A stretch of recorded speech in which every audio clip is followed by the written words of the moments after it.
Hello, dear friends. Welcome to the International Forum, Global Crisis, There is a Way Out. Before we start today's forum, I would like to remind you what the previous one was about. It is very important, and you will see why later.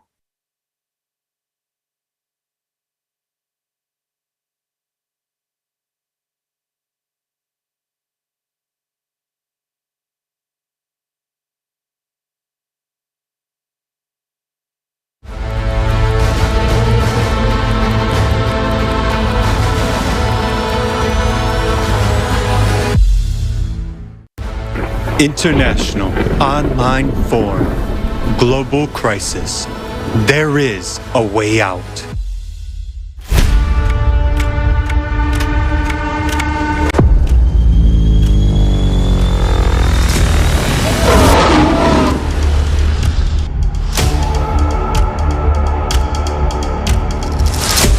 Can't express my feelings to you. Those balconies are piled up on top of each other in such a terrible way, trapping babies inside.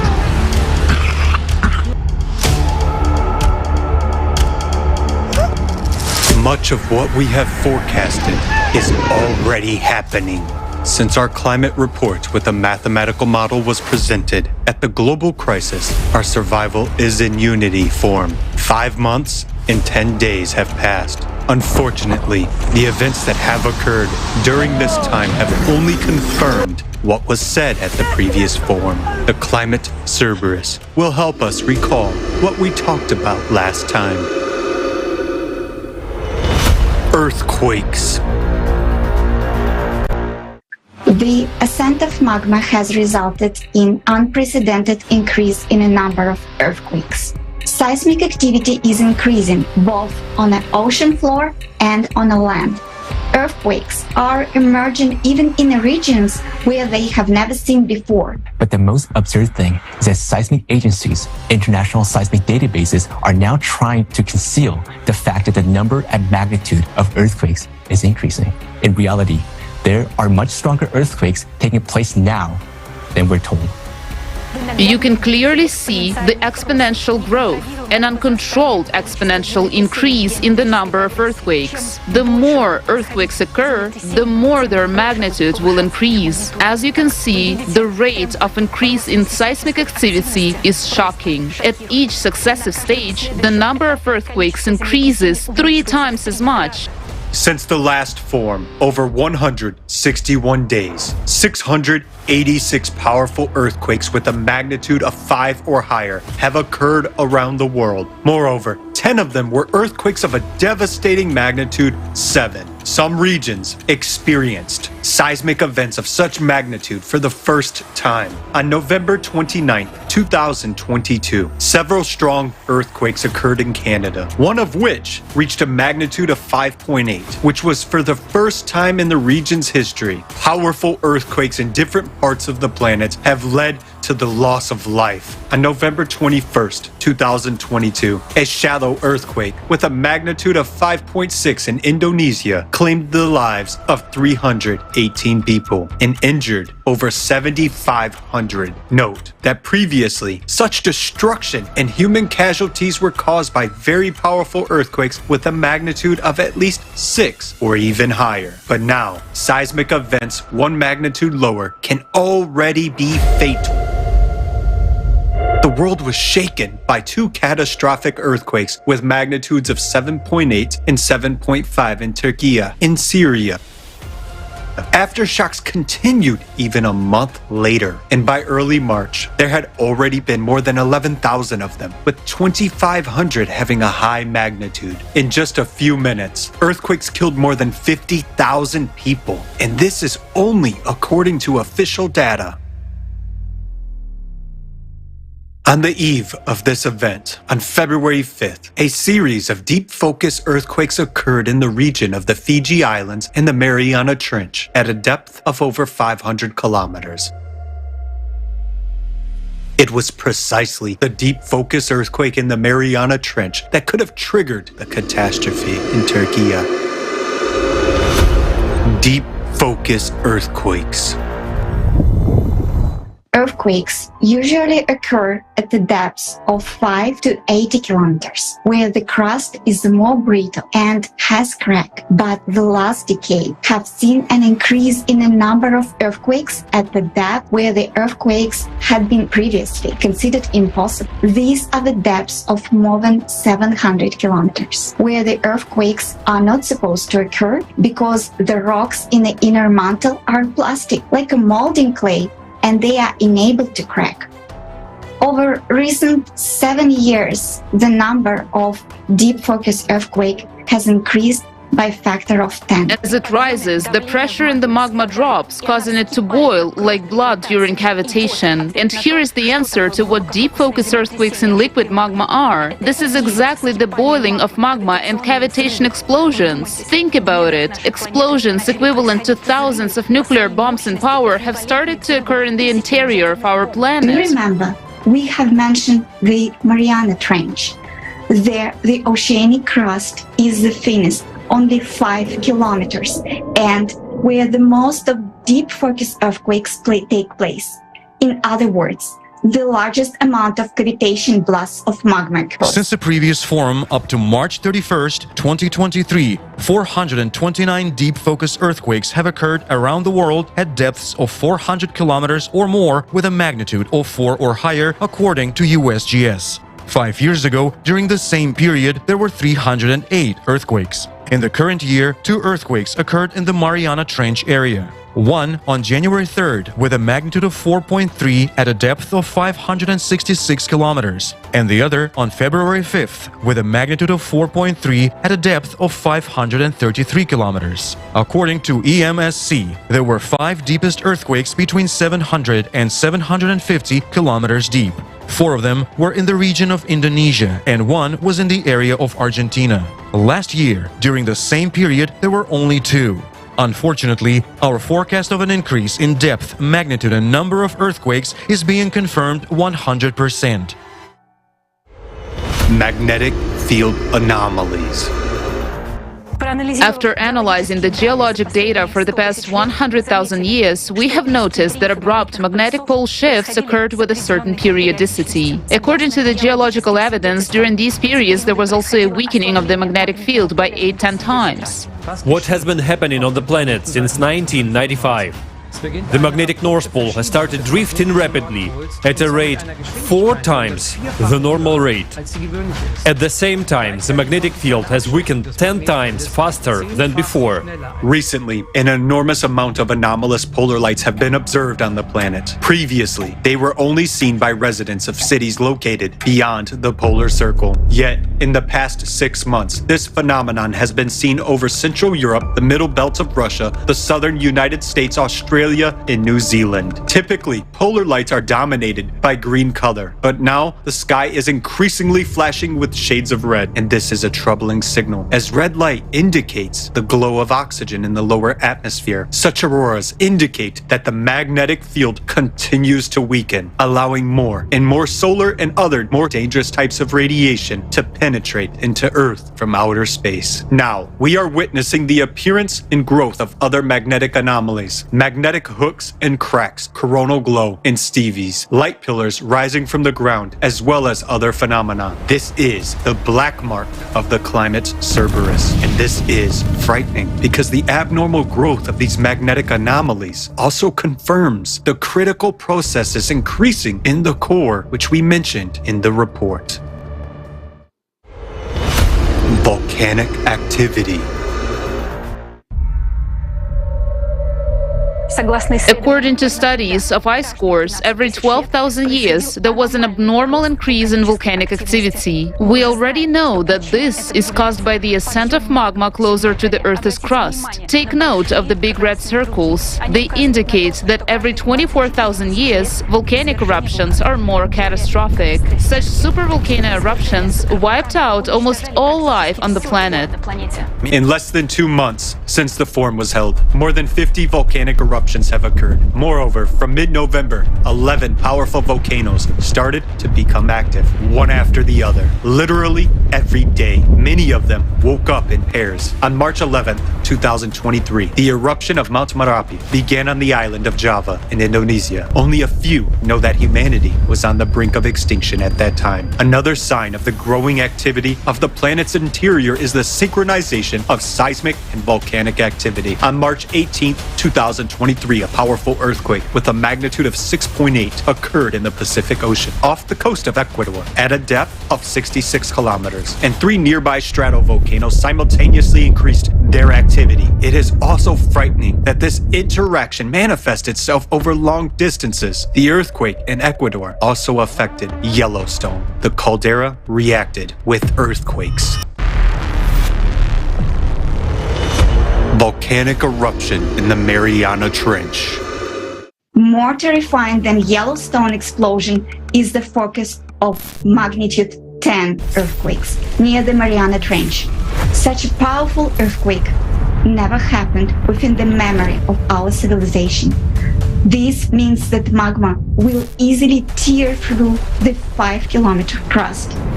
The area of the Mariana Trench is a subduction zone, meaning the area where the plate is crawling under another plate. But the reason we have depicted the 3D model of the Mariana Trench in this way is because the lower plate is already being dissolved by magma right now. Many plates are now being eroded from the bottom. They're being dissolved by molten magma, which is rising from the core mantle boundary.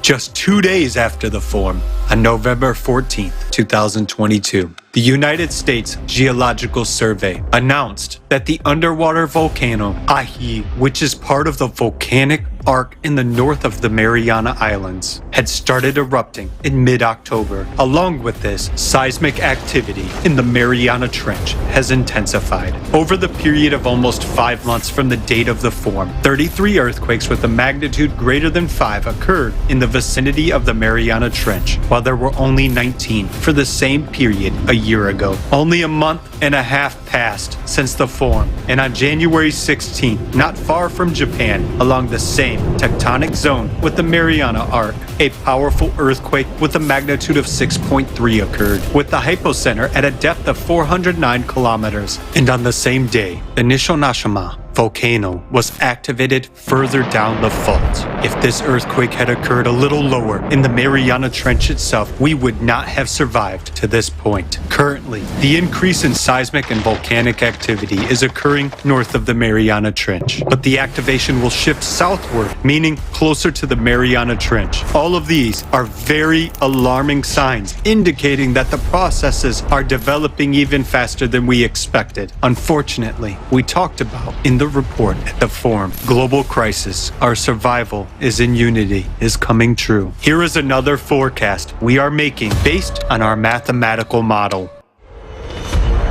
Hydraulic impact. We have calculated different variants of events development and came to the conclusion that in any, even the mildest variant of the current cycle, all humanity will die.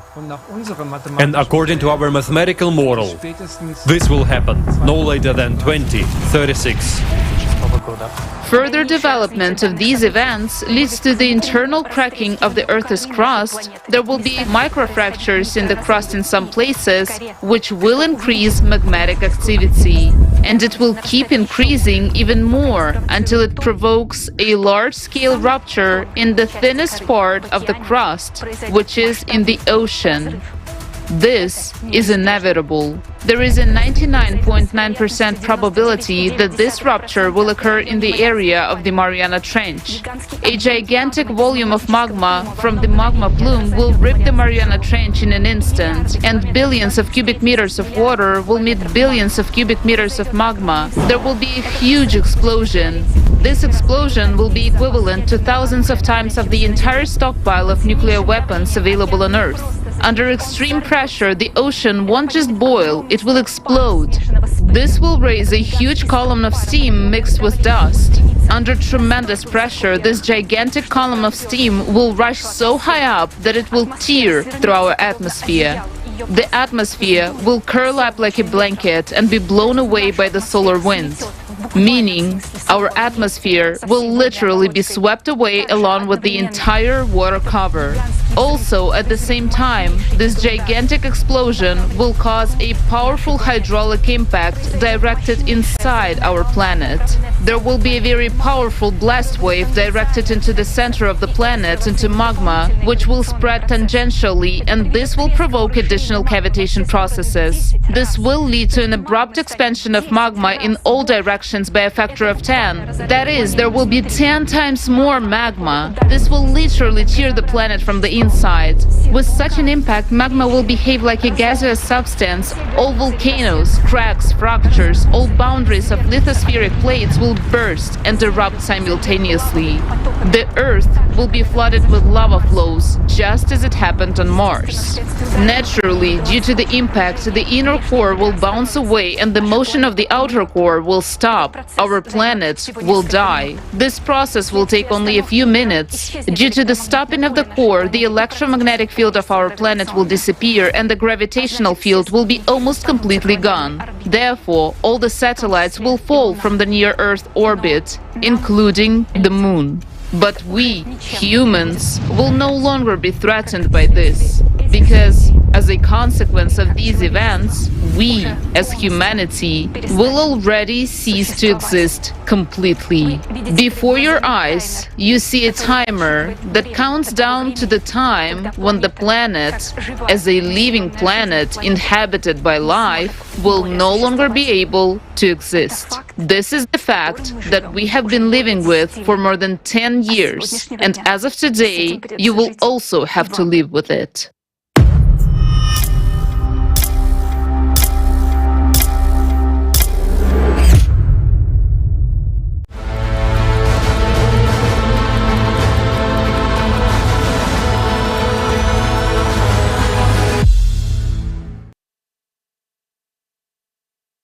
All the forecasts voiced at our previous forum, Global Crisis, Our Survival is in Unity, are being confirmed, and you have just witnessed it firsthand.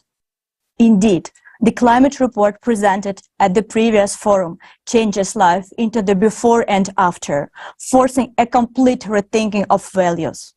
And yet, the last report only introduced a part of the mass of information that has been the subject of research by the international scientific community of the Creative Society Project for decades.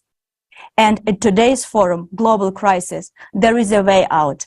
You will hear the second part of this climate report from our respected speakers. Believe us, this report is worth being listening to by the whole world. And we are especially pleased to note that this vital information will be heard in 150 languages. Right now, thanks to our volunteers translators located in different parts of the planet, simultaneously translating this forum for their fellow citizens. Why is today's forum called There is a Way Out? Because the second part of the forum will examine in detail the main and only way out for humanity from all existing crises. And this way out guarantees us the absence of wars, the elimination of the climate threat, and a safe, high-quality life for everyone. Moreover, it includes the possibility of extending our lifespan beyond the species limit and revealing new perspectives for the development of all humanity. You will learn about all of this today at the Global Crisis, There is a Way Out forum. To begin with, dear viewers, I want to draw your attention to the fact that all information at the online forum Global Crisis, There is a Way Out is presented for non-commercial purposes for the benefit of the entire society. Unrestricted use, reproduction, and distribution of this forum by any means, in part or whole, is permitted, provided that the information is not distorted and the forum is cited as the source.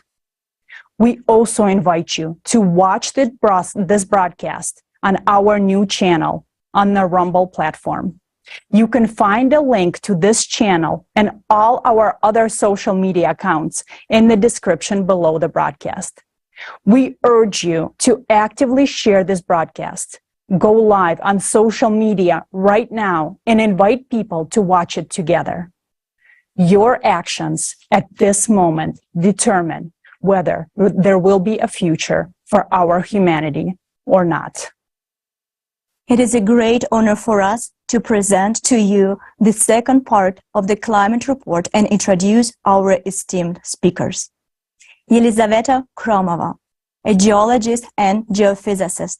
She received her master's degree in geology at Lomonosov Moscow State University.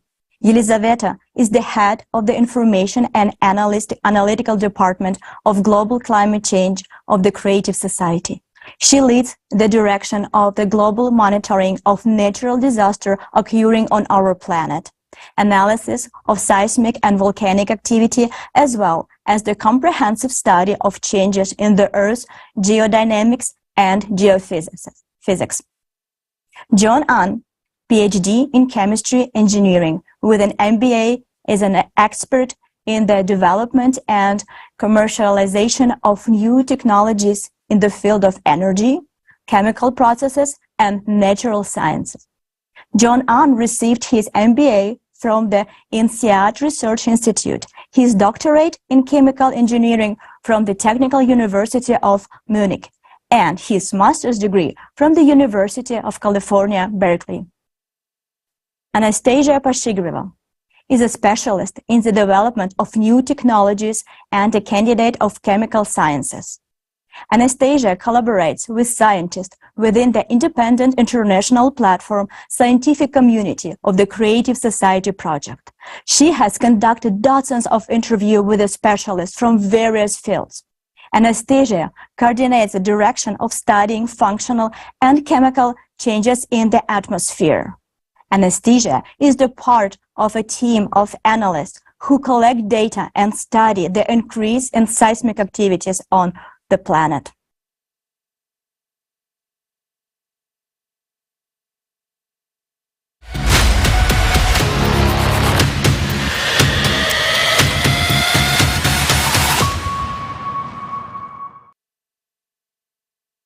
Здравствуйте, уважаемые участники форума. Greetings, dear participants and viewers of the forum. On November 12, 2022, we brought to your attention the decades-long research that has been carried out since 1996 by hundreds of scientists and thousands of volunteers of the Creative Society Project. Our report was dedicated to a comprehensive interdisciplinary study of the causes of climate change and the geodynamic disasters occurring on our planet. Today, we will present to you the continuation of that report. We will deepen and reveal new facts about the threat that is now looming over every inhabitant of the planet. And we will also tell you how to counteract it. At the previous forum, Global Crisis, Our Survival is in Unity, we presented a mathematical model based on the comprehensive interdisciplinary study and drew the following key conclusions. Every 12,000 years, a flux of external cosmic impact penetrates the entire solar system and affects the course of all planets, moons, and even the Sun. Naturally, the same impact affects the Earth's core. Every 24,000 years, this flux is stronger, and we're now exactly at this particular point. Because of the cosmic impact on our planet's core, in 1995, a growth of geodynamic changes on the planet began. Seismic and magmatic activity started growing. Pronounced changes in the magnetic field of the planet began. The speed of the planet's rotation sharply increased, and its axis began to shift with acceleration. In 1998, a bounce of the core was recorded. Due to its destabilization and heating, as well as the increase in centrifugal forces as a result of the planet's acceleration, a rise of molten magma began from the boundary between the core and the mantle. The rise of magma triggered the activation of magma chambers under Western Antarctica and Greenland, which caused a growth of melting glaciers in 1995.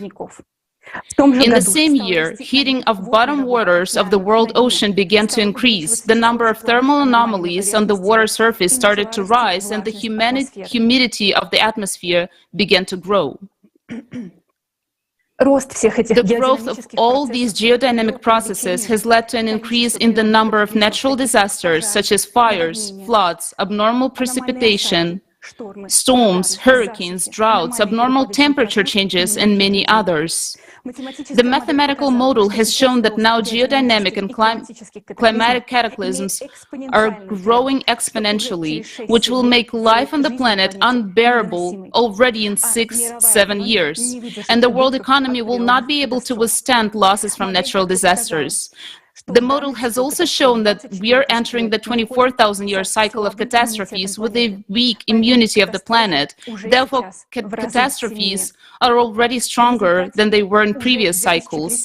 Thus, already in 2036, a giant magma breakthrough may occur on our planet in the Mariana Trench, which will turn our planet into Mars within a few minutes. But humanity might not live to that point if we continue to live in the consumerist format of society.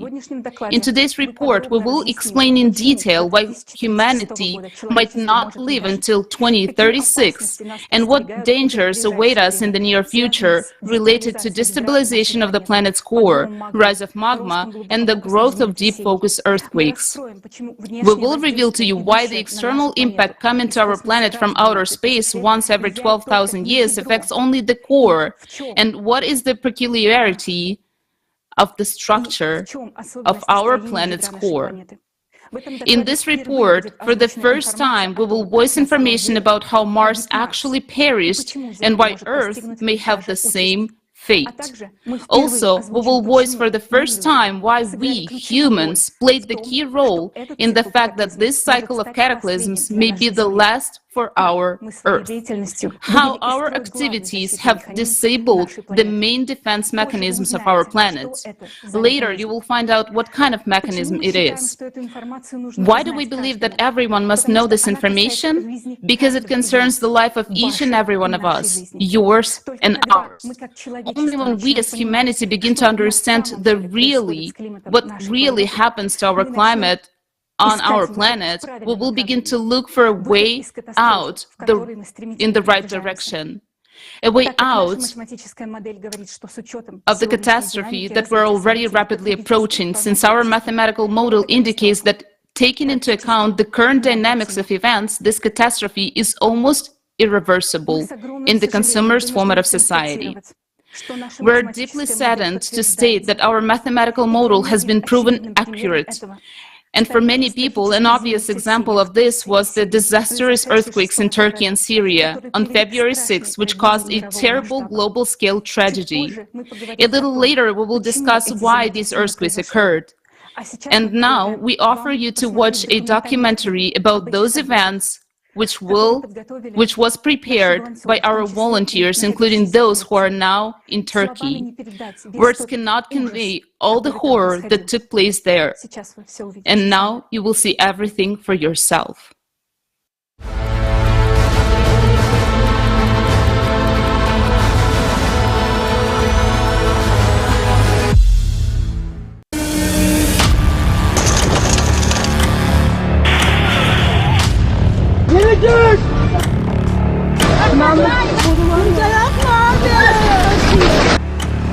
On the night of February 6th, there was a devastating earthquake of magnitude 7.8 in Turkey and Syria. In the afternoon, there was another one with a magnitude of 7.5. We are in Turkey. We talked to people who survived this tragedy.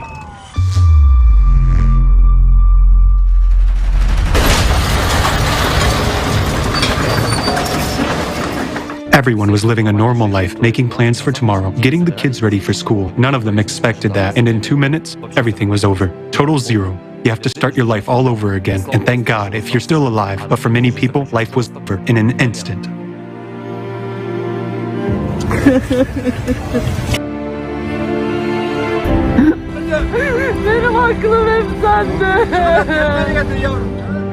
I woke up my family. As we were going down the stairs, the concrete already began to fall. I opened the window and said, "There is smoke everywhere." I thought we would die. I couldn't see because there was smoke, crack, crack, crack. Windows were bursting. The houses, they fell right before our eyes.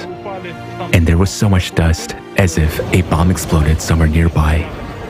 Communication with these people made a strong impression, and we must pay tribute to them. It was impossible to listen to it. I mean, it was very hard psychologically to listen to it, yet they survived it. The buildings collapsed. Everyone outside was in such a hell. People who had left their parents inside and were unable to get their children out during this time were crying for help. One man who we interviewed lived on the 5th floor. He said, the house just collapsed. When the earthquake started, I ran out onto the balcony, and 2 minutes later, I just stepped on the ground. The apartment building next to me completely flattened to the ground. 7 floors of apartments flattened to the ground. There was a woman and a man. The woman was lying on the ground crying, "Give me my baby back." There was a girl. The girl was on the concrete on top of the ruins. I picked her up, but she was not alive. I heard people screaming. People kept on screaming under the rubble of the apartment building. Those balconies are piled up on top of each other, intertwined. I mean, they were piled up in such a terrible way, trapping babies inside. They remained in those collapsed houses forever. Not a single building remained. Hatay was ruined. Hatay was destroyed. We had been searching everywhere for 2 days. There was no residents in any of the buildings. I've never seen such an earthquake in my life. I don't think there was a single person we talked to who didn't mention that someone in their family. One guy whom we interviewed said he deleted 200 contacts from his phone book after the earthquake. 200. Officially, they claim that 50,000 people died there. 20,000 buildings fell to the ground, and 180,000 buildings were substantially damaged. Let's take these 20,000 buildings, let's say 5-floor buildings. Every building had 5 floors, right? There were 3 apartments on each floor. In total, there are 375,000 apartments, and people lived in each of them. Moreover, the Turks traditionally live in large families.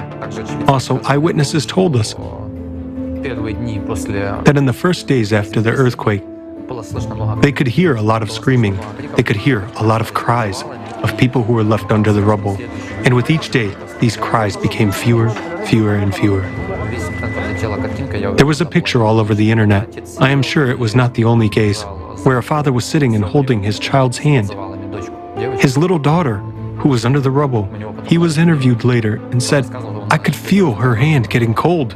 So he was literally sitting there, holding his daughter's hand and could feel her down. Imagine this, a mother, a woman who is saving her children, driving down the road, trying to get out while buildings are collapsing around her. I put the kids in my car, but this time the roads were blocked. Things, stones and rubble were falling from the roofs, but we didn't even pay attention to them. I mean, my only goal was to clear the road as soon as possible and leave with my children. And there are many stories of such kind, unfortunately, to my great regret. Look, my 3 children and my wife are lying on this construction site. This is the 3rd day of the earthquake. My children have already died here from the cold. Isn't it a shame that no one hears our voice? No one will come to help us. We're helpless. The caller says, "All right, we'll send them." They come. They don't do anything. They just take photos and leave. When the rescuers arrived, what kind of help did they provide? I didn't see any rescuers. I left from there on, the 5th day. I didn't see any rescuers. Many people being under the rubble recorded videos, wrote posts, and posted them on social networks to let their family and friends know about what had happened to them, to give information to rescuers about the specific geolocation, the place where they were. But unfortunately, for unknown reasons, these posts were deleted by social networks. Can't express my feelings to you. I'm under the rubble, as you can see. And maybe 2 or 3 or 4 more families. Do you hear the screams of our neighbors? In other words, having the opportunity, having the people, using the technical potential of our society and human resource, we could send people and save thousands and tens of thousands of lives if we were focused on this. But no one does that. They do. I don't want in any way to insult those fellows who sacrificed their personal time, flew in, rushed, helped out, and made every effort. But we talked to them as well. They have a lot of questions too. They're using some kind of prehistoric mechanical tools to save people. Meanwhile, we have everything for killing. people. We have thermal imaging cameras. We have missiles and tanks. We have cutting-edge technology. We can find a sniper 15 kilometers away with the thermal imaging camera, but we can't find a person lying in front of you because we don't have the equipment to do it. Are we normal people after this? We worked in the cities of Gaziantep and Erdagi. The whole team started to work at once, looking through all the rooms, all the cracks, all the voids.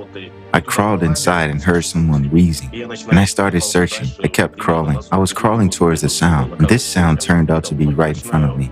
I started digging, and eventually I found a person. I dug him out, and I just couldn't bear it. Tears started to flow at once. I don't even know how to put these feelings into words. I started shouting to everybody. I found one. Immediately, everyone rushed there, bringing all kinds of equipment. We had to move him a little bit, but when we were moving him, he was screaming, and my heart was breaking from his moaning. He was crushed. His arm was crushed by a huge slab weighing I don't know how many tons. We finally hollowed out that slab, and one of the guys looked inside, and it turned out he was holding another person's hand. Then we looked further, and there was someone else lying there, but he was already dead. A huge amount of work was done. They brought an acoustic device, such a device that listens to sounds, and before it listens, a man with a loudspeaker would shout in Turkish, "Is anyone alive? If there is, respond, knock, scratch. We are going to listen to you now." At that moment, all the equipment, everything that can make sounds, even people should remain still, not even shuffle their feet on the ground. Everything, literally everything, freezes around, and they start listening.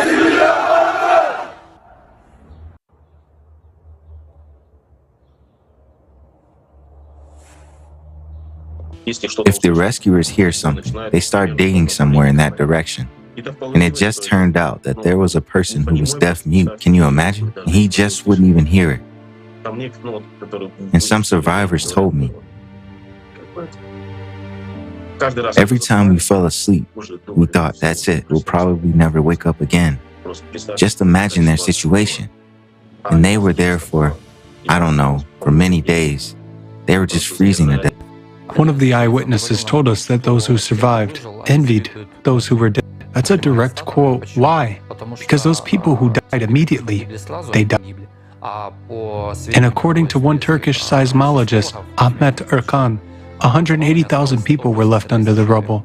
180,000 people who were under piles of concrete, with their limbs crushed and broken, their internal organs torn apart.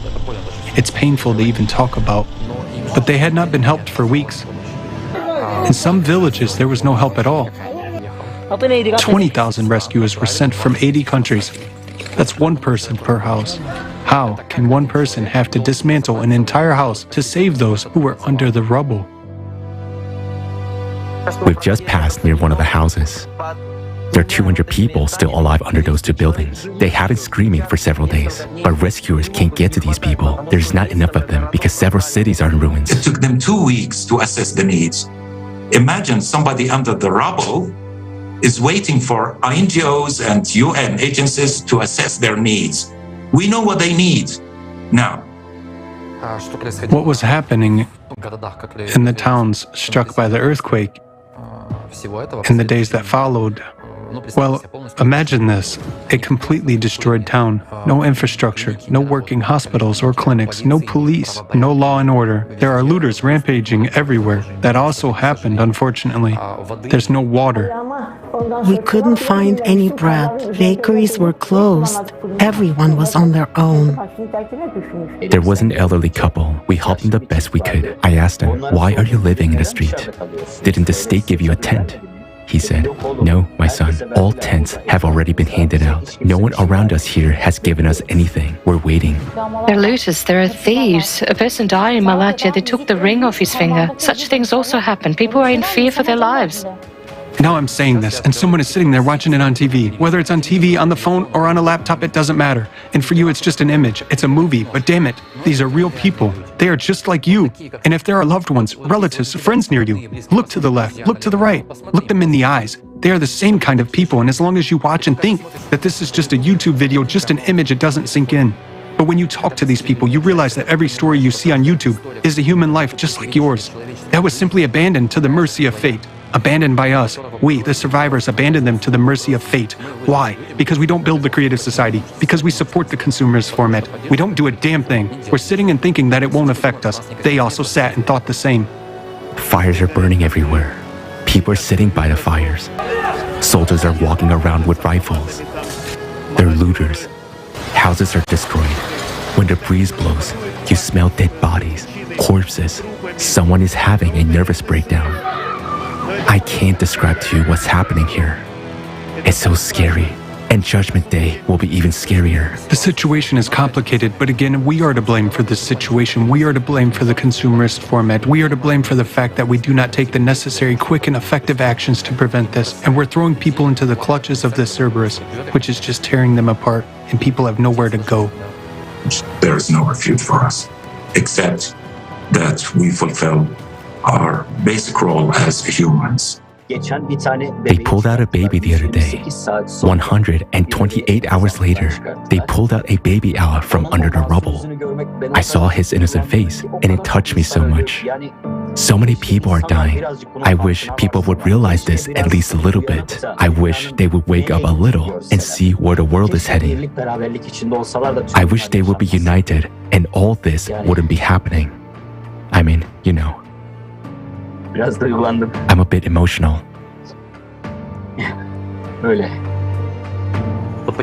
Why are people dying? Why are people dying from climate change? Because we don't know the truth. Because we don't know what affects the climate. And if we don't know what affects it, we don't know how catastrophic it is. And thus we can't oppose it with anything. Before the quake, I was working with Barry from the Creative Society. And after the quake, the whole scenery reminded me of the videos and all the facts and truths and all the reports that were published by the Creative Society. What we were speaking about, in theory, we lived in practice. And I hope the whole world will not see what we saw that day. In this earthquake, the Turkish nation lost a great number of people, unfortunately. We are simply obliged to make sure that this does not happen again. And we do have this opportunity. We can save human lives. But this is only possible in the creative society. Any person, if they are a human being, if they have at least an ounce of conscience and honor, they are obliged to join the participants of the Creative Society project and do everything in their power, make maximum efforts, maximum use of their capabilities in order to save the lives of those who are still alive and whom the Cerberus has not reached yet. And we must remember that his clutch is threatening each of us right this second. And where it will strike next time, we do not know.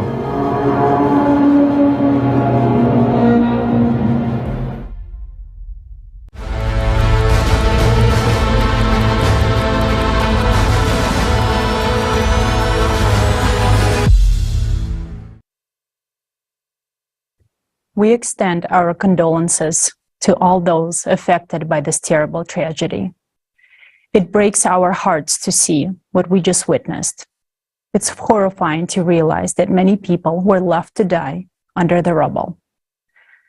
Unfortunately, no one will solve this problem in the consumerist format of society. The horror is that earthquakes and disasters like this will only increase with each passing year. This is the reality of our tomorrow. And the goal of today's forum is to prevent this unwanted reality, to prevent such catastrophes as in Turkey and Syria. Our objective is to save human lives. To do this, firstly, we need to change the format of our society from consumerist to creative. And today we will talk about how to do this. Secondly, we need to understand the true causes of climate change, because only then can we know how to prevent them. These are two tasks that today's forum is dedicated to, and I would like to return the floor to our speaker, Yelizaveta Khromova. На протяжении многих лет мы предупреждали. For many years, we've been warning that cataclysms, volcanic and tectonic activity will increase due to the 12,000-year cycle of cataclysms, but the world community still disregards this information. It is really scary to see such disasters as those in Turkey and Syria, and it is even more scary to realize that this is only the beginning. We see how after such tragedies that are making the world's news, the interest to topic of climate is rising, but then unfortunately it subsides again. How many more catastrophes should occur for the issue of the true causes of climate change and the growth of geodynamic activity in the Earth's interior to be the main international agenda? We understand that all of us will die if no one in the world studies the true causes of climate change and looks for ways out. That is why we do it, because someone has to do it. We will do it until the last day. It is our responsibility as people who want to live and study the causes of what is happening in a comprehensive and interdisciplinary manner in order to prevent such tragedies. From our side, we're doing everything we can, but our efforts alone are not enough. For this information to go and reach people, we need all of you. It is important for all people to become familiar with what will be announced today, the true causes of disasters currently occurring on the Earth, and the solution to this problem. People should know this before another terrible tragedy happens, because it will definitely happen if we don't do anything. The mathematical model is being confirmed, and all of us will be responsible for what happens next. Now, let's move on to the question of why the terrible disaster happened in Turkey and Syria. Two powerful earthquakes of magnitude 7.8 and 7.5 on the Anatolian Fault. The cause is the growth of deep focus earthquakes.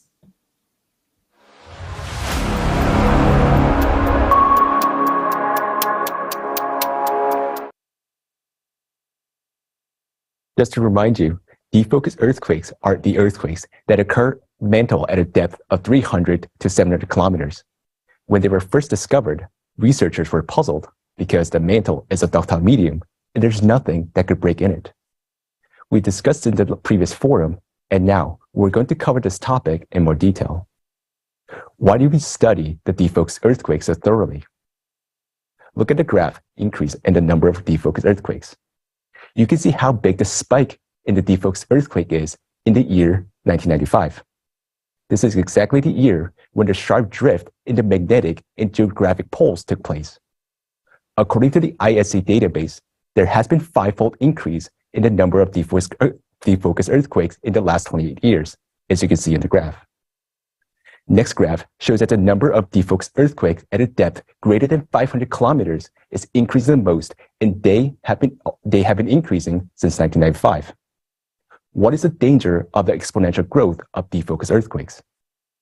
To answer this question, let me draw your attention to the fact that became so extremely shocking to us. Do you know where the majority of all deep focus earthquakes in 2021 occur? Beneath the Middle East, under the territories where Turkey and Syria are located. According to the ISC, there were 190 earthquakes beneath the Middle East in 2021 at a depth of 435 miles, while the rest of the world had only about 70. Moreover, 2021 is a year that drastically stands out due to the increased number of this type of earthquakes in general. Never before have so many simultaneous deep focus earthquakes been recorded. We conclude that the sudden spike in deep focus earthquakes in 2021 was a catalyst for the series of tragic earthquakes that occurred in Turkey and Syria on February 6, 2023. Because the deep focus earthquake caused a plate to start collapsing, which triggered an unprecedented increase in dangerous seismic activities in the Middle East region, which has now subsided to this day. Now, you understand the danger of deep focus earthquakes, but this is only part of the threat.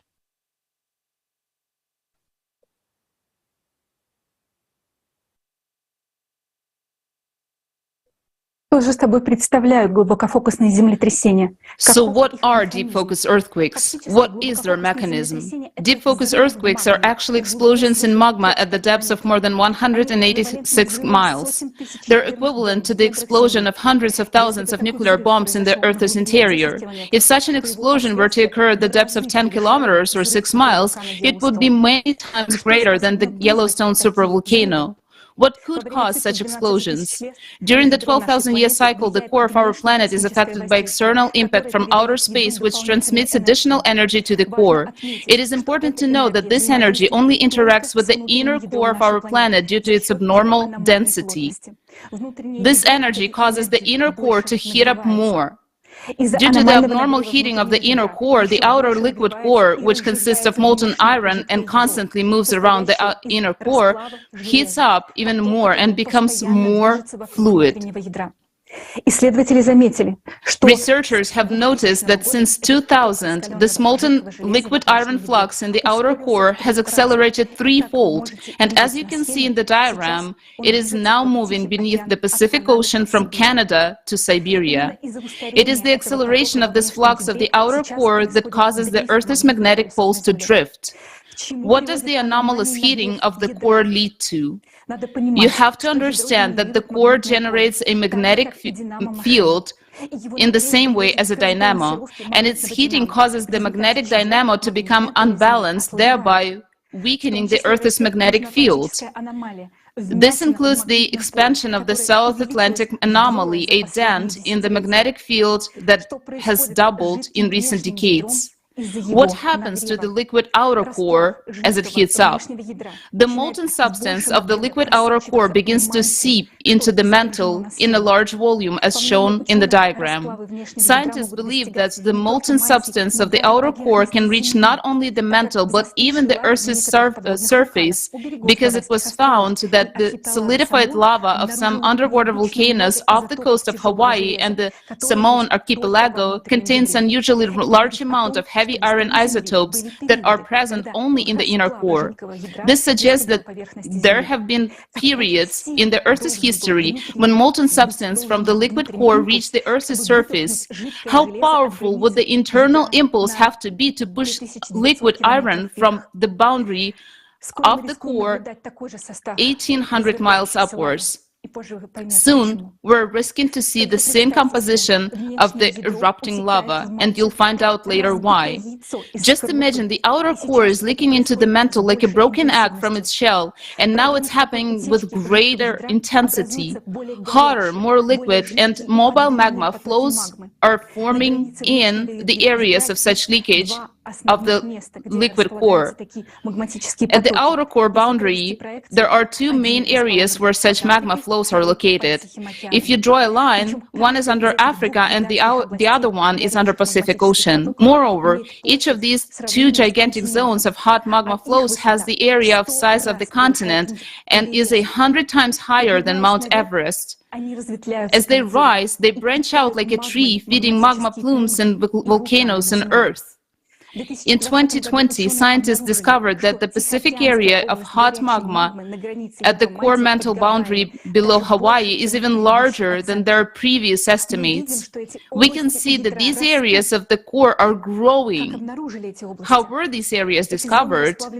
These regions of molten magma have been detected by analyzing thousands of records of seismic waves traveling across the Earth. There are two types of such regions depending on the speed at which the seismic wave travels. These are ultra-low velocity regions of more liquid magma and ultra-low velocity regions of leakage of the liquid core itself. Remember this information, it will be helpful later. Now let's answer the question of what causes explosions in magma, which we register based on deep focus earthquakes. As you may have already understand, there are areas of more liquid and molten magma in our planet's mantle that have begun to grow even more. This is due to the fact that the Earth's core instantly heats up in the part of our planet which is currently receiving external impact from outer space. Because of this, the molten magma becomes more liquid and fluid.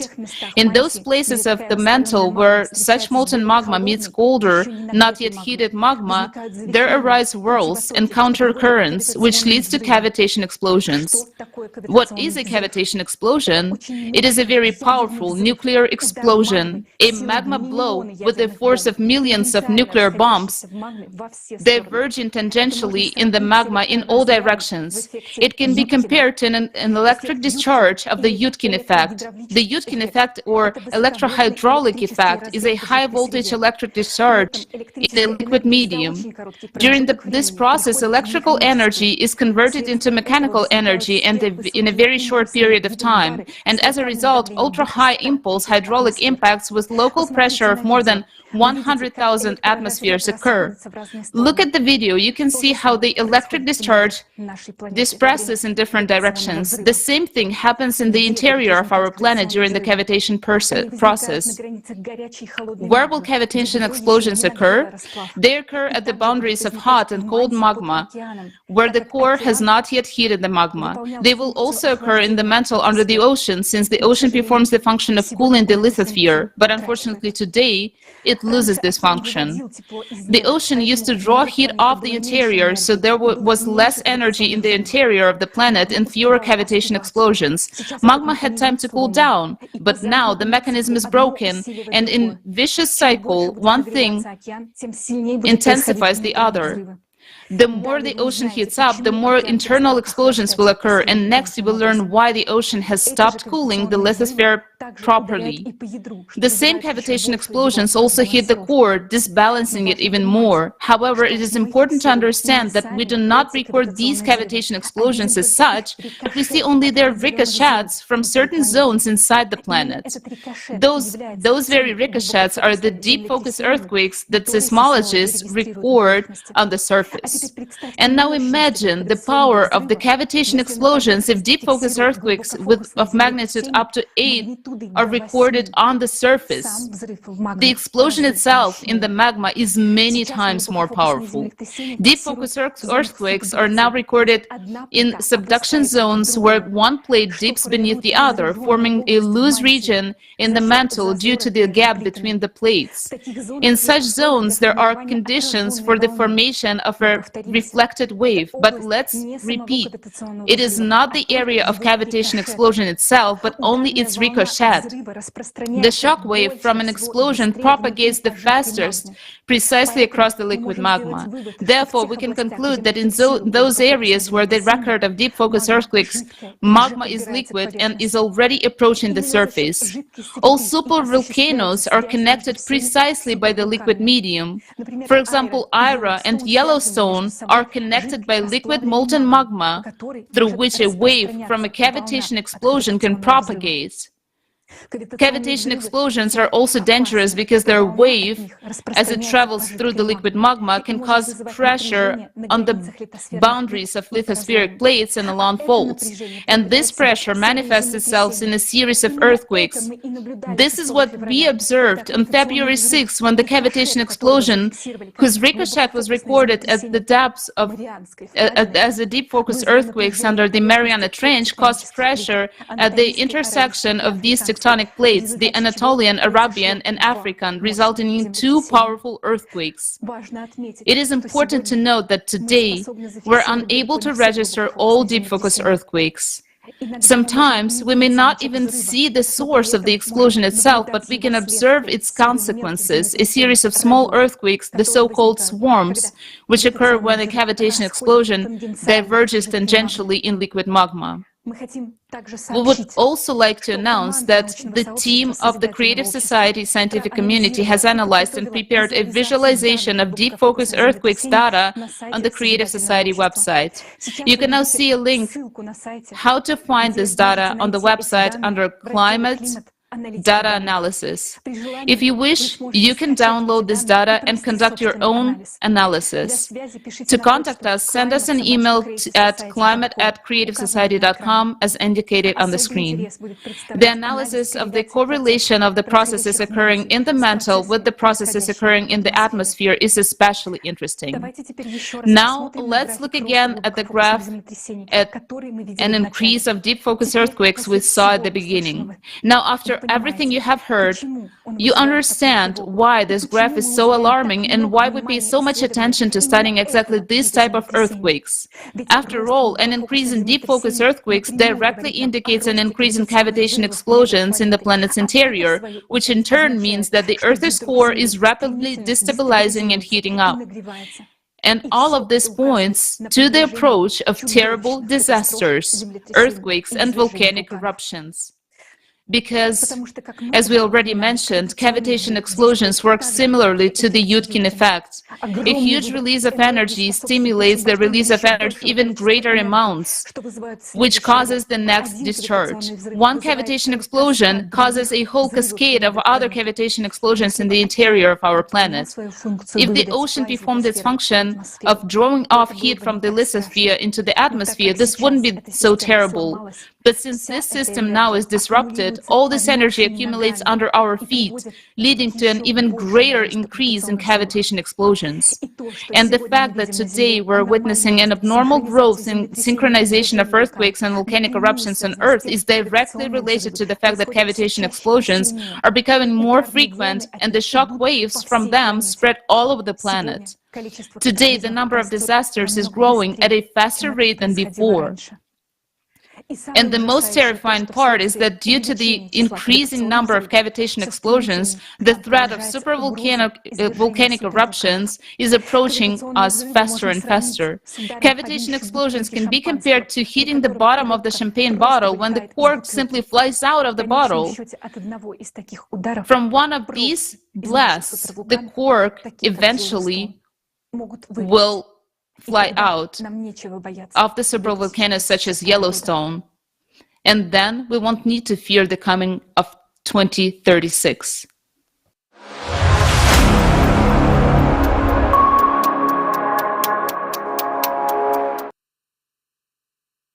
Such cavitation explosions cause magma in the planet's interior to heat up, expand in the volume, and get closer to the crust and press on it. This leads to the increase in seismic and volcanic activity. The rise of magma is often accompanied by swarms of earthquakes, which have become very frequent recently. Some people believe that these earthquakes are caused by magma rising and break through the crust, but that's not really the case.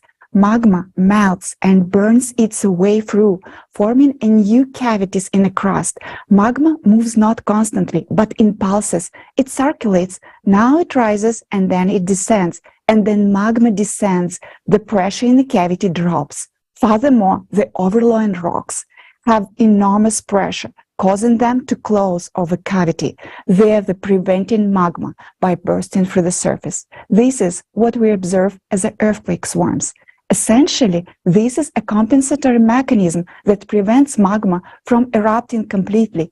If not for this compensatory function of the crust, no eruption would stop and it would continue to erupt until magma chamber is completely empty. Then swarms of the earthquakes are registered closer to the surface. It means that the magma is already approaching this area. Therefore, the volcano is already preparing for eruption. And unfortunately, recently we have observed a huge number of such earthquake swarms in various parts of the world. For example, in Japan, on Mount Bandai on December 2022, a record earthquake swarm was registered, was a 786 tremor in just one day. This indicates that an eruption of this volcano is approaching as magma is already burning its way through. It's noteworthy that the last time this powerful volcano erupted about 12,000-year cycles ago. It's been 28 years since 1995, when the drastic changes in the planet's core began, pushing molten magma to the surface.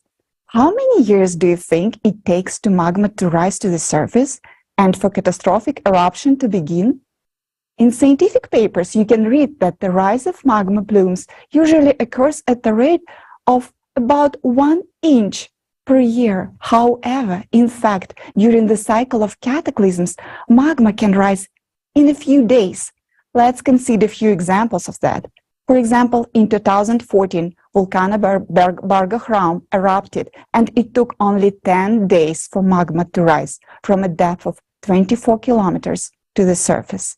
But that is an example where the magma channel has already been worked out. And now, 8 years later, we see examples where magma does not even need the old channel. It directly bursts through the Earth crust in different locations of the planet. In May 2019, the birth of the new volcano was recorded on the coast of Mayotte near the island Reunion in the Madagascar region. A year before this, anomalous seismic activity was detected in the base of the lithosphere at a depth of 50 miles or 80 kilometers in this area. And in just 1 year, magma traveled this distance of 80 kilometers or 50 miles. And in May 2019, a volcano appeared on the surface. It's important to note that this happened just above the zone of African anomaly, where the hot, liquid magma at the core mantle boundary. To say that this is abnormally rapid rise of magma is to say nothing. Previously, such processes took millions of years, but now this happened in a matter of few months. Such a velocity of magma ascent shocks volcanologists because they are used to observing volcanic eruptions not during the 12,000-year cycle. Now, everything has changed. Such rapid magma ascent is due to the abnormal heating coming from the planet's core, which is affected by the external cosmic impact. Magma that rises from the depth is much hotter and has different chemical composition. Such examples have been found at the Fagradalsfjall volcano in Iceland and at Coimbra Vieja volcano on the island of La Palma in Spain in 2021, among many others. And most importantly, lava Coimbra Vieja was superfluid of the lowest viscosity among historical basaltic eruptions. If we compare all cases of abnormally rapid magma ascent and the emergence of lavas of different composition, we find that many of the volcanic anomalies recorded recently occur over zones of magma flows at the boundary between the core and the mantle. As you remember, we discussed that there are two types of areas of hot liquid magma in the Earth's bowels. Here, we mean the areas that have the properties of ultra-low velocity of acoustic waves. These are areas where liquid core leaks into magma. Many of these areas feed magmatic chambers under hotspots, stationary and magmatic plumes. In other words, right now, the first area which reacted to magma ascent was a hotspot because they directly received a magnetic impulse from the Earth's core. By the way, the Yellowstone supervolcano is one of such hotspots. In the near future, volcanic activity will increase in other places too, not only in the areas of hotspots. All the examples you have heard today once again confirms our mathematical model we presented at the forum Global Crisis, Our Survival is in Unity on November 12, 2022. Now we see that it is not just individual volcanoes or even pairs that are activated, but the entire volcanic provinces. And to our great regret, we will observe only ever stronger volcanic activity from now on, including supervolcanoes, one of which has been preparing to erupt for many years. This is a Yellowstone supervolcano.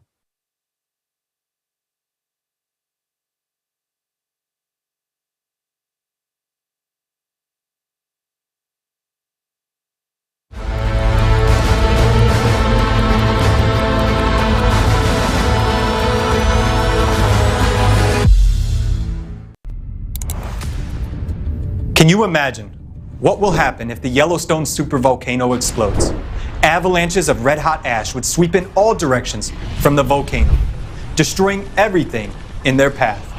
The ash clouds will reach speeds of up to 200 miles per hour. The ash will be very hot, up to 1,500 degrees Fahrenheit, which is twice as hot as a pizza oven. I would not want to be near the volcano at the time of its eruption. All life would be destroyed within a radius of 750 miles. America would turn into Pompeii.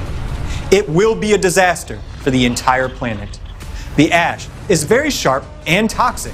It will remain suspended in the air for years, and it will be very dangerous to inhale it. The resulting acid rains will start to fall. But worst of all, the volcano's ash emissions will block the sun's rays from warming the Earth's surface and will plunge the entire planet into a volcanic winter and night. The average atmospheric temperatures will drop by 27 degrees Fahrenheit within a matter of months an ice age will literally be upon us. The explosion of Yellowstone will also cause the detonation of other supervolcanoes. A series of magnitude 10 earthquakes will sweep across the planet. It will be an instant death for billions of people and the end of our technogenic civilization. It is believed that the frequency of Yellowstone eruptions is about once every 500 to 800,000 years. The last eruption of this magnitude happened more than 630,000 years ago. Could it be that there are still tens of thousands of years to go before the eruption? We have begun to look into this issue, given that it's not only a national but a supranational threat to all of humanity.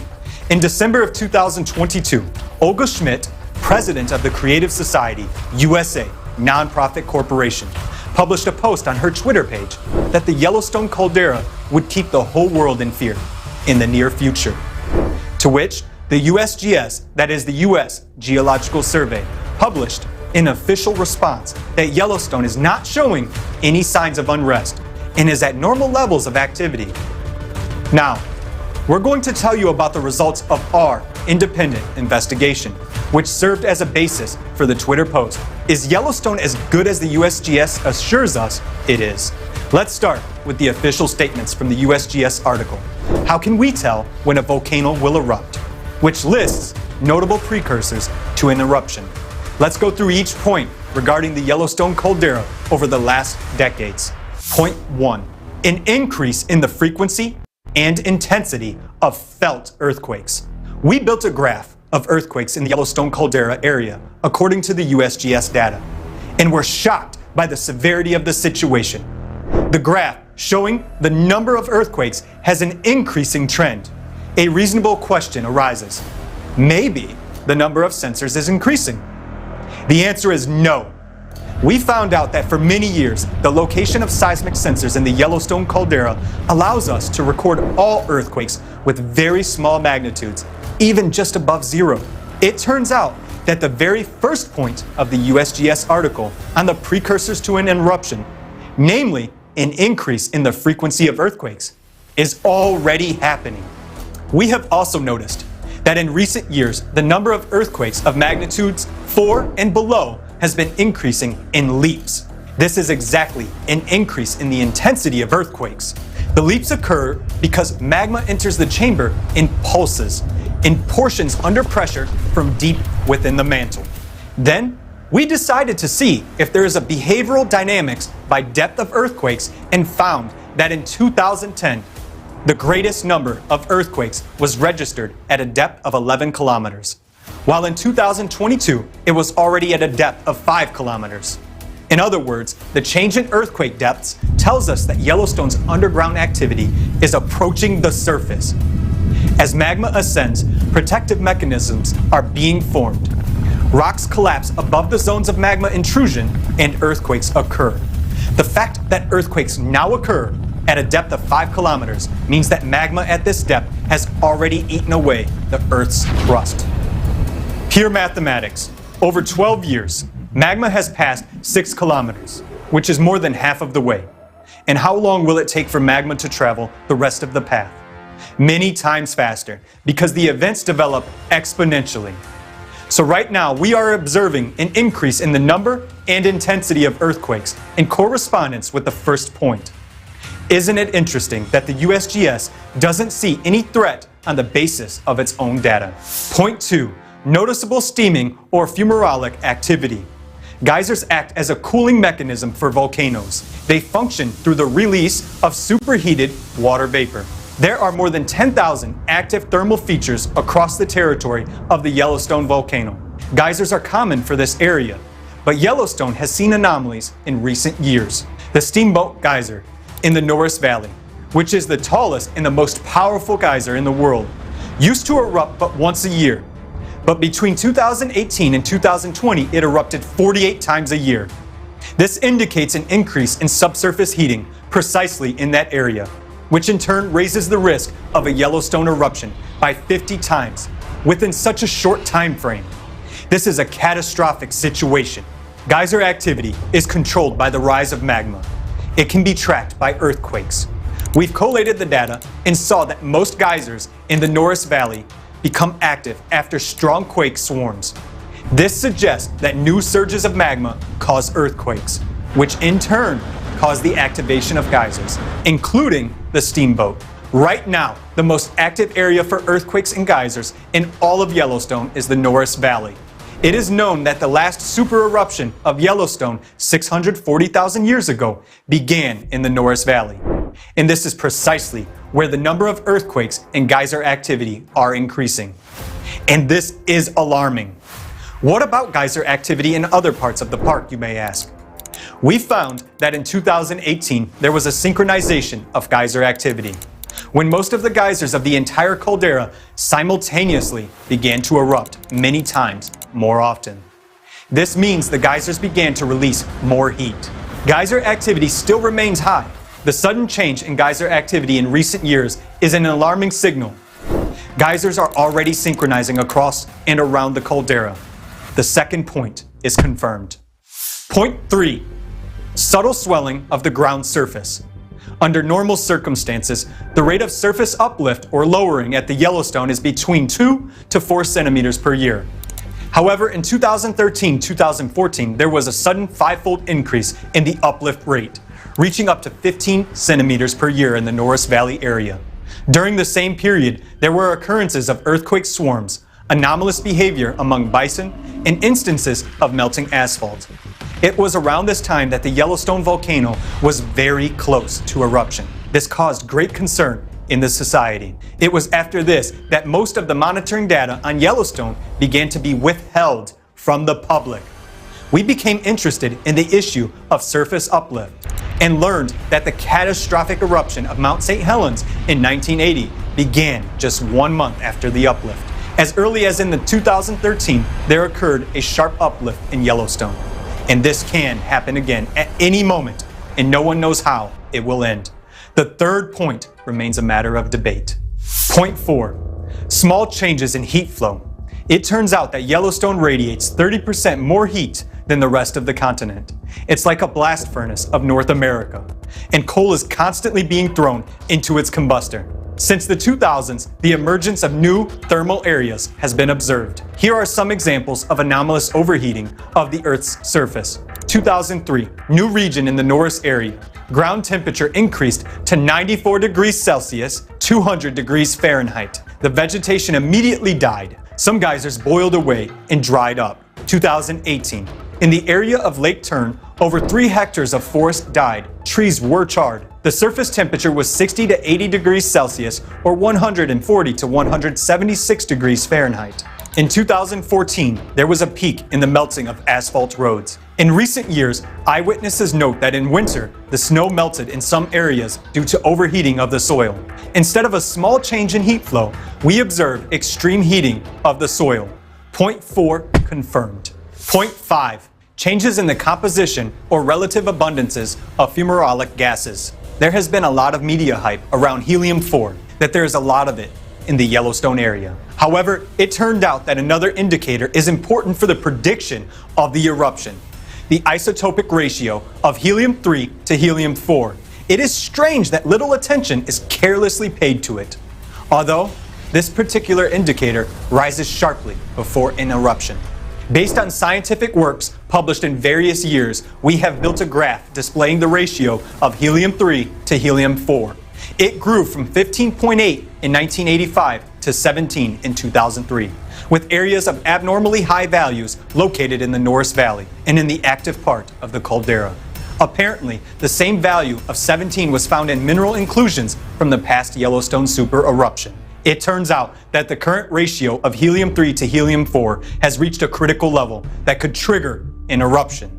Why is the USGS silent about this? We have found this information in scientific articles. Don't they know that? Just before the eruption, there is a sharp release of volcanic gases, a few weeks, days, or hours before the event. This is an accurate, short-term indication of the beginning of an eruption. Therefore, now it is necessary to carefully monitor the emissions of all other gases besides helium. We know for sure that there are sensors in the Yellowstone area that measure gas emissions. However, Now, their readings are not available to all people. Why has the USGS shut down online gas monitoring, and it is not available to everyone now? However, even according to the data we have found, indeed, there has been a change in the composition of gases. The 0.5 is confirmed. Interim conclusion. We went through the entire list of precursors to an eruption outlined in the USGS article, and were shocked at the results. All of these signs are being observed in Yellowstone. However, the article has a postscript. Precursors can continue for weeks, months, or even years before eruptive activity begins, or they can subside at any time and not be followed by an eruption. All these signs are consequences of the activation of the volcano. So there is such a postscript. Yes, the volcano has been dormant for thousands of years, but now it is preparing to erupt. And for the last 20 years, it has been happening with alarming intensity. Then what is the trigger for the eruption of the Yellowstone volcano, you may ask? Experts agree that the amount of melt fraction in a chamber is a critical parameter. Scientific models suggest that the critical melt fraction at which the volcano is likely to erupt is between 35 and 50%. How much critical melt fraction is there now? According to some 2022 estimates, it's about 20%. However, according to estimates from 2010, it's 32% melt. The numbers differ quite significantly. The estimation of the amount of melt is provided indirectly and depends on the method of calculation, since it cannot be measured directly. Assuming the 2010 estimates are accurate, then the current melt fraction in the chamber must be already enough for an eruption. How can we know that the volcano is already preparing for an eruption? Maybe there are some other signs of activation. 0.6, which is not in the USGS list. After analyzing data from recent volcanic activity at the Yellowstone caldera, we've found another important sign of an impending eruption. Recently, there has been a reaction to deep focus earthquakes in remote regions. This is what independent Yellowstone researcher Mary Greeley brings to our attention. In January 2023, Yellowstone experienced tremors as a result of earthquakes at a depth of over 600 kilometers in Argentina. Then, in February 2023, a series of devastating earthquakes in Turkey triggered a chain reaction in Yellowstone. Now, the impact is no longer being transmitted through the Earth's crust. Instead, it is transmitted directly through the magma, and that affects Yellowstone. If now there is a direct impact of distant events through the magma, consequently, the magma pressure in the volcano is high enough to react, which means it is ready to erupt. 12,000-year cycle of cataclysms and its impact on the volcano. There has never been such a reaction to distant events before. So why did it appear? Supervolcanoes erupt every 12,000 years during the cycle of cataclysms. 12,000 years ago, Campi Flagre. 24,000 years ago, Topo. Each time, these are catastrophic events for the inhabitants of the Earth. And recently, we have entered a cycle of such devastating cataclysms. The cycle occurs because of changes in the planet's core, and as a consequence, because of the rise of magma. In 95 and 2014, there were peaks of seismic activity for those areas that are directly related to deep magma sources. These are regions of the mid-ocean ridges, areas near the Antarctic plate boundaries, and hotspots.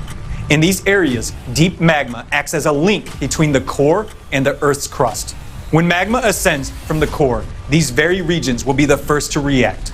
This is exactly what we observed with the upsurge in seismic activity in 95 and 2014. Yellowstone is also connected with a hotspot, a deep magma chamber. As a result, we see a similar reaction in an increase of seismic activity during the same period. So we can already see that along with the main signs of volcano activation mentioned earlier, Yellowstone is also reacting to the current 12,000-year cycle. Let's go back to the beginning, when we also said that it has a period between super eruptions. This is the period of preparation of the magma chamber. Now, the current cycle of cataclysms aligns with the time when the magma chamber of Yellowstone is already ready to erupt. If the process is not stopped, Yellowstone is sure to explode in this cycle. And the USGS knows this, but they keep silent and hide the data. So all signs point to the fact that the supervolcano is preparing to erupt. According to geological data, the volcano has been preparing for hundreds of thousands of years, while the activation and transition to eruption happens very quickly. The magma chamber had been in a state of preparation for 640,000 years. Within the last 20 years, we have been observing signs of activation, and there are very few years left before disastrous cataclysms of the 12,000-year cycle begin. You may ask, what can trigger an eruption ahead of time? A strong earthquake, including a deep focus earthquake, can be a trigger to an eruption. We know that the number of earthquakes is currently increasing. Consequently, the risk of eruption is increasing as well. As of today, the threat of nuclear weapons use is high. It is well known that a nuclear explosion is equivalent to an earthquake of magnitude ranging from 5 to 8.5. This will serve as the same trigger for the Yellowstone to erupt. Yellowstone has a connection with China and Italy. According to mathematical calculations, if a magnitude of 7 earthquake or a nuclear explosion of comparable magnitude occurs in a particular province of China or Italy, then, depending on when and where exactly it occurs, it can cause Yellowstone to explode. Point 7, the indicator of 100% probability eruption. Another critical factor that is highly likely to trigger an eruptional heating of magma and, as a consequence, a sharp increase in pressure. And this will inevitably cause the supervolcano explosion at a critical moment. If Yellowstone explodes, then there's almost 100% probability that Japan's supervolcano Aira will explode as well. In that case, humanity will cease to exist long before 2036. Conclusions. Based on the trends of the planet's rotation, the process of slowing down is about to begin. And in the next 2 years, the Yellowstone caldera will really cause widespread fear around the world. All this was mentioned in the video published on the Creative Society platform, which was discussed by Olga Schmidt in her post on Twitter. Let's go back to the USGS response. They write the following: Yellowstone is not showing any signs of unrest and is at normal levels of activity. There is no indication of any trend towards any sort of eruption. This conclusion is shared by volcanologists worldwide who study Yellowstone and other caldera systems around the globe. After analyzing the data, we realized the gravity of the situation. But why does the USGS insist that everything is all right with the volcano? Do we have a reason to trust the scientists who reassure us? After all, the issue is extremely serious and our lives depend on it. Every month, they publish reports on Yellowstone activity. We've noticed that data on gases is not publicly available. If you go to the website with the temperature sensors, it turns out that most of the sensors don't work and don't display the temperature. According to an independent researcher, Mary Greeley, there are many more earthquakes registered on the seismograms than what is shown on the USGS website. Moreover, at the forum Global Crisis, Our Survival is in Unity, a group of analysts of the Creative Society project presented evidence that the main seismic services, including the USGS, manipulate data. Can we trust the USGS in the matter of the catastrophic eruption of Yellowstone? Right now, the volcano is not erupting yet, as is stated by USGS, but we can see that it has been preparing for an eruption for the past 20 years. We understand that the data we have analyzed is incomplete, but even based on them, we can clearly see that the volcano will inevitably erupt, since Yellowstone is about ready for a super eruption, for which it has been preparing for 640,000 years. And this moment coincides with the 12,000-year cycle of cataclysms that we have entered. In the coming years, the Yellowstone supervolcano will cause much fear to people on Earth with its activity. So why are the world's reputable volcanologists, in accordance with the USGS's Twitter response, jeopardizing their reputation by hiding the truth? Everything is very simple. An eruption of such a scale would result in the death of billions of people worldwide. It is already high time to raise the alarm. But who will take the responsibility to do this? Why are scientists silent? The answer is simple. If a volcano does erupt, everyone will die. And then scientists will not have to be accountable. And if the eruption doesn't occur, it means they were right all along.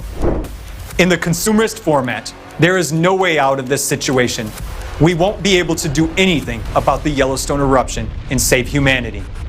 Only in the creative format of society will we be able to do everything to know about the eruption of any volcano in advance, and even be able to reliably use caldera depressurization technologies to prevent an eruption, instead of activating the volcano. But the most important thing is that we'll be able to save the lives of billions of people.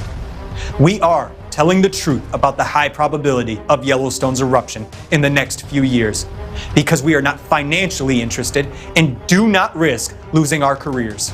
We speak out because we want to live, and we offer a way out. The only viable measures at this point that each person can take is to learn more about the Creative Society Project and support it by actively spreading information about it. Only in this way can we prevent catastrophic eruptions of supervolcanoes on the planet. Join us, and you will be sure for your future and the future of your loved ones.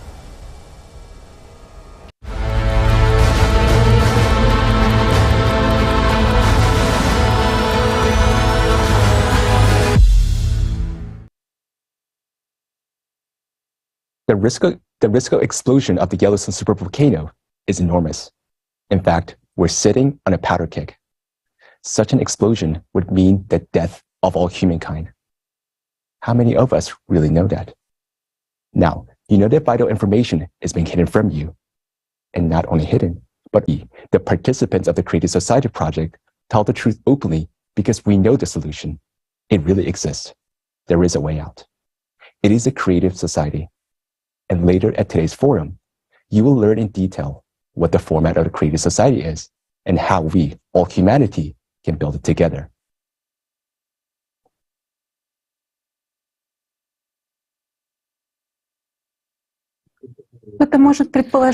One might think that these disasters happening today are not really a cycle, but just random events.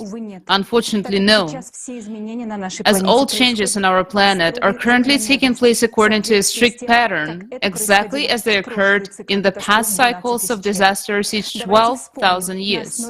Let's recall based on what it was concluded that disasters of planetary scale occur every 12,000 years, while every 24,000 years they're even stronger.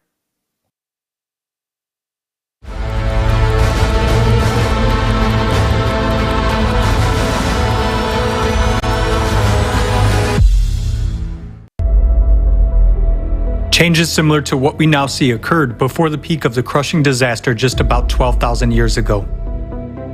Those events are called the Alared Oscillation and the Younger Dryas glaciation that followed. 12,800 years ago, global temperatures rose as much as 15 degrees Celsius within just a few years. Most of the ice sheet suddenly melted, and the Earth emerged from a full ice age.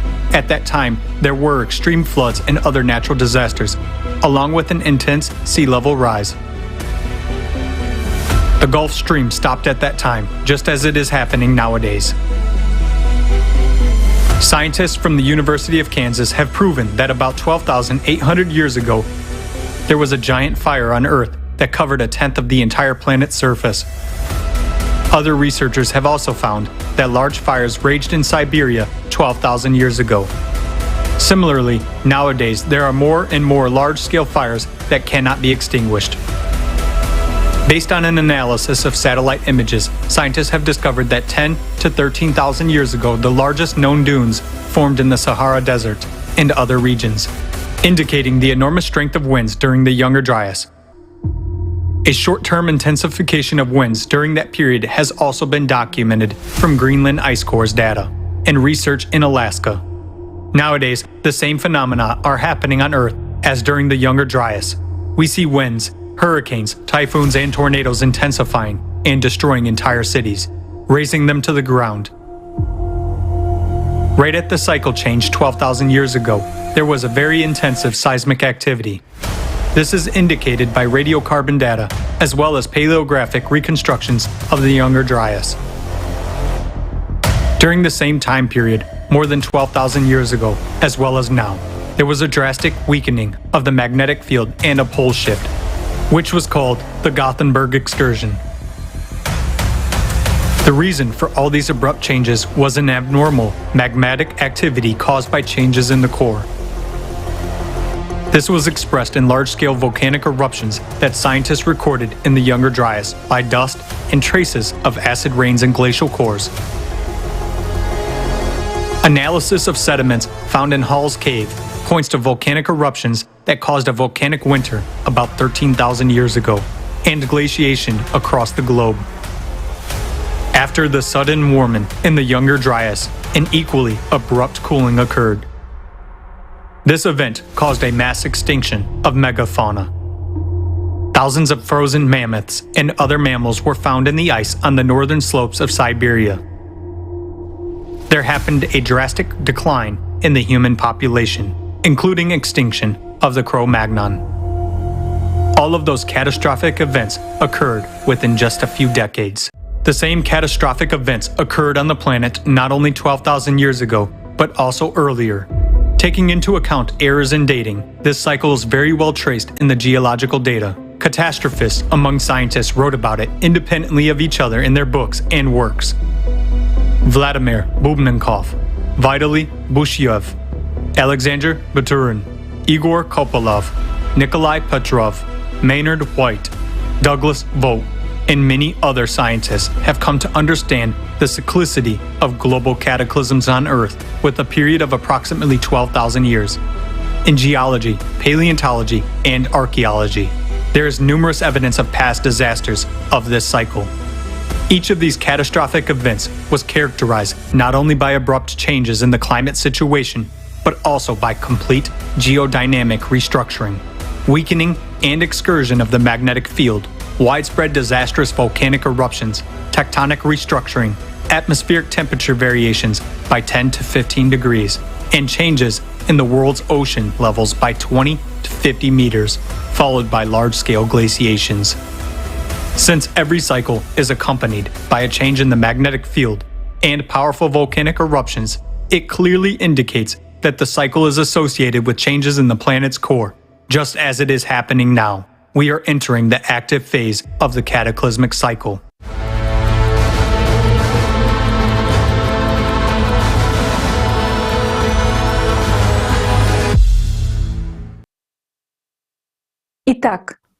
So, the conclusion that there is a cycle of 12,000 years was based on an extensive interdisciplinary research of traces of disasters from ice cores, riverbed sediments, flood traces, ash layers from eruptions and megafires, paleomagnetic events, tectonic restructuring, archaeological data, and many other facts.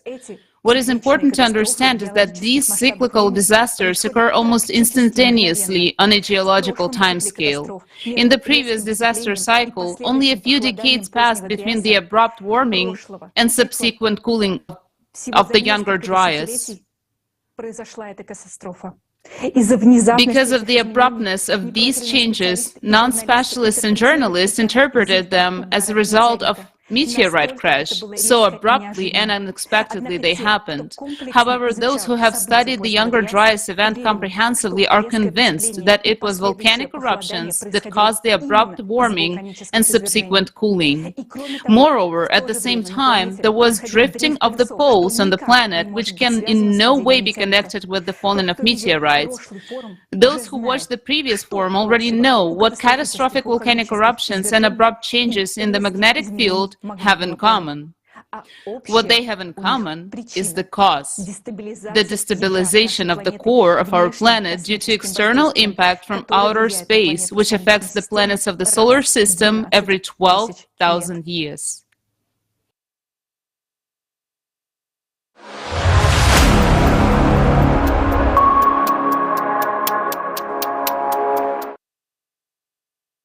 During each 12,000-year cycle of catastrophe, there is a drift of the magnetic poles, which we are observing now. The pole shift from 12,000 years ago is called Gothenburg excursion, 24, Lake Mungo, 36, Mono Lake, 48, La Chambre, and so on. in past cycles, the magnetic field also weakened. For example, according to the paleomagnetic research and dendrochronology, during the Lachamp event, the planet's magnetosphere shrank to about 3.8 times the Earth's radius. One hypothesis claims that the extinction of Neanderthals occurred due to the increased ultraviolet radiations, since the weakened magnetic field allowed greater flow of radiation to the Earth's surface. According to scientists' model, at that time, auroras were observed even near the equator. These changes of the magnetic field are already gaining momentum now. You may think that this is not a very important parameter since you cannot feel it by yourself. But in fact, this is a catastrophic phenomenon threatening all life on the planet, and soon you will see this for yourself. Let's look at the changes of the magnetic field in the current 12,000-year cycle, what anomalies on the planet they cause, and what threats these possess to us. Again, that in 1995, as a result of the changes in the Earth magnetic field and in the Earth core, the North Magnetic Pole, previously moving at a speed of about 10 miles a year, drastically accelerated by 3.5 times. This is the result of heating of the outer core and acceleration of the flow of molten iron inside of it. Today, South Atlantic magnetic anomaly is growing due to the magnetic field weakening. Over last century, the intensity of the Earth magnetic field has dropped by more than 10%. This means that a more powerful flow of cosmic radiation, such as ultraviolet, X-ray, gamma, and their derivative, is threatening us. This also means that an even greater flux of the external cosmic impact is penetrating towards the core. There is another sign of the changes in the Earth magnetic field, which indicates the stabilization of the core and is probably unexpected for you. These are atypical auroras. You probably noticed that this year there are particularly many abnormally bright and frequent auroras in various non-typical places of the planet. People have posted numerous photos and videos on social networks admiring this phenomena. However, unfortunately, there isn't anything to admire, and now we will explain why. What is an aurora? This is the interaction of the solar wind with the Earth magnetic field and the atmosphere. In simple terms, the solar wind particles interact with oxygen and nitrogen, causing them to emit light, which we observe as an aurora.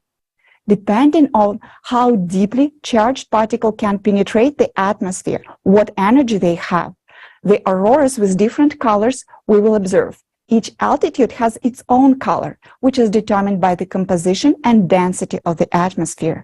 On Earth, we used to see green auroras, mainly on the poles. Green auroras occurs at the height of 60 to 130 kilometers above the Earth. Then solar wind particles with a medium energy interact with atomic oxygen. However, the auroras also can be red. It occurs due to the interaction of high-energy solar wind particles with atomic oxygen. Usually, it appears at the heights above 130 miles because such high-energy particles were prevented by the magnetic field from penetrating below this altitude. Red auroras were rare. They occurred only during the intense magnetic storms. Now, we observe an extremely alarming anomaly. Not only red auroras become more frequent, they already been observed at the altitude lower than 55 miles.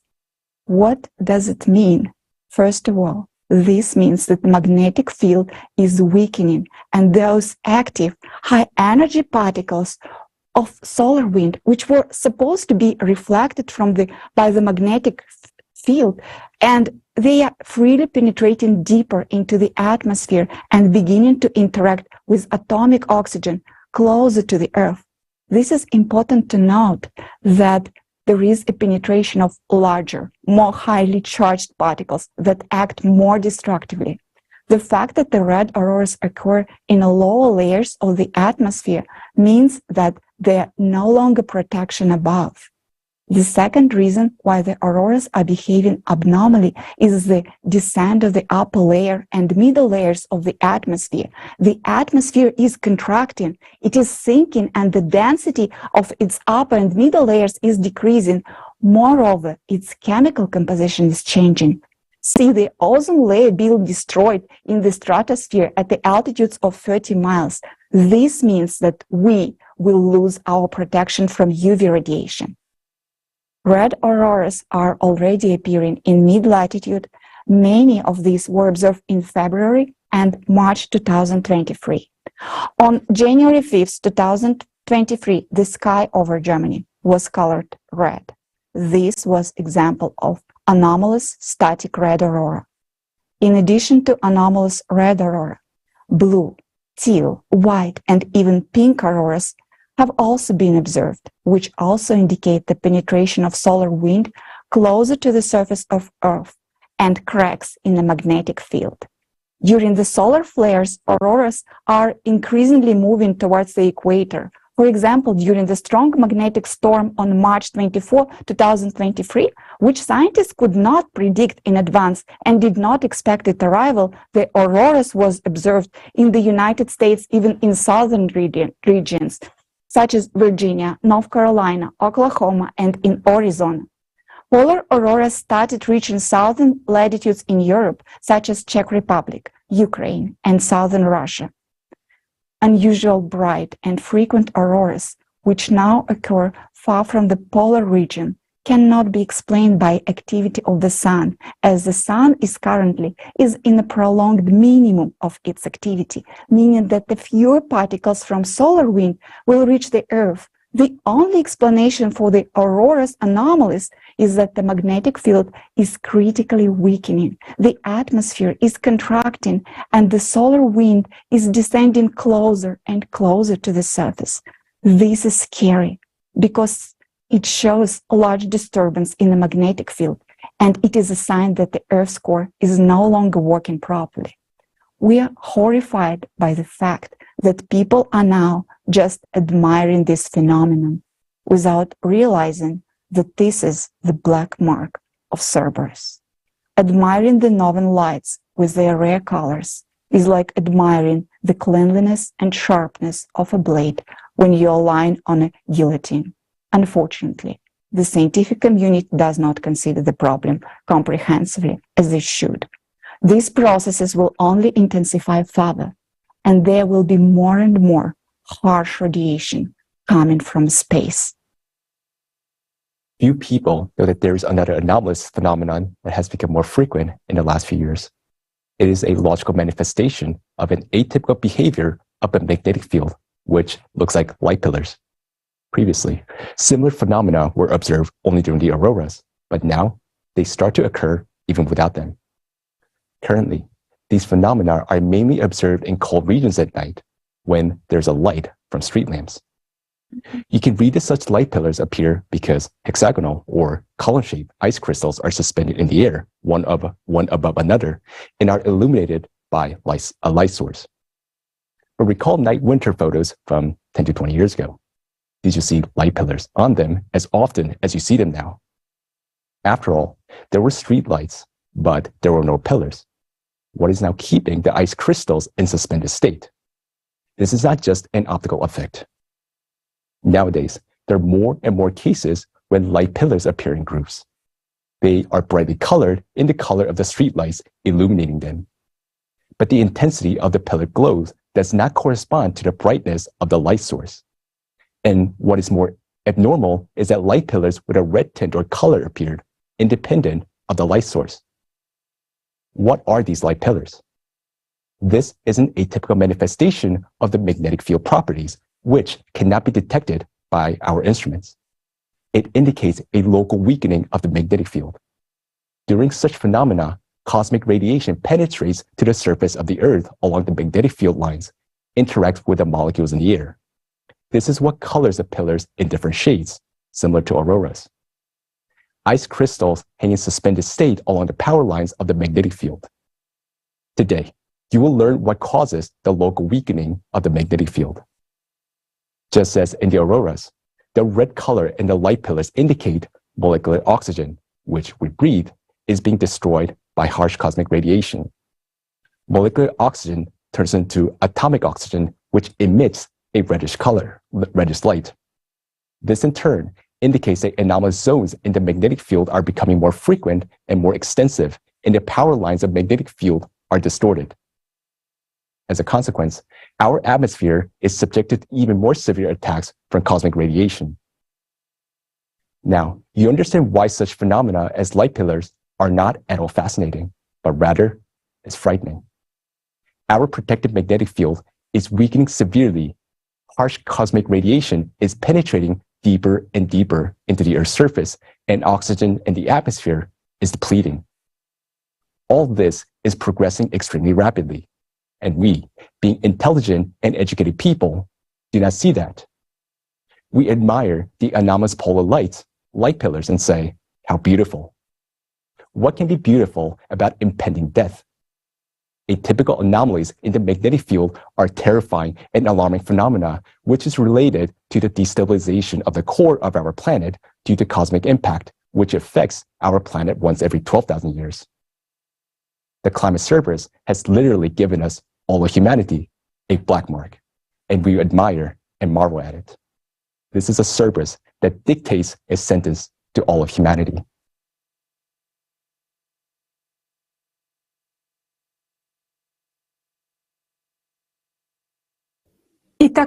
So we understand that the Earth's magnetic field is weakening due to external cosmic impact on the core. Then you may ask, if the cosmic impact affects the entire solar system and goes to the cores of all planets, does it mean that on other planets similar anomalies should be registered? And that would be quite a valid question. Today we can study changes in the magnetospheres of other planets using direct measurements by satellites or by analyzing indirect signs. For example, the Voyager probe went to explore other planets 46 years ago. And for that time, we have gathered enough statistics to record changes. Let's find out what is happening to the magnetic fields of other planets in the solar system now.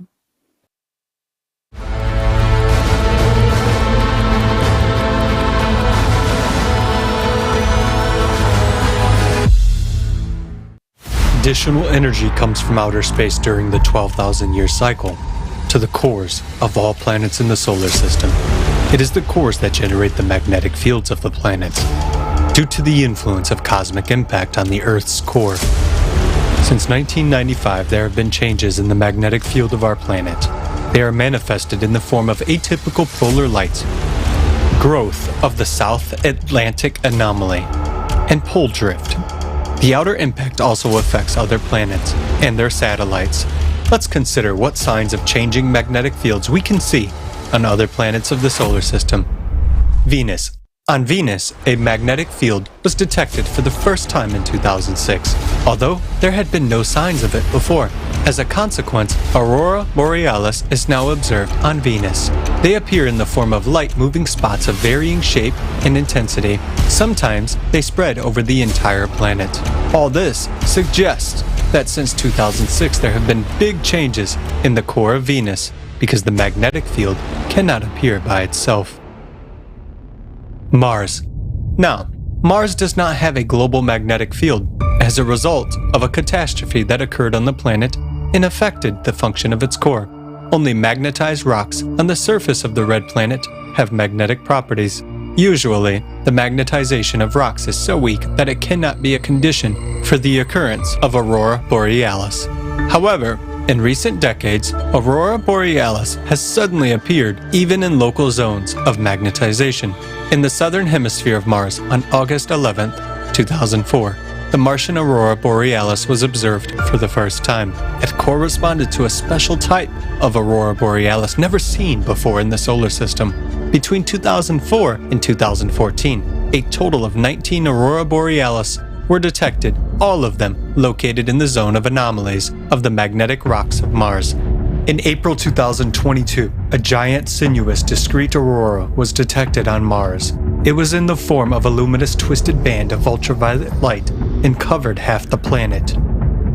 The appearance of all these aurora borealis on Mars indicates a dramatic change in the properties of even the non-functioning core of Mars. After all, it also receives additional energy during the cycle, and therefore can change its magnetic characteristics. Jupiter. On Jupiter, the magnetic field is 20,000 times stronger than the Earth's, and the aurora borealis occurs in the X-ray range and is 1,000 times stronger than on Earth. In 2017, data from the Juno satellite showed that Jupiter's magnetic field has undergone global changes in recent decades. This became evident when compared with data from the Voyager probe, which explored Jupiter in the 1980s.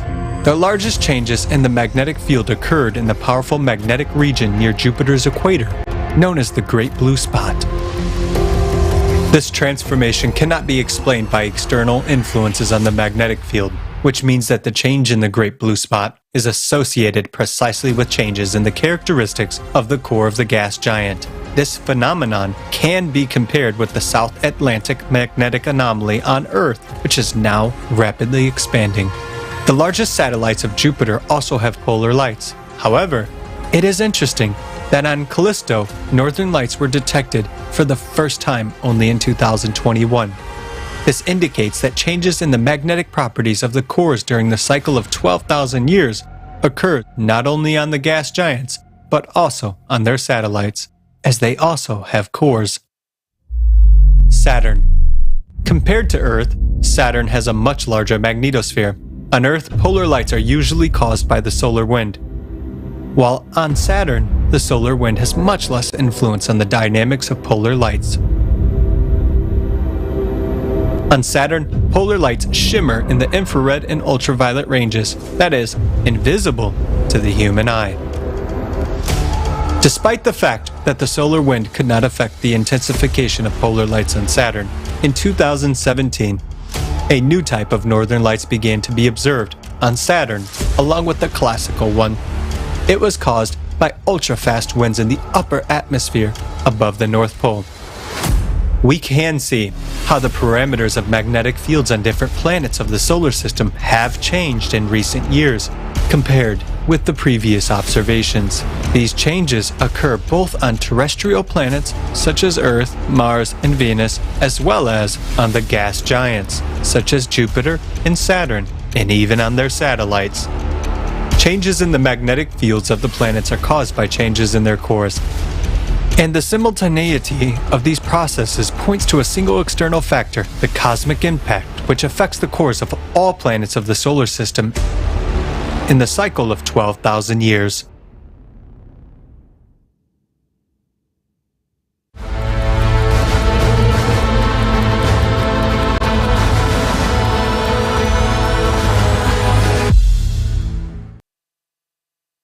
Let us draw some brief conclusions.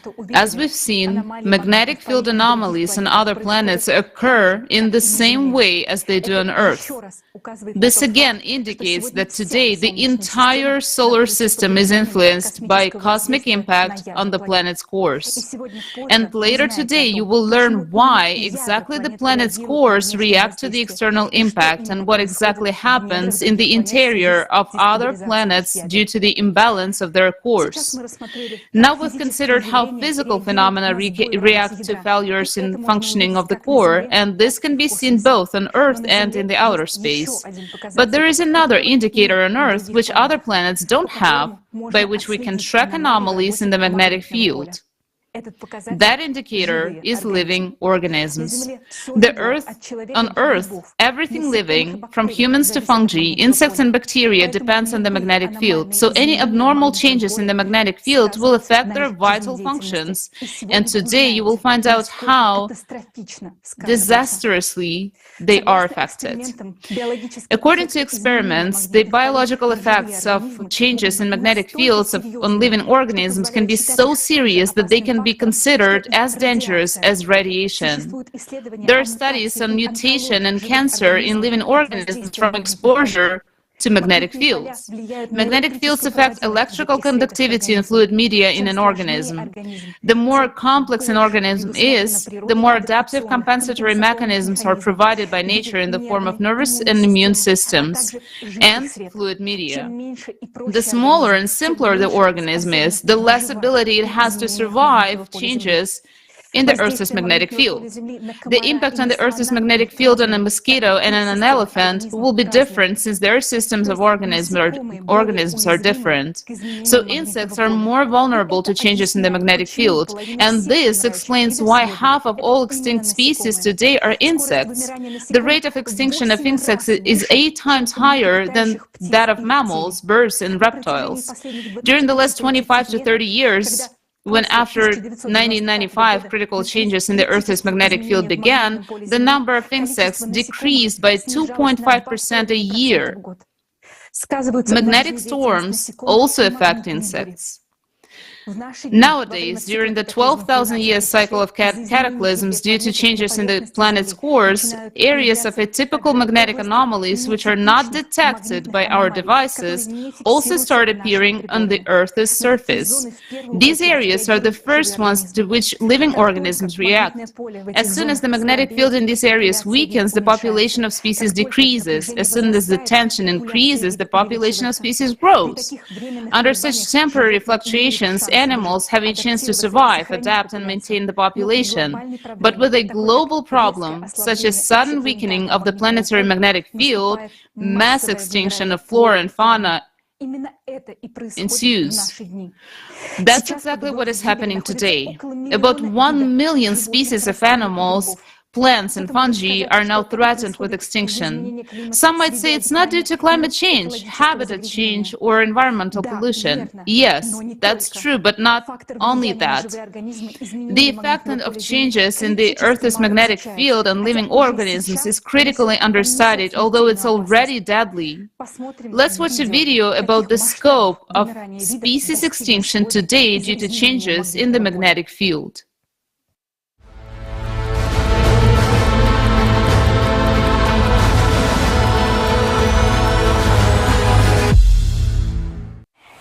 We are now on the verge of a 6th mass extinction of species, and many creatures are disappearing at an alarming rate.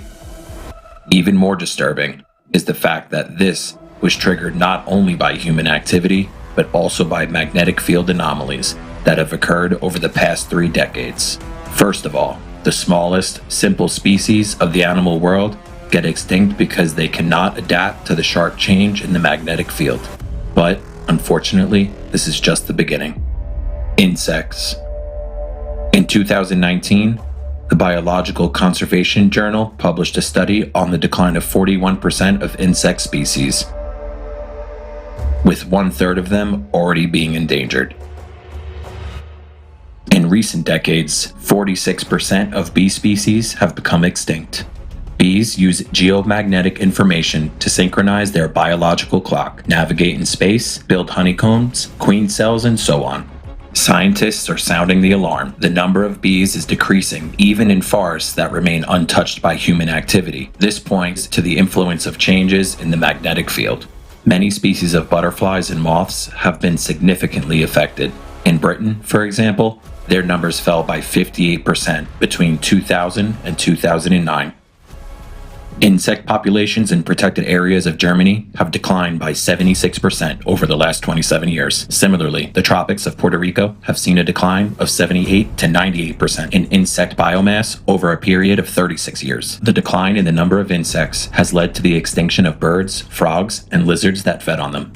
The mass extinction of insects will lead to an environmental disaster. The disappearance of even seemingly insignificant species like the mosquito will lead to a domino effect, ultimately leading to the gradual collapse of the entire complex system of the animal world, frogs and amphibians. Over the past 20 to 40 years, due to changes in the global magnetic field, there has been a sharp decline in the number of populations of many species of amphibians around the world on an unprecedented scale. This phenomenon itself has attracted increased attention from scientists and caused great public concern, especially in North America. These disruptions lead not only to population declines, but also to mutations, hermaphroditic individuals, and other pathologies.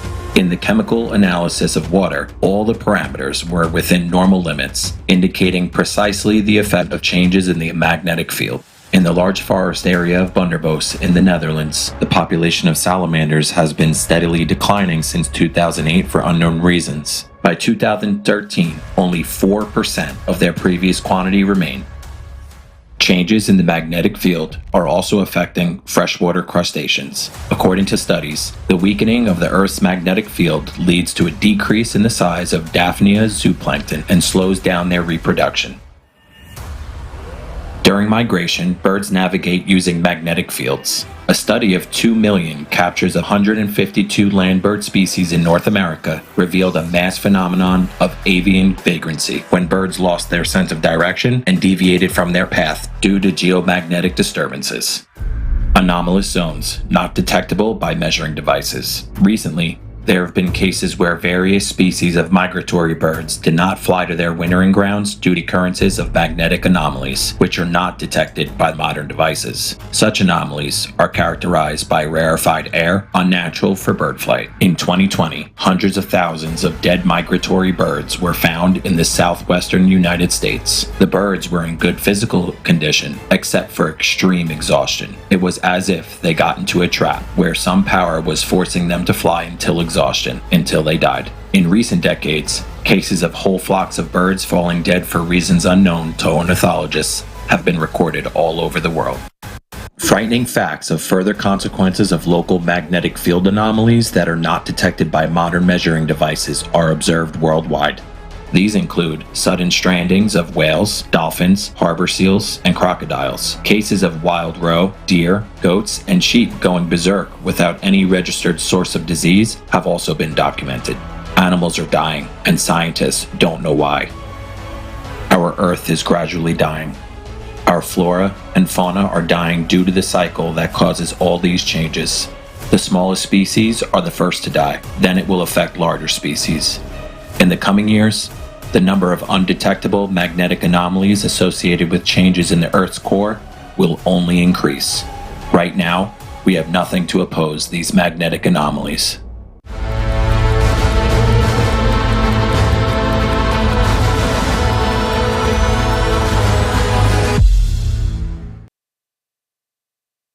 У вас может возникнуть вопрос. You may have a question. Earlier in our report, we discussed climate change on other planets, deep focus earthquakes, and destructive processes in the Earth's interior. Why do we suddenly start talking about the extinction of insects and animals? The problem is that scientists today don't look at climate change holistically. Well, everything is interconnected, and careful observation of the behavior of insects and animals can help us better understand where zones of geomagnetic anomalies occur and what their nature is. What we cannot capture with devices today can be detected indirectly by various signs. That is why we use the multidisciplinary approach, because we realize that the more holistically we look at the climate change picture, the better we can investigate the issue and the faster we can find a solution. We as humanity are now approaching a very dangerous frontier, because these magnetic anomalies are already destroying not only fauna, but also the lives of millions of people.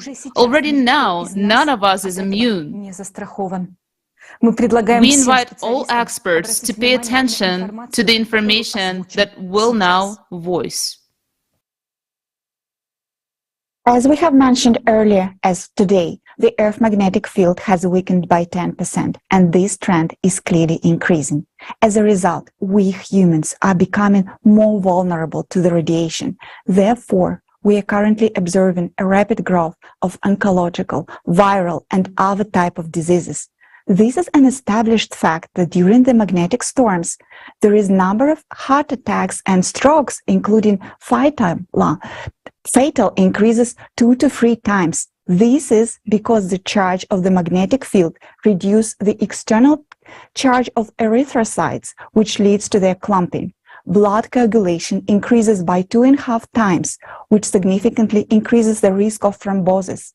Let's look at the slides showing the rate of cardiovascular diseases, psychiatric disorders, and cancer, which are steadily increasing, and they are caused, among other reasons, by the changes in the magnetic field. These numbers are shocking. But I would like to point to another extremely disturbing fact related to our health, which official science cannot explain. Many countries sounded the alarm. Young, healthy people have suddenly and prematurely started dying. Autopsy doesn't reveal any organic damage, no aneurysms, heart scars, blood clots, or ruptures of vessel. That was as if heart was simply switched off. This phenomenon was called sudden adult death syndrome. Doctors cannot find explanation for this phenomena and are discouraged by the number of cases occurring. There are several theories about how that could be caused, and you can see them on the screen now. But despite the funding and research in this area, the number of sudden deaths in the world continues to rise rapidly. And all these tell us that the cause lies in the processes that we still don't know, and they are not known to official science. Especially, we are witnessing another type of atypical anomalies in the magnetic field, which arise from the changes in the core. These are drastic local increase in the magnetic field intensity that migrates across the surface of Earth. The human body, then exposed to such an area, simply shuts down. Its resuscitation, if it's not performed within 2 to 3 minutes, death will occur. Today, due to the increasing instability of the planet's core, this type of atypical anomaly is occurring more and more frequently in the various parts of the planet, which means that the amount of sudden deaths will continue to rise. This is impossible to shield against this phenomenon. In the coming years, this will become the new pandemic. The question arises, how to save your life? Today, human life is not valued. So if the consumerist format persists, this issue will never be solved. It is necessary to change the format of society from consumerist to a creative one, so that human life comes first, and scientists receive unlimited funding for research on how to eliminate the cause of these anomalies, that is, to stabilize the core. This will become possible when a way to counteract external cosmic impact is found. This is the only way to save human life. Anomalies in the Earth's magnetic field are now leading to another type of atmospheric phenomena that is extremely dangerous and is already causing the death of people. These phenomena are not yet being linked to disruption in the Earth's magnetic field. Specialists try to explain them in traditional ways. We'll now give you several examples to illustrate this type of anomalies. Among the number of climate disasters that have been attacking the people of Saudi Arabia for the past 6 months, there was one circumstance that no one paid attention to. On December 29th, 2022, the temperature dropped abruptly in Mecca. However, it did not get cold around it. An area of coldness appeared locally and suddenly out of nowhere. This led to formation of powerful cloud system. Look how suddenly it appeared there and brought heavy rain and hail with it. After a while, the temperature returned to normal, so no one paid attention to this. These abnormal, sudden, and localized temperature drops are attempted to be explained, for example, by Arctic cyclones bringing the cold. But why didn't cyclone manifest itself along the way? Because when cyclone moves, it leaves a trail of cold behind it along this entire trajectory. An Arctic cyclone cannot suddenly fall from above, make a cold snap in a local region, and disappear without a trace. Similar instantaneous localized drops in temperature have also been noticed in other parts of the world. For example, on December 21st, Colorado, USA, the temperature dropped by a record-breaking 40 degrees Fahrenheit in just half an hour. And in the state of Wyoming, a weather station recorded an unprecedented drop of temperature of 20 degrees Fahrenheit in just 2 minutes. On February 3rd, in the United States, near the observatory of Mount Washington, the air temperature dropped sharply to minus 47 degrees Fahrenheit. Mount Washington is known for the world's worst weather, but February 3rd, the temperature drop was record-breaking. The combination of freezing temperature with hurricane winds gust up to 127 miles an hour felt like minus 108 degrees Fahrenheit. The temperature drop was so sudden that trees and soil exploded and cracked from the freezing water. If people on the mountain at that moment would have gotten frostbites within 2 minutes. Simultaneously with the temperature drop, there was a sharp drop in pressure. Meteorologists explain these extreme conditions by the partial drop of the stratosphere into the lower atmosphere. You can see the animation on the screen. Such sharp localized temperature drops are associated with another type of atypical magnetic anomalies, which have not yet been detected by our instruments. These anomalies appear as a result of disruption in ionization of atmosphere and molecules. Ionization, it is important to understand that the charges of air molecules in the atmosphere are affected by the magnetic field. And in zones of atypical magnetic anomalies, the ionization of molecules in the atmosphere changes, and as a result, the connection between molecules weakens. Because of this, the air becomes less dense, and cold air from the upper layers of the atmosphere quickly descends to the Earth's surface, while the warm air rises into the stratosphere. This phenomenon can be called atmospheric contraction or overturns, which occur very quickly and have local character. This phenomenon can be detected by measuring the qualitative changes of molecules in the upper layers of the atmosphere. Probes can be placed in different parts of the planet to perform continuous measurements of the electrical charge on the air molecules, its intensity and strength. Then we will be able to study these overturn zones to comprehensively observe changes in the magnetic field and the processes occurring in the Earth's core. Another manifestation of such decompressed zones in the atmosphere has been the increasing occurrence of clear air turbulence, where air pockets form without any apparent reason. This phenomenon is not predicted and not detected by radars. On March 2, 2023, a Lufthansa crew encountered severe turbulence at an altitude of around 6.8 miles. The plane literally plumped more than 1,000 feet downwards. 7 people were seriously injured and taken to the hospital. On December 18, 2022, a United Airlines plane during takeoff climbed to 2,200 feet, 670 meters above the ocean. Suddenly, it began losing altitude rapidly. Fortunately, the crew was able to regain control over the plane only 775 feet or 200 meters above the water. On March 21, 2022, a China Eastern Airlines plane took off from Kunming Airport in China. After 2 hours of normal flight, the airliner suddenly began to fall. In just 2 minutes, the plane plumped 4.4 miles, 7 kilometers downwards. The captain tried to avoid the crash and gain altitude, but in a split second, the plane turned 90 degrees and crashed vertically into the ground. We have given, and right now you can see this on the screen, the simulation. We have given only a few examples. In all of those cases, without any apparent external conditions, there was a dramatic drop of altitude. Planes literally fall into air pockets, which leads to serious disasters and loss of lives.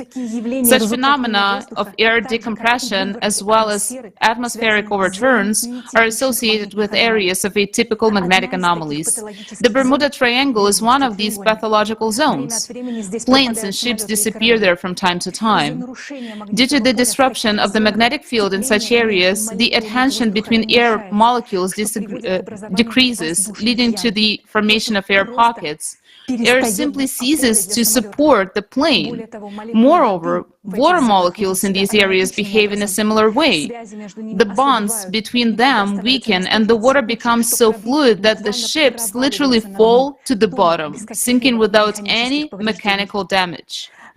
But if previously, as in the case of Bermuda Triangle, we knew where the atypical magnetic anomaly could occur, nowadays such Bermuda Triangles are appearing more frequently and almost everywhere.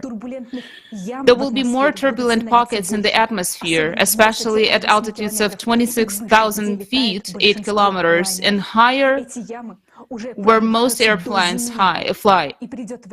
These pockets are already breaking through to the ground, and the time will come when there will be so many such pockets that flying and sailing will be impossible.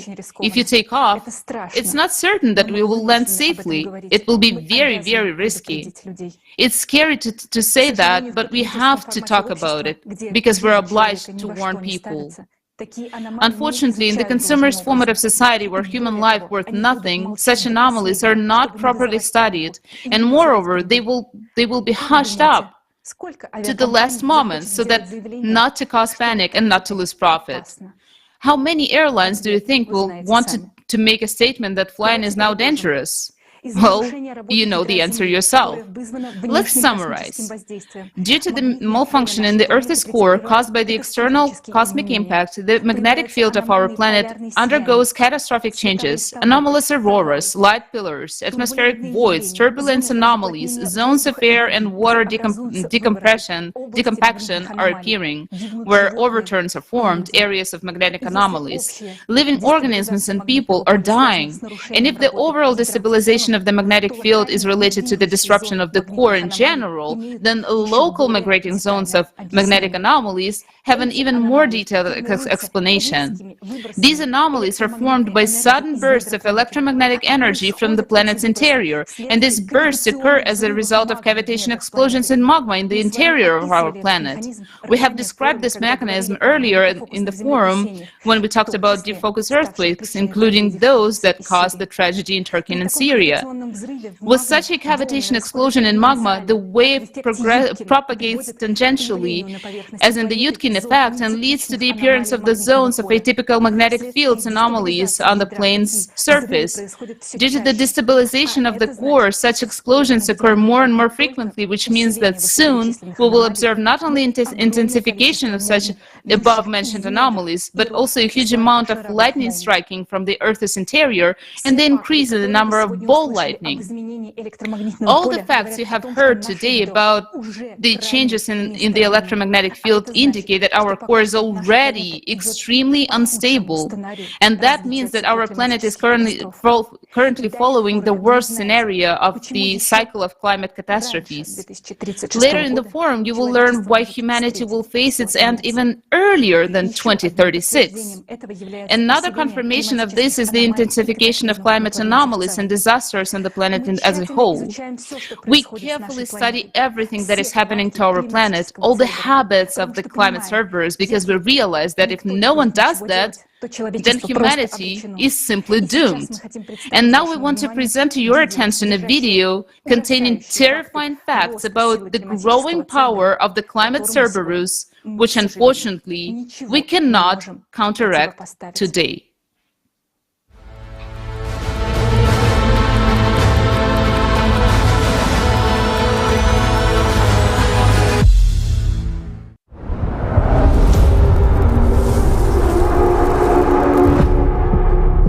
Natural disasters of such magnitude and force have never been witnessed by our humanity before. It is like a cerberus that burst out of the Earth's interior.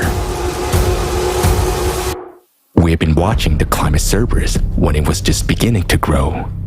We're thousands of volunteers of the climate monitoring team of the Creative Society from all over the world, who work 24/7 to collect and analyze huge amounts of data, studying the habits of the climate cerberus.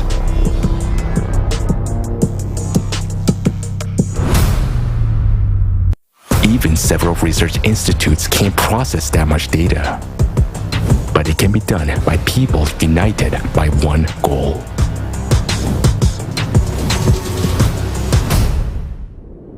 Watching the cerberus, we have realized that it has now grown and broken free. It is already tearing apart our planet, destroying our homes, and taking people's lives. And yet, most people are not aware of this threat at all and do not understand what is happening to the climate. But we realize that the climate cerberus will not stop on its own. To stop it, we must study all its habits. The cost of each of them is the lives of many people. Cerberus is now many steps ahead of us, and we're only following its trail. We will tell you about the habits we have managed to identify. After watching this video, you won't be able to say that no one has warned you.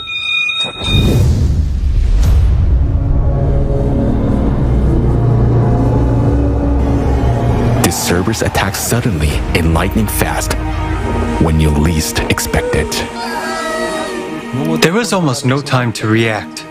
Nothing. We couldn't take anything out because the fire was coming, and it was terrible. There was no access to get out.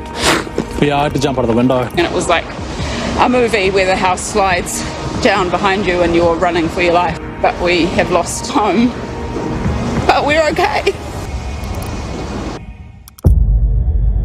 On March 28th, people were peacefully walking on the city streets in Georgia. Moments later, they found themselves under the rubble of street structures.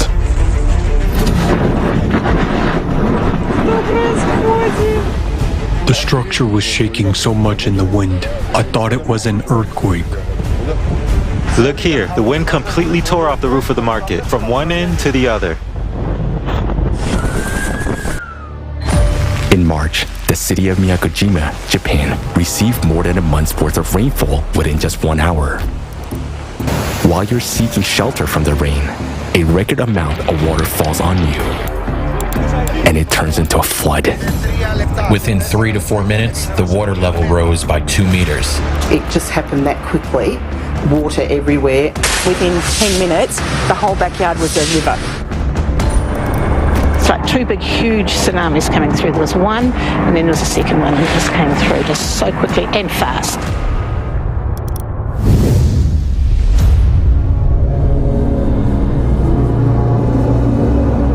The Cerberus does not obey rules. The tactics of its attacks are unpredictable. It swaps the 4 seasons.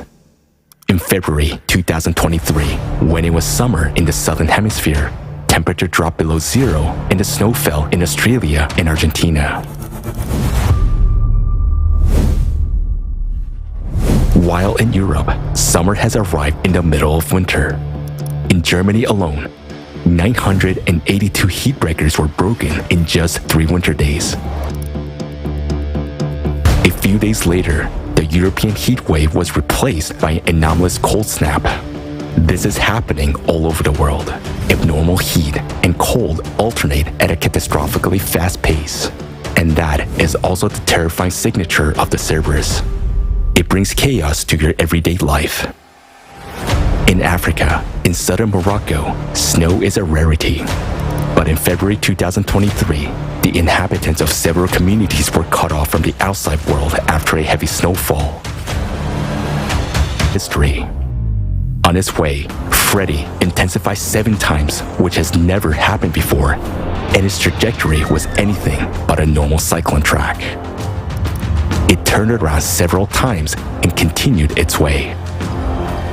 Cyclone Freddy left catastrophic devastation and claimed more than 600 human lives in 6 countries. The climate Cerberus never sleeps. It attacks when you're most vulnerable and defenseless. Residents of São Paulo in Brazil went to their bed to the familiar sound of heavy rain.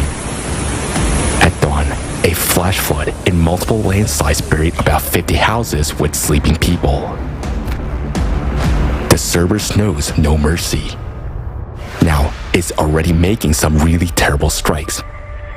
But this is only the beginning. On the early morning of February 6, 2023, a magnitude 7.8 earthquake destroyed the peaceful sleeping cities in Syria and Turkey. The deadly quake was only the beginning of a terrible catastrophe, followed by the second powerful earthquake of magnitude 7.5 and thousands of aftershocks.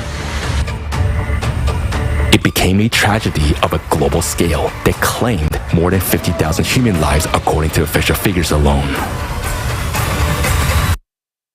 Don't be scared, sweetheart. Don't be scared. Friends, we are buried because of the tremor. Mother, are you okay? Mom. Granny, are you all right? Is there really no one there? We're completely buried.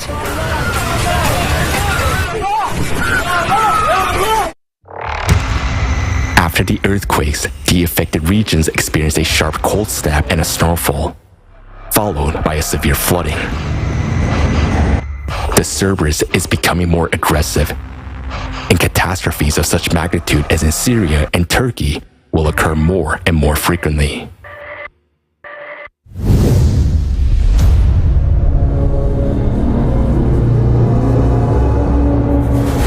The cerberus appetites are constantly growing. It is devouring more and more territory and taking away our homes.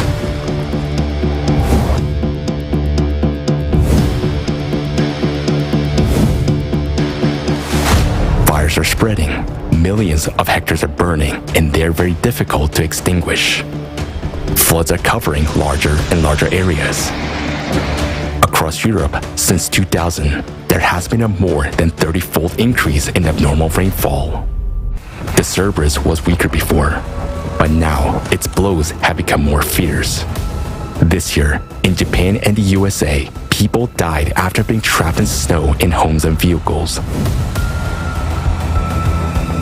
Now, even snowfalls have become a deadly threat. Periods of attack last longer. Droughts have become a continuous process that intensifies year by year.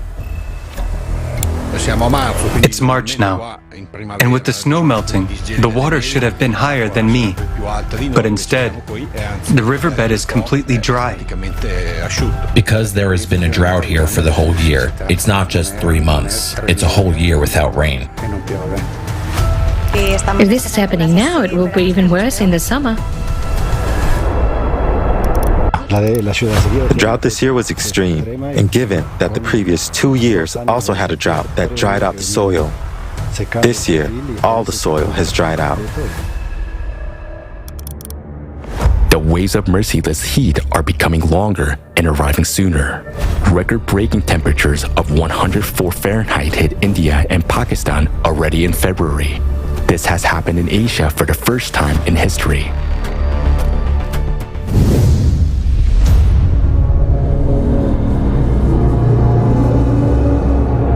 The cerberus has many heads, and they are all insatiable. It attacks multiple territories at once, and disasters occur simultaneously.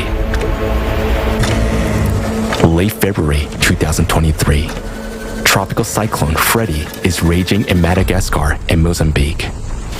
At the same time, there is a major winter storm and a historic tornado outbreak in the USA, and major fires in Australia and Chile. Extreme rains and floods hit Indonesia, Brazil, and 17 other countries, while landslides and mudslides occur in the Philippines, India, and Peru. During this time, the world experienced 5 major earthquakes with magnitudes above 6. And this is not even all of the events. The cataclysms are synchronizing, thereby reinforcing each other. This has never happened before, but now it's happening all the time.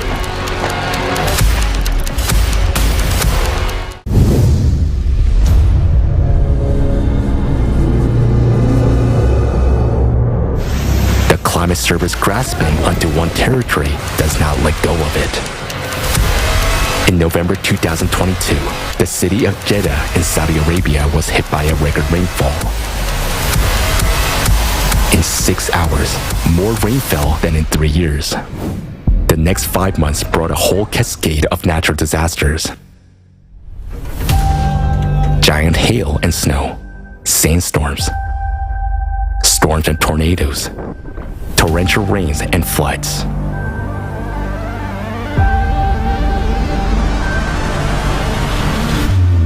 For more than 3 months in a row, California, USA, has been hit by bomb cyclones, atmospheric rivers, a powerful earthquake, hundreds of floods and landslides. This is the first time the residents of the states have encountered anything like this. Climate disasters occur in cascades over one area, and each new wave of disasters brings even more destruction and suffering to people.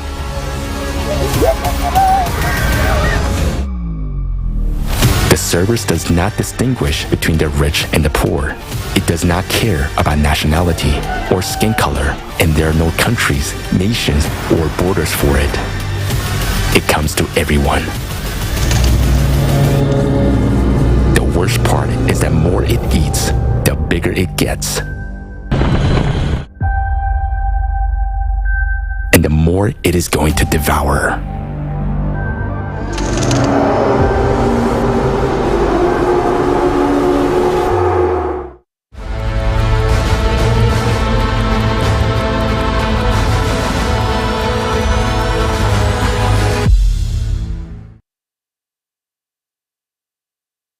The video we just watched once again shows that the climate cerberus is a disturbing reality of our present day. Indeed, it doesn't care about your social status, gender, or race. Everyone is equal in the face of this destructive and deadly threat. Can we oppose it now? Yes, we can. And everyone has something to offer. It's the voice of truth. The faster people around the world learn about the real causes of climate change, the faster steps will be taken to eliminate them. So, I want to call once again on everyone who sees and hears us now. Share this forum, this broadcast. Go live right now and record your invitations. Let's do everything we can do to make the world know the truth. You and I can see now how catastrophic the escalation of disasters around the world is, how much destruction, tragedy, and grief they bring. It is impossible to keep silent about it anymore. Each of us understands this. That is why we are holding this forum, and all our activities are aimed at conveying the truth about the real scale, the increase in disasters on Earth, and the real causes of this. And every volunteer of the Creative Society Project conveys this truth as best as they can, using their talents and abilities. Some speak about this through music, dance, or song. Now we present to you this music video aimed at drawing the attention of the world community to the real causes of climate change and the only way out, the Creative Society.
listen your voices. No point to break through the walls and defense.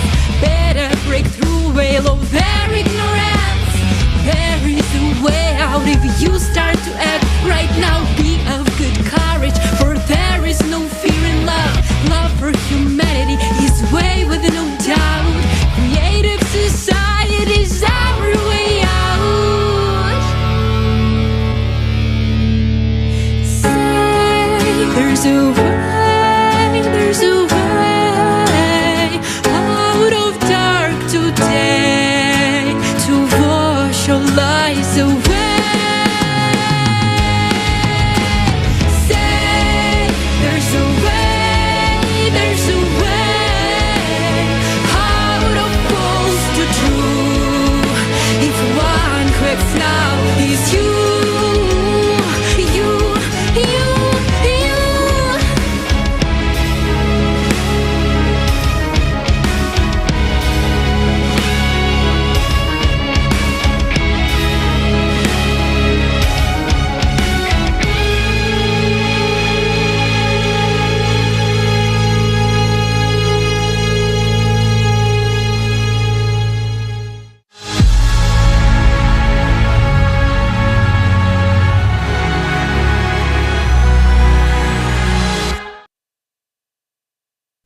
Thank you. There is a line in this song that says, "To tame what is underground, you need to make your voice sound," which says that the problem today is underground, in the core of our planet. Even last time, people still had many questions why it is the core in the 12,000-year cycle that is causing the cataclysms occurring on Earth. And so now I pass the floor back to our scientific team.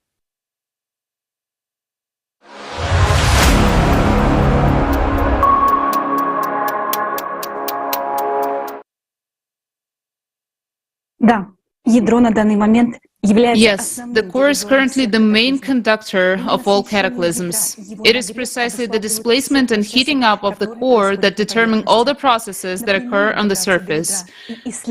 We do not have the means to directly reach and study the core. Therefore, we need to study the effects of its destabilization to understand what is happening with the core. It is also necessary to study other planets because understanding the processes on all planets will allow us to better understand the causes and consequences of changes in the core of our own planet. Because our main and key task during the cycle is to stabilize the core and stop the influx of additional energy from external cosmic impact to it, in order to prevent the extinction of humanity. And later in the forum, you will hear how it can be done.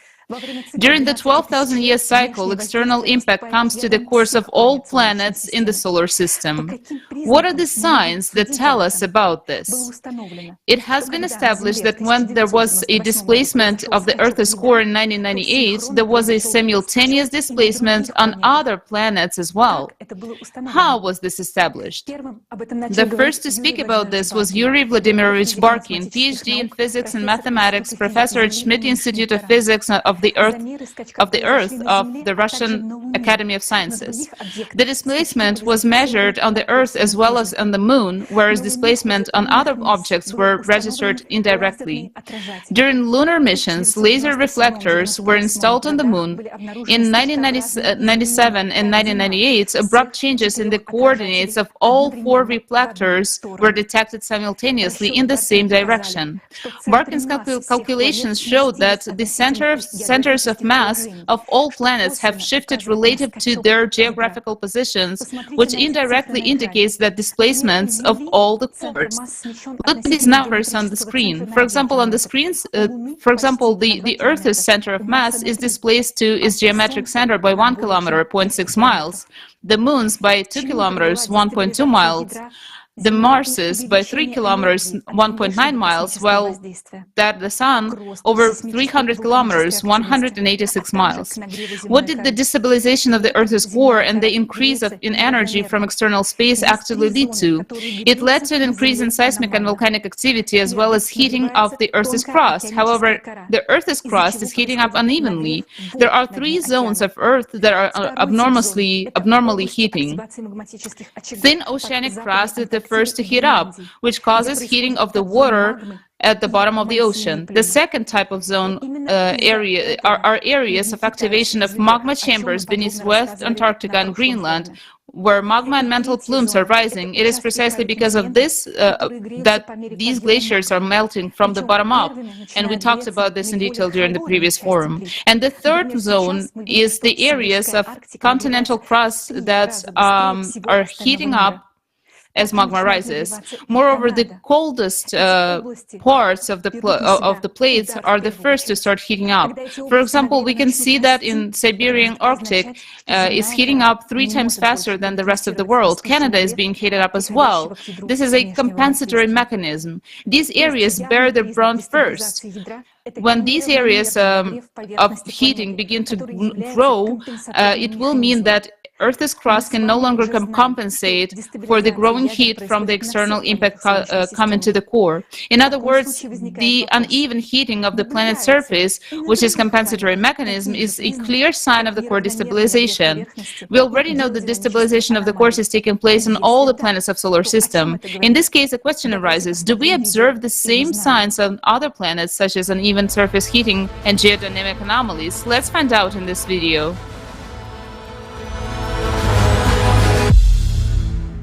During the 12,000-year cycle, an external cosmic impact reaches the cores of all planets in the solar system. On Earth, this leads to abnormal heating of magma and its rise, resulting in increased volcanic and seismic activity, abnormal heating of the Earth's crust, as well as glaciers and permafrost melting from below. Is it currently possible to detect any increase in internal heat and tectonic activity on other planets, provided external cosmic impact is spreading to all planets? Mercury. Satellite data from the MESSENGER probe has shown that 19 tectonic-related terrain changes formed on Mercury between 2011 and 2015. The planet's core is responsible for internal activity. Previously, Mercury's core was believed to be inactive. The new tectonic changes are concentrated predominantly in the northern hemisphere. What's notable is that the core of Mercury has now shifted in the same direction, according to scientists' assumptions. So where's the extra energy that intensifies tectonic activity on the planet coming from now? Venus. Recently, there has been an increase in volcanic activity on Venus, similar to what is currently observed on Earth, Mars, and Jupiter's moon Io. 37 volcanic structures have been discovered on the planet's surface, with plumes observed within them. Their activity was detected in 2020. The researchers draw an analogy with Earth's mantle plumes that form chains of volcanic islands like Hawaii or the Canaries. As it can be seen on the map of Venus, these volcanic structures are mainly concentrated in the southern hemisphere of the planet, indicating an asymmetrical rise of magma in the planet's interior. The increased volcanic activity on the planet is also confirmed by numerous other independent studies.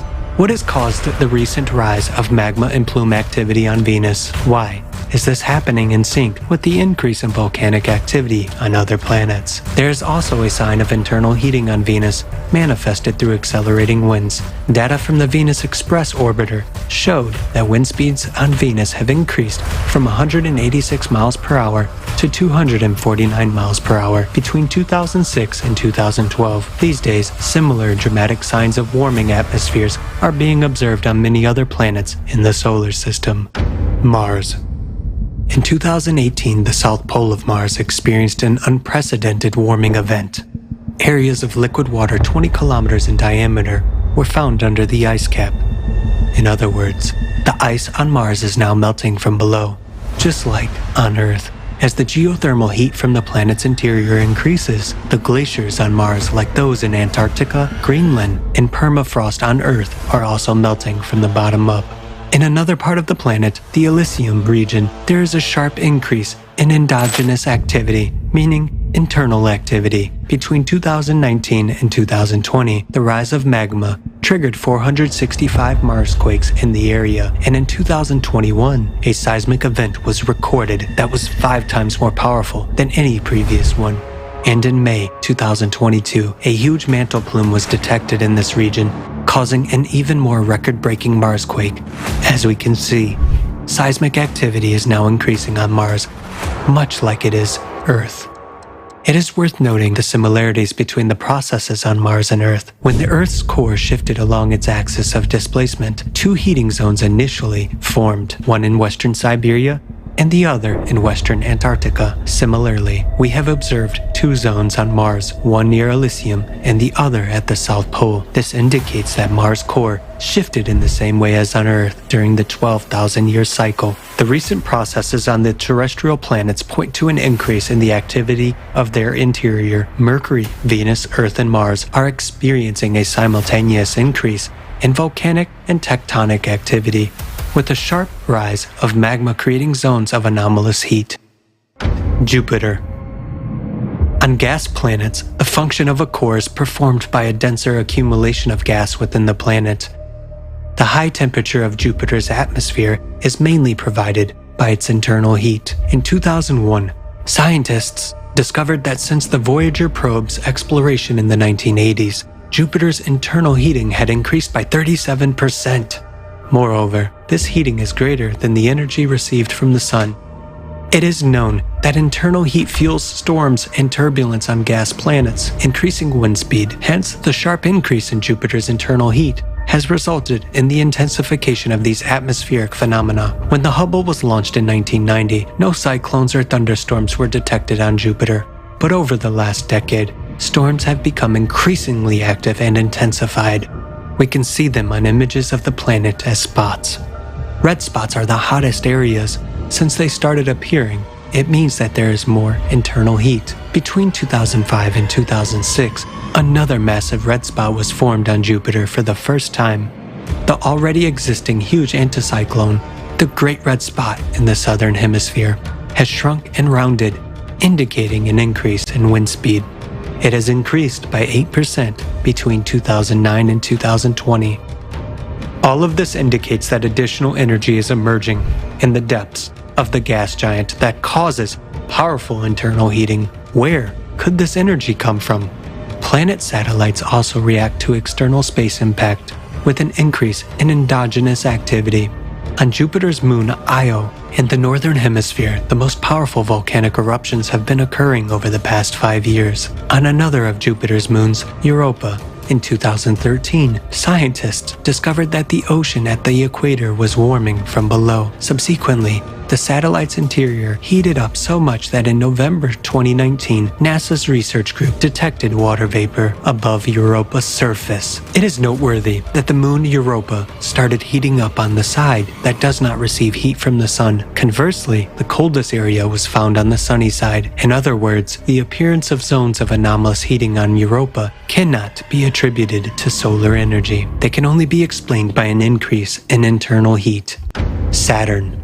Internal heating on Saturn is known to be the main driver of storms, as it is on Jupiter. Between 2007 and 2010, a chain of 23 to 26 dark spots was discovered, which were interpreted as areas with high heat emission. In 2010, the so-called Great White Storm formed abnormally early in the northern latitudes of Saturn.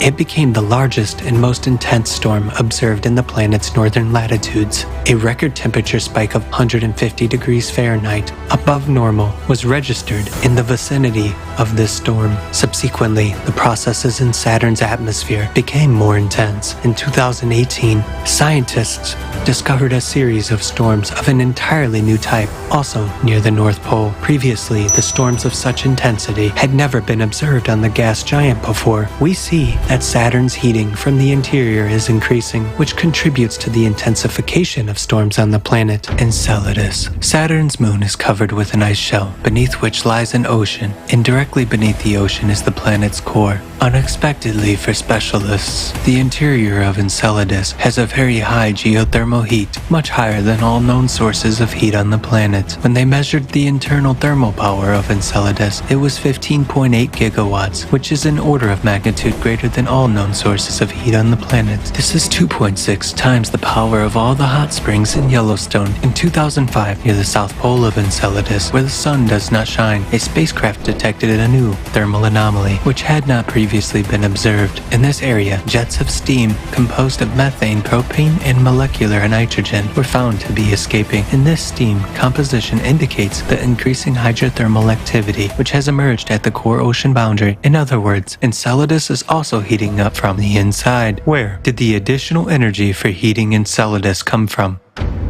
Uranus. It is believed that Uranus is warmed by solar energy only, which determines the planet's weather patterns. However, in 2014, when Uranus began to move away from the sun, solar energy was almost non-existent in its northern hemisphere, and extreme storm activity was detected in that region. This means this activity on Uranus must have been triggered by recent internal warming processes. Neptune. Neptune is experiencing dramatic temperature anomalies. Although it has been summer on Neptune since 2005, data showed that most of the planet had been gradually cooling into 2018. However, between 2018 and 2020, stratospheric temperatures at the South Pole have risen sharply by 11 degrees. Such a rapid pole warming vortex surprised astronomers since it had never been seen before. They could not determine the cause of these fluctuations. However, it is apparent that additional energy appeared in the system which may have caused such temperature anomalies. Pluto. Pluto and its moon Charon are the smallest and farthest objects from the Sun. They have been considered inactive as they cannot store internal heat due to their size. In 2015, a 1,000 kilometers long, that is 620 miles long, field of large cryovolcanoes was discovered on Pluto, spewing ice and ammonia. Planetary scientists were astonished by this discovery, as cryovolcanism requires a mechanism of the planet's internal heating. Heating from the sun is excluded due to Pluto's distance from it. Researchers were unable to explain the activity observed on the planet with the help of traditional heat loss models. We are clearly seeing internal activity on the surface of Pluto and Charon. Something is ripping apart their ice crust. That is, we can see that the planet and its moon have recently begun to heat up from the inside. What could be adding energy to this heating of the interior of Pluto and Charon? Conclusion. So what is currently affecting the interiors of all the planets in the solar system? It is an external source of additional energy that enters the cores of the planets every 12,000 years. This excess energy in the core is converted into heat. Magma heats up, producing zones of increased heating. There's growth of seismic and volcanic activity, strengthening storms and other anomalies. Moreover, they are often localized in certain areas of the planet and do not depend on solar energy. What you have seen now is but a small part of all the facts that indicate that the heating in the interiors is synchronously increasing both on the terrestrial planets and gas giants and their moons. All these anomalies have only appeared in recent decades, when the number and strength of disasters from the Earth's interior began to increase. In just 5 to 7 years, we will see all these processes on other planets increasing tenfold, if we ourselves remain to live on our planet.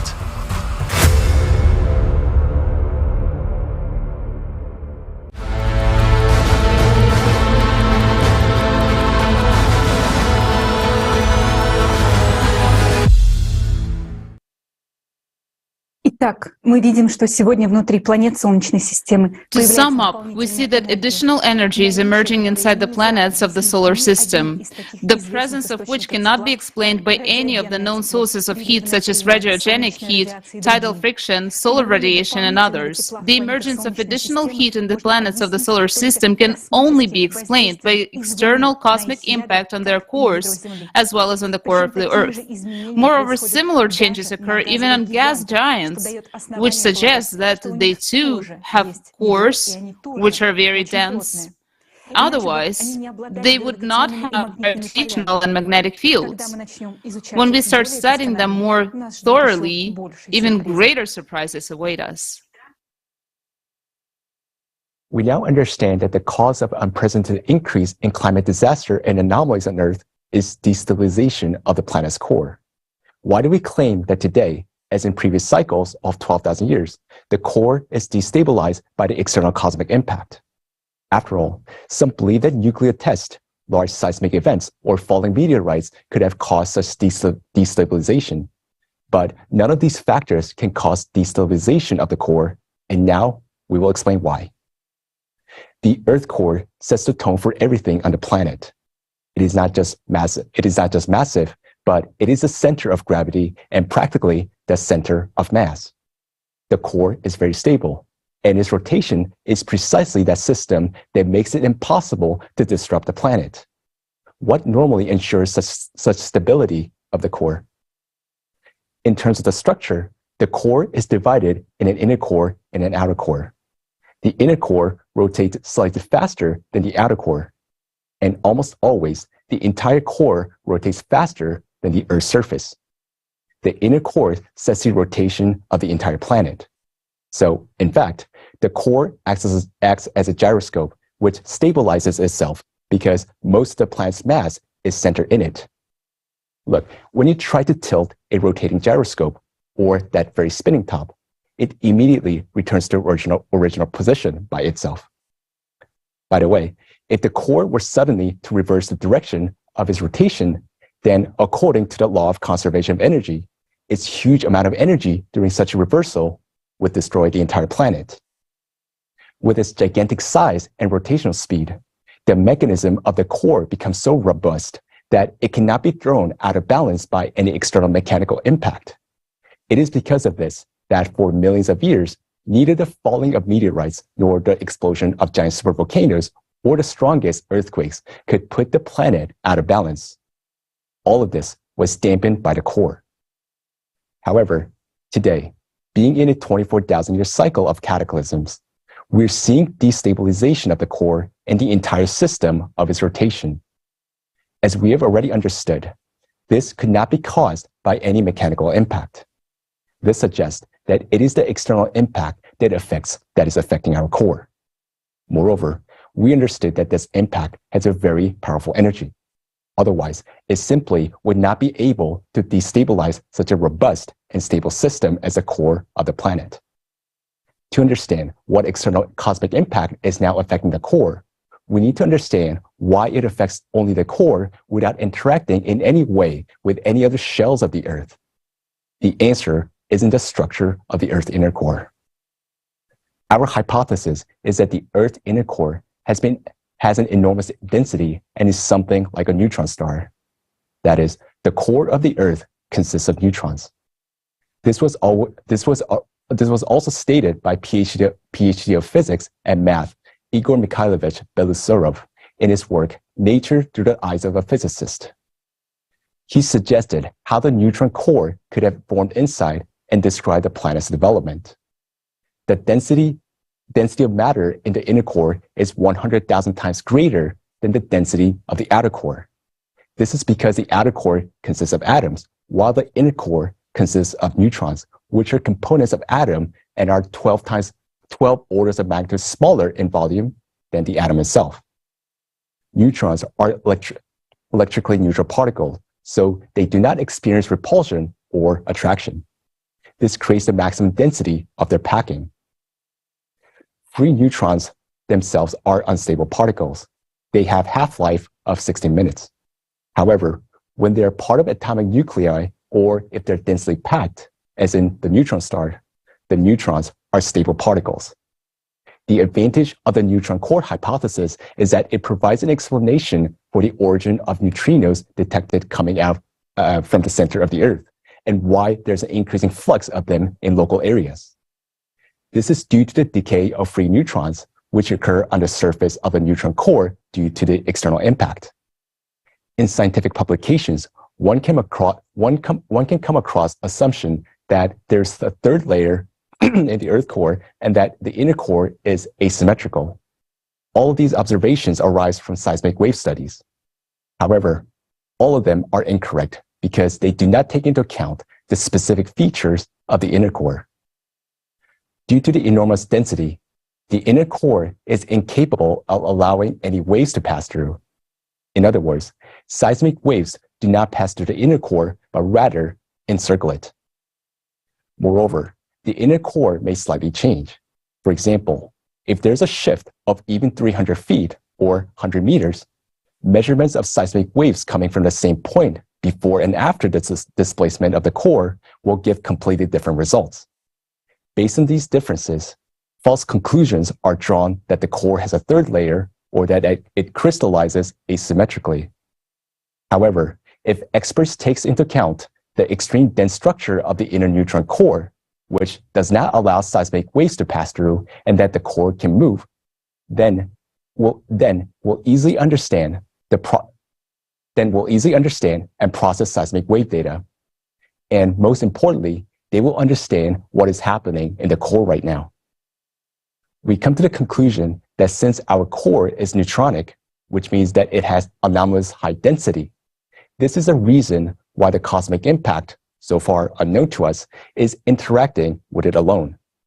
At the same time, this impact passes through much less dense matter from the atmosphere to the mantle without any interaction. So how do we understand what the external cosmic impact is? After all, if we do not understand what it is, we cannot stop it. And therefore, we cannot prevent the destruction of the planet and save all of humanity.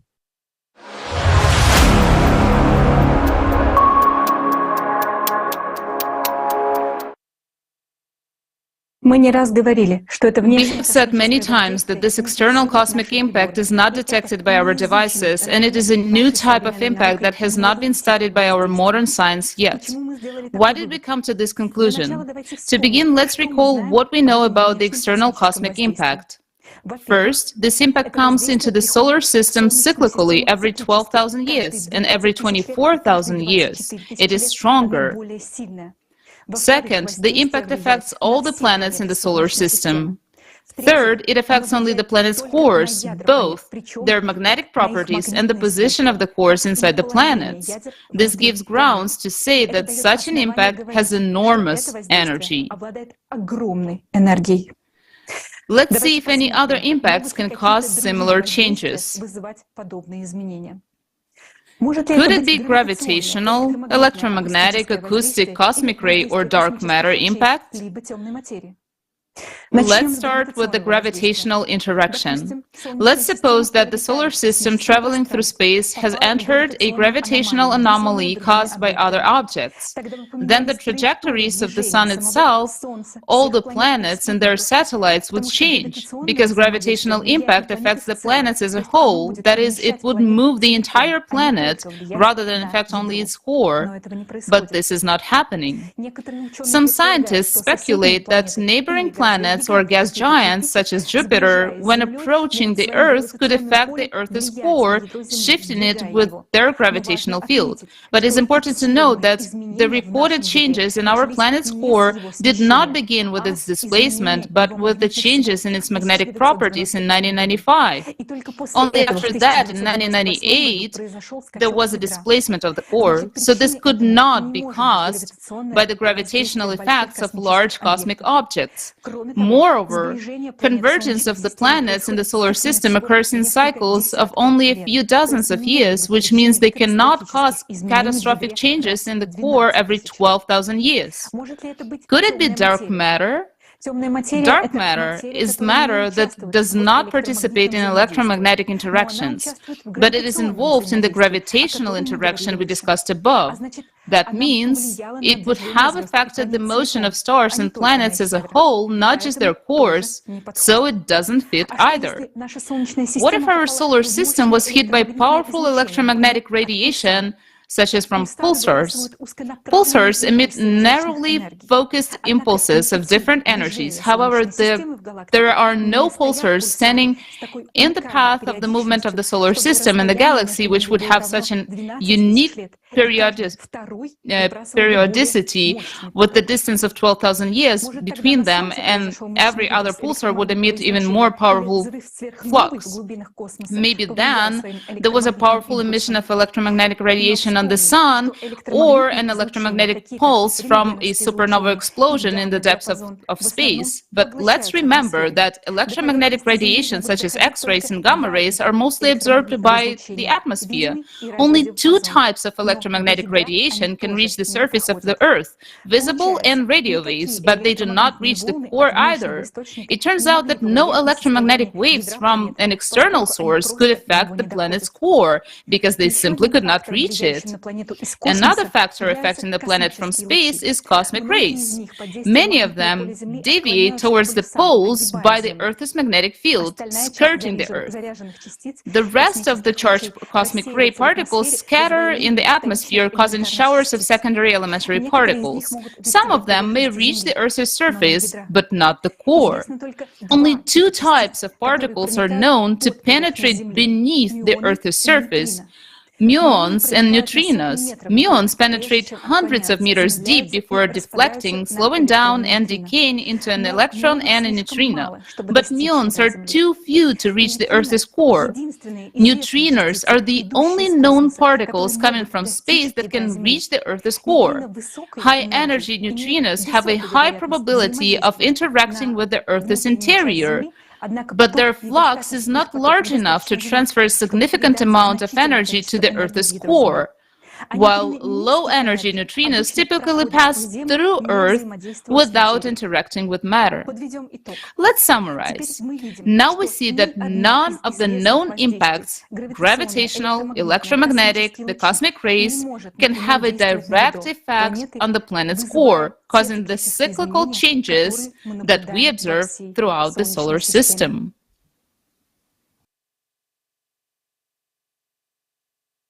Moreover, today on Earth, we register another anomalous factor which cannot be caused by any of the previously mentioned interactions, but may be the result of yet unexplored external impact. And this factor relates to changes in the quantum world. Since 2010, measurements of charge radius of the proton have begun to record deviation from the previous measured value. And already after 2016, most of the experiments showed a reduced value of the proton charge radius. The new table value adopted in 2021 was 4.4% less. Such changes at the micro level require enormous energy, and this suggests that this impact should be sought at the quantum level and most likely at the beyond quantum level. A different physics works here, a hypothesis that you will learn about at the end of the forum today. So, we understand that an invisible energy of enormous power is now flowing to the Earth core. We can determine the consequence of its impact by the presence of excess heat in the Earth's interior and by the signs of destabilization of the core. And there's another indirect sign of the external impact, the change in neutrino emissions from the Earth's neutron core. We talked about this phenomenon back in 2014. Although, even earlier, we found that the neutrino emission increases in certain local points of the Earth. Later, our words were confirmed by new scientific research, and in 2016, a paper was published devoted to the detection of neutrinos emitted from the Earth's interior at the Anita Station in Antarctica.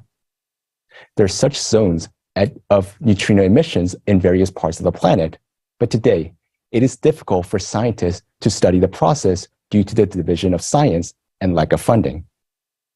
We understand that there is an external factor, but there are no conditions for studying it.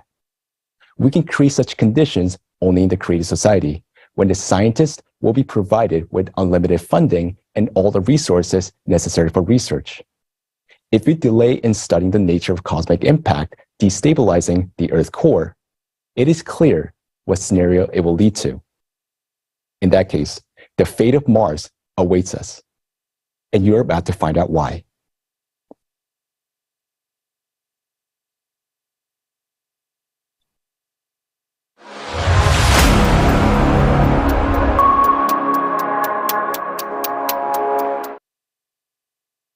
Есть фактические доказательства. There is actual evidence that the death of living planets can occur in just a few minutes as a result of magma eruption and hydraulic impact. Further, you will be presented with a fundamental study of the catastrophic events that occurred on the red planet, which had life until very recently.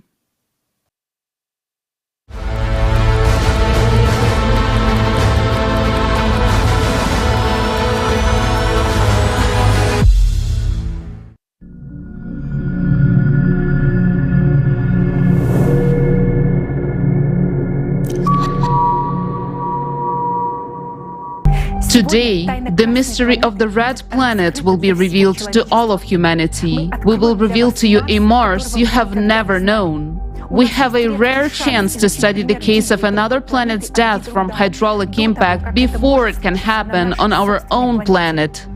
After what you see, you won't be able to say you didn't know about this. The truth about Mars must be known by everyone so that Earth won't repeat the fate of its red brother. Mars and Earth were formed as planets around the same time, 4.6 billion years ago. They had many similarities: a functioning inner core, a strong magnetic field, a dense atmosphere with oxygen, oceans, and plant life. Today, you will discover irrefutable evidence of this based on scientific research. It is widely believed that Mars died 3.5 billion years ago for unknown reasons, and it has been dead for all of those billions of years just as we know it now. Planetary scientists are puzzled by the mystery of where most of the planet's water and atmosphere reserves have gone, what has happened to the magnetic field, and under what circumstances Mars died. However, the truth is that Mars and Earth had a similar life journey as planets, and only recently Mars has fallen behind. The planet died in a cycle of cataclysms, which the entire solar system goes through every 12,000 years. The planet, which existed for billions of years, full of life, perished in a matter of minutes. And this happened quite recently, and our distant ancestors saw Mars burning with their own eyes. Get ready to hear facts about Mars you never knew. Atmosphere of Mars.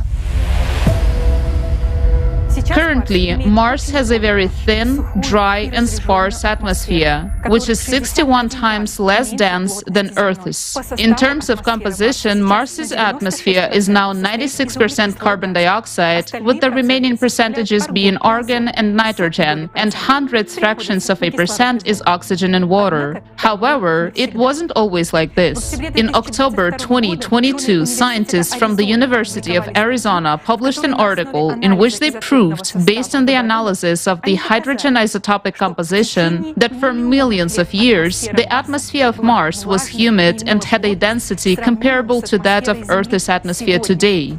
According to official theory, Mars lost its dense atmosphere 3.5 billion years ago. However, the following facts contradict this theory. While studying meteorites found on Mars, researchers noted that some of them fell to the surface through a dense atmosphere. This became clear after studying the trajectory of the fall of these meteorites. Scientists were also surprised by the fact that the meteorites were shiny and looked like they had recently fallen. After all, usually iron rusts very quickly in the presence of water. If, according to scientists, Mars lost its dense atmosphere 3 billion years ago, then isn't it surprising that those iron meteorites show little or no signs of corrosion and are not covered with sediments? This suggests that Mars lost its dense atmosphere only recently. But researchers were afraid to draw such a conclusion. Scientists wonder what the composition of Mars' atmosphere was in the past, as now it consists almost entirely of carbon dioxide. Researchers from Oxford University have come to the conclusion that Mars once had an oxygen atmosphere similar to that on Earth. They made this discovery based on a study of the oxidation of minerals on Mars. Professor Portnov, PhD in geology and mineralogy, has has come to the same conclusion. The color of Mars rocks, red, just like human blood, indicates that its atmosphere was once dense and rich in oxygen. The similarity between the color of the planet and human blood is explained by the same reason, the abundance of iron oxide. Red soil is formed as a result of the weathering of rocks, that is, their chemical and physical destruction. These types of soils are also quite common on Earth and are called red weathering crusts. They're formed under conditions of a warm climate, abundance of water, and free atmospheric oxygen due to the oxidation of iron in the rocks. The red rock of Mars was formed under conditions similar to those on Earth. Mars is red because nearly half of the Martian surface consists of rusty soil. Such rust, an oxide film on the planet's surface, is the rarest phenomenon in the solar system. It exists solely on Earth and on Mars. On other planets and numerous large satellites of planets that have water, rocks remain unchanged for virtually billions of years. For instance, the basalts of the Moon are not oxidized and have a gray color because there has never been an oxygen atmosphere. Earth's red weathering crusts originated a long time ago, but only after free oxygen appeared in the atmosphere. It was produced by blue-green algae in the oceans. All the oxygen in Earth's atmosphere, 1,200 trillion tons, is produced by green plants in just 3,700 years. But if Earth's vegetation were to die out, free oxygen in the atmosphere would disappear very quickly. Could that be what happened on Mars? Currently, only 0.1% of Mars' atmosphere is oxygen, but there was a lot of it not so long ago. According to Professor Portnov's calculations, in order for the entire surface of Mars to turn red, the planet's rock would have had to consume 5,000 trillion tons of free oxygen during the weathering process. The amount of free oxygen needed to oxidize the rock of Mars could only have been produced by plant life through photosynthesis. This means that there was definitely life on Mars. You will learn more about other evidence of this later. Another mysterious and unexplained fact is that in some places the red color of Mars is just a thin layer on the surface. Mars rovers have drilled the surface of Martian rocks of various compositions many times, and in the pictures you can see for yourself that inside the rocks turned out to be gray, not red. Isn't that surprising that the red color is just a thin layer on the surface of the gray soil, as if it formed yesterday and over a very short period of time? The surface of Mars could oxidize so quickly and extensively only in the event of a very powerful explosion that engulfed the entire planet. What could cause an explosion of such power? Stay tuned for the answer. Magnetic field of Mars. As we can see from the most obvious facts, Mars had a dense oxygen atmosphere and a hot, humid climate. So why is the atmosphere of Mars so sparse now? NASA blames it on the disappearance of the magnetic field. What proves that Mars previously had a strong magnetic field is the fact that minerals in the Martian crust have patches of strong residual magnetization. However, this magnetization of minerals does not provide protection for the whole planet. By the way, for the same reason, humans will not be able to live on Mars, because life on the planet requires not only protection from cosmic radiation, but also a magnetic field of a certain strength.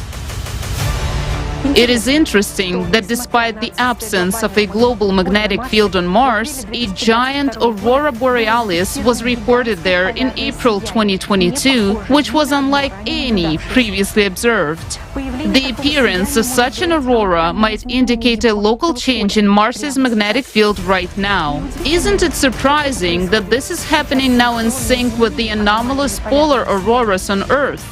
On Earth, changes in the magnetic field in our days occur due to changes in the core. On Mars, it is happening for the same reasons. There is another mystery about the magnetic field of Mars that NASA scientists cannot unravel. According to their hypotheses, 4 billion years ago, due to changes in the core, Mars' strong magnetic field disappeared, and the atmosphere gradually began to be blown away by the solar wind. But Venus does not have a global magnetic field either, yet its dense atmosphere hasn't been blown away by the solar wind. Despite having different densities, both the atmospheres of Mars and Venus are composed of 96% carbon dioxide. There are suggestions that the atmosphere of Venus is preserved by the ionosphere and the induced or secondary magnetic field. However, the same conditions exist on Mars, but there is no dense atmosphere. Robin Ramstad from the Swedish Institute of Space Physics proved in his research that even now the weak and sparse atmosphere of Mars cannot be blown away by the solar wind due to the protection from the induced magnetic field, as is the case on Venus. How is it possible that Venus's atmosphere remained despite the absence of a strong magnetic field, while on Mars it did not? The atmosphere on Mars is likely to have disappeared not due to the solar wind and not over 4 billion years, as NASA tells us, but under completely different circumstances. Then what happened on Mars? What was the scale of the catastrophe to deprive Mars of a dense oxygen atmosphere? You will find out more about this later. Rivers and lakes on Mars. Currently, Mars is a dry and cold planet with virtually no liquid water. All water found on Mars is in the form of water ice under layers of soil or on polar caps. During Martian spring and summer, seasonal streams of liquid water consisting of thawed salt solutions can be observed. However, in the past, the hydrosphere of Mars was abundant in liquid water that flowed in a warm and humid climate. This is evidenced by numerous well-preserved riverbeds and lake deposits. Indeed, the presence of rivers with liquid water in Mars's past suggests that once its atmosphere must have been much denser and warmer.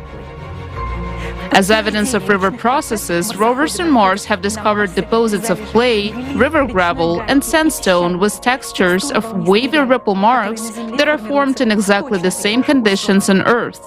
By the way, the rhythmic layering of lake sediments suggests that Mars once had a large moon, not like its current moons Phobos and Deimos. Only in the presence of a large moon can tides and ebbs occur, which give a rhythmic alteration of layers on the shores of water bodies. Lakes on Mars were formed in the depressions of the relief in lowlands or, for example, in impact craters, just like many lakes on Earth. Interestingly, lake breaches and floods often occurred on Mars, just as they do now on Earth due to heavy rainfall and river floods during global catastrophes. Take a look at these ancient rivers and lakes of Mars in satellite images. Notice how Martian rivers resemble modern river systems on Earth. One of the longest, now dried-up river systems on Mars was nearly 700 kilometers long, which is roughly half the length of the Colorado River on Earth. And this river, Rule Vallis, left a channel which is 1,500 kilometers long, 7 kilometers wide, and 300 meters deep. Moreover, in 2019, a study by scientists from the University of Chicago analyzed 200 dry rivers on Mars. It was found that in hundreds of areas on Mars, the rivers were wider and deeper than on Earth, and they had existed on the red planet for an incredibly long period of 1 billion years. This makes their disappearance even more mysterious and inexplicable for planetary scientists. Look at the map showing the enormous number of dry lakes and river systems that have been discovered on the surface of Mars during modern explorations. This tells us, first of all, that there used to be abundant rainfalls on Mars, which filled the rivers and lakes with water. This is only possible with a continuous circulation of water in nature, which implies the presence of an ocean. Scientists believe that all these rivers and lakes dried up on Mars 3.5 billion years ago. But is that really so? Don't you find it strange that we can still see such clear outlines in banks of these channels? Over billions of years, weathering processes should have eroded and buried these supposedly ancient canyons and channels. After all, we can see the ancient craters on Mars is eroded, but for some reason the riverbeds haven't suffered from erosion at all. All of this suggests that these rivers were flowing on the surface of Mars quite recently. Mars's ocean. Despite ongoing scientific debates about whether there was a large body of water on the northern plains of Mars, thousands of experts find convincing evidence for the existence of an ocean on Mars. And the simplest and most obvious evidence of the presence of an ocean on Mars is its current landscape. Take a look at a topographical map of Mars. The blue color on the map indicates lowlands, while the red indicates highlands. Some scientists still assume that these blue lowlands on Mars are just a few impacts from large meteorites. Now, take a look at a topographical map of Earth made in the same colors. All of the lowered areas of the Earth's landscape have become the oceans we see today. Can you see the similarities between the blue areas of these two maps? In case you have a question of why there was only one ocean and one continent on Mars, there is a simple answer. 300 million years ago, there was only one continent on Earth too, for example, Pangaea, and this had happened on Earth several times. Curiously, the total area of all Earth's continents is approximately equal to the total surface area of Mars. If Mars were to get any bigger, it would resemble Earth like two peas in a pod. Let's get back to the question of the ocean on Mars. The planet's surface is divided into two parts. The first part is the southern high-standing continent, heavily littered with meteorite craters. The second part is the vast northern lowlands called the Vastitas Borealis Formation. The surface of lowlands is practically untouched by meteorites, as if it were protected from impacts. Interestingly, the boundary separating the continent and the lowland runs at the same height, approximately minus 3,900 meters. On Earth, such a line represents the zero level of the world's oceans. Relying on the topography of the landscape, in 1989, the American geologist T. Parker and his colleagues were the first to come to the simple and obvious conclusion that there was an ocean on Mars. Parker and his co-authors put forward a bold hypothesis. The boundary of the Vastitas Formation is a shoreline, and the formation itself is the bottom sediments of the ocean that once filled up the northern lowlands of Mars. The coastline on Mars is just as varied as on Earth. Some places it is a gentle ledge, some other places it is high bluffs and cliffs. However, this evidence was not enough for skeptics. Well, let's see what other facts point to the presence of an ocean on the northern plains of Vastitas.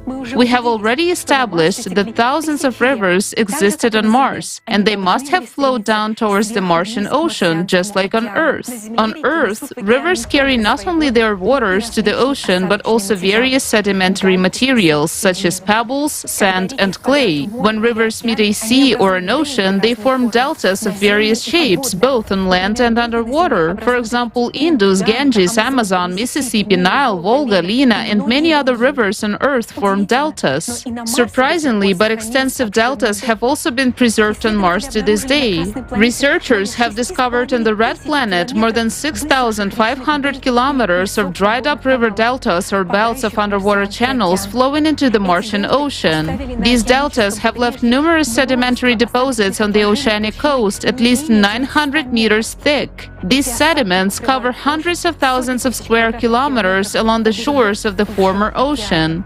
In February 2021, the Perseverance rover discovered a fan-shaped delta with traces of flash flooding at Jezero crater. At the late stage of the river's life, torrents of water carried boulders weighing several tons for tens of kilometers at tremendous speed. Researchers cannot say what caused such cataclysms in the river. Traces of catastrophic floods have also been found on Mars in the vicinity of the Valles Marineris region. These are giant channels of outflowing water that have no tributaries and start as full-scale channels. These channels are assumed to have been formed by a sudden catastrophic water discharge at a rate of 100 cubic meters per hour. Nothing like this has ever happened on Earth. Researchers say these were some catastrophic events. The next interesting fact indicating the presence of an ocean on the northern plains of Mars is the shape of impact craters from meteorite impacts. The fact is that when meteorites fall into moist soil, they leave a trace of splashing liquid mud around them. In the pictures on the left, you can see a crater from a meteorite impact on dry soil, in the center on moist soil, and on the right on the soil heavily saturated with water. Interestingly, as you move away from the shoreline on the northern plains, the proportion of craters with liquid mud around them increases. This indicates a high residual water content in the soils in the place of the former ocean. On this map, you can see such craters marked in orange. The presence of an ocean on the northern plains in the past is also confirmed by a NASA study based on analysis of hydrogen and deuterium isotopes. According to the analysis, the volume of water on the planet was 6.5 times larger than what remains in the polar ice caps of Mars today. This volume of water was greater than what the Arctic Ocean on Earth contains. However, for some reason, Mars lost 87% of its water. Interestingly, if the Martian ocean had evaporated gradually, researchers would have seen a gradual change in the level of delta deposits and how shallow water sediments replaced deep water ones. On Earth, geologists are well aware of the sequence of sediments formed by a sea receding from the shore for millions of years. However, nothing similar is observed on Mars. On the contrary, there are traces of catastrophic outflows of water indicating that the ocean has disappeared instantaneously. How is it possible? What was that monstrous catastrophe? Keep this conclusion in mind. We will come back to it later. Life on Mars. As you remember, the oxygen atmosphere on Earth appeared only thanks to the appearance of life on the planet, namely blue-green photosynthetic algae in the ocean. It would be logical to assume that since Mars had an oxygen atmosphere, then it must have been created by plant life, just like on Earth. You must have often heard about the search for life on Mars, but unfortunately, you are unlikely to know that life on Mars has already been found many times. The history of discovering life on Mars begins in 1996, when a group of scientists published an article about finding bacteria-like microscopic fossils in one of the Martian meteorites that was found in Antarctica. Later, the scientists changed their minds and declared that those were just rock formations. Surprisingly, the discovery of a large number of organic molecules found in samples of the Jezero crater by the Perseverance rover in 2022 did not cause much excitement, despite the fact that NASA officially announced it. It turned out that back in 2013, the Curiosity rover found signs of organic matter in rock samples, but this was not recognized as an official discovery of life on Mars either. Think about it. If there was a living ocean on Mars, what else besides bacteria could have appeared in the ocean waters? What kind of marine organisms develop in the warm ocean waters on Earth? You'll be shocked to learn what the rovers actually found, but what NASA scientists forgot to mention. For 7 years, starting in 2012, the Curiosity rover has been plowing through Gale crater, which is located on the coast of the dried-up Martian Ocean. Scientists believe that 3.5 billion years ago, Gale crater was a lake or a body of water. Similar lakes on the seashore on Earth are often filled with salt water due to the proximity of the ocean and are called lagoons. Interestingly, salt-saturated rocks have also been found in Gale crater. The Journal of Astrobiology and Space Science Reviews published a collaborative study of 15 different institutes and science centers in 2020, which provided comprehensive evidence for geologists and paleontologists of fossilized organisms found in Gale crater on Mars. Based on an examination of 3,000 photographs, there were detected and identified specimens resembling terrestrial algae, lichens, microbial mats, stromatolites, and many others. These were exactly the same organisms that now live on Earth. We will provide just a few examples. Those very microorganisms, blue-green algae or cyanobacteria, responsible for Earth's oxygen atmosphere, create structures called stromatolites. Modern stromatolites can be seen on the coast of Western Australia. Take a look at these oval towers built by the current living marine stromatolites in Lake Thetis, Australia, Earth. No geological processes can create such forms, unlike living organisms. And now, look at the exact same structures on Mars. These are Martian stromatolites. Now, take a look at the official NASA images, which show branching filaments of cyanobacteria found in the same region on Mars. Didn't these objects deserve a more detailed study by the scientists who operated the rover? Now, look at the following pictures. These are the fruiting bodies of algae found right there on Mars. And now look at these bizarre forms of Martian plants.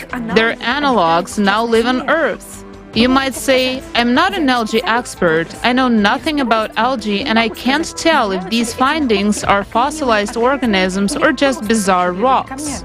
However, the authors of this research, 10 of whom are well-known experts on algae, unequivocally identified these specimens as plants. Now, take a look at this photo. You might think this is Earth, but it's still a picture taken by Curiosity in Gale Crater. These are real corals on Mars. They have been frozen in time as if they were alive just yesterday. The same kind of corals can be found today on the Great Barrier Reef in Australia. Note the wavy texture of the sea ripples on the surface of the bottom of the Martian image. It looks exactly like the sand on the seashore after a low tide on Earth. This is stunning evidence of life on Mars. But the most shocking thing to experts about this discovery is how well preserved it is, despite its fragility. These corals have not eroded in any way, as if they were laying at the bottom of a Martian lagoon just yesterday. Doesn't this discovery deserve extensive media coverage? Of course, life on Mars existed not only in Gale Crater. There was also amazing evidence of life found in other regions of the planet that NASA and the media forgot to tell us about. Amazing convex formations branching like tree branches were photographed from satellites in the basin of Antoniadi crater, which is also located near the former Martian Ocean. Italian scientist Fabio Vittorio de Blasio published an article in 2022 detailing all possible formation mechanisms of such an unusual structure. These could not be rivers or deltas, and the only reasonable explanation was that these were reefs formed by microbial communities. Just think about it. These are entire reef systems visible from satellite images of Mars. Look how similar they are to Earth's modern reef systems. It is important to note that according to satellite studies, carbonate rock composition was found in the same region, and this type of composition is characteristic of reef structures. Yet another unusual sign of Martian life was discovered by the Perseverance rover in 2021. Look at these rocks with holes from Earth. Such holes are made by rock-boring bivalves that drill shelters for themselves. Now, take a look at these numerous rocks captured by the Mars rover in Jezero crater on the shore of the Martian Ocean. According to the authors of the study, these holes in the rocks were also drilled by bivalve mollusks. Some might argue that those could be dozens of meteorites laying in one place, but meteorites tend to have a metallic luster. It cannot be said that these rocks look like porous Martian basalts either, because basalts have a dark color. However, for some reason, the rover did not see anything interesting in these exotic porous rocks and just drove past them. Now, you have seen only a small part of the findings of recent life on Mars, which were discovered by researchers seeking the truth. They are fully consistent with what scientists would expect to find on Mars. there are still a lot of findings left out of the picture. When we first saw this information, we were shocked. Why is NASA silent about this? Why haven't the discoveries of a decade ago been thoroughly studied yet? If it is denied that these are traces of paleontological findings of plants and microorganisms, why have no official refutations been made? How can it be that after almost 50 years of research missions on the surface of Mars, the signs of life have never been officially established despite the huge volume of obvious facts that complement each other? What has been done in 50 years? Billions of dollars have been spent, and what have we learned so far? Information about fossil finds on Mars is deliberately hidden. If we assume that all these findings are traces of active Martian life, then it turns out that Mars passed the same path of evolutionary development as Earth. The observed species have a similar origin and have their analogues among modern inhabitants of Earth, which means that Mars could not have perished 3.5 billion years ago. Otherwise, these species would not have had time to evolve. The fact that the extinction of Martian species occurred very recently is also evidenced by the excellent preservation of the findings, which completely contradicts the accepted dating of the demise of Mars. And to discourage inquisitive people from studying this topic, NASA adopted a tactic of posting on the internet hundreds of thousands of identical, boring photos from rovers in which there is nothing interesting. This is done to disappoint anyone who still had any interest in studying life on Mars and to make them give up hope. Meanwhile, the truth is right in front of everyone. Catastrophic eruptions on Mars. Current magmatic and volcanic activity on Mars is also puzzling researchers, as these processes cannot occur on a planet that has been dead for billions of years. Prior to recent discoveries, most planetary scientists thought Mars was geologically dead. Take a look at this region of Mars. It's called the Tharsis Plateau or Tarshish. This region is a massive volcanic plateau which was formed as a result of the magma ascent from a giant plume. The volcanic rocks of the Tharsis Plateau are not magnetized, which indicates that Mars' magnetic field was absent during these eruptions. The 5 largest volcanoes in the solar system are located on the Tharsis volcanic plateau and are considered to be extinct. According to the official theory, these volcanoes last erupted 150 million years ago and have not been active since then. However, on September 17, 2018, a 900-kilometer-long cloud was observed ejected by Arsia Mons, one of the volcanoes in the region. This suggests that these volcanoes of Mars are not dead. Also, in this part of Mars, there is a giant 11-kilometer deep Valles Marineris, where the giant channels of catastrophic water discharge originated. Theoretical calculations suggest that this valley formed as a result of the uplift of the terrain caused by a magma chamber. The uplift experienced stretching during inflation and broke along the crack, which is what the Mariner Valley represents. At the end of the Mariner Valley, there is a region called the Labyrinth of Night, which is completely flooded with relatively young lava. It appears as if an incredibly powerful, catastrophic explosion occurred in this area. Nothing like this has ever happened on Earth, at least not yet. We'll talk about when and what happened here in just a few minutes. There are large volcanoes on Mars, not only on the Tharsis Plateau, but also on the opposite side of the hemisphere, in the region of Elysium Planitia. In 2018, NASA's InSight Mars lander started to receive information about thousands of Marsquakes in this region, near a fault called the Cerberus fossae. And on May 4th, 2022, a Marsquake of magnitude 5 was recorded in this region of Mars, the strongest ever observed on another planet.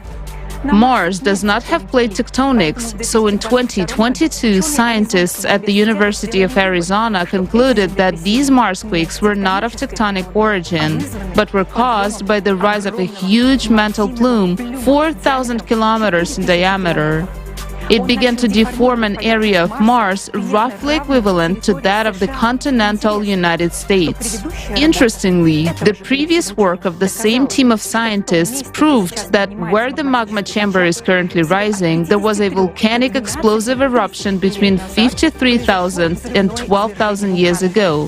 This is the youngest known eruption on Mars.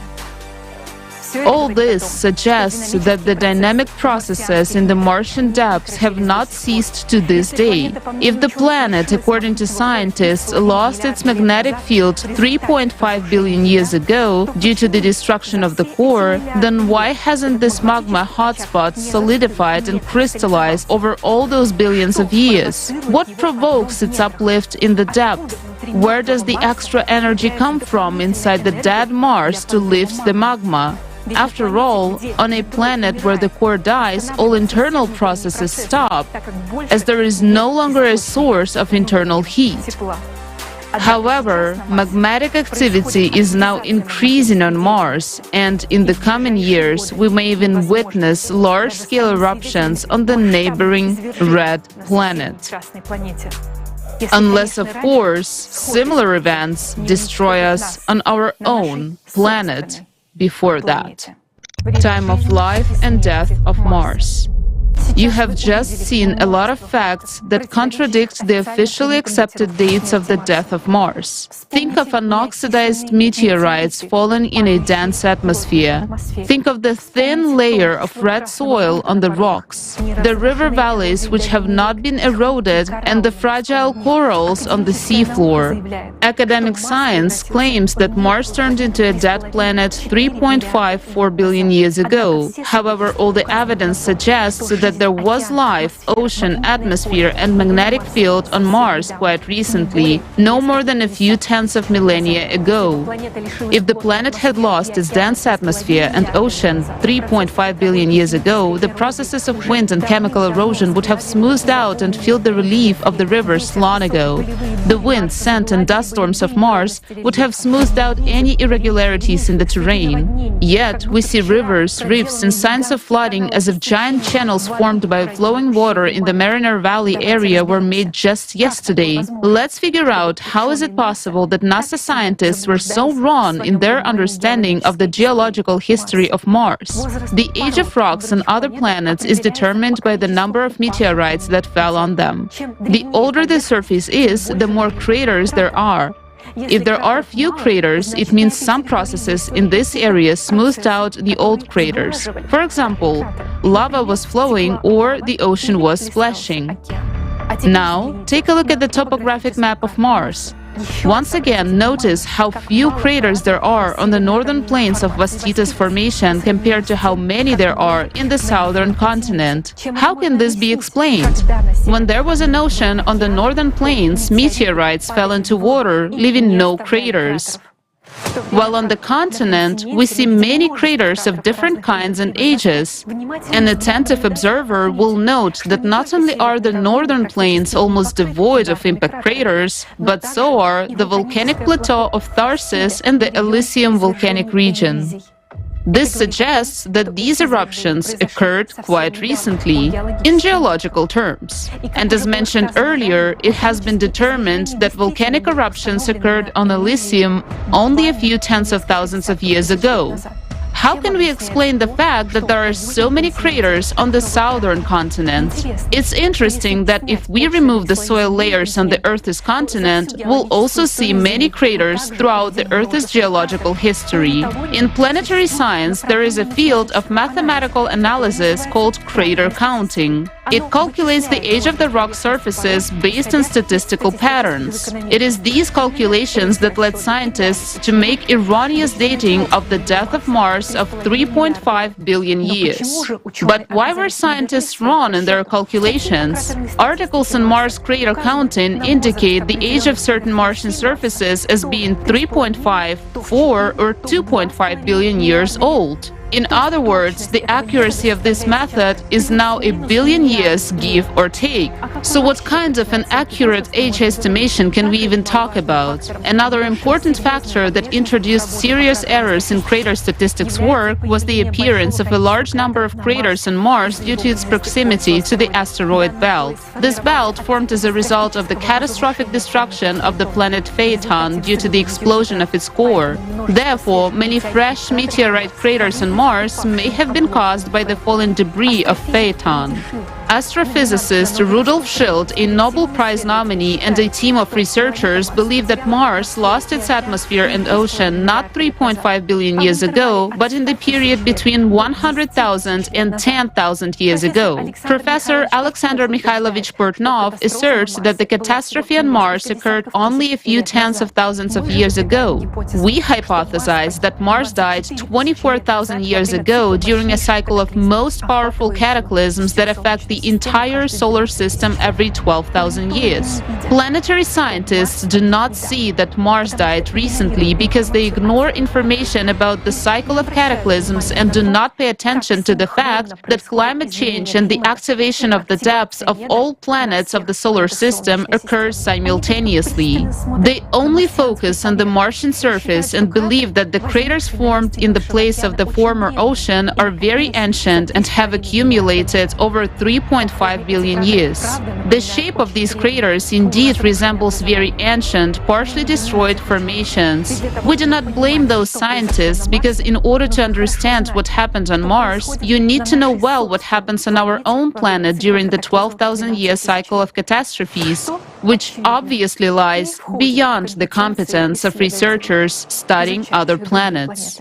During a cycle of catastrophes, when the impact from outer space delivers additional energy to the cores of the planets, their interiors begin to heat up, causing the cores to get displaced. Destabilization of the core in the planet causes anomalies in the magnetic field, and the drift of the center of mass and the speed of rotation of the planet begin to change. Due to the energy entering the planet's interior and changes in the centrifugal force, magma begins to rise from the interior of the planet, just as it is currently happening on Earth, where magma is already breaking through the thinnest parts of the crust. The thinnest part is the oceanic crust, and now, due to the rise of magma, the ocean floor is heating up more than usual. The same thing is happening on Mars, as well as on other planets of the solar system, and even on the Moon. Take a look at the flat, smooth surfaces of the ocean of storms on the Moon. That part of the Moon became so smooth probably because in the 12,000-year cycle, magma from the depths melted the crust in that area from within. The same process takes place on Mars. During the cycle of cataclysms, magma heats up the bottom of the former ocean and melts the ice below the surface, while the craters erode. This is why scientists believe that these are ancient craters that appeared billions of years ago. Numerous traces of crater healing, floods, and even traces of mega tsunamis in the recent past of Mars speak of endogenous heating of the planet's interior, the thawing of water-saturated soils, and the erosion of the former Martian ocean floor. For scientists unfamiliar with the information about 12,000-year cycle of cataclysms, these phenomena remain a mystery. Experts cannot imagine that their models and dating are wrong because they cannot answer a simple question: where did the atmosphere and ocean of Mars disappear if it died recently? Now we're going to tell you the most vital information for every Earthling. Are you ready to find out what really happened on Mars and what could happen on Earth in just 13 years? Hydraulic impact on Mars. Mars died suddenly. Recall, we do not see traces of the gradual retreat of the ocean. This means the ocean disappeared instantly. The dense oxygen atmosphere of Mars also disappeared under mysterious circumstances unexplained by NASA models. The oxidized red film over the entire surface of Mars could only have formed in conditions of the burning of the entire atmosphere. This sudden, unexpected cataclysm formed giant traces of water discharge. Only a single scenario of the death of living planets can bring together all these disparate facts into one frightening picture. Let's look at how this catastrophe happened on Mars. It all started just like it does every 12,000 years throughout the solar system. Extra energy from the outside began to enter the cores of the planets. The core of Mars also received this energy, and the interior of Mars began to heat up. The magma chamber beneath the Tharsis Plateau began to rise, just like what's happening now on Earth under the glaciers of Greenland and Antarctica. The humid, warm climate of Mars began to change. The global temperature on the planet rose by several degrees. The ocean began to warm up from the bottom. The number and severity of natural disasters began to increase on the planet. In the Northern Ocean, the number and strength of Martian hurricanes began to grow, destroying the coast. The current coastline of Mars has clearly observed areas of persistent hurricane landfall. Earthquakes began to increase in number and magnitude in the Tharsis and Elysium Plateau areas, just as they are beginning to increase even on dead Mars right now. Abnormally high tsunami waves appeared, traces of which have been discovered by scientists. Then, as a result of the weakening of the Martian magnetic field and the drift of the poles, anomalous auroras began to appear, just like it is happening on Mars and Earth right now. The instability in the planet's interior continued to grow. On two plateaus, Tharsis and Elysium, volcanoes exploded and catastrophic eruptions began, flooding everything around with liquid, unusually hot lava. This is evidenced by a huge area covered by lava flows. The atmosphere was filled with ash, and a sudden ice age began. Hurricane winds carried abrasive particles, bringing everything in their path to dust. Those were the same dust storms that now occur on Mars, only the winds were hundreds of times stronger. Earthquakes increased exponentially until the entire Mars began to shake with magnitude 10 Marsquakes. Magma plume under the Tharsis Plateau continued to uplift the area until at some point the magma met groundwater in the interior. At that point, the uplift burst with a catastrophic roar. This formed the Mariner Valley into which the cold waters of the Northern Ocean rushed. At that moment, in the central part of the Tharsis Plateau, where the labyrinth of Night Plateau is now located, there was a catastrophic rupture of the plume, and the cold water in the Mariner Valley instantly exploded, breaking through the atmosphere of Mars with a column of steam. This was a hydraulic impact with the force of millions of nuclear bombs. The shockwave from this explosion tangentially traveled inside the planet, expanding the magma in all directions. The impact caused the inner core to bounce back and stop, and the magnetic field of Mars disappeared in an instant. The moon of Mars most likely flew off into the sun. Water from the Mariner Valley rushed back into the ocean, forming catastrophic outflow channels. Mars exploded from eruptions, its atmosphere started burning and flared from electromagnetic discharges. Mars was burning, and our distant ancestors saw it. The blazing planet began to be covered with a red oxide film. At this very moment, literally in a couple of minutes, the torn atmosphere of Mars rolled up like a scroll.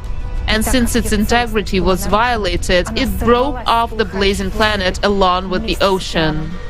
The torn atmosphere and ocean of Mars instantly froze in the cold of outer space and turned into comets with a precisely defined momentum of movement in the solar system. Once every few decades, these comets return to their original home. Comets fly past Mars. So, it was due to the hydraulic impact that Mars lost its magnetic field, moon, atmosphere, ocean, and life in just a few minutes. This happened 24,000 years ago. Volcanoes continued to erupt on the planet for several more decades until they exhausted the energy impulse from the interior set by the cycle of cataclysms. The lava from the eruptions solidified after the magnetic field has disappeared, so the rocks did not retain their magnetization. The carbon dioxide released during these eruptions became the new atmosphere of Mars, sparse and cold. Water-saturated sediments froze in the ground. The only inhabitants of Mars that might have survived were molds and bacteria. Mars took on the appearance that we are used to seeing. Over the past 24,000 years, a number of meteorites have fallen on Mars, including ones from the asteroid belt at the location of the planet Phaeton. However, 12,000 years ago, during the previous cycle of cataclysms, the distorted interior of Mars received a new impulse of energy, and the volcanoes began to erupt again, while the floor of the former ocean heated up and melted.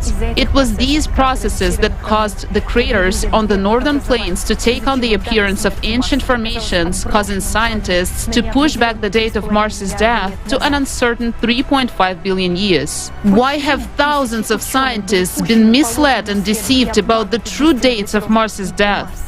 Why has NASA been searching for life on Mars for 50 years and not finding any obvious facts in their own images? We don't believe that only fools work at NASA, but we are certain that they're not telling us the truth. And here is the answer to the question why they're doing this. Those who bought the opinions of scientists are well aware of the cataclysms that happened during the cycle, but they believe people do not need to know this because they hope that things on Earth will not be so bad and they will be able to wait it out in a bunker, but not this time. Nobody survived in a bunker on Mars. Here it is, Mars, dead and cold, evidence and the most vivid example of hydraulic impact, a rare phenomenon on living planets. Mars is a dead monument to a hydraulic impact, a terrible tragedy, and at the same time, this is our chance to understand the reality of the death of planets, the reality of seeing the same scenario on our planet. Now on Earth, we have also entered a cycle of cataclysmic events similar to the one during which Mars died.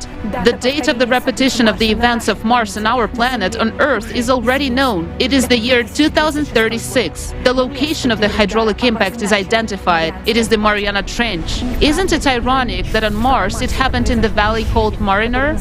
Do you have enough facts now to understand that it's not a joke? If we continue to do nothing, in 2036 the ocean, atmosphere and all life on our planet will disappear. But we and our children will be gone even sooner. We simply will not survive the increased power and number of cataclysms. And now it is up to each of you to decide whether these events will happen or not. People of Earth, I appeal to you. We deserve to live. We must not allow this scenario to happen again. Yes, Mars died, but its terrible example is a warning for us to never allow such a thing to happen on our planet. We can't prevent this catastrophe. The creative format of society opens up for humanity the access to a level of technologies that we cannot even imagine right now. Combining the potential of scientists will allow us to make a discovery about the impact that gives additional energy to the cores of the planets. This will take our science to a completely new level of development. We will be able to stop the energy coming to our core and even use this energy for our benefit. We will be able to control volcanic eruptions and prevent hydraulic impact in the Mariana Trench. But we can do that only together. We need each and every one of you to tell the truth about the threat of Earth's death, just as it happened on Mars. To tell all of humanity that there is a way out, and it is the creative society. We need each and every one of you. Let's not miss our chance to build the creative society. Let's choose life.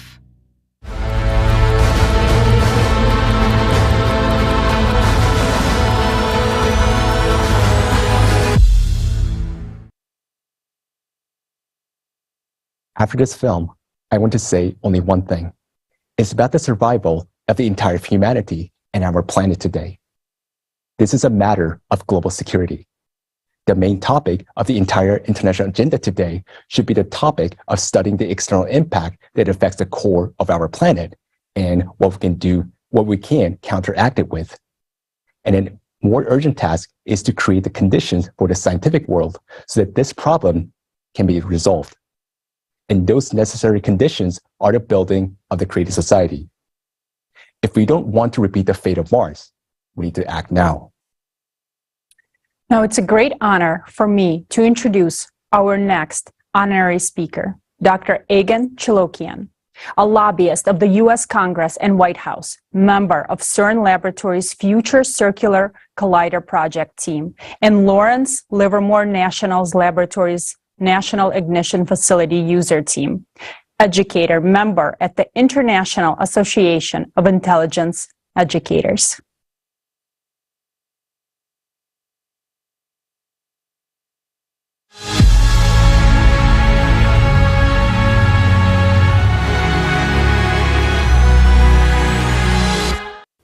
Good day to everyone. My name is Egon Chalakian. I am a retired international tax law professional who was also a qualified particle physicist. For the most part, I reside in Cambridge, Massachusetts, USA, home to both MIT and Harvard University, where I have academic roots. Equipped with a combined legal and physical science background, I developed a professional career within the national security, legislative affairs, and academic communities, commencing very early on. Today, I shall be speaking on the interface between climate change, Earth's geophysical disruption, legislative affairs, and national security. Because the character of my chosen topic requires a cultivated expertise typically obtained only on the job, particularly with respect to legislative affairs and national security, I'm also going to give you a bit of my professional background in these same domains as well. In this regard, very early in my career, I served as a legislative tax analyst attached to the President's Commission on International Trade and Investment Policy, the White House, under President Nixon and President Ford. And while affiliated with the Harvard Legislative Research Bureau, and while serving on the board of editors of the Harvard Journal of Legislation, I simultaneously served as a legislative tax analyst with the Joint Taxation Committee of the Committee on Ways and Means and Finance, U.S. House of Representatives and Senate, 92nd and 93rd sessions of Congress. Thereafter, I worked with the Reagan Kitchen Cabinet and Reagan White House, where I was intimately involved with President Reagan's Strategic Defense Initiative project. In total, I have worked with 4 U.S. presidents.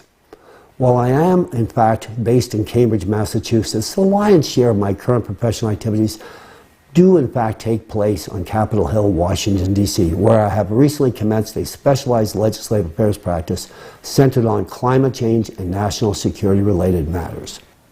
Incidentally, if you're wondering whether or not I still keep my hand in the physical sciences, well, yes, I do.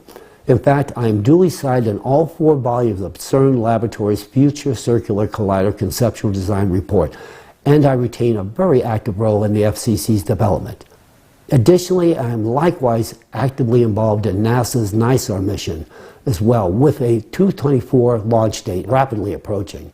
CERN is the preeminent particle physics laboratory worldwide, and the FCC project is deemed to be one of the world's most sophisticated engineering challenges. And with regard to NASA's NISAR mission, which is a partnership between NASA and the Indian Space Research Organization, it is the first satellite mission to collect data in 2 microwave bandwidths, called the L-band and the S-band. In fact, it measures changes of our planet's surface, including movements as small as a centimeter, thus allowing the mission to observe a wide range of Earth processes, from the flow rates of glaciers and ice sheets to the dynamics of earthquakes and volcanoes. The tools provided by NASA's NISAR mission will likely be available to many of you within this audience within the very near future. Now I will turn my attention to the interface between volcanoes, the oceans, human anthropogenic behavior, and legislative affairs and national security. Starting with the oceans and human interaction, the anthropogenic factor has indeed destabilized our ocean's ability to mitigate Earth's ever-increasing volcanic activity. Historically, we as humans could place reliance on Earth's oceans to provide a natural cooling system for the plates and magma beneath Earth's crust, which in turn prevented magma from achieving critical temperatures. By simply cooling the plates and the magma through the release of excess heat into the atmosphere, the oceans routinely prevented the prospect of potentially catastrophic consequences of magma breaching through Earth's crust. Now, unfortunately, it would appear that humans have seen fit to handicap our oceans from performing this vital service. Growing evidence would suggest that the thermal conductivity of ocean water has been decreasing at a molecular level as a direct result of microplastic pollution. Microplastic pollution has decreased the ability of the ocean to release heat into the atmosphere, consequently causing the ocean to heat up and the magma beneath the plates to receive insufficient cooling. As a direct result of this activity, the opportunity for enhanced seismic and volcanic activity has dramatically increased. Routine results reveal that magma flows that are currently being released reflect higher temperatures and significantly different chemical compositions than those observed in the past. And magma that was previously retained at greater depths is now freely evacuating to the surface, further supporting the validity of this statement. Now let's talk about volcanoes. This portion of my presentation will be centered on the cataclysmic volcano activity, both historical and forthcoming, and on the impact likely to be visited upon mankind. Whether viewed through the national security or national disaster lens, the threat warrants immediate global attention. Accordingly, from the introductory presentation, it is hoped that a blueprint to address this issue at hand may ultimately be born, and to the same end, a 12,000-year evolutionary volcanic cycle will be embraced, from which we shall examine the factors which give rise to my assertions. My choice to employ a 12,000-year cyclical barometer was drawn from traditional geological interrogation, which included an empirical examination of ice core data, sedimentary deposits, glacial traces, paleomagnetic research, and archaeological excavation datings. The enhanced frequency of extraordinary geophysical events indicates pronounced instability in the Earth's core. This same instability will consequently manifest itself in the form of intense heat and subsequent magma, as witnessed just a few weeks back. The seismic events unfolding before us today should not be overlooked or discounted. Earthquakes realized in Turkey and Syria, compounded by a succession of volcanic eruptions and subordinated activity, ought to provide ample warning of imminent danger at our doorsteps. Should an earthquake occur in a geospecific region of China or elsewhere on the planet that produces a force magnitude similar to that recently visited upon Turkey, such an extraordinary event could actually trigger volcanic activity as far away as Yellowstone caldera, located in North America. Volcanic networks are indeed incestuous in all respects. If this were to happen, the consequences could be devastating, potentially resulting in a consequential eruption of the Yellowstone supervolcano. Moreover, such a catastrophic incident could also activate an interconnected network of volcanoes worldwide. In this lattermost scenario, the fate of mankind would likely be at stake. Volcanoes erupt when mandatory conditions are met. Currently, an increase in magnetic activity is observed on the Earth's interior, and this will ultimately bring about enhanced volcanic activity from both volcanoes and supervolcanoes alike. As magma escapes to the surface, even if external impact on the Earth's core were fully arrested, the presence of inertia would suggest that the eruptions would persist. This inspires the inevitable question as to whether or not volcanic eruptions could be controlled, regulated, or even precluded by man. Can we actually diffuse volcanic eruptions? The eruption of a volcano is instigated by the ascent of magma and the buildup of pressure within the conduit of the volcano. Upon reaching the surface, the magma is discharged as a result of degassing. The process of eruption is also accompanied by a series of small earthquakes that cause the surrounding plates to shift, which can influence the upward movement of the magma. In fact, volcanoes function as a remediating mechanism for our planet, with the goal of stabilizing magmatic outflows. What about earthquakes? Earthquakes are not a mere consequence of plate destruction, but rather a fundamental mechanism of natural remediation, a protective mechanism for our planet. A series of earthquakes within the Earth's crust indicates that the crust of our planet itself compensates for an increase in pressure of magma in the trough, thereby averting volcanic eruptions. During the eruption, only a portion of the accumulated magma is spent, with the remaining balance falling subject to the natural remediation process. This same process manifests in an integral series of stabilizing earthquakes of varying magnitudes, which further serves to stay magma escape. Such a mechanism of natural compensation does not, however, apply in the case of supervolcanoes. A supervolcano possesses a massive magma chamber embedded in the Earth's crust, where magma can ascend and penetrate through the tectonic plate, resulting in a volcanic eruption. Unlike regular volcanoes, Earth's crust is unable to manipulate and restrain the powerful supervolcano eruption through the movement of its plates. Instead, the tectonic plate succumbs to its elimination through a process of melting, which allows magma to flow less impaired directly from the magma chamber under enormous pressure. In the present moment, we have an unprecedented opportunity to avert such catastrophes. These are not fanciful theories, but rather fundamental principles that are being implemented today. We have acquired the knowledge of how to properly degas and unload volcanoes. By implementing a controlled preemptive degassing strategy, we conceivably could harness the potential of alienating the buildup of pressure in supervolcanoes, thus preventing magma from burning through the Earth's crust, and thereby averting the catastrophic consequences of a supervolcanic eruption. To properly perform degassing measures and activate the compensatory mechanisms already in place, it would be necessary to control both the plates and the pressure of magma in order to regulate closure of the trowel. By carefully controlling the processes, we could release the growing pathological tension in the areas most influencing the lithospheric plates, thereby reducing the frequency of earthquakes and volcanic eruptions. In other words, the process of earthquakes can be influenced and possibly regulated. In closing, we can prevent the catastrophic eruptions of a supervolcano. However, this can only be achieved after we stop the external impact on the core, which takes place every 12,000-year cycle. This is an undeniable fact. If we fail to take corrective action or improperly conduct degassing, the excess energy will intensify the cavitation process of magma and lead to a sharp expansion of magma pressure, which the crust will not be able to withstand. In such a case, our planet may well face the same fate as Phaethon, a catastrophic explosion that would transform it into an asteroid belt. The issue at hand is not just a matter of national security, but rather a supranational one that should capture the attention of intelligence agencies and governments worldwide.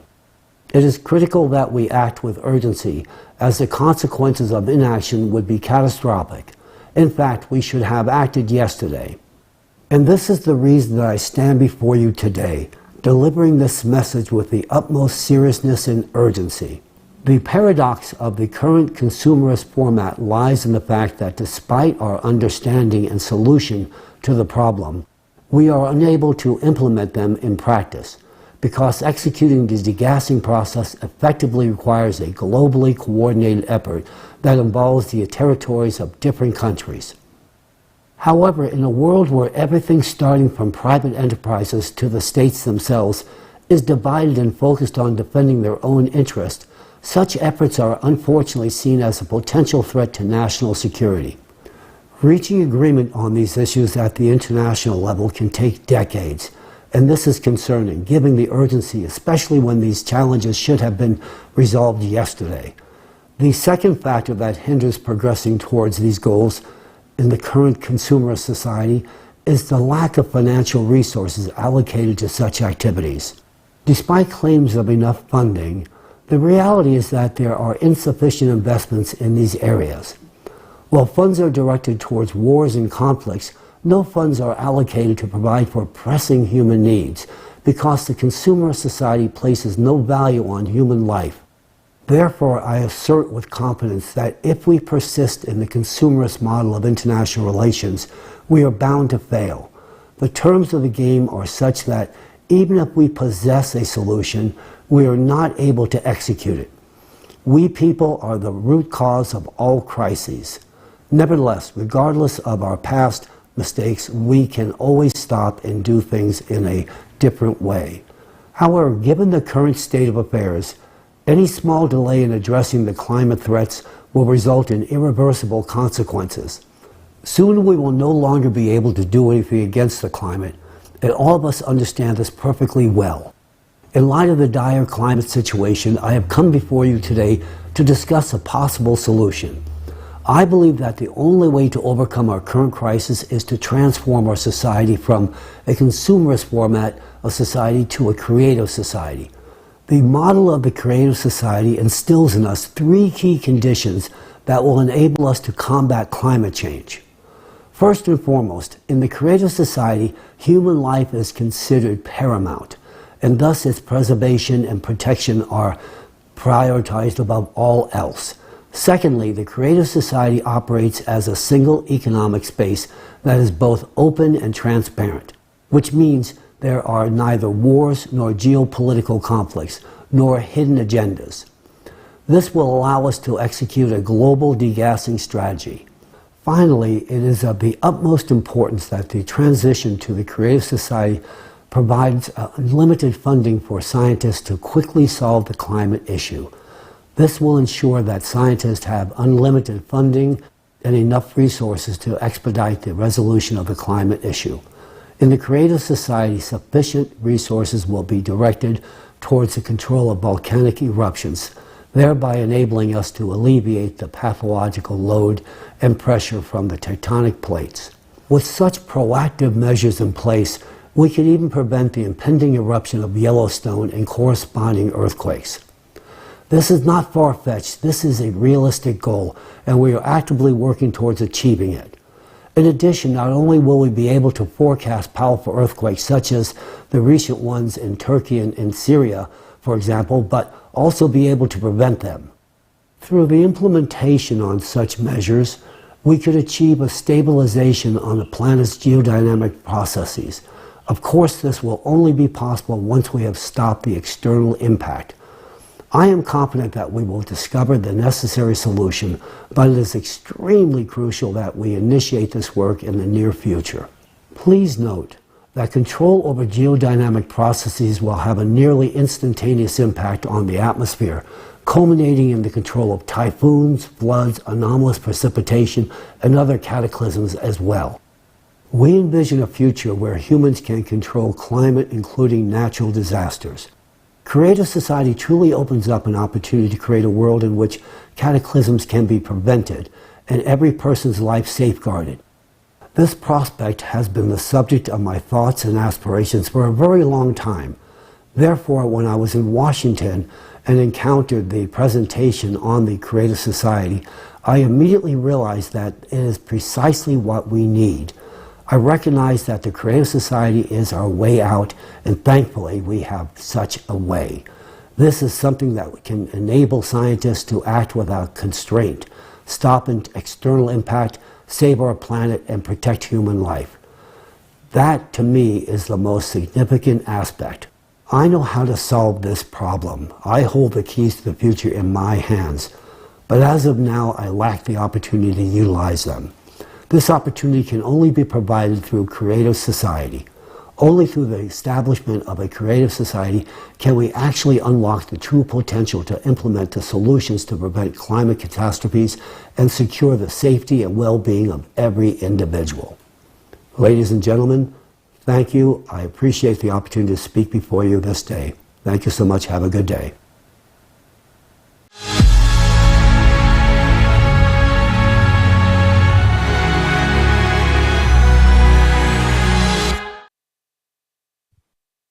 We express our deep gratitude to Professor Chalakian for the unique knowledge he has shared with us today. The importance of what we have just learned cannot be overstated. Professor Chalakian's wise and comprehensive approach to volcanic degassing is indispensable and gives hope for the successful elimination of the global climate threat. Thanks to Professor Chalakian, we can now see that the correct and safe degassing of volcanoes is possible. We have the tools and understanding to do it. So we can prevent supervolcano explosions, keep humankind safe, and save many human lives. But an important point emphasized by Professor Chalakian is that planned large-scale degassing of volcanoes can be carried out only after the external impact of the core of our planet is stopped. It is important to understand that the event after we stop the external impact, residual phenomena such as earthquakes and volcanic eruptions will still occur. Therefore, at this stage, degassing will become an extremely necessary tool. However, its implementation requires certain conditions, such as free access to different locations on the planet and other resources. And as Professor Chalakian accurately noted, the only format that can create the necessary conditions for this is the creative society. We will examine in more detail what the creative society format is and why we so much need it today. Как в прошлом климатическом докладе. In the previous climate report, as well as in this one, we mentioned that our planet may not survive this 24,000-year cycle of climate change. In particular, because our planet's immunity, its main compensatory mechanism, has been distorted, destroyed. The time has come to find out how our planet's immunity has been destroyed and what role we, humans, have played in that.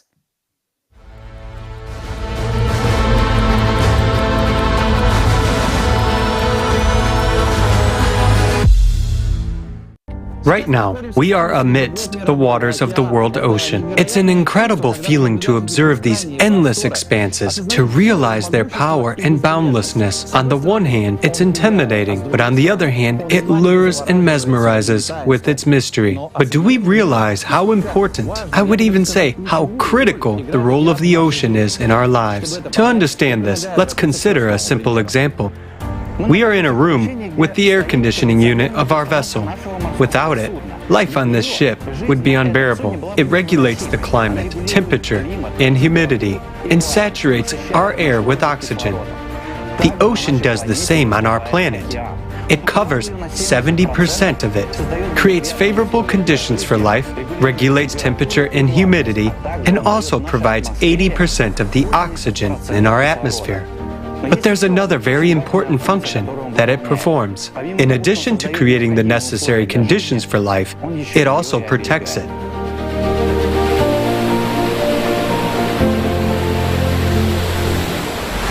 What exactly does the ocean do, and what does it protect the inhabitants of the planet from? One of the most important functions performed by the ocean is cooling the Earth's interior. Like an enormous air conditioning system, through the atmosphere, it releases into space the internal heat, which is transmitted to the lithospheric plates by the heated mantle and magma chambers. The ocean performs heat exchange and cooling functions, just like the cold water in nuclear reactors. The ocean plays a special role during the peak stress on our planet during the 12,000-year cycle of catastrophes, when additional energy is coming from space to the Earth's core. External impact leads to additional heating of the Earth's interior, which only increases the stress on the ocean. Moreover, every 24,000 years, the impact is several times more intense and the heating is greater. Today, the dynamics of seismic and volcanic activity on Earth already indicate that we are approaching the peak of this 24,000-year cycle. The only difference is that we are approaching it much faster than in all previous cycles, which is very alarming. And this threatens that in our cycle, a catastrophe may occur that has never happened before. A magma rupture in the Mariana Trench, leading to a powerful explosion that would shut down the core and burst the atmosphere. Such a catastrophe will not only lead to the end of humanity as a species, but also to the death of the very planet Earth. Why did our planet go through all previous cycles, but this time it will not? Why was there less heat in the Earth's interior in previous cycles, and the Earth coped with it, but now it cannot? Where has the malfunction occurred? What is the reason? And there is an answer to these questions. The failure occurred in the ocean. We, are the reason for that. Currently, the ocean's heat conducting function is disrupted. It can no longer release heat into the atmosphere in the required amount. This happened precisely now because never before in millions of years have microparticles been added to the ocean, which we have done.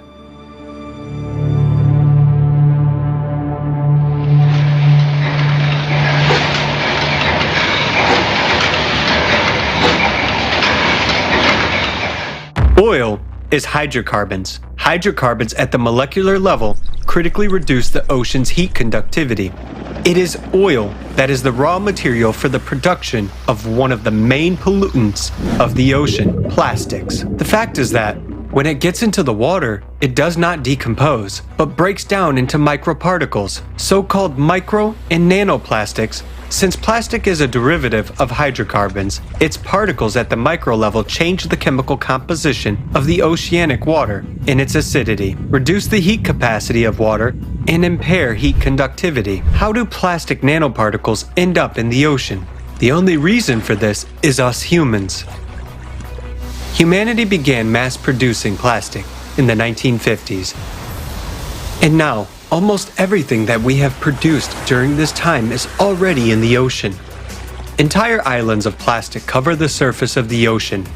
Their total area is practically equal to the territory of the United States and Australia combined.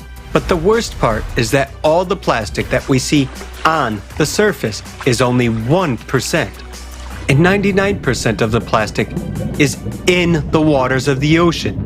Micro and nanoplastics have already permeated the entire thickness of the ocean. Just imagine how much of it has accumulated there. In fact, today there is no place in the ocean that does not contain microplastics. Even in the deepest point of the ocean, the Mariana Trench, at a depth of 11 kilometers, there is microplastic. What's frightening is that it is precisely in this place where microplastic is most prevalent. Yet, this is the most vulnerable place on our planet, where heat dissipation is most important to prevent a catastrophe. Oil enters the ocean in its primary form as well. Annually, up to 30 million tons of oil enter the ocean as a result of extraction, transportation, and accidents. To understand how much this is, let's do some simple calculations. Assuming that 1 ton of oil covers an area of 12 square kilometers of the ocean's surface, if we poured these 30 million tons of oil into the ocean at once, it would cover 360 million square kilometers of water with an oil film. That being said, the total area of the world's ocean is 361 million square kilometers. That is, this film would cover the entire ocean. Now, you can imagine what enormous volumes these are. Oil enters the ocean continuously. Some of it evaporates, but its largest part, 60%, settles on the ocean floor. Oil also forms a film on the ocean surface. Aerial photography has recorded that nearly 20% of the ocean's surface is already covered by such an oil film. It further blocks the ocean's ability to release heat and overall disrupts its evaporation by more than twice.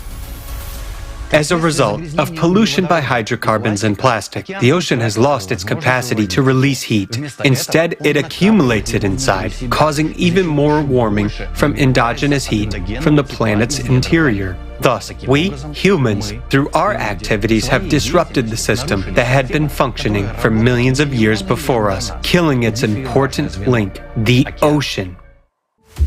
As the ocean is currently struggling to cool, and is dissipating less heat, it is starting to warm up at the bottom. A warming 0.04 of a degree Celsius has been detected at a depth of 4.5 kilometers. It may seem like a small value. In a room, we wouldn't even notice such an increase. But imagine what this means on a planetary scale. What this means in terms of millions of cubic kilometers of ocean. And off the coast of North America, for example, there has been a rise in the ocean bottom temperatures of up to 5 degrees Celsius. As a result of the temperature increase in the bottom waters, huge volumes of heated water rise to the surface, the so-called blobs. The temperature of these zones can rise up to 6 degrees Celsius above the surrounding water. These blobs can reach as big as, for example, the area of Texas in the USA. And there are more and more of such giant blobs appearing. Such anomalies indicate that the ocean is dying, and its temperature regime is seriously disturbed. The increase in ocean bottom temperature leads to catastrophic consequences, as it represents a huge amount of energy that was unable to be released from the Earth's interior. This energy is equivalent to the power of millions of nuclear bombs aimed against us. It accumulates in the depths and leads to even greater heating and expansion of magma. And this inevitably leads the planet to a hydraulic impact in the Mariana Trench. The accumulation of endogenous energy inside the Earth intensifies the instability of the planet's core. Thus, the core is destabilized not only by the external impact from space, but also due to the accumulation of excess energy within the Earth's interior. And the more the core is destabilized, the weaker the electromagnetic field becomes. Our shield, which protects us from all kinds of dangerous cosmic radiation, is disappearing before our eyes. In turn, the weakening of the magnetic field leads to the thinning of the atmosphere. A recent study showed that the thickness of the stratosphere has already decreased by 400 meters since 1980. And this is a critical indicator. The atmosphere is supposed to transport excess heat from the ocean into space and protect our planet from harmful cosmic radiation. But plastic nanoparticles rise with oceanic evaporation from the ocean into the atmosphere and change its chemical composition. Because of this, instead of transferring heat further, the atmosphere accumulates it. As a result, the Earth is now absorbing more energy than it releases into space. This, in turn, increases the greenhouse effect. Because of this, the ocean is warming from both above and below, and is accumulating even more heat. Thus, we see that today the ocean is not coping with its function of cooling the tectonic plates and releasing heat into the atmosphere because it is warming up from both above and below. As a result of the weakening of the electromagnetic field and the disruption of atmospheric functions, cosmic radiation enters our Earth much more actively, causing further destabilization of the core. Thus, we see a vicious circle that leads our planet and ourselves to destruction. This is why we will not go through this cycle and why we are approaching it much faster. Because we have killed the ocean and it no longer performs its initial function. We have been witnessing signs of the death of the ocean for many years now, and this is happening at an extremely rapid pace. This includes the mass extinction of plankton, which is responsible for releasing oxygen into the atmosphere. This also includes the death of the Great Barrier Reef, which existed for 25 million years, but practically died within just 100 years due to the warming and acidification of the ocean. All of these processes are only a consequence of the main tragedy. The ocean has lost its ability to dissipate heat into the atmosphere. We have disrupted the function of our main life-supporting air conditioner. We have clogged its pipes. As a result, more and more heat stays inside the Earth, and magma heats up even more. We ourselves are pouring oil on the fire. Currently, we are witnessing the growth of destructive cataclysms much earlier than they should have started. This includes the melting of the Antarctic and Greenland glaciers from the bottom up, abnormal heating of Western Siberia, increased seismic and volcanic activity all over the planet, and awakening of stratovolcanoes. This is how we ended up in this situation. The entire human race, along with our planet, has a high probability of not surviving this cycle. And it's all because of our stupidity and mindless consumerism that have killed the ocean. And we did this at the most dangerous moment in time, precisely when we needed its protection the most, during the cycle of climate catastrophes. For millions of years, the ocean protected us and was the only mechanism of defense. And now, we've killed it. And we are left alone and defenseless in the face of a global threat. Do we have a chance to survive all this? Yes, we do. But for this, we need technologies that will protect us from space radiation and help clean the ocean of hydrocarbons. Everyone is stingy with money, and no one will allocate resources for this. Moreover, it is necessary to eliminate the cause, cosmic radiation, and today, no one is solving this problem. As for those who could solve it, brilliant scientists today work for the military-industrial complexes of their countries, and it will always be so in the consumerist format. That is why we need different conditions to solve this problem. We will have such conditions only in the creative society.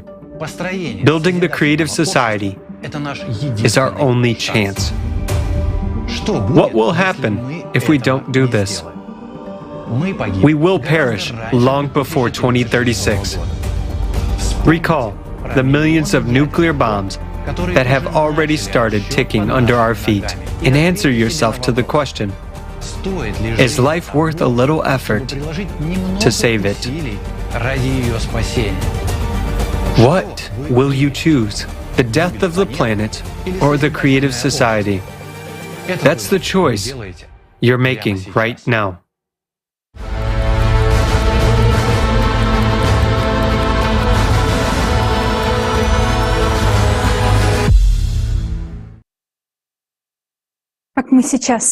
As we have now seen, the main reason we may not pass the 12,000-year cycle is that we killed the ocean. All the past cycles, the ocean was alive and it was saving the Earth by drawing pathological heat from the interior of the planet to the atmosphere. Now, because of us, humans, the ocean is dead and failing its primary function. What does this mean? It means that we as humanity are now at the sharp edge. We have no time to be wrong. There is only one path we can take through the cycles of global climatic cataclysms. The first thing we must do is to stop the impact of cosmic radiation on our planet to prevent the imbalance of the core and the release of the energy inside the planet. Once we stop the cosmic radiation, which causes the interior of our planet to heat up more and more, the temperature of the magma will drop. And if the temperature of magma decreases even by 1/100th, it won't heat up the ocean as much. And that means the ocean will begin to cool and come back to life on its own. Moreover, as soon as the core stabilizes, the electromagnetic field will also get stable, which again will be able to protect us from the cosmic radiation, and the whole process will begin to restore itself. At the same time, we will be cleaning the ocean of hydrocarbons in order to give it back to the function, of heat conduction.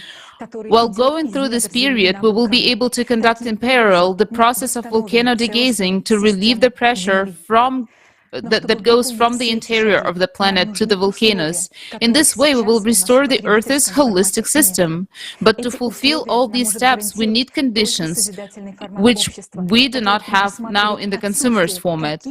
It is only the creative society format that can ensure these conditions, which implies any geopolitical conflicts, the existence of the single economic space, and most importantly,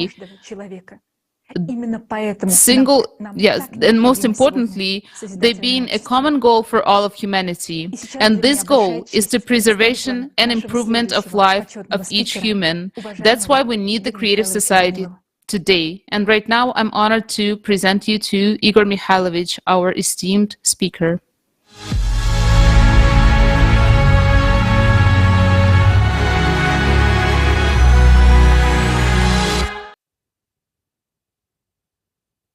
Greetings, dear friends. It's a great honor for me to participate in the forum, Global Crisis, There is a Way Out. We've heard a lot of interesting and impressive information today. I would say information that is really frightening and affects many aspects of our lives and life in general. Of course, the information we've just heard is alarming. Many people may ask, where are our scientists? Why aren't they talking about this?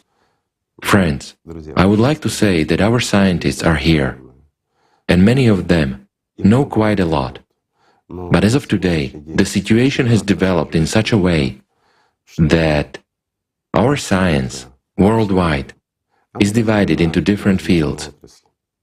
And, in fact, funding of modern science is very low.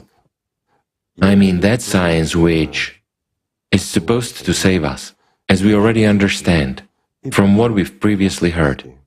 This is really alarming, I would say.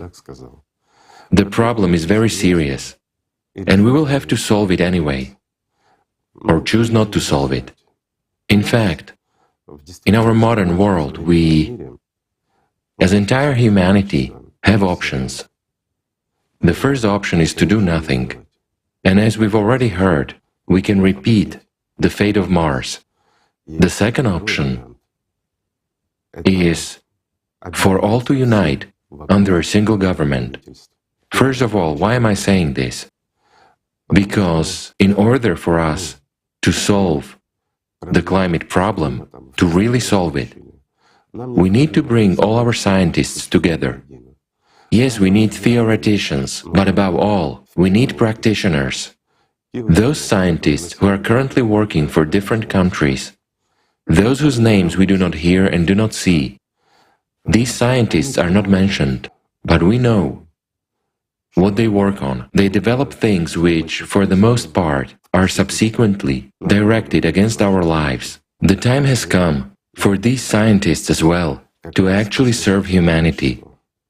Unfortunately, not a single country is going to give up these scientists so easily. It means we should solve the problem globally if we want to survive as humanity.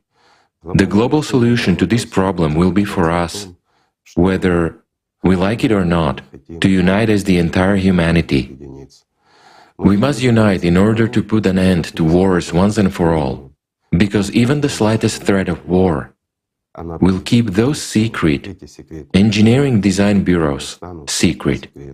And those scientists who are at the forefront of science today, who are really working in practical science, developing new fields and trends, let's say, in new physics, that physics which we are not yet used to, but which already works according to new physical principles, and creates what is later on killing us in wars, in conflicts, and in many other areas of disputes between countries.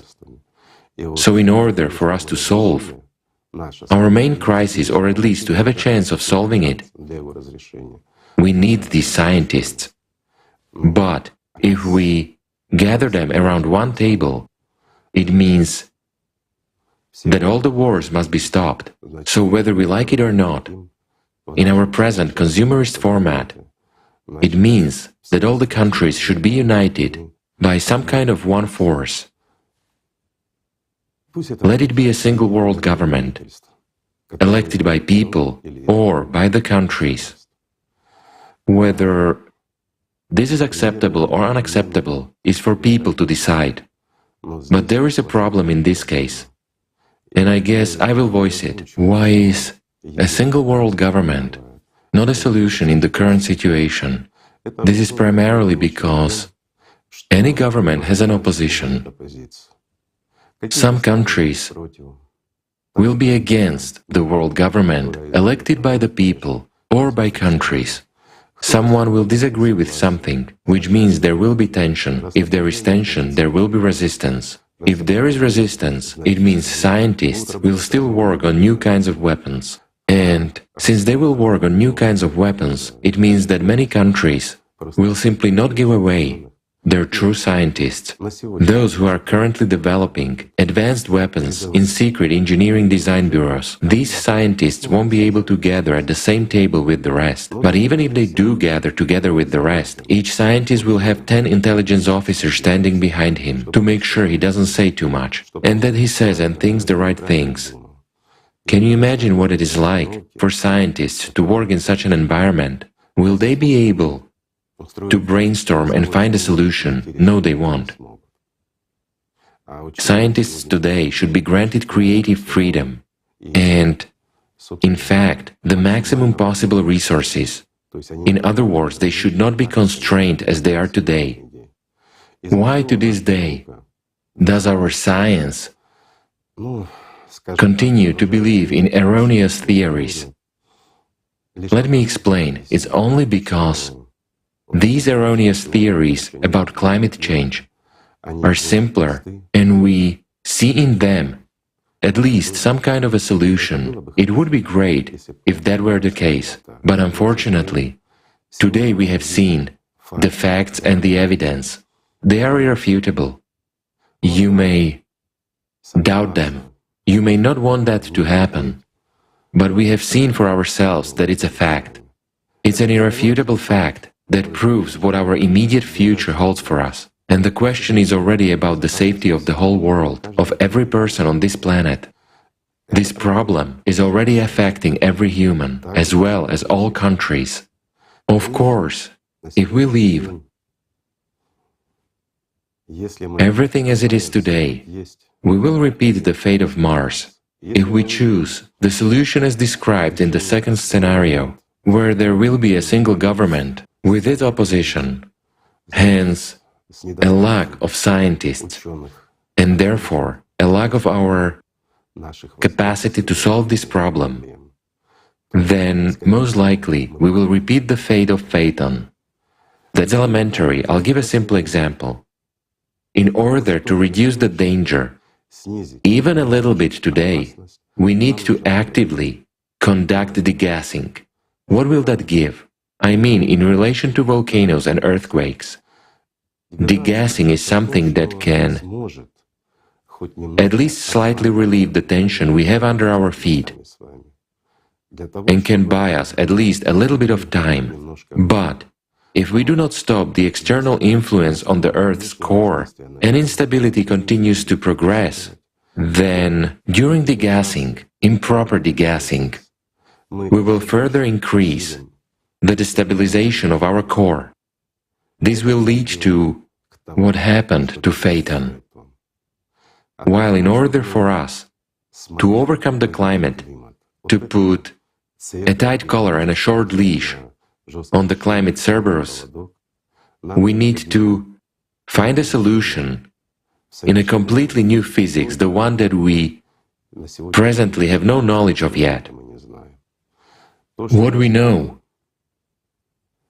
is that it exists, and of course, we know at least some principles and have at least some understanding of it. We observe certain processes, but as of today, we are unable to find a solution. In order for us to find a solution, we need all of the intelligent people in the world, and the smartest ones first and foremost.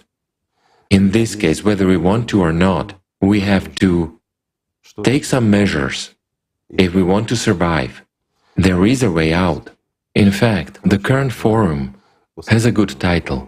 There is a way out. And the way out really exists, friends. It's about changing the format and changing our attitude. If all of us, all the people on this planet, want to live, if we want to save our beautiful planet for our wonderful descendants, it means we must take completely new steps for the entire humankind. We must change this format of our existence and ensure that wars are terminated once and for all, that confrontations between various countries come to an end, so that we can really liberate our scientists and provide them with all the necessary resources.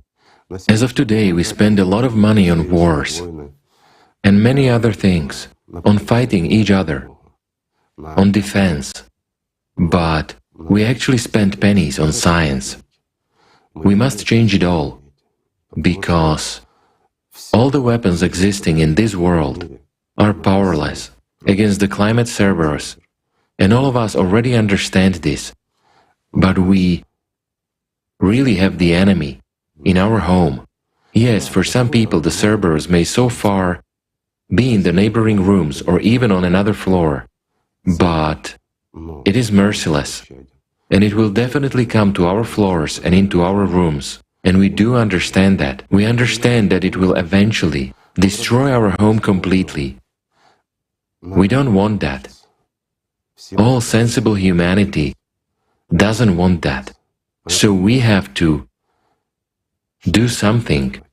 We are now facing a dilemma, friends. We have to change this world in order to save humanity, to save ourselves and our families, and to save our planet. And we'll have to change our habitual consumerist format anyway. But if we are ready to change something, we should change it for the better. In this case, the most acceptable and the best option is the creative society. It's a platform where all humanity gathers. It's a format, the format of creative society, which guarantees that there will be no wars or confrontations on Earth ever again. It's a format that guarantees a decent and beautiful life for every human being. It's a format where human life is the highest value. And above all, it's a format that will enable scientists to do their job without any restrictions. This is a chance for us, friends.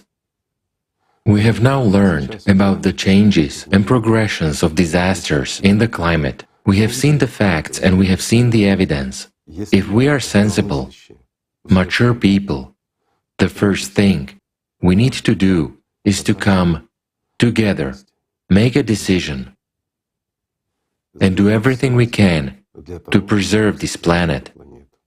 I am confident that this is the main task for everyone today. And we, people, we can really do a lot. We can even save our planet. But in order to do that, we must create the right conditions. I hope that many people will hear about the Creative Society project and understand its importance and prospects. It has been a great honor for me to be with you, friends, at this forum today. However, to be honest, the information we've heard is alarming. Numerous questions arise. And the most important question is, why do we, adults, behave like children? Why are we waiting for someone to decide something for us someday, when we have little time and only one way out? It's a good question. I hope humanity will answer it. Thank you, friends.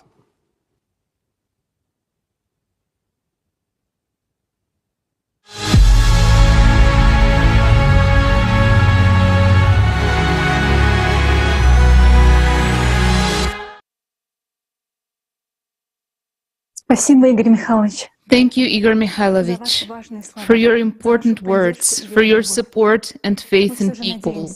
We still hope that modern humankind has enough reasons to choose life, so that we will not repeat neither fate of Mars nor Phaeton. Moreover, today we as humanity stand on the threshold of such scientific discoveries that will fundamentally change our entire existence. A door of colossal opportunities opens before us, but more about it later. And now I would like to say a few more words about a large-scale interdisciplinary research of climate change and geodynamics of the planet, the results of which were presented to you at today's forum as an illustrative report. At today's forum, we all witnessed the huge scale of international research and analytical work that was carried out by the volunteers of the Creative Society project from all over the world. Among them are representatives of academia from a variety of scientific fields with extensive experience and a wide range of professional skills. The numerous comprehensive collection and analysis of data was carried out in the fields of geology, geophysics, geophysics, volcanology, seismology, climatology, planetary science, astrophysics, quantum physics, biology, medicine, ecology, and many other disciplines.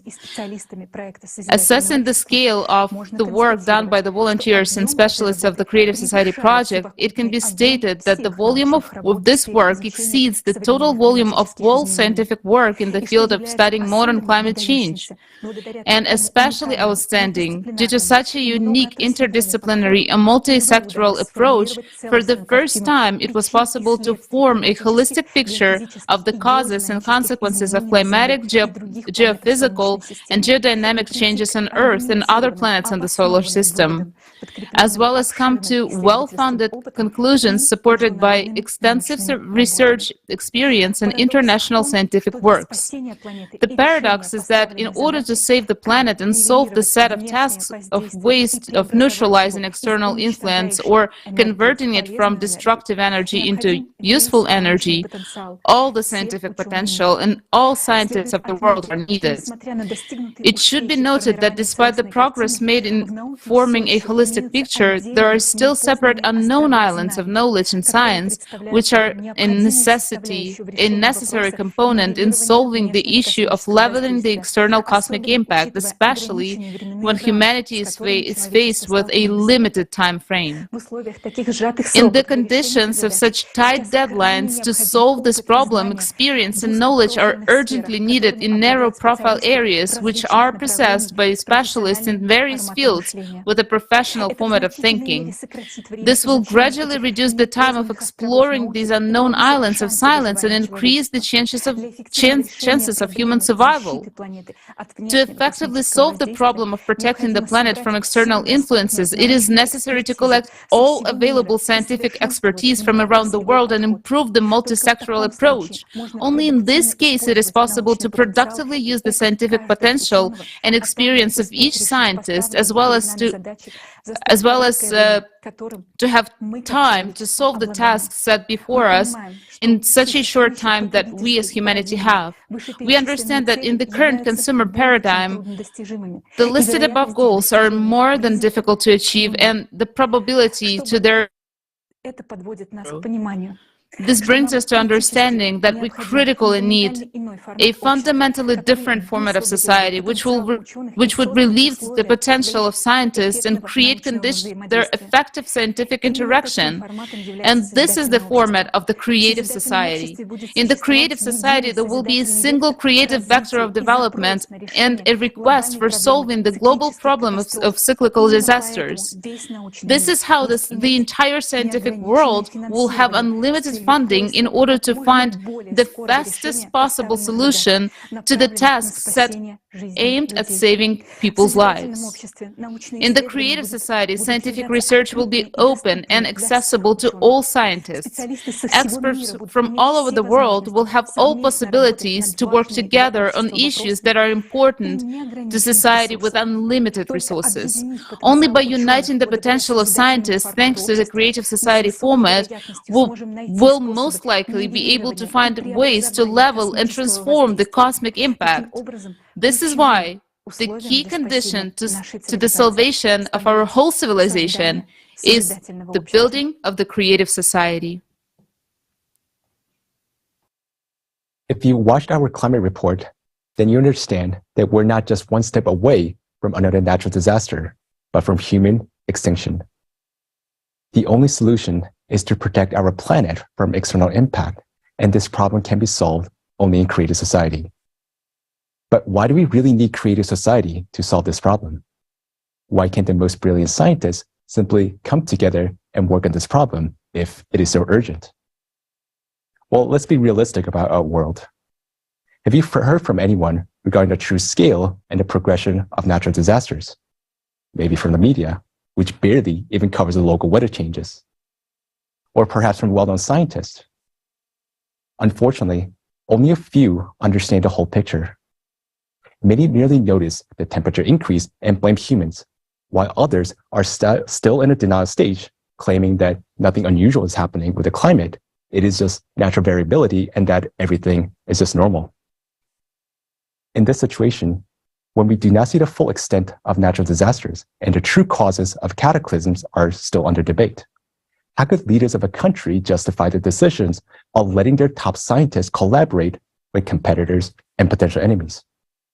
These scientists are the ones that the heads of states count on for developing new weapons and guaranteeing the country's dominance. Solving the problem of external impact within a short period of time requires a significant technological breakthrough. This can be achieved if scientists have a shared goal and can freely work together, share knowledge, and discuss concepts. However, in the current format, even if capable scientists were able to meet and work together, they would still be divided, representing competing sides, and they would not be able to exchange their ideas openly and brainstorm effectively. So we can't expect a positive outcome. It is also questionable how this project will be funded, especially when the global economy is on the verge of collapse. But in the creative society, the chance of finding the solution for natural disasters will be significantly higher because first, everyone would have access to truthful information about the scale and the impact of cataclysms, and the real cause of climate catastrophes will become evident. Consequently, we people will start to focus our efforts and attention in solving the right problem, and everyone will understand the importance of it. Second, the essential scientists who are currently hidden from the public will have freedom to openly collaborate, share ideas, and they will be united by one goal, that is to stop the external radiation and save humanity. In addition, every scientist would fully understand the seriousness of the situation, as it not only affects themselves and their loved ones, but the entire 8 billion people.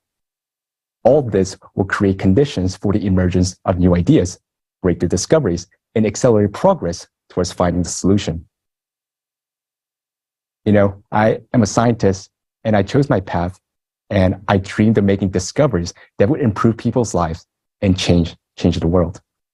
And I know that every scientist has this ambitious dream to develop something big that everybody will remember and read about it in history books. And this task and its solution is something that people will never forget. The names of these people who saved the planet will be remembered by humanity forever. Third, the scientists will not be starting from the scratch. We already have a lot of developments and understanding of how to stop the external impact. We can't do it only by ourselves. We need brainstorming and close collaboration among the best scientists. Given that we only have a couple of years to do this, watch this forum to the end.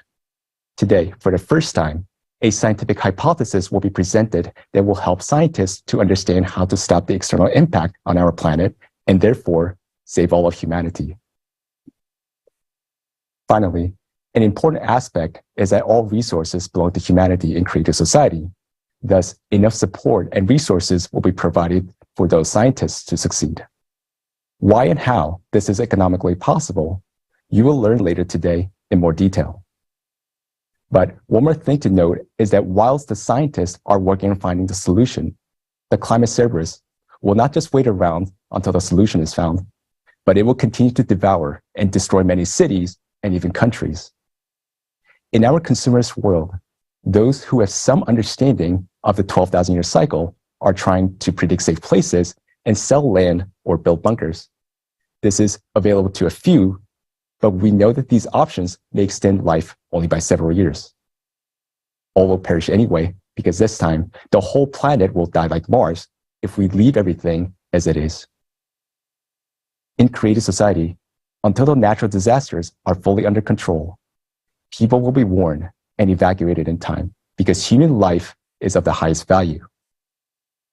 Unified Global Emergency Service will be created to guarantee everyone's safety. Scientists will work together to identify safe locations, and we will build appropriate infrastructures, including places to live, grow food, so that all people will be taken care of. Thus, in creative society, we can save the lives of all 8 billion people and find a solution to deal with external impact. Creative society is the only solution for our survival. But there's not much time left, and I'm asking you, a person who cares about the future. We need your help in sharing the information about the true scale of the natural disasters and how to overcome them. Your voice is very much needed right now because people can decide and support this project only if they're informed. Later today, you will learn that creative society is not only about survival, but what we all dreamed of. Please understand that this is our world. Right now, we have a chance to build the future together. And now it is time to act. We, all people on the planet, have a little choice. Either we leave things as they are and die together, or we come together and find a solution that will save us and give our civilization a new level of development of life. To find a salvation solution, we need certain conditions in which it will be possible to do so. Thus, we need the creative society.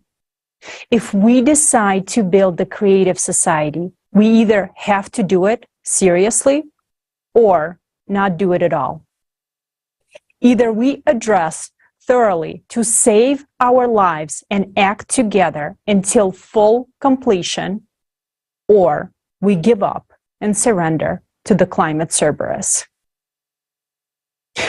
And if we decide to change the format of society, we need to change it to something reasonably good and beneficial for all people. Let us compare what we are changing it to. Right now, we are making progress at a rapid pace in developing technologies that are aimed at destroying humanity. But why not at saving lives instead? As long as there is a power of the few, they would only care about their own well-being and make laws that only benefit them. If the power was in the hands of all people and decisions were made by society itself, we would live perfectly well. Because people would never pass laws that make their lives worse or threaten them. The modern world is full of inflation and wars, and a single person is nothing and nobody in it. Together, we can change this for the luxurious conditions for a safe and fulfilling existence for everyone. This kind of conditions we must have simply because we are people. Instead of a world where no one means anything and the life of each of us is nothing, we can choose a world where the life of every person is the most precious thing. Today, you will hear a lot about the creative society and the perspectives it will give to you and to every person. Compare your life now with what the creative society can give you and your family, your loved ones, and your friends.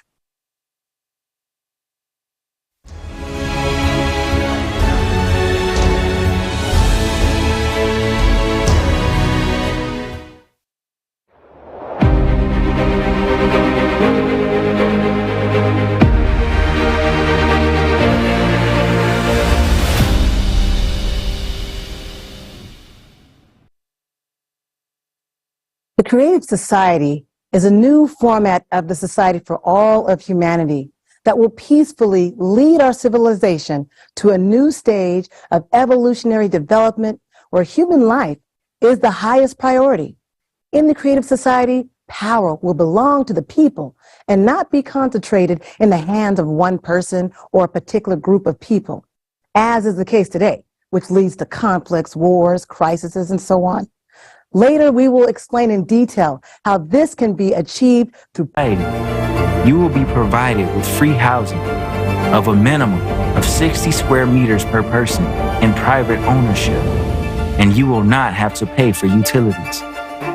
Every home will be equipped with an FFG fuel-free generator that will provide you and your family with free and unlimited energy. Moreover, in that same transition period, every month, you will receive a universal basic income equivalent to $10,000 as of today without having to pay any taxes. You will only need to decide how to spend your money. You might as well start thinking about this now. Do you think you will pay off all your debts first? But they will be written off. Do you think you will spend this money on healthcare or education? You will have the best education and healthcare free of charge, available to you 24/7. In the Creative Society, your safety will be the top priority, and all technologies will be directed towards improving your quality of life. Each household will be equipped with a matter replicator, providing you with your favorite clothing, food, and other necessary items. Thanks to the health capsule, you will forget about illnesses forever, and you will always be healthy. Isn't this what you've been dreaming of your whole life? But that's not all yet. Fourth pillar, transparency and openness of information for all.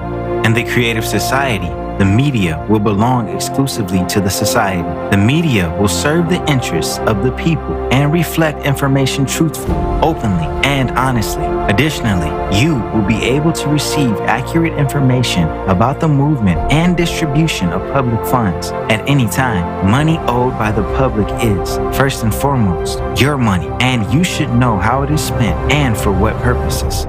Fifth pillar, the creative ideology. You will no longer have your mind manipulated, nor be frightened with imaginary enemies. We will not be pushed to confront each other and be divided into us versus them anymore, because in the Creative Society, any propaganda of violence, inhumanity, and segregation will be prohibited. The Creative Society will establish all the conditions for the development and education of a human with a capital H. Our children will be raised on the principles of humaneness, kindness, friendship, and mutual respect. These particular qualities will form the basis of relationships between people in the Creative Society. Sixth pillar, development of personality. In the Creative Society, you will be able to study wherever you want and train to become whatever you want, and it will all be absolutely free of charge. Education in the Creative Society will unlock your individual potential by 100%. You will be provided with a program specifically tailored to maximize your intellectual abilities. Any educational process will be interesting and engaging. You will have access to cutting-edge technologies in education and development. You can study anywhere in the world at any time that suits you. In the Creative Society, the world of knowledge is open for you. Seventh pillar, justice and equality. If you decide to work, you will be able to choose a profession that brings you joy. There will be a 4-day work week with a 4-hour workday. Moreover, you will have 2 fully paid vacations per year. Every job will have a decent compensation. The pay for identical positions, specialties, and professions will be the same worldwide. Furthermore, justice and equality will ensure that there will be no more private monopoly and irrational use of resources. All natural resources will belong to all people, including you. Eighth pillar, self-governing society. In the Creative Society, for the first time in human history, a unified, all-human civilization will be created. All power will belong to all people, to you. People know what they want and how they want to live. All socially important issues will be decided by people themselves on an open online platform. Specialists will be responsible for implementation of the tasks assigned to them. They will be appointed and controlled by people themselves. Since all processes will be transparent, corruption and dictatorship will be impossible in the Creative Society. In the Creative Society, you will decide for yourself how to live. For the first time in human history, your future will be in your hands. The 8 pillars of the Creative Society are formed from our desire to live as human beings. Everyone wants to live in a world without wars, without violence, without tyranny, without poverty, without inflation or any crisis, without absurd and total consumption. If you want peace, security, confidence, free and high-quality healthcare and education, freedom of movement around the world, a universal basic income, access to free energy, then the Creative Society will fulfill all your dreams. All of this can easily be achieved in the coming years. How to do this? Just tell this to as many people as possible, to everyone. Your dream world is separated from you by your neighbors and everyone around you who don't know about the Creative Society yet. Do you want the Creative Society to come as soon as possible? Act. Tell everyone about the Creative Society. For the first time in human history, your future is in your hands.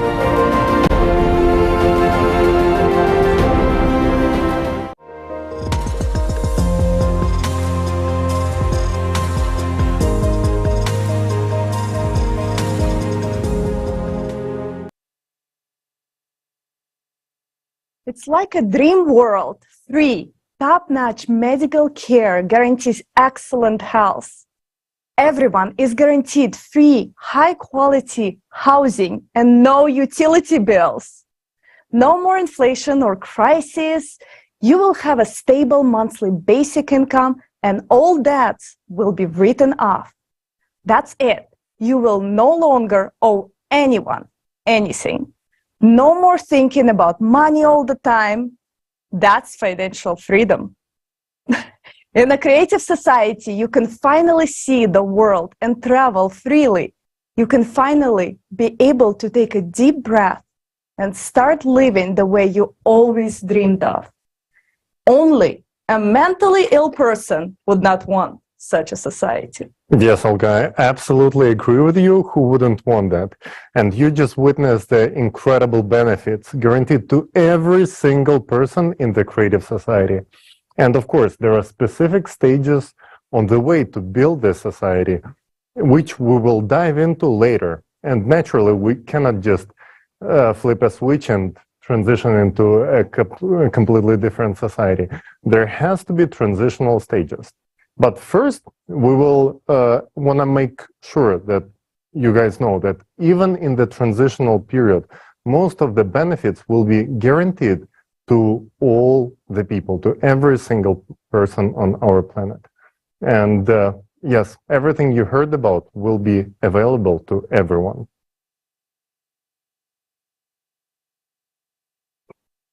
Anyone who understands what the Creative Society is will want to live in it.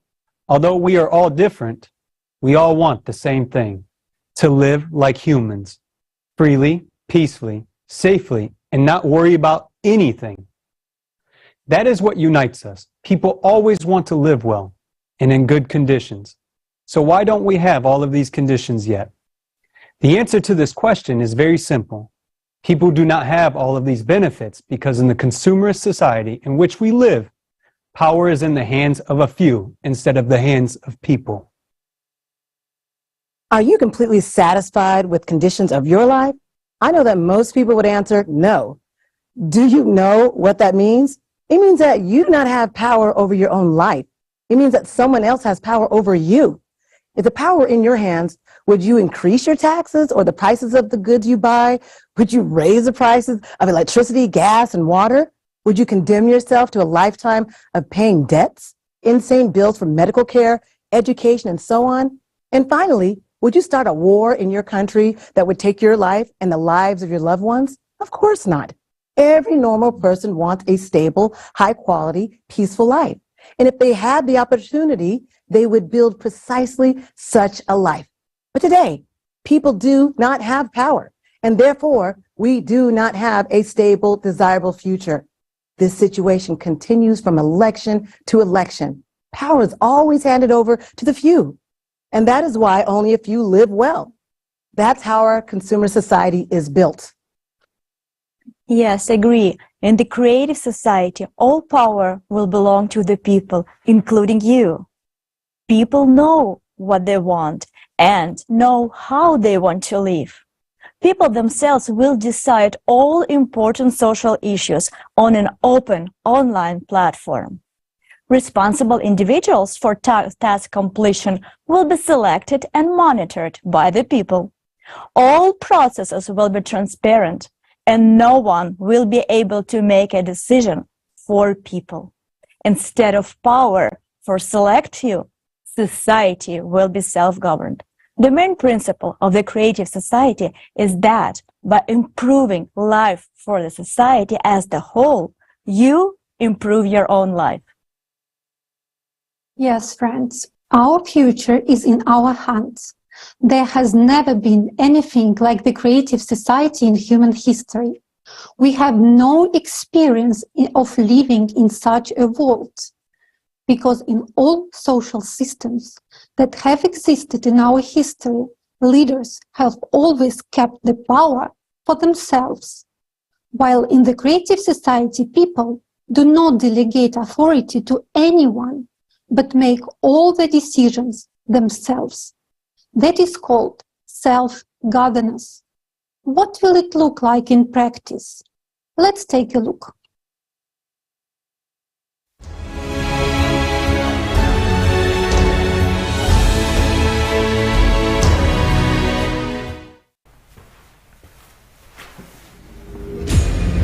Life is like a chess. Pawns can only move forward and one at a time, and they're often sacrificed. Knight can move in an L shape and can cleverly outmaneuver the others, while the queen has the power to move around the board at will. We get used to the rules and obediently follow a single game. The same happens in society.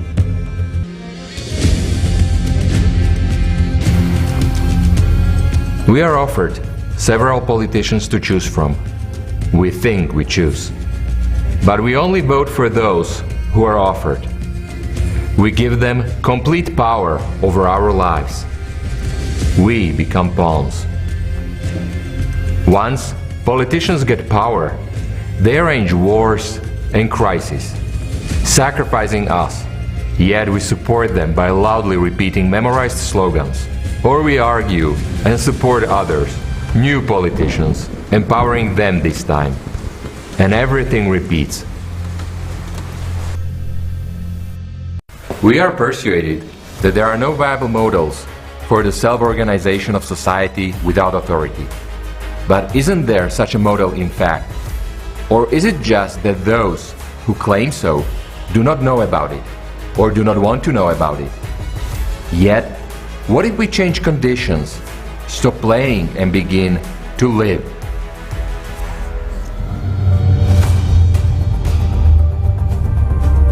What will a world look like where people are in control of their own lives, self-organized, and truly free and conscious in their choices? Not just individual small groups, but all 8 billion people on the planet. There is such a model, and it is called the Creative Society. Let's see, how will it look like? For several years, volunteers had been spreading information about a completely new format of society worldwide. And after that, people all over the planet held an international referendum at which the creative format of society was almost unanimously adopted. This led to significant changes both in relationship among people and on the planet as a whole. All artificially created crises and wars in the world have stopped. The problem of hunger has been resolved with a short period of time, since human life became the main value in the new format of society. The newest advanced technologies, which were inaccessible for people in the consumerist format, have started to be introduced everywhere. Everyone has been provided with a social package that includes a modern dwelling with an area of 60 square meters per person and an unconditional basic income equivalent to $10,000 per month. All basic needs of every person are fully met, but the main thing that each of us has gained is the right to be heard. We have transitioned to a completely new format of decision-making, self-governance. In the creative society, there are no presidents or parliaments anymore, not to mention dictators. There are only people, and every person's voice is equally important when decisions are being made. Mom, do you decide everything now like the presidents did before? There are no more presidents of any kind anymore, sweetheart. I'm human, just like you, and now there is no one above people, so people themselves decide everything. Does it mean that you can change anything in the world? Well, not really. My opinion is just as important as opinions of billions of other adults on the planet. But one person, no matter who he is, cannot promote the project which only he himself likes and which most people are not satisfied with. Why? Because majority must vote for it. Self-governance of society means that we, as community, decide by majority vote whether something will take place or not. Self-governance is not the absence of management or competent planning, but rather it's the absence of authority, although its function is equally shared among all people. Voting for a project becomes the right of every adult on the planet. And the advantage is that people themselves aspire to improve the living conditions in society. It becomes a crime to change something in people's lives without asking them. To exercise people's authority, we use such a tool as the electoral platform.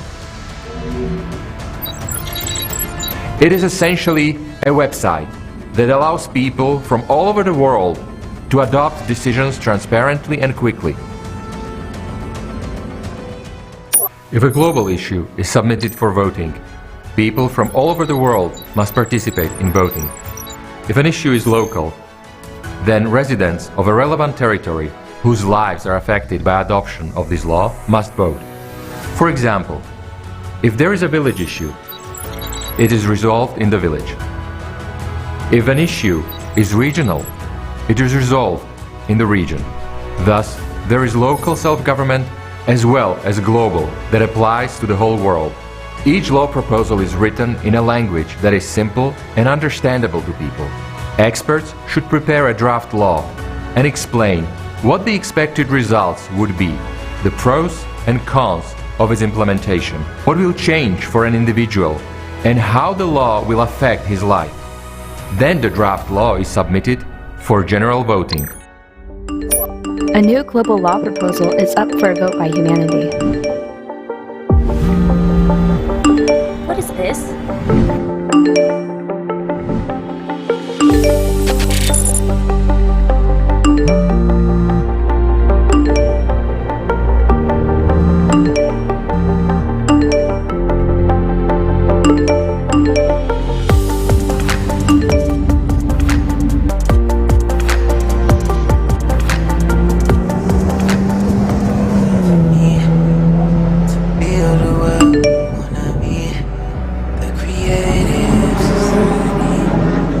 Read out the draft law. Global law proposal on introducing fuel-free power generators worldwide.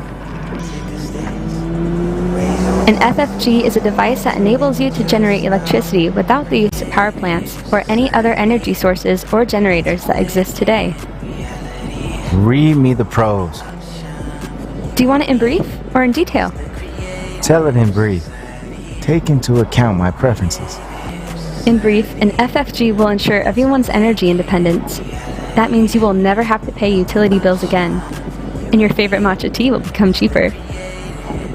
Just like all the other goods and services, because there will be no electricity charges. FFGs will also benefit the environment. Taking into account your hobbies and preferences, your biggest benefit from implementing FFGs will be that you won't have any need to fill up your car. Okay, I vote. You cannot vote before you listen to a detailed version of the law proposal with a description of all the pros and cons, as well as the expert opinion. Okay, read it then. Pros: energy independence. Everyone should first familiarize themselves with the law proposal in full, and then make a decision to vote for or against it. A person votes directly, without intermediaries, because this decision will affect his life. A law is considered adopted if it is supported by the majority of people, 50% plus one vote. That's interesting. The project is global. Pros. Okay, cons. Who is the initiator? A group of experts from power supply and sector. They have a good rating. Disadvantages of implementing FFGs. The energy sector will lose its relevance. All power plants, factories, mines, oil pipelines, and gas stations will be shut down. Specialists in above-mentioned industries will be dismissed. At the same time, they will be able to change their specialty. New vacancies will become available. Let's see, what jobs are offered? Okay, engineer. FFG biotechnologist. Look at that. They offer retraining to be an aerospace systems engineer. Come on. I worked there for 8 years. I started back in the consumerist format.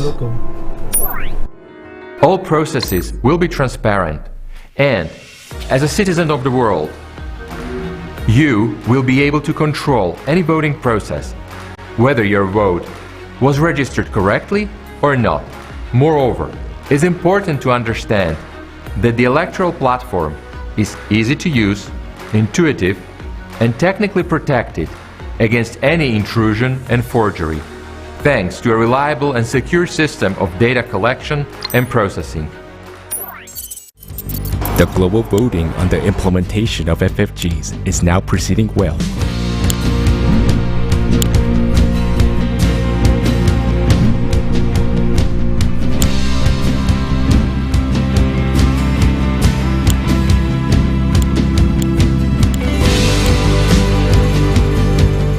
The actual implementation of a law adopted by people will be handled by responsible administrators, in strict accordance with the law adopted and within the stipulated timeframe.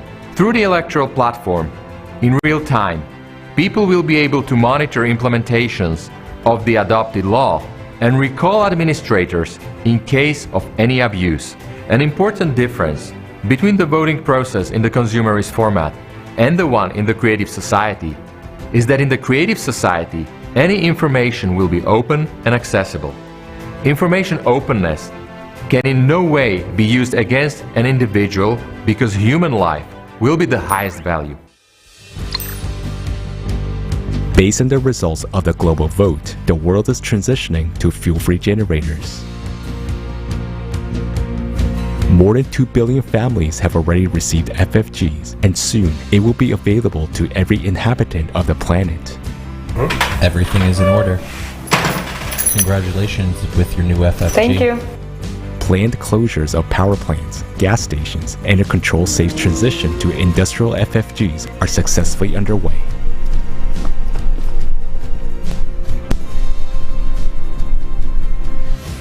An FFG can be installed in any means of transportation.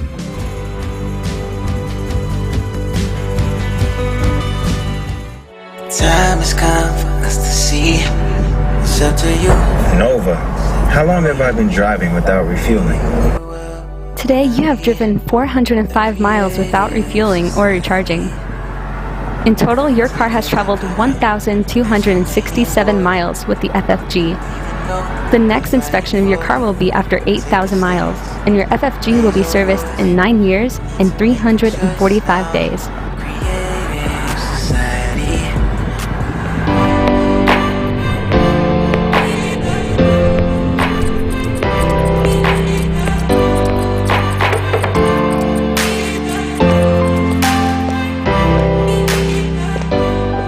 Hi, Yoshka. Are you going fishing? I'm going to work, man. I became a fishing instructor. My dream came true. It's fantastic. I go fishing every day, and my wife doesn't grumble at me because I go to work. It was my mistake to vote against that law back then. I now make more money than I did at the gas station. That's how it goes. And what about you? I took that job. I'm going to be an aerospace engineer. I am now practicing and training. Cool. Good luck to you. Tight lines and bent rods. The self-governance procedure is clear and understandable. It ensures order in decision-making and control over quick execution of decisions. Moreover, self-government eliminates any conditions for corruption. There will be no one who can be bribed because there will be no individual on whom decisions depend. Everyone will be equally able to participate in managing society's affairs. No one will have any privileges or immunity. People themselves will decide where to allocate their resources and will jointly control how they are being used. It will be very easy for any person to submit an initiative on their own on solving one or another vital issues. An initiative is verified for consistency with the 8 foundations of the creative society and submitted to the general public. If people support the idea, then experts get involved and prepare a draft law for voting. Hi guys! Hey. So you will support me? I'm going to change the world. You said it's a long walk to the park and there are very few swings. What do you think about this park near our house?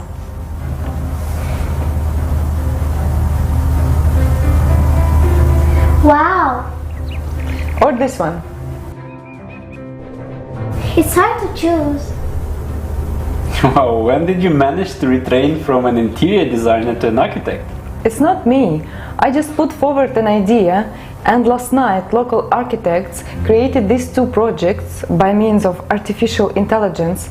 So now I will submit both of them on the platform and let people choose which one to vote for. The main thing is to have more ice cream cafes in the park. Well, then we need to vote for this one because it has fewer bike lanes and more cafes, while that one has more jogging and bike lanes and fewer cafes.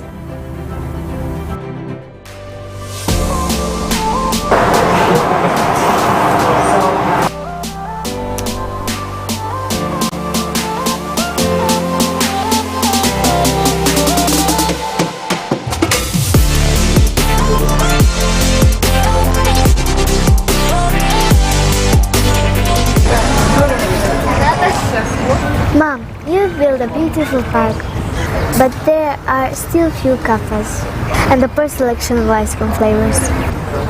Here is your ice cream, young lady. You are so right. The selection is poor, but soon there will be more. We just opened yesterday. Enjoy. Thank you.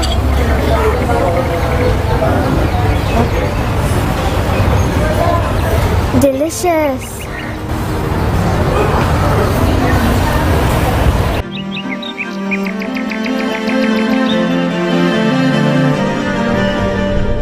In today's consumer society, a single country or even an alliance of several countries will not be able to implement the concept of self-governance in full, because there is such a concept as geopolitics, an endless war of interests. There is a competition and fight for resources, and national economies are interconnected to a large extent. Thus, people in a separate country cannot fully make independent decisions. Real self-governance is possible only in the creative format of society, and there is no analogue of this form of governance today. In the consumerist format, the law usually protects and benefits those who created it, but when people themselves create laws and vote for them, they work for the benefit of all people, not just a few. When people themselves generate projects and promote laws, there can be no wars, international strife, or conflicts in such a society. Because the most valuable thing for us people is life, and those incredible prospects which the creative society offers us.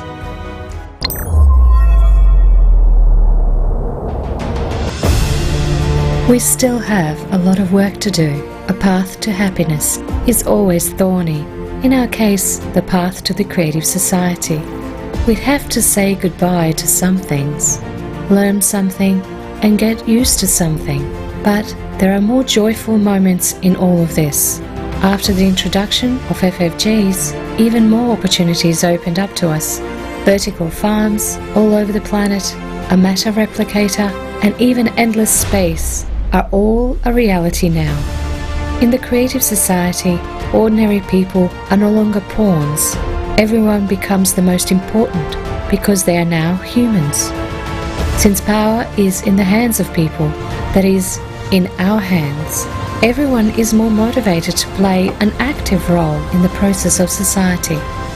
We have become even more united and responsible because now each of us changes the world for the better every day by our conscious choice. Creative Society, the beginning.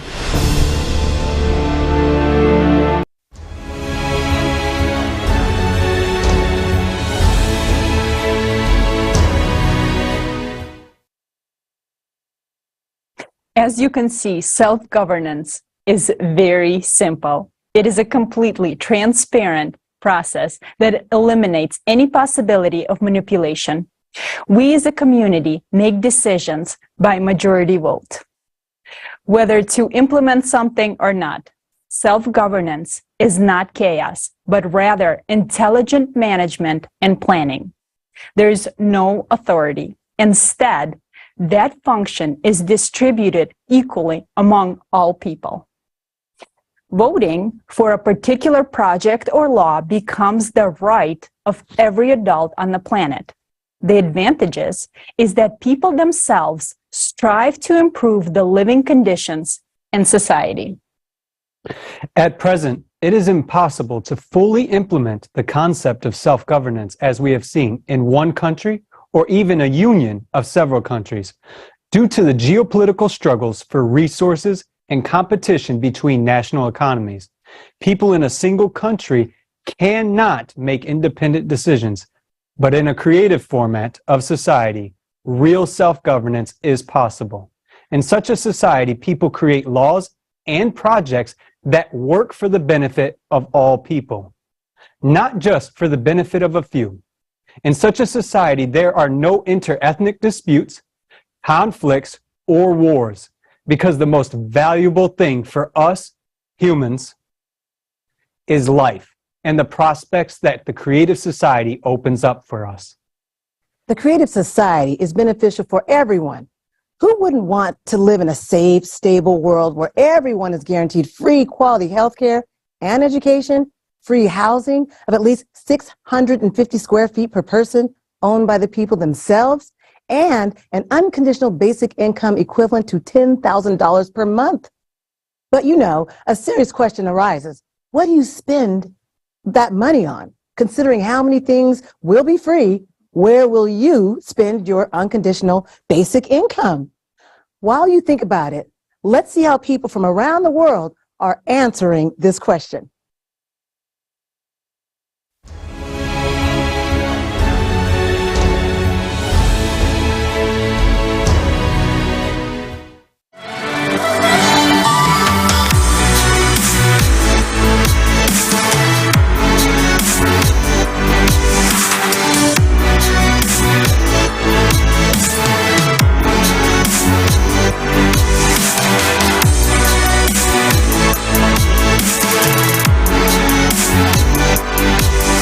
Exclusively for the Global Crisis Forum There Is a Way Out, we've conducted social service across the entire world. The volunteers of Creative Society Project asked people about how they envision their lives in a creative society. So let's dive into the first question we asked people. Imagine living in a creative society where healthcare and education are free, and you have access to free housing without having to pay utility bills. All your debts are written off. You don't owe anything to anyone. You receive an unconditional basic income of $10,000 each month in present-day currency to your card. How would you spend that money? What would you do with it? I'll definitely be able to start my passion projects, which are more for the community and bringing underrepresented communities, giving them more opportunities in society. I would create some projects, entertainment shows, for example. I would invest in the talented guys and produce someone. Yes, these would be inventions. That is something I've always enjoyed doing. Inventing, coming up with something. So take something and create. It would be for the whole world, so I could invent different things that could be useful to society. Wow, that's a big question, and it's too important. For me, I would like to travel the world, the whole world. I would like to meet people from different nationalities see the natural. Most of my budget will be spent on recreation, singing, piano, etc. Where am I going to spend $10,000? First of all, I will do everything I'm supposed to do in the household. And then I'll probably start making paper airplanes out of them and wait for them to disappear at all. It will be the happiest moment of my life to never think about them again. I don't even know why the money is needed at all. That's a good question. Yes, the value and worth of money is completely different in such a society. I want to go abroad a lot, to eat plenty of good food and to have a lot of fun. If everyone has everything, then the money is kind of unnecessary. I guess I could think more about, because right now I'm thinking, well, what about like spaceships and like going to the moon or like new advanced technology? I will take care of my family and I will try to join the creative society to help other people, and that is my dream. If I had such money, I would stop saving on those foods and fruits that contain the vitamins that I need. I would stop saving at least a little bit on gas. I have a gas meter. I would invite my friends to a cafe. I would learn how to live. Because these days, with what we earn and the way we live, you are not living, you are surviving. Imagine having an official work schedule of 4 days a week for 4 hours a day, and you earn a decent salary. In addition, you receive an unconditional basic income and free housing. Education is free and of excellent quality anywhere in the world. You can acquire any professional skill and join any team across the world to work on projects that benefit society as a whole, or choose not to work at all. What would you do? I would still work. I love my job. You know, I work in visual effects and it makes me happy. So I think I would still work, and, you know, whether that's paid a certain amount or not, I would still go in every day, or 4 days a week would be great. I would love to work for huge organizations that will probably study some super global issues. Well, you know, I'm an industrialist and a producer. I'm a creator. Maybe I will do something, I don't know, maybe make some goods cheaper. I think with the time that would be available, I would probably put more of my efforts and energy into volunteering. No matter the amount of money, I would definitely still try to learn and develop as much as I possibly could. I still need to keep my brain busy and contribute to society in some way, so I wouldn't just sit around. I think I'd get bored like super fast. I'm gonna do a volunteer work and do a personal business as well. I would love to enhance my skills related to acting and writing, and would want to contribute in that same field. Even if I knew I could live without working, I would still want to keep exploring the human body, right? My dream is to help other people, not just to help myself, but to help take other people to another level. I would definitely get involved. All the best to the people. I would work for the people.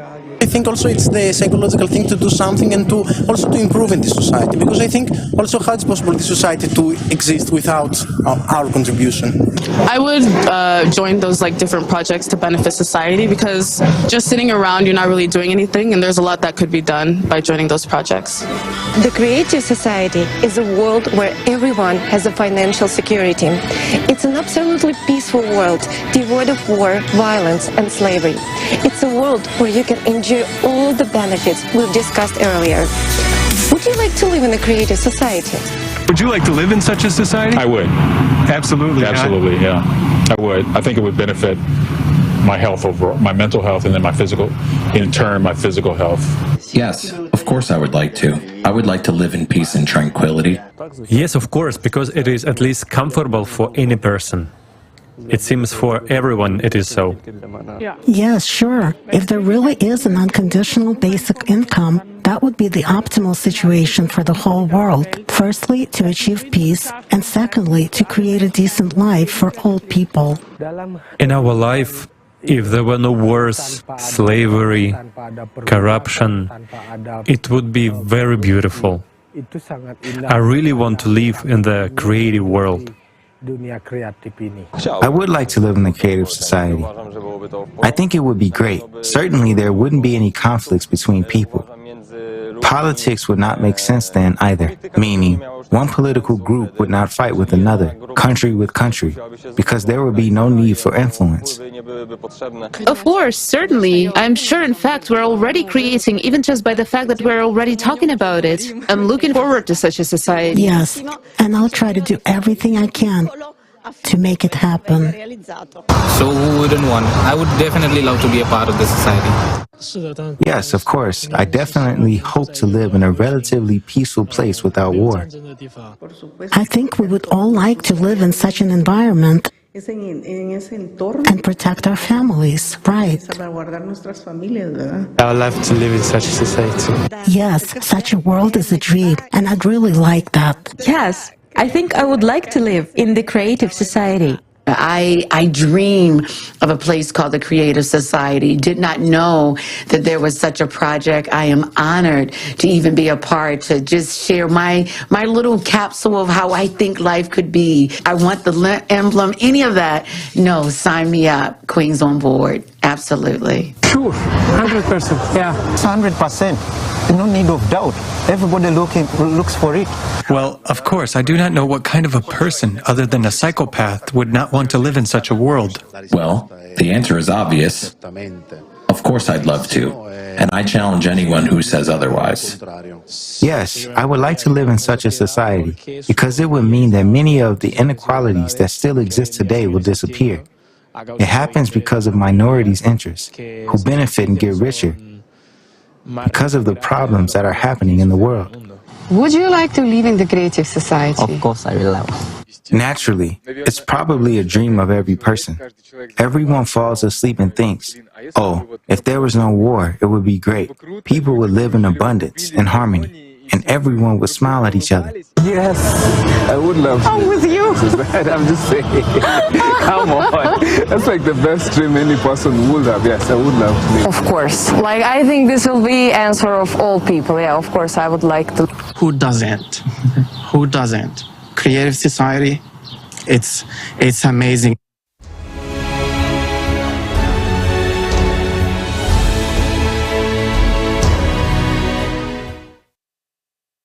Amazing.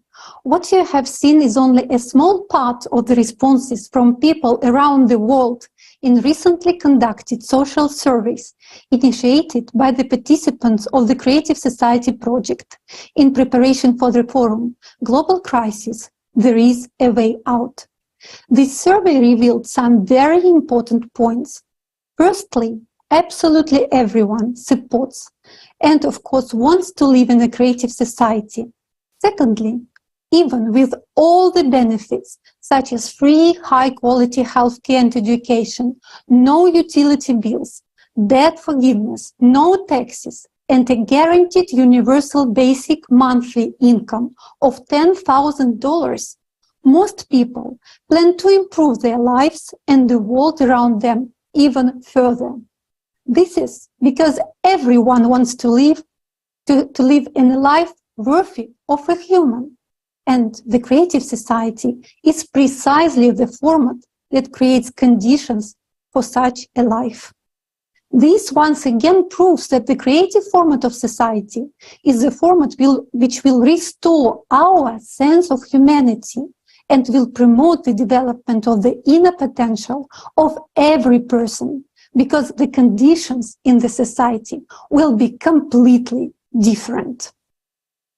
Yes, Halina, absolutely. And this shows how much on the same page we are. And have you ever thought about how in today's consumerist society, people's minds are consumed basically with thoughts like paying off debts, paying off the loan, how to find money to feed the children, or how to even afford medical treatment. Basically, how to make ends meet. And wouldn't it be better to actually think about pleasant things like what kind of education would you get if money wasn't an issue, or how would you spend your 10K a month on conditional basic income? Now, that's a great thought, right?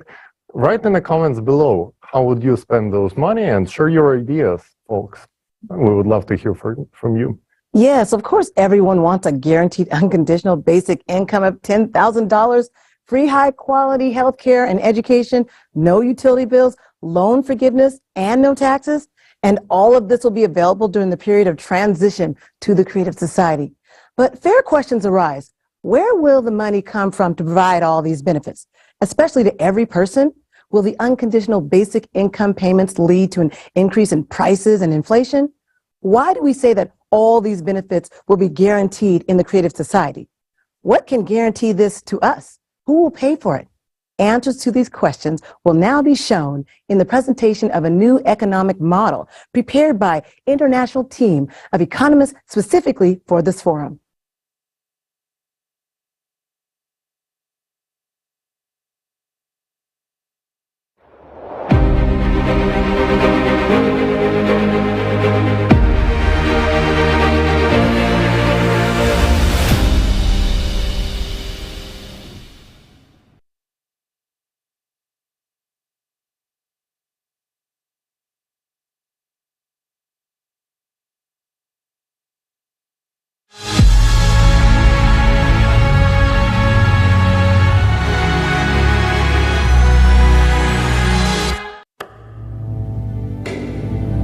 In the transition period to the Creative Society, each person will have universal basic income equivalent to $10,000 US, free housing at least 650 square feet per person, free healthcare of the highest quality, free education for a lifetime, safety in every part of the world, work 4 hours a day, 4 days a week, paid vacation for 2 months a year, equally high salaries across the world, no taxes for individuals, small and medium-sized businesses, fixed prices on all goods.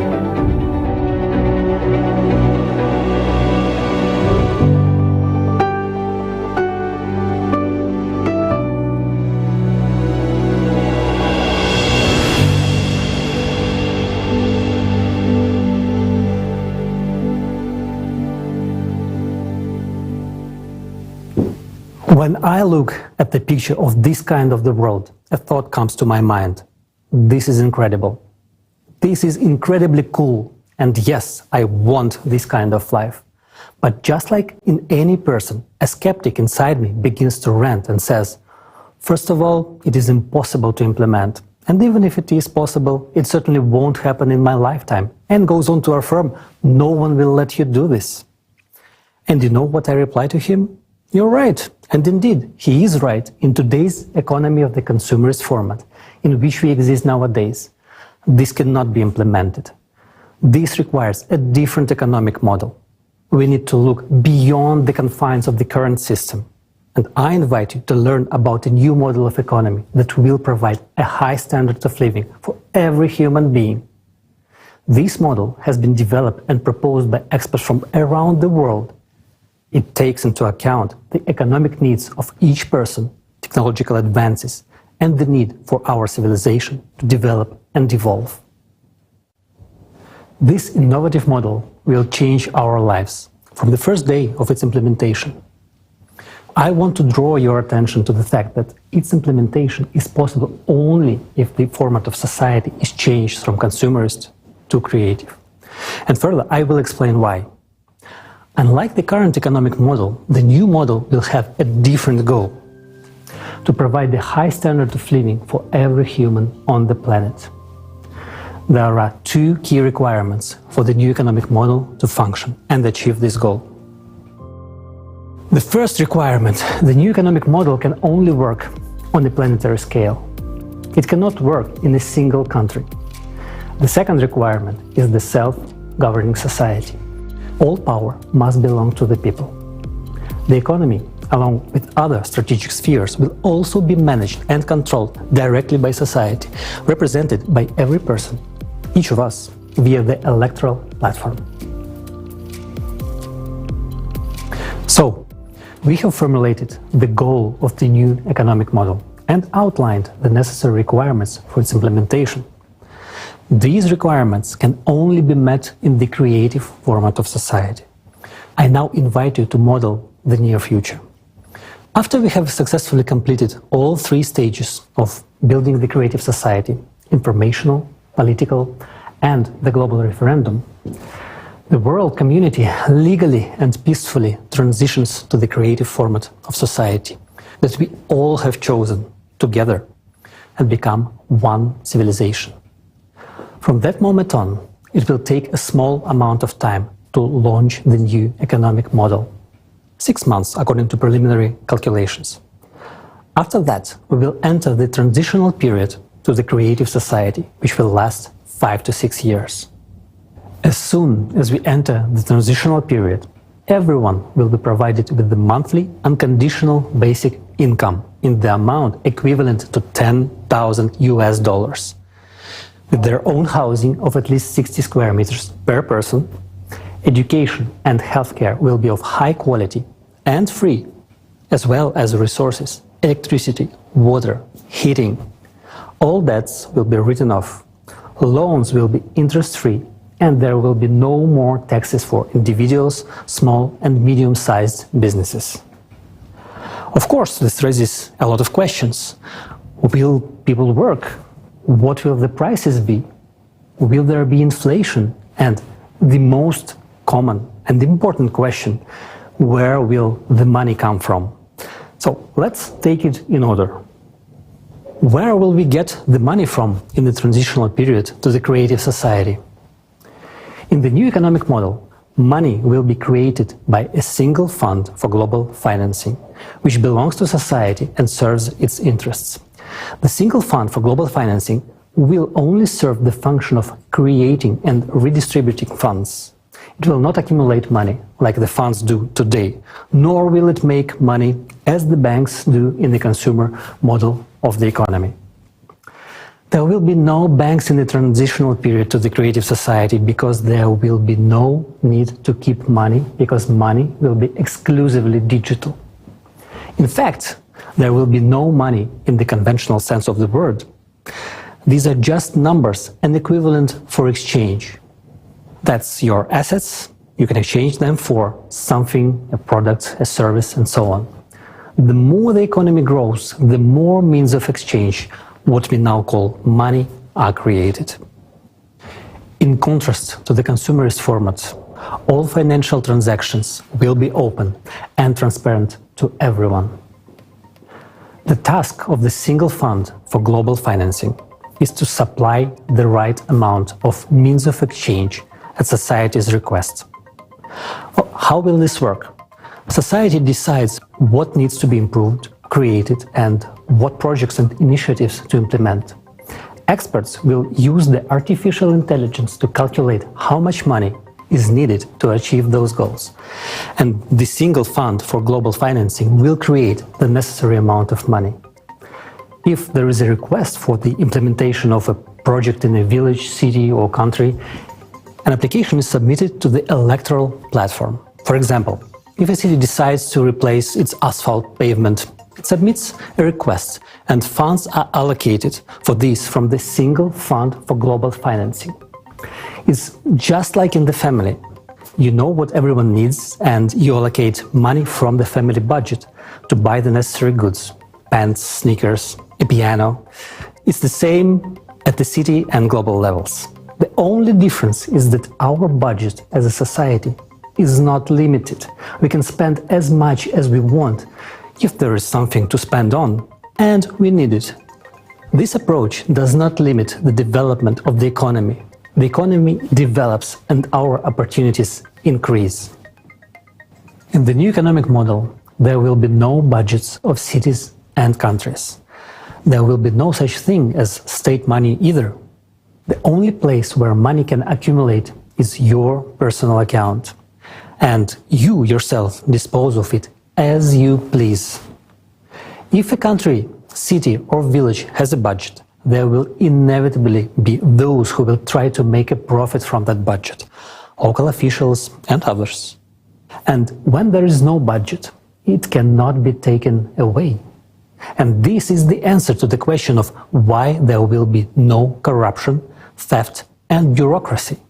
There won't be a situation where the asphalt pavement was changed last year and this year it is changed again. and someone makes money on it. It will not happen because the monitoring system will guarantee the transparency of all operations. Monitoring that the money allocated has been used as intended will be done with the help of technologies that already exist, such as the multipurpose complex Voskhod. You won't be able to buy building materials for a higher price than those that are sold everywhere, and everyone can see their price. How is it possible to steal if what you buy and sell can be seen immediately? Money flows are transparent. Anyone can see what every penny is spent on. Now, in the consumerist format, this information is hidden. But in the transitional period to the creative society, it will be available to everyone. You can see exactly how money has been spent in any part of the world, regardless of where you are, because society's money is your money.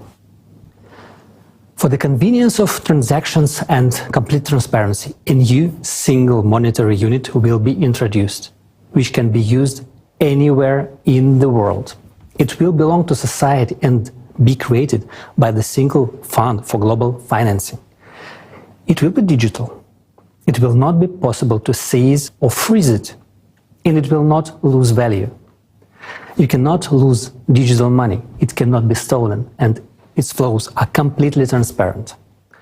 From the first day of the transitional period to the creative society, an exchange of existing currencies for the new monetary unit will take place. All savings, capitals and assets of people and enterprises will be converted into it. Why will the single currency be digital? Because firstly, it guarantees the transparency of all financial transactions. And secondly, with modern technology, there is no need for paper money or documents. Digital money is both environmentally friendly and convenient. A person doesn't need to carry a wallet, a passport or a plane ticket. No chips or third-party devices are needed. A person can be identified by retina or a fingerprint. All this information will be stored in a single database that would be under the control of society as a whole, rather than individual countries or special services, as it is today, where everything is fragmented. This high-tech approach would simply eliminate any illegal activity. It will be impossible to engage in stealing or money laundering. It will all stop. In the creative society, a person has nothing to fear or hide. They are absolutely open and free. Everything starts with a clean slate. The key mechanism of the new economic model will be a limitation of wealth, which is the limit of maximum wealth per family that we will set as a society. At the present time, the recommended amount is $10 million, and it is confirmed by recent research. This is the total amount, including all movable and immovable property, all the assets and liabilities of each family member. This amount is more than enough for a comfortable, prosperous life, but not enough to gain unlimited power. When a person's wealth goes over the set limit, the excess funds simply disappear. They are not credited to anyone's account and are essentially written off. We are used to thinking in terms of the economy of the consumerist format, but here you have to understand that this is a different form of settlement, not the usual banking form. Therefore, money is not accumulated. When society needs money, the single fund for global financing simply allocates the necessary amount, which goes into circulation. Society is financed without limitations for as much as required for its needs. In the transitional period, money is needed as an exchange fund to limit the wealth, so that humanity or a group of people would not build empires and usurp power again. This would create a high standard of living for all people. Let's summarize. In the consumerist format, money is the means to retain power. People try to accumulate it, hide it, take it away, while in the transitional period to the creative society, Money is a tool to achieve society's goals. And money is needed only during the transitional period to the creative society, as a temporary measure for 5 to 6 years, and it will not be needed in the future. And later we will explain why.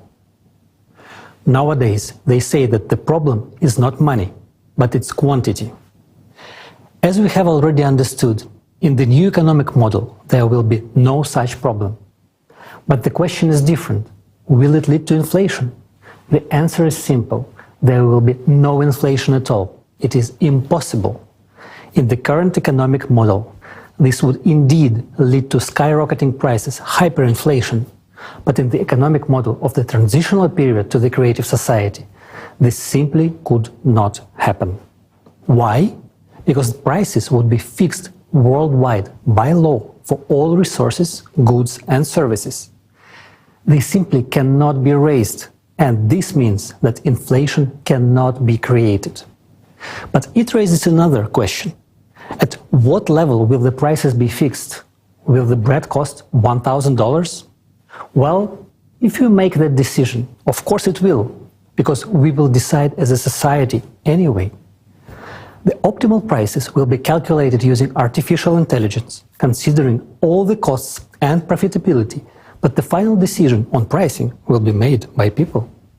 Therefore, you surely understand we are unlikely to want the bread to cost $1,000.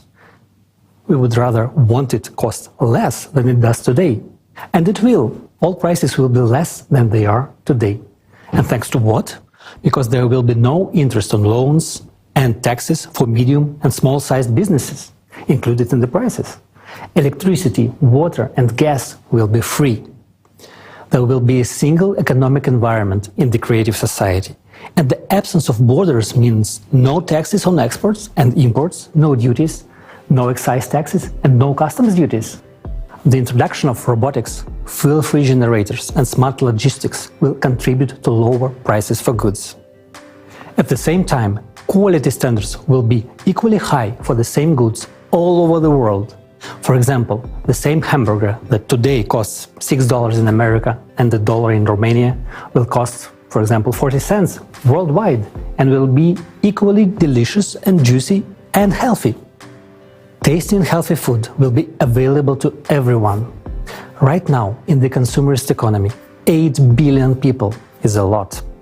And in the creative society, 50 billion won't be enough. But even in the transitional period, we will not need to add worms, bugs and other insects to our food, because the production of organic and quality food will increase many times as new technologies are introduced, such as vertical farms, which we already have now, but it is not profitable to introduce them in the farming, in the consumer's format. And in the new model of the economy, it will become completely natural. Today, despite the addition of insects to our food, 2 billion people are starving. And in the transitional period to the creative society, there will be neither hungry nor poor. I'm already anticipating your next question. Such a rapid improvement in people's living standards and purchasing power, including an unconditional basic income of $10,000, lower prices and free utility services, won't all this lead to a shortage of products? It won't, but friends, the truth is, not everything is going to be so easy. You will have a new headache, where to spend the $10,000, because the selection of goods and services will be huge.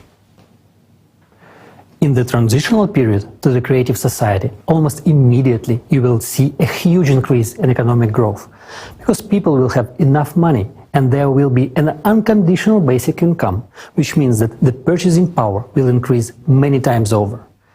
And this is a massive boost for trade turnover.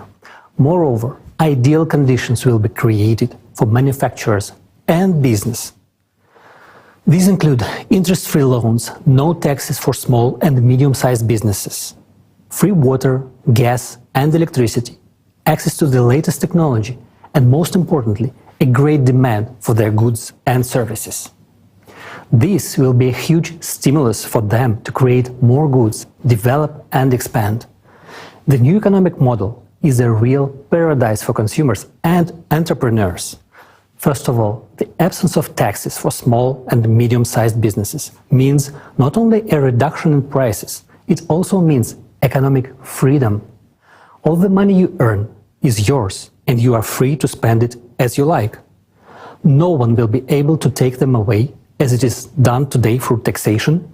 Taxes will be simply not necessary because there is a wealth cap, and funds above a certain amount are already directed towards the needs of society.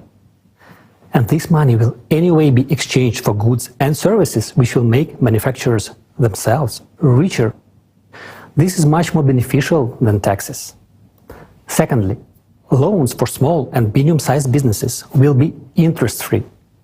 You can take out a loan and develop your business, but this does not mean that you can borrow without limit and not pay it back. Obviously, there will be a mechanism for control.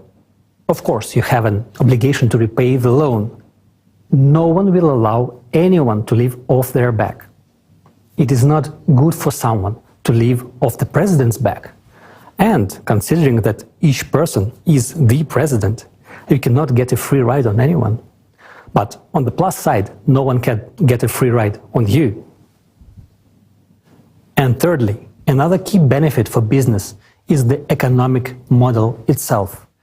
It will be structured in such a way that any entrepreneur will always know what is in demand. This will be possible because we will use a planned economy model, which will be calculated using artificial intelligence on a global level. This means that any businessman can always visit the electoral platform and, with the help of artificial intelligence, find out what will be the demand for their goods and services in a particular location. Artificial intelligence will help them process the data and make the right choice so that their business becomes profitable and successful. For example, you have decided to open a coffee shop. You can go to the electoral platform and see how many coffee shops are in your area, how busy they are, and if there are already 2 half-empty coffee shops, it would be foolish to open a third one. Such a business will fail on its own and harm others. At the same time, the artificial intelligence will prompt you that there is no bakery in this area. Therefore, opening a bakery will be profitable. This way, you get to understand which profitable business you can open for the benefit of yourself and society. Moreover, when starting a business, the same artificial intelligence will offer you options for premises, purchasing goods at the most favorable price in nearby places to reduce logistics costs. It will connect you with a logistics company, calculate the required loan amount, if one is needed, and also calculate the cost of necessary repairs of the premises. Find the companies that will do the repairs at the most advantageous price. Find options for design solutions and propose the necessary employee candidates in the required location. All on a turnkey basis. At the same time, it is you who chooses from the options suggested by AI, and all final decisions are up to you. The same artificial intelligence will calculate how much time it will take from the moment you apply on the electoral platform for your business to start making a profit. Additionally, the AI will calculate the necessary number of employees and help you draft their schedule. This is very useful considering that the work week will be 4 days, 4 hours a day, meaning that in order to cover 12 hours of daily work for that very coffee shop, 3 people per day are needed per shift. Of course, after this, many people will say that everyone will become an entrepreneur. They won't, because running a business requires a certain character, motivation, responsibility, time commitment, and most importantly, organizational skills. For many, and this is the overwhelming majority, it is much easier to go to work 4 hours a day, 4 days a week, receive a good salary in addition to the universal basic income, and enjoy life, rather than continue developing their business and work on it almost 24 hours a day, despite all the help from AI. Even if artificial intelligence does the calculations for you, it's still up to you to do the work. AI will help you launch the business and assist you in the process, but it is you who will run the business, communicating with customers, overseeing production, The responsibility for all this will be on you, right down to picking out the design, starting from the smallest details in the process of launching the business. There is no getting away from it. You will be engaged 24 hours a day, despite the simplicity and ease of the process. And it is up to you to decide whether to work 4 hours a day, 4 days a week, or to be an entrepreneur. Some people want to earn more, while others are satisfied with their salary and a free, wonderful life. Naturally, all of these conditions, such as no taxes, interest-free loans, understandable demand, etc., will have a positive impact on increasing wages. Wages will need to be increased regularly because companies will need skilled workers to meet the growing demand for goods and services. Since unconditional basic income allows even those who used to be low-income individuals to purchase quality goods, there will be an increase in the number of companies needing employees to meet this demand.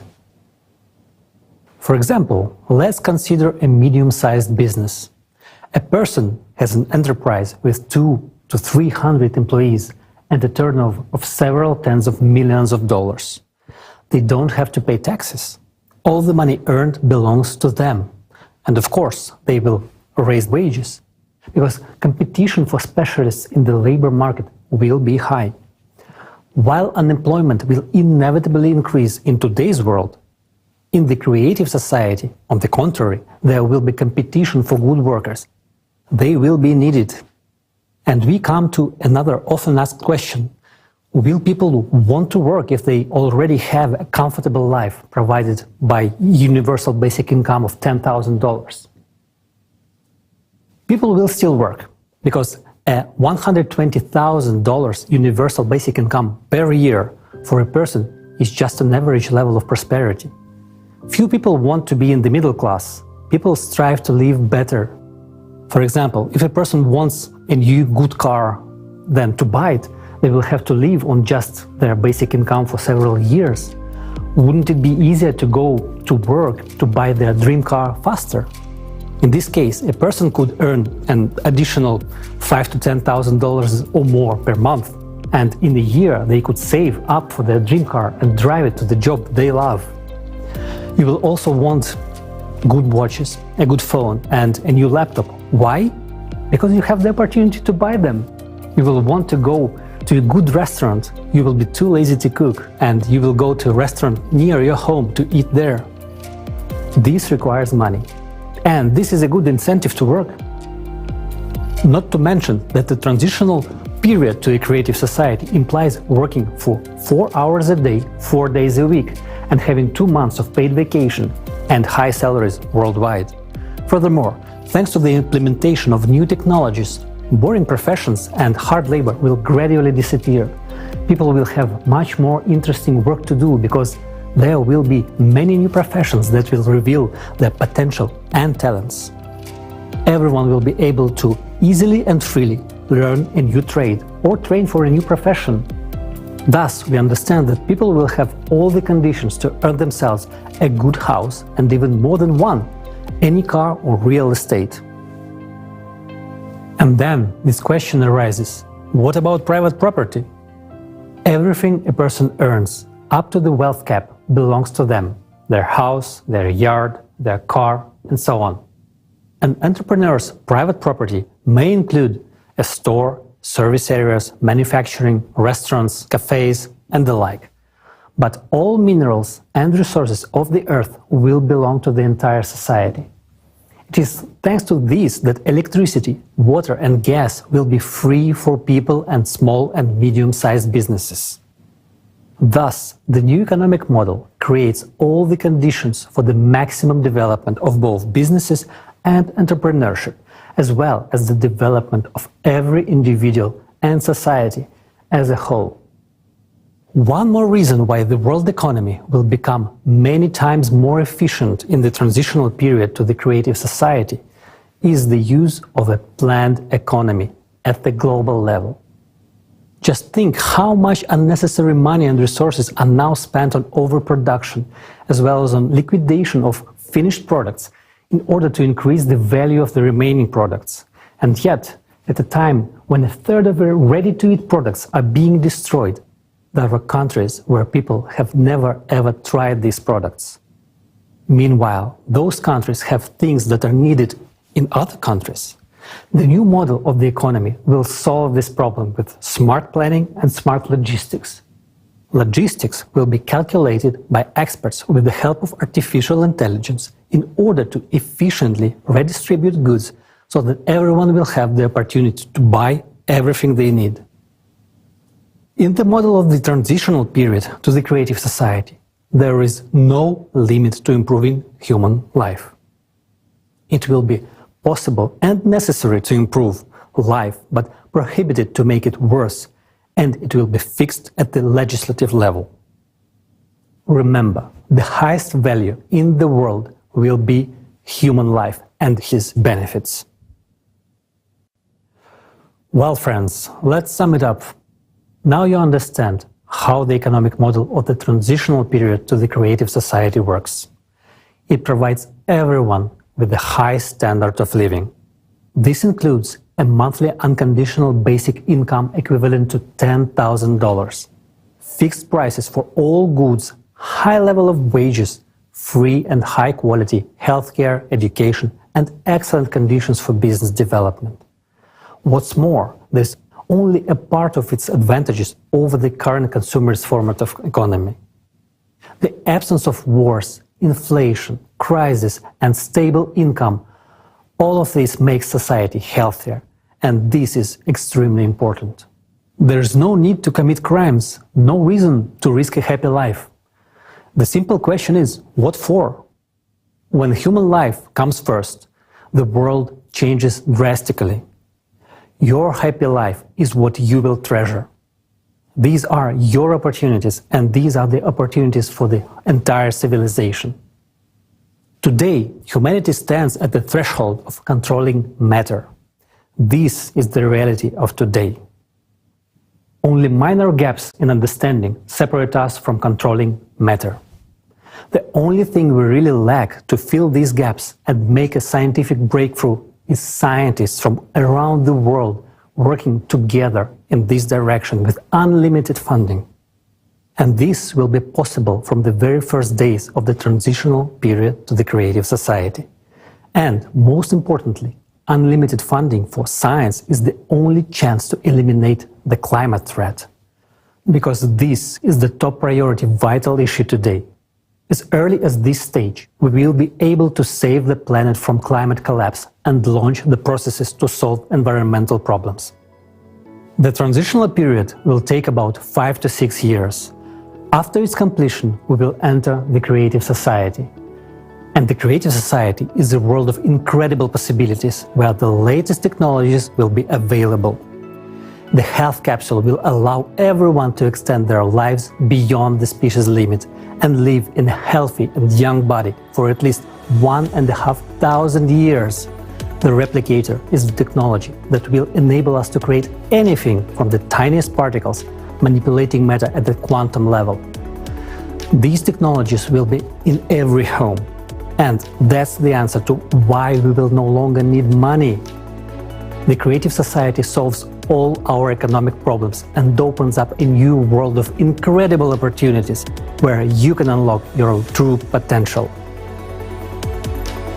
If you want to live in such a world, it is now important to act together with millions of people. You and I are now launching a worldwide demand for the creative society, which will very soon become the main trend of humanity. If each of us takes an active part in this first and most difficult stage of building the creative society, the stage of informing. In one way or another, each of us is suffering in the economic model of the consumerist format. But we are searching for a way out within the familiar paradigm. However, the way out is only in the creative society.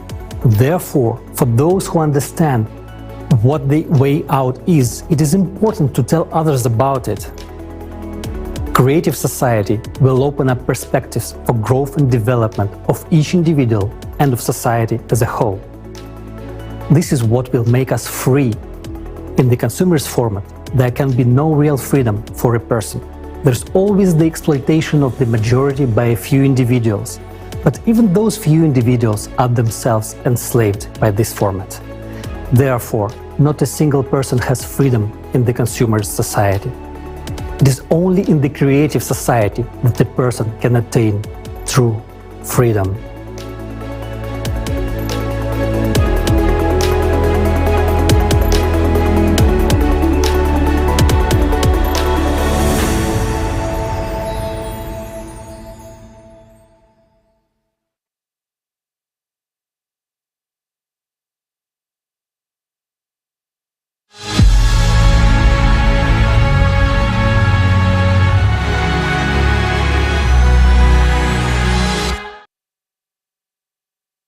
Wasn't that amazing? First of all, I'd like to say thank you to a large international team of economists for such a clear and thorough presentation of the economy in the transition period to the creative society.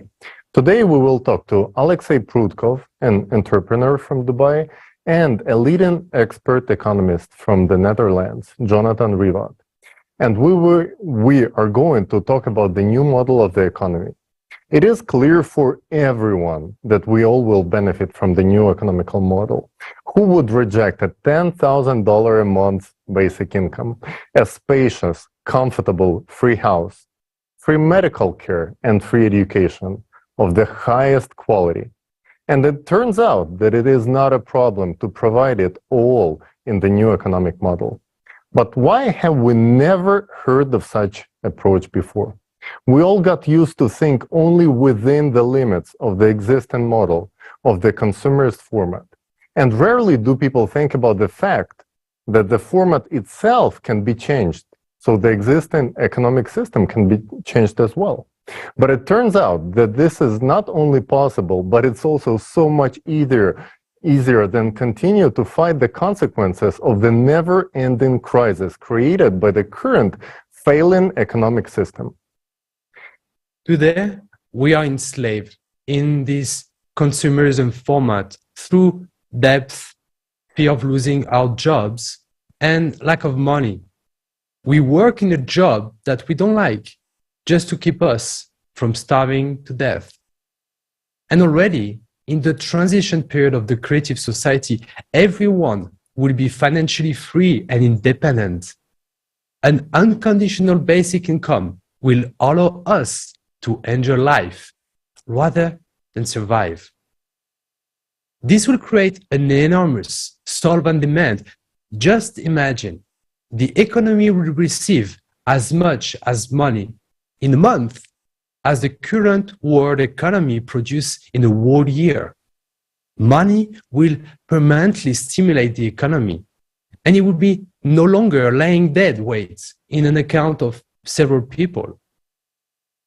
Because there will be a limitation of wealth, and there won't be any risk of someone having an excessive amount of money which they could use to seize power or initiate wars. Yes, and most importantly, only this economical model will provide the unlimited funding for the scientists to tackle the most important problem, the climate threat. But look at the current economical model. Today, many projects that could improve people's lives are not being implemented because we have no funding for them. While in the transition period to the creative society, there are no limits. Funding of society, that is the development of the society, is limitless.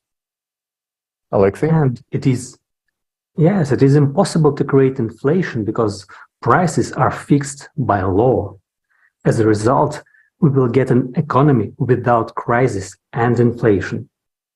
During the transitional period to the creative society, the entire world economy will function as a unified system, as opposed to the current fragmented approach, where everyone is focused solely on their own profit and self-interest. And today's economy has been very accurately described in the books by John Perkins, who calls today's economy the economy of death. He writes about it in his best-selling book, The Confessions of the Economic Hitman. So John Perkins is a specialist who knows the consumer's format system from the inside out. He understands more than anyone that the current economy system leading us all down a blind alley.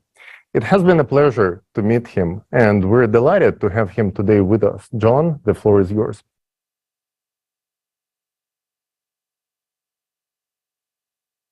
So, welcome to Global Crisis, There Is a Way Out. I personally am very happy to be here.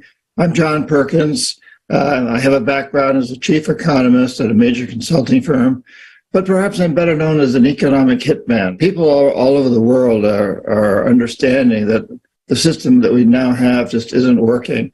I'm blessed with the opportunity to speak in many different countries on just about every continent. And everywhere I go, I see that people understand that, you know, we've got to stop climate change. We've got to stop species extinctions. We've got to stop environmental destruction. People know this everywhere. And so those are all symptoms of the death economy. We know we've got to turn this around. We've got to create an economic system that works. It's an illusion to think that we don't have power. You know, we in some respects we're living in this illusory society where everybody's told, and the advertising tells us, and politicians tell us that somebody else has the power. We have to turn to them. But the fact of the matter is, if you look at the people who've changed throughout history, whoever your heroes are, these are just human beings. And when they started, they didn't know they were going to become heroes. They didn't know they were going to become world known. And you may not become world known, or you may not want to be, but you can play an incredible role. And once you get started doing this, the satisfaction that it brings is phenomenal. Whenever we realize that we must change and we start to invoke these changes and we start to implement these changes, there's always pushback because the status quo thinks that they don't want change. And little do they know, even the very richest and most powerful people politically, they're in trouble. They're in a lot of trouble. The planet's in trouble, and so they're in trouble. But they'll push back, and that's historical. You know, but whenever there's pushback like that, we can take strength from it. We realize they're pushing back because they know that we're winning. And it doesn't matter from what country you hail, what your religion is, or your nationality, or your culture, or the color of your skin, or anything else. We're all in this together. And we are unified in the fact that we're all threatened by the death economy. So let's recognize that it's also important to unify to develop a life economy. It's happening, and people like you and I and everybody who's participating in this magnificent program is part of that. It's an exciting time. Thank you, everybody, for participating in this, and what an amazing time we're in, and you know, like this. Interconnected global system that we're participating in is amazing. Thank you. I appreciate what you're doing. John, thank you so much for sharing with us your vision of the economy and your observations that people from all over the world feel the need for this change. After all, nothing will change without people's demand. It is very encouraging to see that people who really understand the economy realize that we need creative society where the economy will improve everyone's life, and it will create the conditions in which we can truly live rather than just survive. Yes, to achieve this goal, we will use global level planning with the latest AI technology. Today, corporations are using economic planning at the state level worldwide, and it is yielding tremendous results. Through successful and effective planning, the income of some corporations becomes greater than the GDP of entire countries. Just imagine the results we will achieve when planning is done globally by using AI, and it will be aimed at a single goal: improving every human's life. Yes. Today we can build a new economy because we have all the technology to make it happen. Having these technologies will allow us to implement true self-governance in society. Modern humanity has never had such experience because of the authorities. They have always been there, and the power in the hands of a few will always lead to some kind of overindulgence and manipulations for the personal financial gain. This is done through shady schemes and withholding of information from the general public. In the transition period to the creative society, all financial information will be transparent and open to general public. We will be able to implement this by using the latest technology that will control and monitor any illegal money laundering schemes. This will make all illegal activities impossible. Simply put, corruption will be eradicated. And the best part about this, that we don't even have to invent this technology. It already exists. This is the Voskhod multipurpose complex by XP Energy. Stay tuned, because we will talk about this technology in details a bit later. We have everything we need to make our economy today function in a different way. The only thing that's missing is the creative society. Yes, and I was struck by the fact that in the economic model of the transition period to the creative society, prices will go down. Never in my life have I seen prices go down. I haven't even thought it is possible. It turns out that not only will prices go down, but the quality of goods will improve. Yes, and the main factor for reducing prices in the transition period of the creative society will be free energy. And the second key factor is the absence of taxes. Today's prices increase due to inflation, as well as ever-increasing taxes will make up a significant portion of a product's price. Yes, Jonathan, I totally agree with you. To illustrate this more vividly, we can take a look at the very simple example. Let's take that bun from that hamburger that we talked about in the video. Why is it so expensive? After all, it's just flour and water. How can it cost $2? Did you know that if you take out taxes out of the price of that bun, it will cost 3 times cheaper? So how does this tricky taxation scheme work in the consumerist format economy? Let's take a look in details. In order to grow the wheat used in making of that bun, you have to rent land. The farmer pays tax on that land. Then he needs a tractor to work on that land. Then he has to pay another tax, the value-added taxation, VAT. The cost of the tractor also includes several other taxes, such as invention tax, licensing, and the VAT on each part of the tractor. The tractor needs gasoline to run, and the most of the price of the gasoline, again, taxes and other duties. So next, farmer needs seeds and fertilizers, for which he again pays taxes. He then hires people to work. He pays wages and taxes on the wages. And the people that get their wages also pay taxes on them as well. The tax payment doesn't stop there. The farmer delivers the grain to the grain elevator and pays tax. Next, the grain has to be processed into flour. This requires energy, the price of which includes taxes apart from VAT. Then, you need a vehicle to transport the flour to the buns maker. Its price already includes a lot of taxes. Plus, you have to fill it up, which incurs yet another tax, and pay the driver for his work, who also pay tax from his salary. So the flour goes to the bakery, for example, a small private bakery. Even if the bakery owns the building, they still pay land tax in addition to energy, to gas and electricity bills. And we already know that there are taxes on these too. There are people working in production who get their wages, pay taxes on their wages, and from these wages, employees pay taxes once more. Yes. And now imagine you walking into that bakery just to buy a simple bun. But what a journey it has been on, right? Before it even hit that shelf, it has been taxed on every stage of its creation. Even more, the shop operates under the very same taxation scheme. So you buy this taxed bond and you pay the shop tax from your hard-earned wages, which already has been taxed, by the way, as well.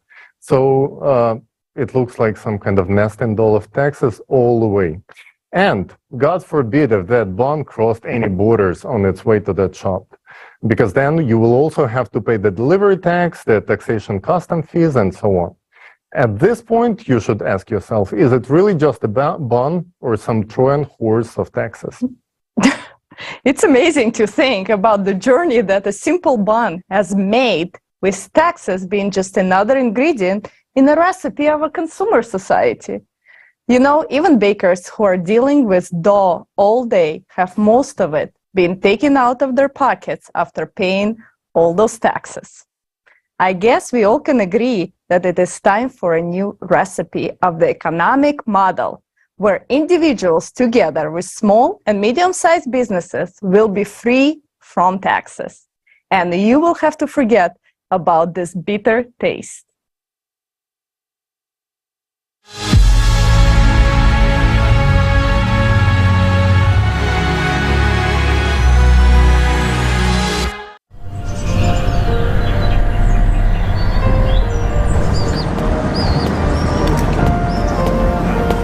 I'm telling you, we should already start preparing her for adult life.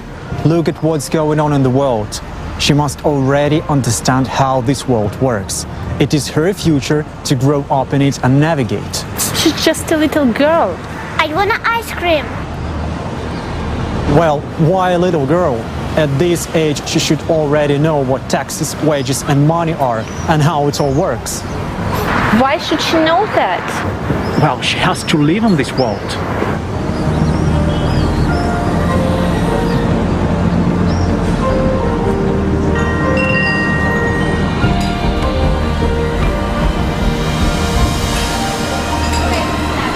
Daughter, you must know, understand, and navigate in this world. So look, here is what taxes are.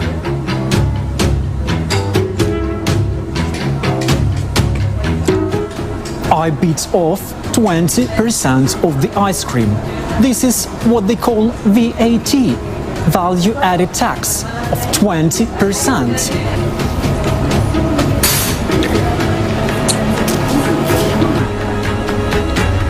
And what I've bitten off now is your income tax of 40%. So all you're left with is this part.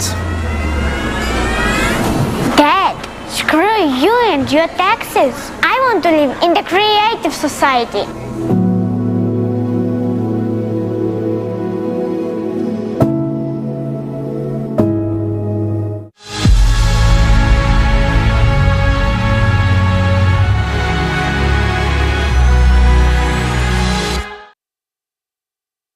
Well, that ice cream analogy really gives us a taste of the crazy world we live in. I'm really tired of this bitter flavor. I'll never look at the ice cream again without thinking, screw you, consumer society. We all want creative society. Consumer society is funny at first glance, but it's hard scoop to swallow. Even a child understands the unfairness of it all. And we really need to change the format to the creative one. Yes, from the first day of the transition period into the creative society, everything will be different. Prices will go down because there will be no taxes for small and medium-sized businesses. Electricity will be free, resources will be free, the license will be free, because all the advanced technology belongs to the society. Just imagine how this will change people's lives. For example, instead of conventional methods of growing wheat, a farmer will be able to grow it on a vertical farm, which allows to increase the yield by 600 times per square meter. As a result, we will get flowers, which is many times cheaper. Because there is no need to rent land, no need for tractors, no need for petrol, no need for extra water, because it's actually a closed cycle. The only things you will have to pay are fertilizer, the grain fund, and the staff salaries. Can you imagine how this changes the way we produce food? It will become a higher quality without the use of pesticides and harmful substances. And it will be also significantly reduce the burden on the environment, which will stop exhausting the earth with huge arable lands. And here's the answer to the question of why the prices of goods will go down while their quality will only improve. Absolutely right. And these fundamental changes will transform every sector, because in the creative society, everything will work for the benefit of the people. According to the law, no one will have the right to make life worse for anyone, and there will be no point in it. The conditions will be created in such a way that by improving someone else's life, you will ultimately improve your own life as well. And our children will be the first generation to grow up in a society where it will be natural. This is our responsibility, and we have the power to make it happen. So now you know what benefits are guaranteed to every person in a creative society. And you also know that it is economically possible. For all the advantages we discussed to become a reality, it is necessary to adopt this economic model worldwide. Its implementation is only possible with a change of society from a consumerist format to a creative one. Only in this case will it work. We have just received an answer to a crucial question that is often asked. Where will the money come from for free healthcare in the creative society? Free healthcare will be provided to every person thanks to the new technology, thanks to the new economy. You have already heard that this privilege will be available in the creative society's transition period. But in the creative society itself, a new technology will enter our lives that will radically change people's future. We confidentially proclaim 100% health for every person in the creative society and the complete absence of diseases. And there is something else that will shock you. This is the extension of human life up to 1,500 years, thanks to the use of this technology. Yes, you heard it right. This is not a fairy tale. Science has already advanced so far that it has been scientifically proven that such technology is possible, and these developments are already underway. What separates us from this implementation is only the absence of the creative society. So, what is this technology, you might ask? We simply called it the body regeneration capsule. The body regeneration capsule is a simple name, but behind it are hidden fantastic capabilities. We want to introduce to you a presentation of the functions of this technology that will blow your mind. Before you see for yourself how incredible it is, I want to note that in the creative society, you will receive it for free in your home. From this moment on, your life will change. Your new life will begin. I understand you are eager to learn more. So we invite you to watch the presentation.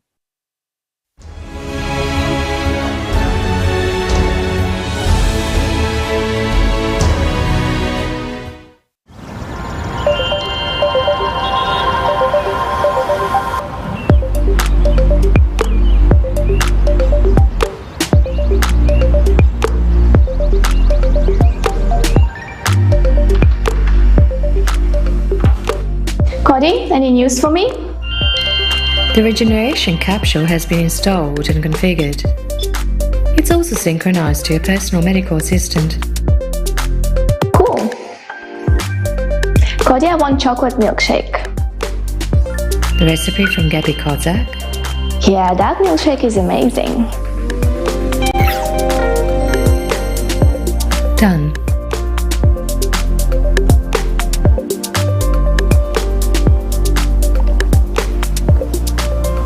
Wow, you are a beauty indeed.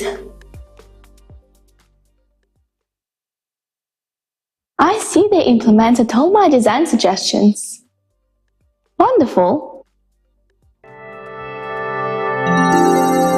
Greetings! I'm a regeneration capsule, the first generation. Would you like to undergo the body regeneration procedure? Do I have to? When analyzing the data from your personal medical assistant, I discovered that you suffered a fracture at the age of 10. It healed but left a slight dislocation, which deformed your joint, causing pain and potential damage to the joint cartilage if you exercise. The surgery that you had at the age of 16 to remove your appendix left a scar on your skin. Your frequent unbalanced diet has also caused your body to malfunction. I can eliminate all the consequences and restore your body to its perfect condition. Would you like to start the treatment? Yeah, I guess so. But first, I'd like to know more about you. Shall I start the presentation video? Yes, go ahead. The regeneration capsule of the first generation 1.0. The regeneration capsule is a unique daily comprehensive care for your body that includes diagnosis of your body, prevention and treatment of any diseases except mental disorders, restoration of lost body parts and organs, body shaping according to your wishes, hygienic procedures, and cosmetic body care. Thanks to this innovative method, you will be able not only to revitalize your body, but also to extend your life up to 1,500 years. The regeneration capsule works at the information and physical levels. At the physical level, the regeneration capsule will detect any parasites, viruses, bacteria, or toxins in your body, extract energy from them and transform it into useful elements for you. It can urgently remove any pathological changes, such as blood clots, hemorrhages, or stones, eliminate inflammation and restore damaged organs and tissues in the body. Thanks to this technology, there is no longer a need for hygienic procedures such as taking a shower or brushing your teeth. Epithelial particles or any dirt will be broken down into elementary particles and used as useful building material to transform your body. At the information level, the health capsule restores all the functions of the body and rejuvenates your body at the DNA level, as it contains all the information about how the body should function. The capsule only changes the program inside the DNA and corrects just one pixel at the beyond quantum level. The rest is done by organism itself according to the new information. In this way, any cell can be reprogrammed. Everything unnecessary is removed and everything necessary is added. Thanks to this technology, you can change your appearance, change your height, weight, body volume, and set a program for the regeneration of limbs and organs. By changing information at the beyond quantum level, you can make a cell, as well as the entire body, rejuvenate and live a long life. Moreover, the whole process takes place at the micro level, completely painless and safe for you. Thanks to the regeneration capsule, any diseased organ can be repaired instantly, and its function will be restored. There is no need to replace your heart with someone else's to make it start beating. It is enough to run the necessary program on the regeneration capsule. Now you can choose any look you want. To transform the entire body, it takes time depending on the scale of anthropometric changes for the body to transform according to the new information in the DNA. Physical transformations in the human body take place over a period of 9 to 14 months. Start the rejuvenation and life-sustaining program in your capsule, and every day you will feel healthier, younger, and stronger until you reach the biological youthful age defined by your program. It is possible to extend human life by an average of up to 1,500 years in a young and healthy body. You can also change the characteristics of your body according to your preferences. The capsule technology allows you to become an athlete with any body type, muscle tone, and level of training, and maintain this form according to the parameters set by you. You don't need to spend any personal time exercising. Just 30 seconds spent in a capsule in the morning can replace hours of workouts, freeing up time for your personal development. All necessary procedures, including hygiene, are performed simultaneously with the transformation program. The capsule technology is very easy to use and completely safe for everyone. Information about your personal parameters and preferences will be stored in a unified database. When you travel anywhere in the world, you can activate your personal program with any other capsule.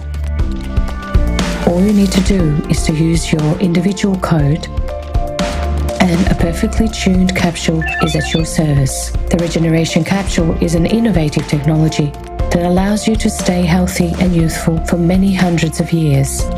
Forget about any diseases and improve the quality of your life. We wish you a creative use.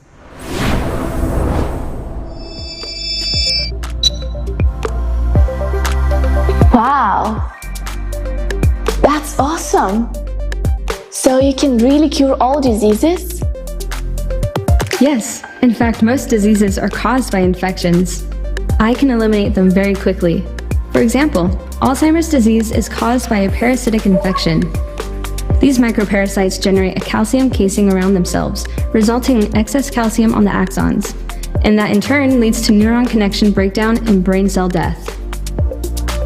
On the other hand, these are living microorganisms, so I can extract the energy from them, remove the excess calcium from the axons, and relocate it to where it's needed. The excess calcium is then removed from the body. All relevant neurons will be restored based on your individual DNA program. If you want to increase brain functionality, I can also create active neurons and increase their number. As time passes, you will gradually adapt to the increased brain functionality. The complete program to cure a person takes 30 seconds, and they will leave the capsule completely healthy. Oh, it's good to know I won't have to worry about Alzheimer's. But can you make me look pretty? You have very beautiful facial features and body shape. What changes would you like to make? Well, I'm not really happy with my nose, and I wish my hips were smaller. No problem, just choose a program.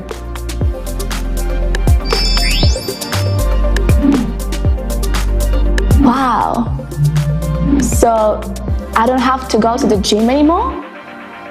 Only if you like to, for the sake of enjoyment and socializing with other people. I can make external changes to your body without any negative effects on your health.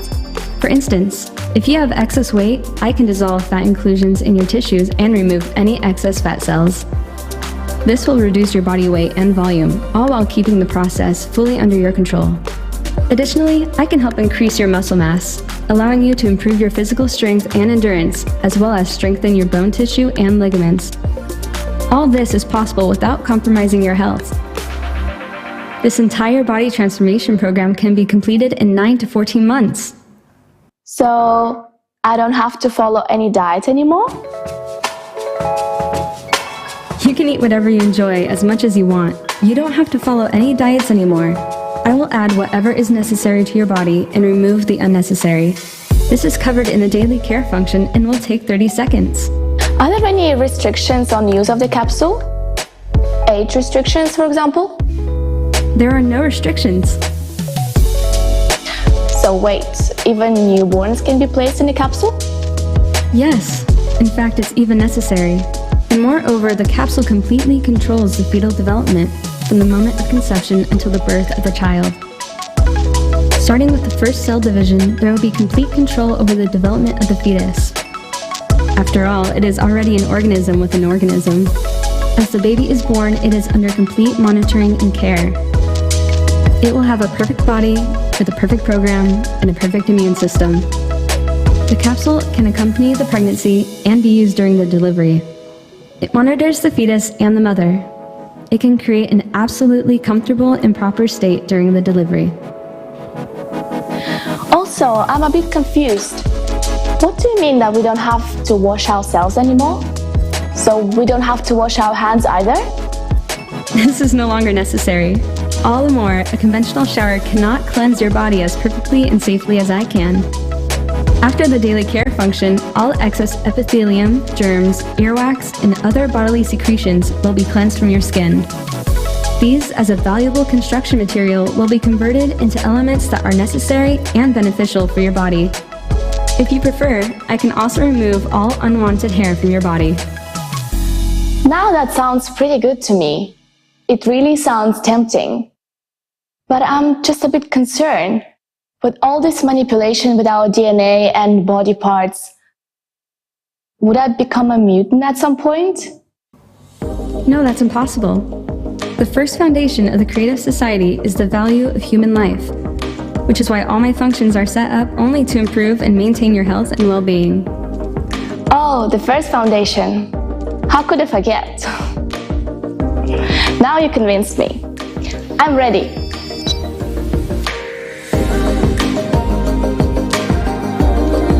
Which program do you choose? Daily routine for starters. Should I not breathe and stay still? That will not be necessary. Feel at ease. Let me remind you that all procedures are absolutely painless and safe. Scanning your body now. You have a left middle cerebral artery aneurysm. If not removed, there remains a higher risk of hemorrhagic stroke, restoring the integrity of the vascular wall. The aneurysm has been removed, and there is no longer any risk of stroke. Wow, that was incredible. Did you just remove a risk of a stroke in just a couple of seconds? Yes, ensuring your well-being is my priority.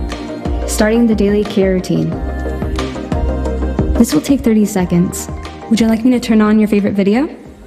Yes, please.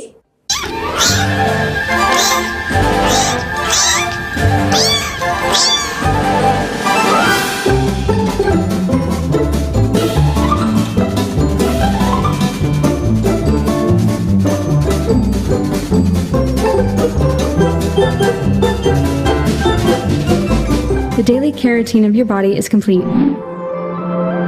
What do you mean? 30 seconds are over.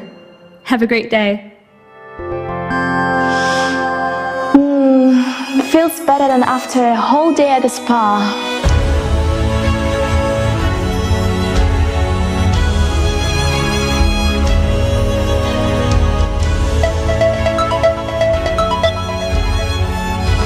Mom, hi! Look what I've got! Looks gorgeous! Have you tried it just now? I've been testing mine for weeks.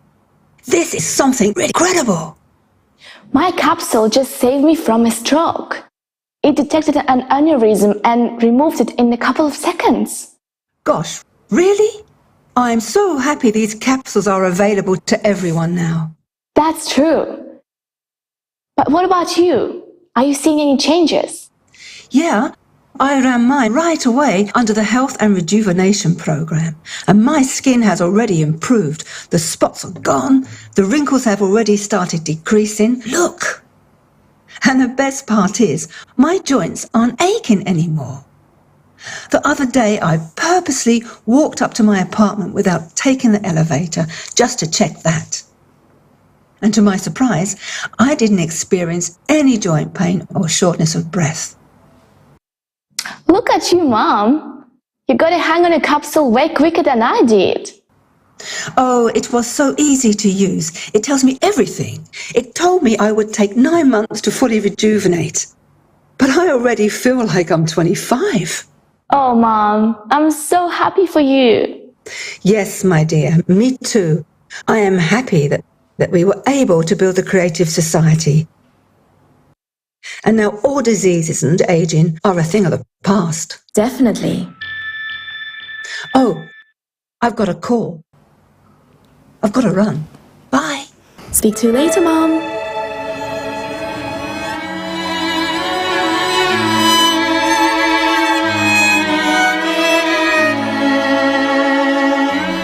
I wonder, what other amazing discoveries will our scientists make? It's breathtaking.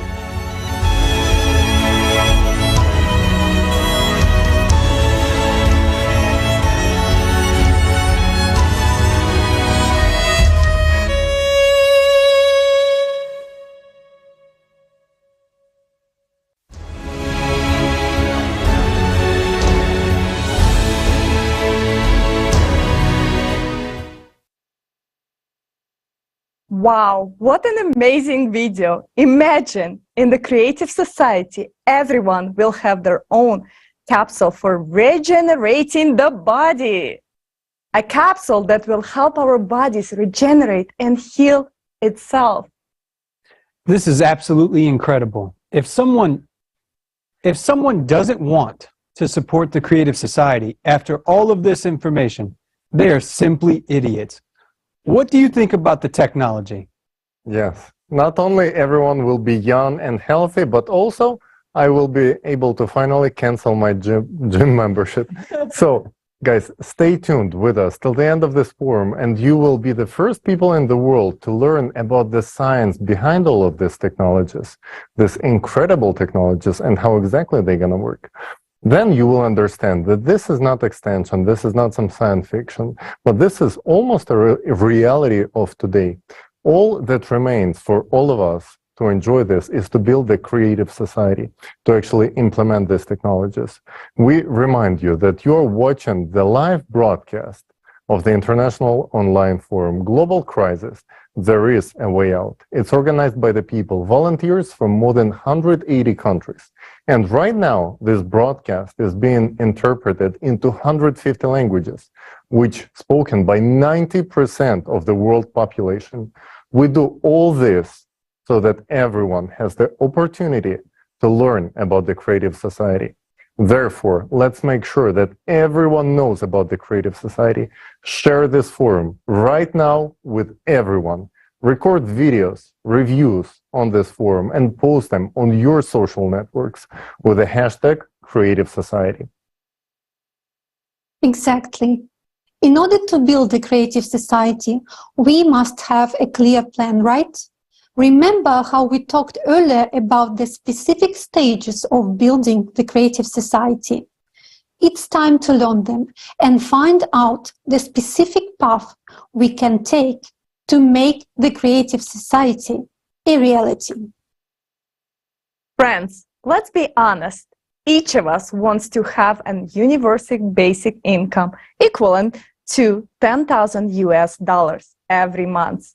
Free housing, a replicator of matter that meets all material needs, and a health capsule that solves all your health problems and ensures longevity and usefulness. But there is one important thing. It will only be available to everyone in the creative society. So how can we achieve the creative society? Let's consider this in detail. Creative society is built in 3 stages. The first stage is the stage of informing. The second stage is political. The third stage is the world referendum. Each of these stages implies specific steps. In essence, this is the roadmap of how we get to the creative society in a peaceful and lawful way. Let's walk through those steps together. What is our first step? Where do we start, Jason? We'll begin with the first stage, which is the hardest and the most important one, the stage of informing. That's right. The first stage in building the creative society is to inform others. After all, we can only build the creative society in the whole world, which means that firstly, all people need to learn about the opportunity before choosing it. Yes. The creative society is beneficial to everyone. So if all people learn about it and truly understand its idea, then they will definitely support it. This means that people will form an electoral demand for the creative society, and then politicians will have to fulfill it since it is the will of the majority of people. And such politicians will surely be found if people as the electorate express their readiness to vote only for those politicians who will implement the creative society. Stage 1, informing. A person found out about creative society and wants to live this way. What exactly do we do at this stage of informing? First, a person informs others about the creative society. We start sharing information about creative society by all available legal means. Through personal communication, on social media, by placing the creative society logo on your car, home facade, clothing, public transport, and so on. These are actions that are easily accessible to everyone, and to you too. If you want to live in the creative society, then tell everyone about it, and be sure to spread the word about the benefits each person will receive. Act as the characters from this next video.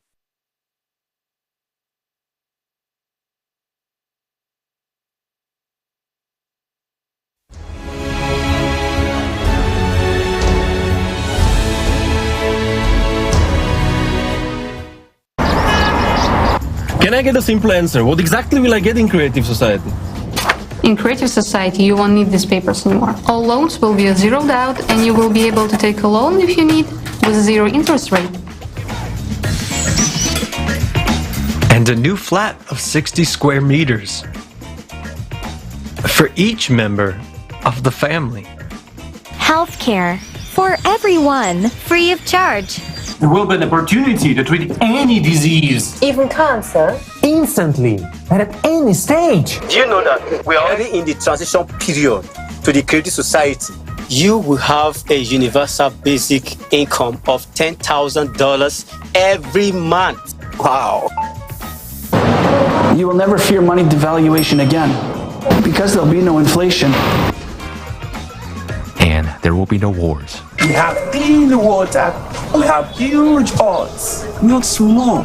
I did not know. For free. You'll be able to study anywhere in the world for free.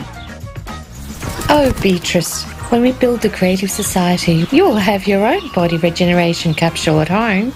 Don't you want to be 25 again? And I'll have a replicator in the creative society that can make biscuits like this, but real.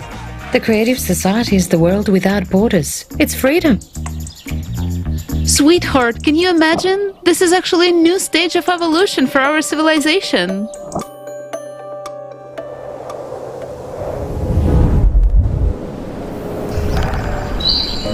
And don't I need to do anything for that?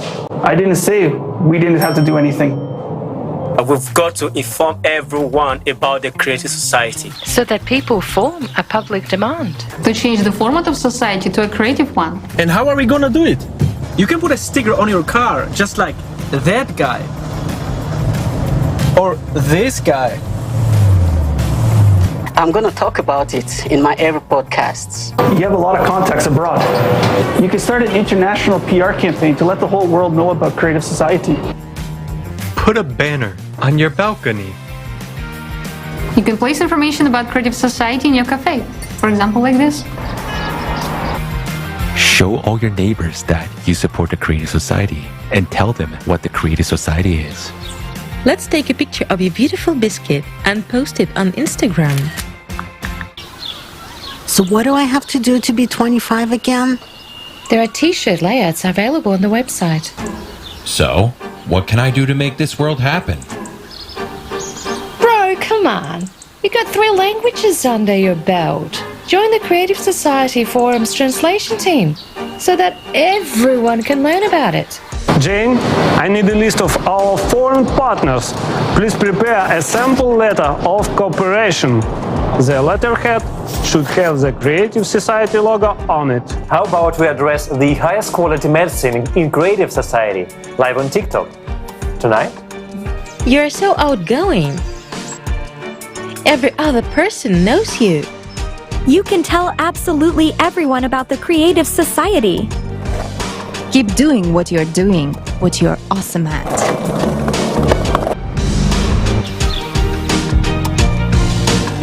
In creative society at any time, you'll be able to fully regenerate your body by entering the body regenerating capsule.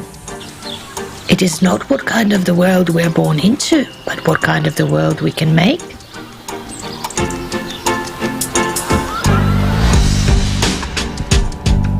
What are you doing to make your dream come true faster?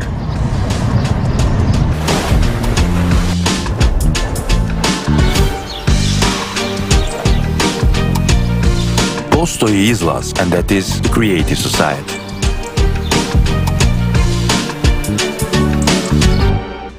Hey, guys! Come back to Earth! People are actually building the creative society there.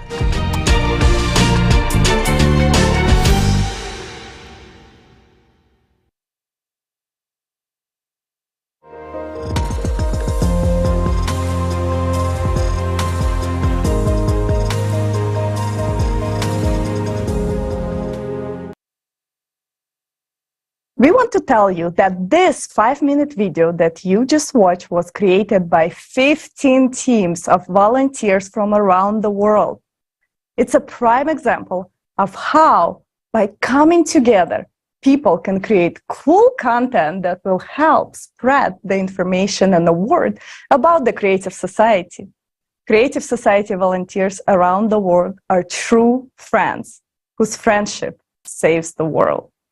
In the same way, you can also unite with your friends and like-minded people for the common goal of informing about the Creative Society and building it as quickly as possible.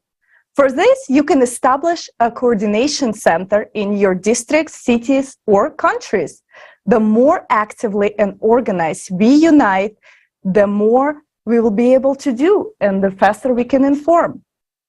Forming the electoral demand is very important. John, tell us more. So the main goal of this stage of informing is to create an electoral demand. How do we know that we have created an electoral demand? If all people around you are talking about the Creative Society en masse in social networks, stores, business circles, literally everywhere, it means that we are already the majority, and the electoral demand for the building the Creative Society in your region has been formed. It's important to note that all stages of building the Creative Society fully comply with the norms of the international law. Let's look how exactly the formation of electoral demand and your actions are supported by the international law. The Universal Declaration of Human Rights and the International Covenant of Civil and Political Rights stipulate that everyone has the right to freely hold their opinions, express them openly, and disseminate information and ideas regardless of state borders. Moreover, according to the current international regulations, the source of power is the people themselves. This is also stated in the majority of national constitution in the world.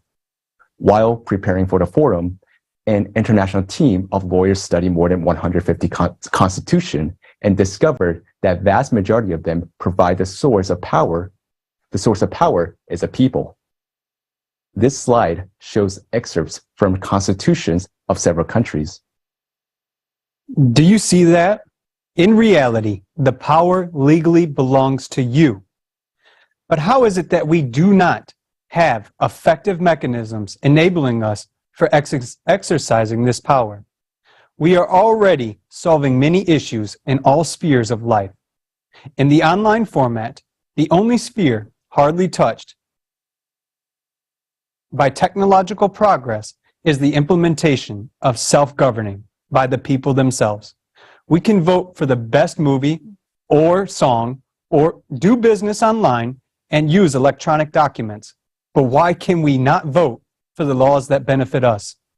Nowadays, these laws are adopted by the politicians we elect. We want to build the Creative Society in a legitimate way, so we need to use politics as a tool, because it is through politics that modern society is governed. And this is why the second stage of building the Creative Society is the political stage.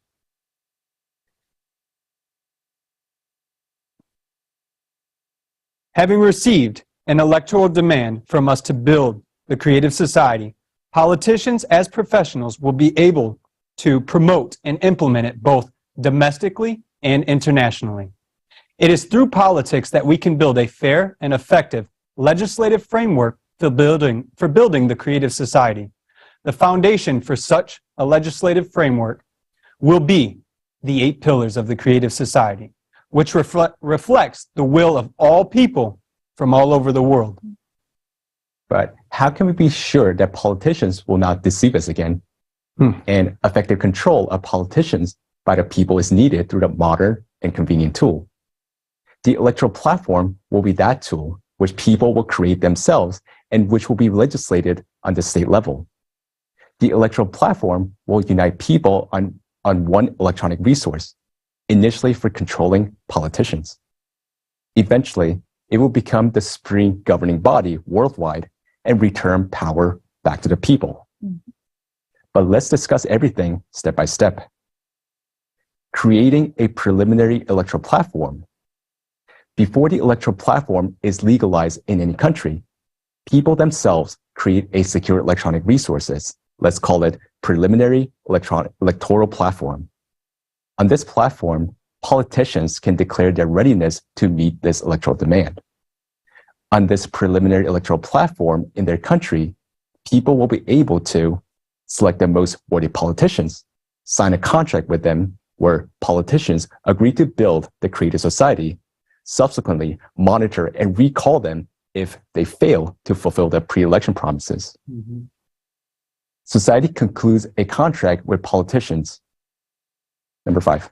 Yeah. In other words, first people conclude a contract with politicians precisely on the preliminary electoral platform. What is this contract all about? Its purpose is to legally stipulate a politician's public commitment to fulfill the following demands of people: to incorporate the 8 pillars of the creative society into the Constitution, to adopt a law recognizing the electoral platform as the highest legislative body on the national level, to resign from their position if majority of people vote on the preliminary electoral platform. The contract is a guarantee that politicians will not deceive us. Why? Because according to this contract, people have the right to recall politicians for not fulfilling their obligations. This way, people can control the politicians they elect on the preliminary electoral platform. For the first time in history, politicians will no longer be able to deceive people who delegated their power to them. It should be noted that currently politicians do not directly enter in the contract with society regarding their obligations, which allows them to break pre-election promises with impunity. How will this contract work with politicians and can be executed? In the presence of an attorney, a politician must confirm their identity according to the legislation of the respective country and publicly declare that they accept all the contract terms posted on the preliminary electoral platform. If a politician violates the contract, people exercise their right to recall such a politician. What about elections in a particular country? Jason? Great question. After the people have selected the worthiest politicians and concluded contracts with them on the preliminary electoral platform, it is necessary to vote for them at elections so that they acquire the necessary authority and the ability to act. In some countries, decisions are made unilaterally. For instance, by the president. In others, they are made collectively, for example, by a parliament, while elsewhere it is done jointly. Therefore, in order to pass the law on the electoral platform and to incorporate the 8 pillars of the creative society into a constitution, politicians who support the creative society must be elected to relevant bodies of power. Elections take place according to the current law of a particular country. The winning of an election by candidates or parties who are for the creative society directly depends on the number of voters who support the creative society. It means that the more people in the country who support the creative society, the more of such politicians will be in the parliament or in the legislative body. Therefore, it makes sense to approach implementation of the political stage in a country only when the majority of the electorate in this country supports the creative society. Use your vote to choose what you really want. Olga? Yeah, and this is the important point. The more people in the country support the creative society, the more politicians with people's support will be able to become members of Congress or Parliament, and faster they will be able to pass the laws that people need. Mm-hmm. Do you now understand why the stage of informing is the most important? Because no matter how many politicians are out there who want to build a creative society, they won't be able to do anything until there are people who will vote for them. That is why it is important for us to take the initiative and let everyone know about the creative society. So let's continue. How do we incorporate the 8 pillars of the creative society into the national constitutions and legitimation of the electoral platform at the national level? After the politicians who we have elected get into power, the first thing they will do is adopt law on the electoral platform and incorporate the 8 pillars of the creative society into constitution. After this, the legalized electoral platform becomes the highest body of legislative power in the country, while the power of politicians become limited. This means that laws are still being passed by the parliament, but we, the people, can veto them by voting on the electoral platform if they consider them harmful. You may ask, what are the main functions of the legalized electoral platform at this particular point? By voting on the platform, people can elect politicians, control and recall them if they fail to justify people's trust in them, block laws that they consider harmful. From now on, politicians will not be able to lobby for someone's private interest, violating people's rights. What is so great about the electoral platform? You may ask. Everyone votes openly on it. The results are immediate. No one can vote instead of you, and falsifications are impossible. You can see how your acquaintances voted, and your acquaintances can see how you voted. It's impossible to vote on behalf of a non-existent person or a deceased person. Neighbors, relatives, or friends will refute that. And those who try to cheat out of habit will be held accountable to strict accordance with law. Why do you think the electoral platform has not been created up to now? Simply because it is not beneficial to those who are currently in power. But it's important to remember that we ourselves endow them with power over us. Without an official creation of the electoral platform, true democracy and power of people cannot exist. People do not possess the function of real power until they have a function of supervising their representatives. Currently, those in power use modern technologies to control us people, but it should be the other way around. People should control the decisions and actions of politicians through the electoral platform. Power should belong to people, while politicians should simply be hired managers. Once again, I would like to emphasize for you that today the most important task for anyone who is hearing this information is to spread the creative society, all information about it, to tell other people about it, so that we are able to jointly form an electoral demand. Because for adopting the law on the electoral platform and incorporating the 8 pillars of the creative society into a country's constitution, the key factor is the more people in a single country that support the creative society, the faster the necessary laws for its implementation will be adopted, even if a country is an absolute monarchy. Tal. Yes, absolutely. Building the creative society does not end at this point, since no single country or even a union of countries can implement the creative society and provide people with all of its benefits.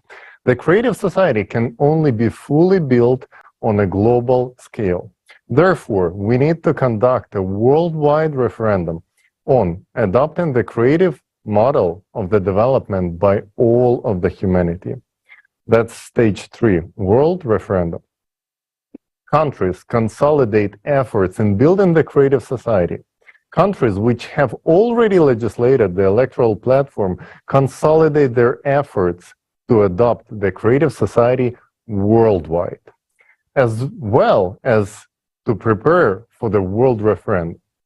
For this purpose, conferences can be held, necessary international treaties are signed, experts work on various matters relating to building the creative society, and so on.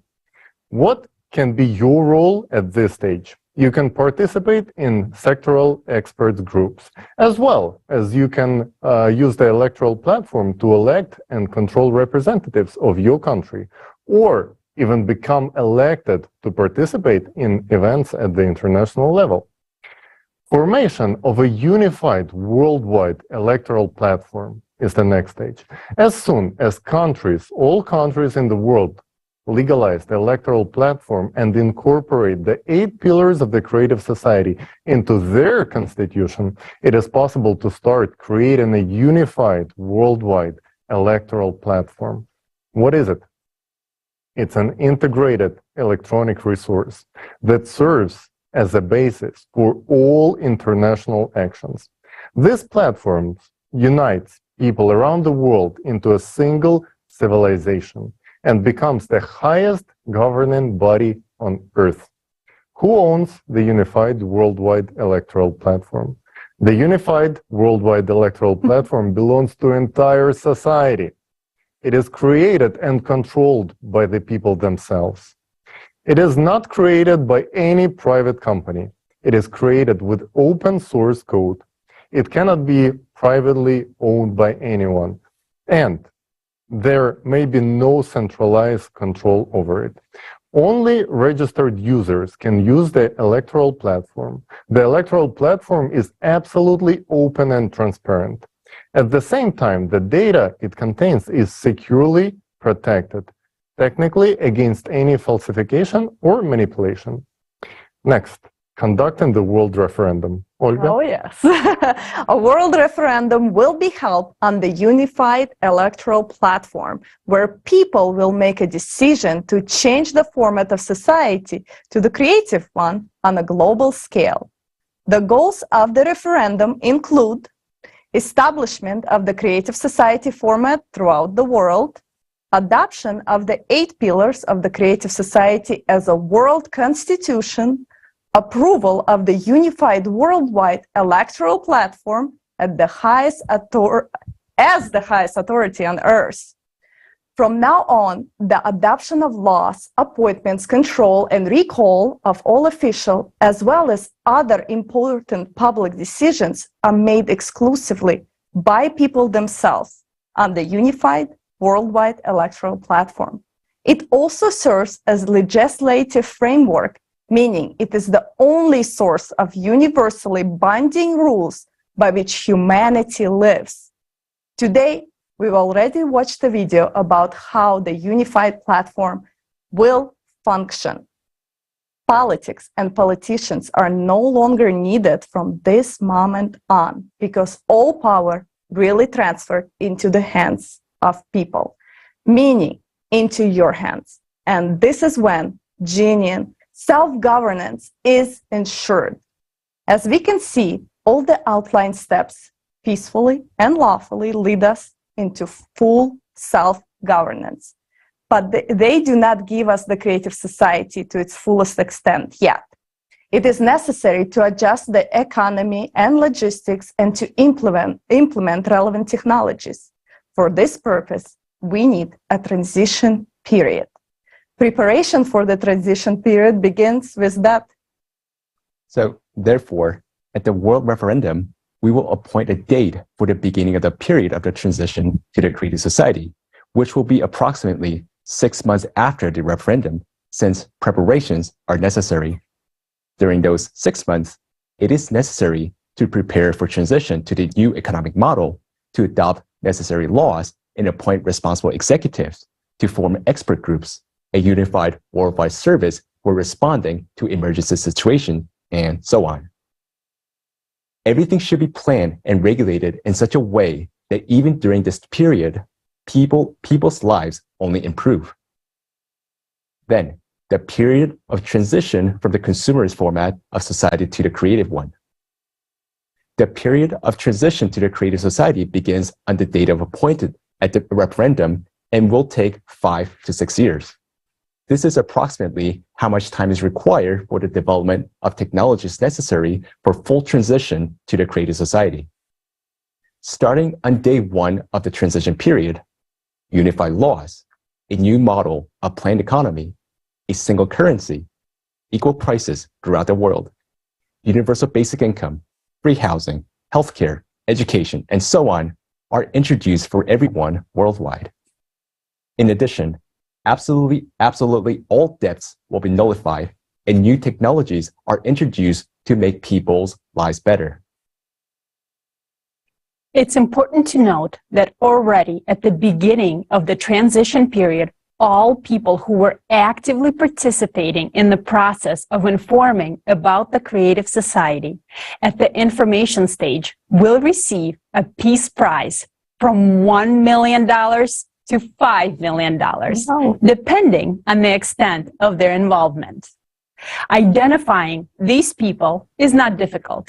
We all know the most active ones, and this is fair. After all, it's thanks to these people that the creative society becomes possible.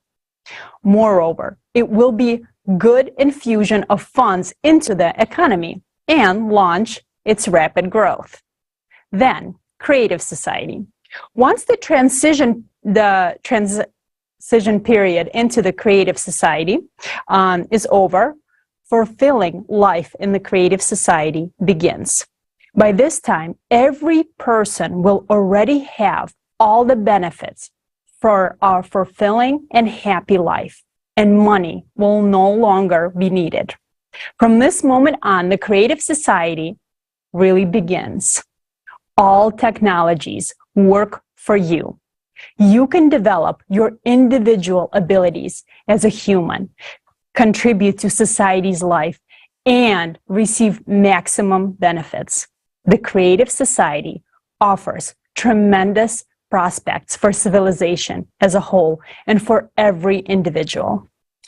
All the described steps for building the creative society are absolutely realistic and are taken peacefully, legally, without any destructive or violent actions. This is the evolution of society accomplished by legal means. Our only way to life is the path of building the creative society. And this journey begins with the first step, with your action. Yes, agree. We just discussed a clear plan for how to build a creative society. Now, we need concrete actions from each and every one of us. I hope that now everyone understands how much depends on us and how important it is to form people's demand for building the creative society. Otherwise, no matter how well thought out the plan is, it will remain just a plan. Yes, we have repeatedly emphasized that the creative society can only be built globally. We often hear this question: why can't we choose a certain country? Their people will already live in the creative society, and then other countries will follow their example to build the creative society for themselves. Friends, it's only possible to build the creative society on the entire globe if and only if all of humanity unites together. As individual states can only declare their intentions to move towards the creative society format. In individual countries that embrace the creative society, the social conditions of the people can be improved, but only to the extent that they do not disrupt the economy of the country. Otherwise, a country which tries to move to the creative society alone will still be dependent on those countries which do not support the creative society. Because today all countries are closely interconnected and interdependent in geopolitics, economics and finance, energy, legislation, logistics, and so on. A single country cannot fully secure the value of human life, because there will always be a military threat from other countries. Therefore, it is impossible to build the creative society in a single country. Either everything will remain at the level of conversations without moving on to specific actions, or the creative society will be embraced by all the countries. Yes, and our next guest understands that there is nothing more important than what we are discussing right now. Mr. Kendall Coffey is a leading American attorney with an outstanding career spanning more than 40 years. He served as the United States Attorney for the Southern District of Florida and is recognized as one of the country's most authoritative lawyers. Mr. Kendall Coffey is also a legal analyst, author, and teacher with extensive experience handling high-profile cases and complex legal issues. Thanks to his unparalleled expertise and dedication to the legal profession, Mr. Coffey has become a pioneer in the legal community and an authoritative expert on legal issues throughout the United States. Mr. Coffey, the floor is yours. Hello, this is Kendall Coffey from Washington, D.C. in the United States, and I'm delighted to be a participant in welcoming you to the global crisis. There is a way out. I've had the privilege of serving in different capacities over the years. I was the United States Attorney for the Southern District of Florida and had the privilege of being in the government, mostly prosecution, but on the inside of one of the most important government agencies in the world.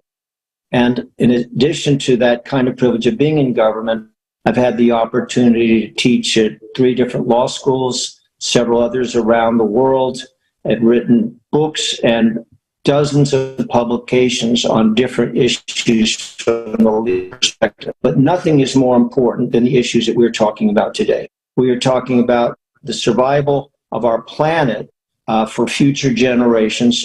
And the reason that's so important is with all the anxieties we have, it's so much easier to indicate that things could be difficult. Things are challenging. What about this war? What about this hunger crisis? But this is a program that has the unique focus on different strategies for, first of all, recognizing the seriousness of our challenges, because they are very real and they could affect the survival of all of us. And certainly people like me that have grandchildren have to be very, very concerned about what their future might be. But in addition to talking about the dangers and the perils that we face, this is an organization with aspirations and goals for bringing people together around the world and developing solutions.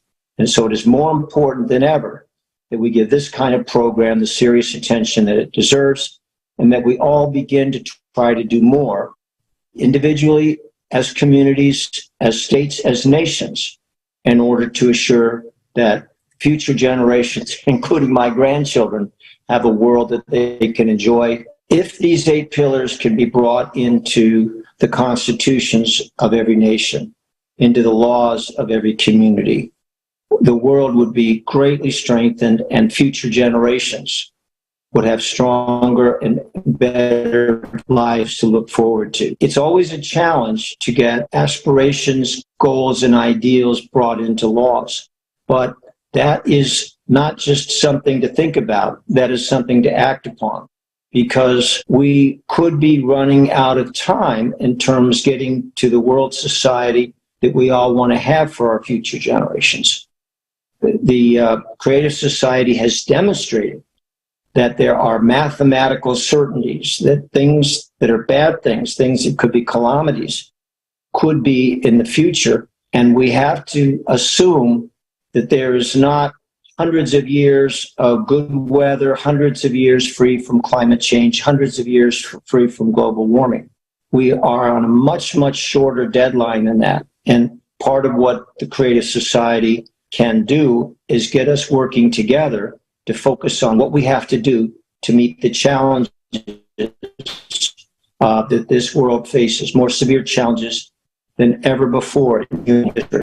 We should not be discouraged, because it is in times of challenge and crisis where people get together and where societies become stronger, and where individuals who might have thought that all they had to do was live each day suddenly rise up and become leaders in their communities. So however the adversities must seem, they really create opportunities for each of us, every one of us, to do more, and for a number of us, those who care deeply, to become the kind of leaders that communities, that societies, that nations, and that the world needs now more than ever. Shares, thinking that eventually someone else will take the steps that are needed to protect society from its many challenges.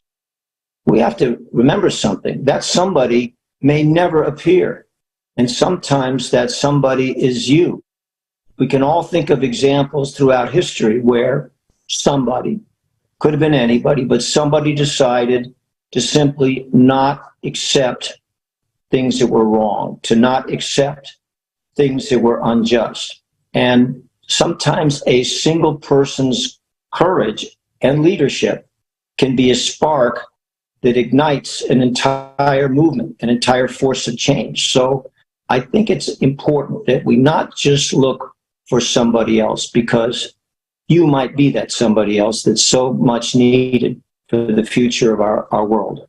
Well, thank you very much for joining this forum today. It's one of the most important forums, programs, training sessions that you will ever see in your lives. And remember, each of you can make a difference that resonates like a giant echo chamber across the fields and the valleys and the hills and the oceans that are part of our planet. It's been a pleasure to have some time to spend with you. I wish all of you the very, very best in this forum and in your future lives, and hopefully in the good of all of us on this planet.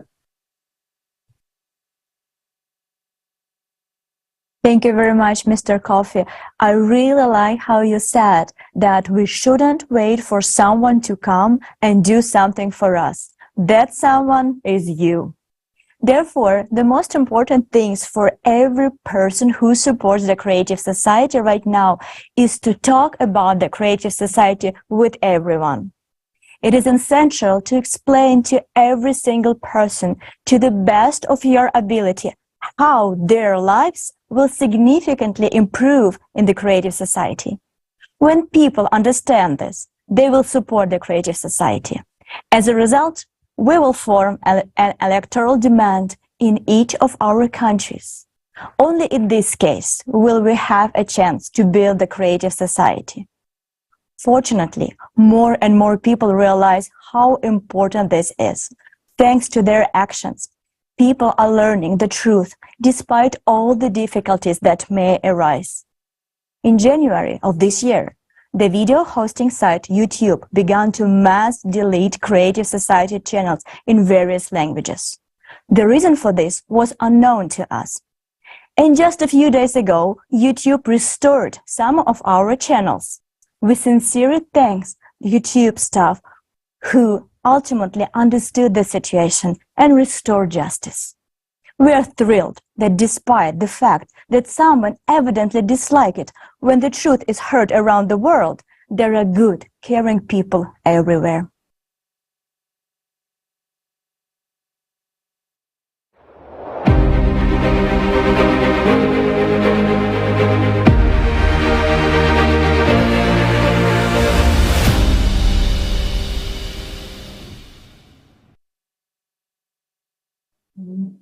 The path to the Creative Society is the path to our shared dream.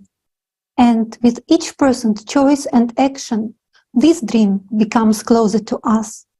We are pleased to present a film made by participants of the Creative Society from different countries. The main characters of this film live in a world familiar to each of us. And like most of us, they suffer from the conditions of the consumer format. In the consumer format, we try to survive, adapt, and come up with 10 ways to silence our inner discomfort. Still, the solution to all our problems is on the surface. We just need to change the format of society once and for all. This is a story about heroic women who dared to do the most important thing for their families and all humanity, to build a creative society. The life shown in the film, the freedom, happiness, and realization of the boldest desires will be achieved by women in the creative society. This is a story about breathtaking prospects that will open up for every woman in the creative society.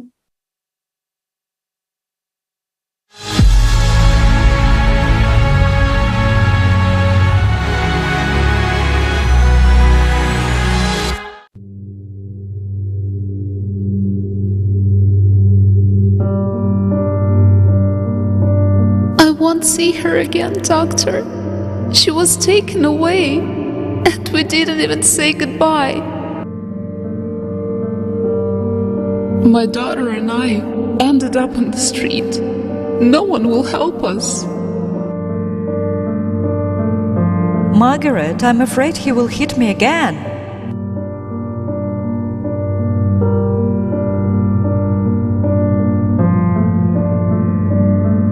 Susan, why didn't you call the police? I'm scared.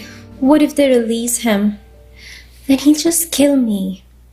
Or on the contrary, if they put him in jail, then how will we survive? He's the only one that feeds our family. Margaret, I feel lonely. That's why I want to ask you to prescribe me something for loneliness. Can you? I feel like I'm going crazy. What if it runs in the family? I'm already 22 and I still can't get an education or a decent job. I'm like a dog on a leash. All my life I was revolving around my children. Schooling, after-school activities, piano lessons, name it. And then, at last, my oldest daughter got married and left. Then, after some time, my youngest son headed off for college and left the house too. I'm very happy for them that everything has all got very well in their lives. Have you thought about visiting them yourself? What are you talking about? I can only dream about that. Don't you say I can barely move? I need a hip surgery, maybe replacement, and besides, there is a 12-hour flight just to get over there. At first, he was very sweet. Yes, he was jealous, but I even liked it. He always had everything under control. I felt protected. Did you perceive it as him taking care of you? I guess so. Did you try to talk to him? Yes, but he only got more irritated, Margaret. I tried so hard to be a good wife. I did everything. I did yoga. I tried to stay in shape. And I always cooked something new. I once bought a beautiful lingerie, and he freaked out, saying why I wasted money on these rags. My husband and I met at the agricultural university. After graduation, we started to work together. We were hired by a plant breeding farm. So together we bred new varieties of vegetables and herbs. Oh, let me show you something. Here, can you see it? You were so beautiful. Thank you. I would like to return back to those times. Tracy. Where does the time go to? You can't bring back the past. You are still alive, and you have someone to live for. Yes, only my children. No, it's you, Tracy. Think about what you would like now. You, Tracy. But how can I help them everything I suggest only provides relief temporarily. Prescribe me some pills. Pills for what? For helplessness? For an incurable disease? For lack of decent housing and job? But that's absurd. If we change their living conditions, they won't need any pills. I feel like there is a way out. But where is it?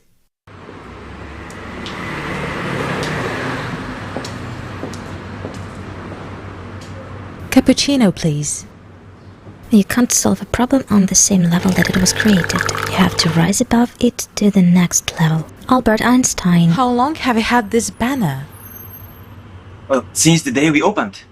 I guess you just haven't been paying attention. Interesting quote. So, here you go. Oh, and take this card too. What is it?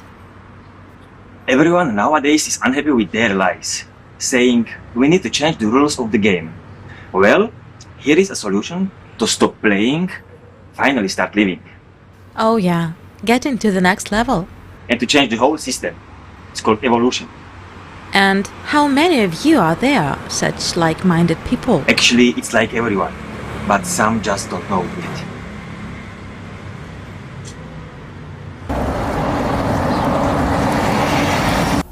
Thank God this time everything was alright.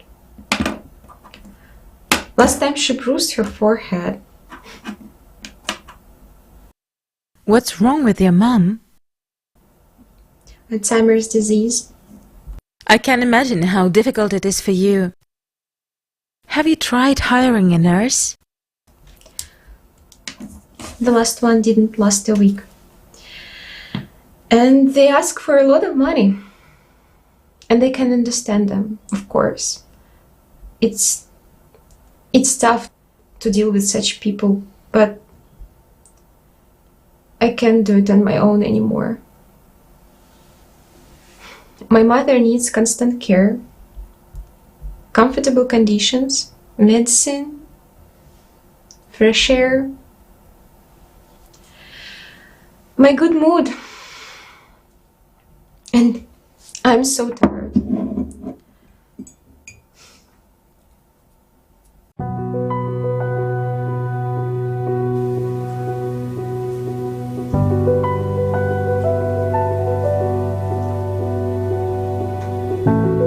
A creative society is the format in which each person's life, freedom, security, and well-being are the highest value, not on paper, but in the practice.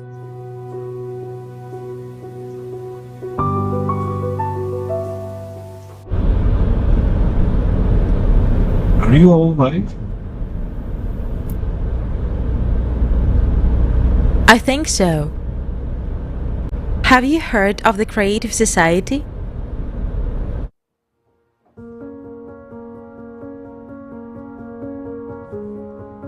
I can take your money endlessly, but that won't solve your problems. Each of you needs protection and is seeking help.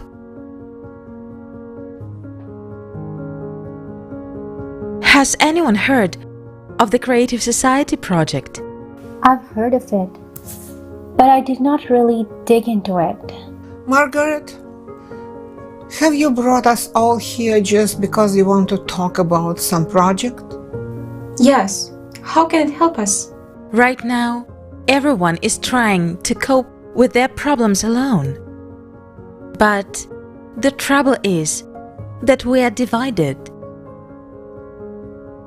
The Creative Society is what can unite us all, and together we can achieve what each of us dreams of. You're saying all these wonderful things, but I saw that there would be robots everywhere in the Creative Society. They would do the cooking and the cleaning. Margaret, I'm a housewife. There's simply no place for me over there. Yes, Susan, I understand what you mean. Billions of women do everything they can to please their husbands. They tolerate abuse just to stay in that illusion of security. Women have completely devalued themselves. But Are we worthy of this? To endure beatings, to rot from old age and diseases, to languish in hopelessness. It's normal to strive to be happy, to have the opportunity to create, to be of service to people. You know, each of us is very important and worthy of a beautiful life. Seems like I understand what you're saying. We deserve it. Margaret, what should we do? You have to understand that the key point in all of this is to tell absolutely everyone about the creative society. We need to create a trend. This is the first stage. Goodbye, consumerist society.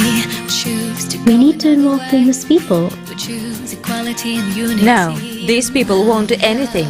They make money from what's popular in society.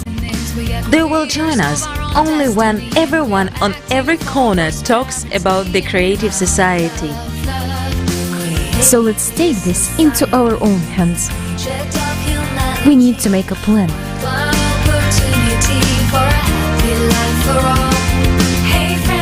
Where can I see the design of this business card? Go to the website, click on About, and choose the Creative Society project designs. And you can download all of them for free. Adult and child, living on a planet, all can be kind. The time has come for us to unite. Let these people join kindness, remind us who we are. Empower and unite us by love, love, love. Creative society. Hey, where do you think you're going all dressed up like that? And what is that weird thing you have? That's creative society. Going to politicians is useless. We simply declare that we support only those who support the creative society, and they will come to us on their own. Girls, let's put stickers "I support the creative society" on our cars.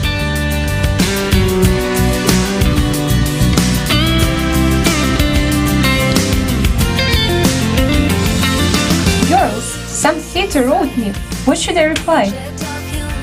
Oh, he is a jerk. There is no place for jerk in creative society. No, girls, we need to be polite. Let's send him smiley faces with the word jerk.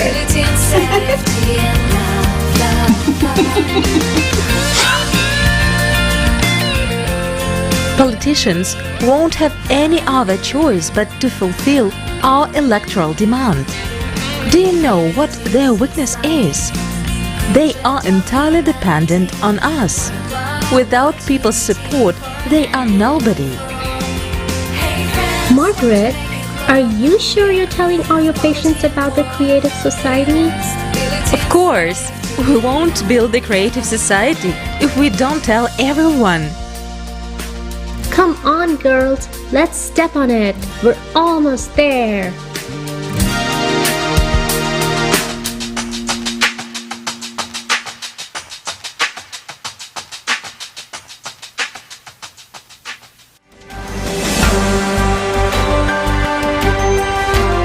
The referendum took place and you can see results on the screen.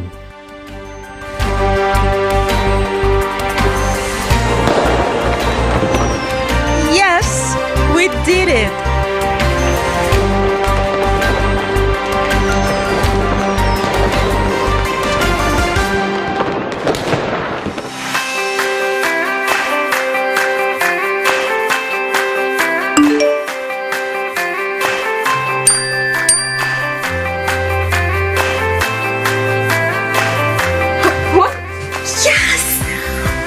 I got 10,000 and I will be getting it every month? It's incredible. Oh wow, how would I spend this money? The plan to build the new residential neighborhoods was approved by the popular vote. The new homes equipped with fuel-free generators and the latest technology will become available next month. If you don't have housing or if it doesn't meet the Creative Society's minimum standard of 60 square meters per person, on the electoral platform you can submit an application for free new housing for you and your family.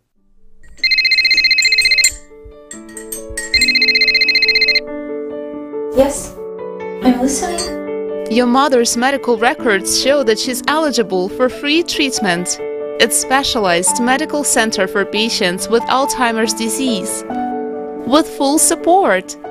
What?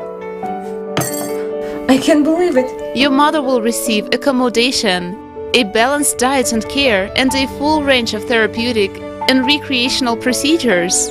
If you agree, we will send a car tomorrow at 8 a.m. Of course we agree. Can I go with her? Don't worry. We will take care of her. You can call and visit her at any time. Mom!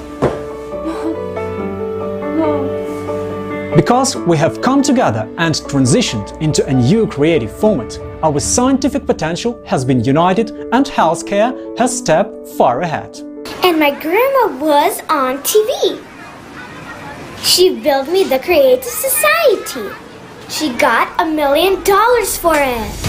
At this moment, an award ceremony is taking place across the globe, where every individual who was actively informing people about the Creative Society is receiving a Peace Prize ranging from $1 million to $5 million, as it was promised. You are true heroes and an example for all humankind. Mom, Dad, when are we going to Grandma's? We miss her so much.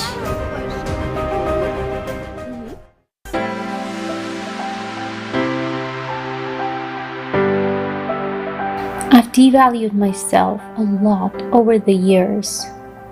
I've lived by other people's desires. Now, I can honestly decide how I want to live my life.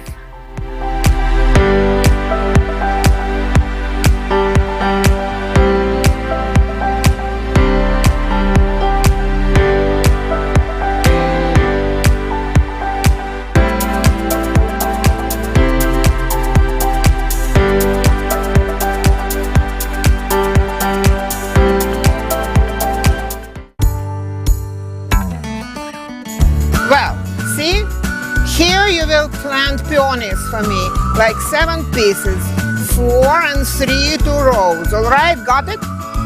And here you please sow the carrots. This will be carrots and this area will be covered with carrots, all right?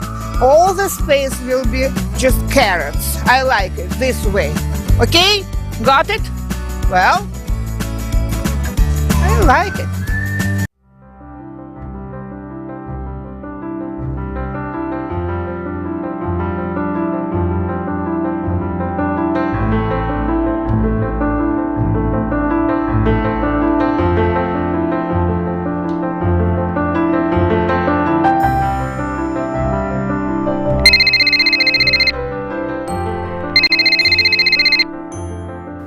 Dr. Ann, so nice to hear from you. Leah, I have a surprise for you. Mom, how are you doing? Darling, I have so much to tell you. I am so grateful to you.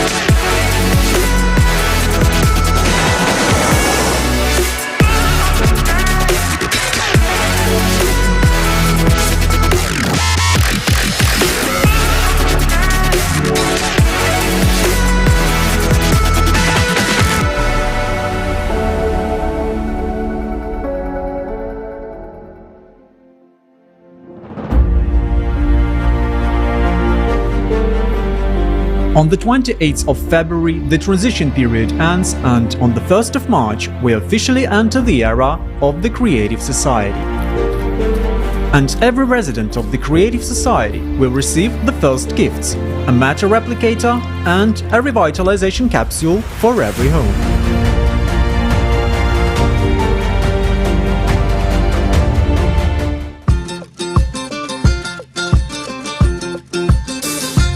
Fresh, crunchy, organic carrots, endowed with special flavors, carrots and carrot juice. I've tried it. You should try it too. The Mrs. Tracy Bloom variety, grown with love. Get it from your replicator now.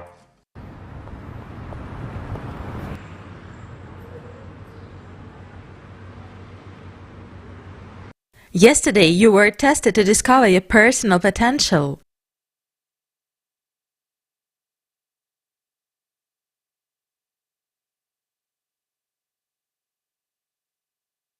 You need to develop your creativity.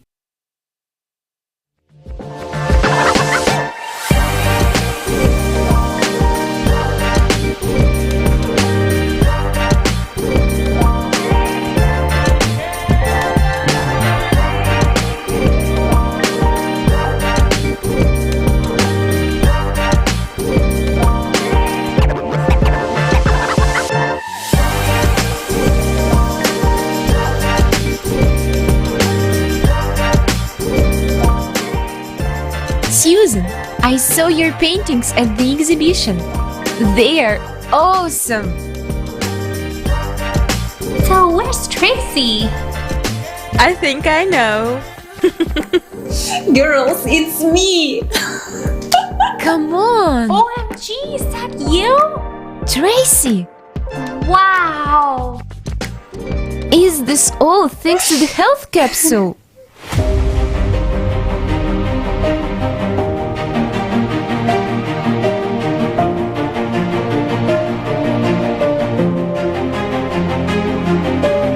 I visited 110 countries on planet Earth, and now I have an opportunity to explore space. So, greetings from the Earth orbit. I'm logging from the space station, and our expedition is on a mission to clear space debris from near Earth space.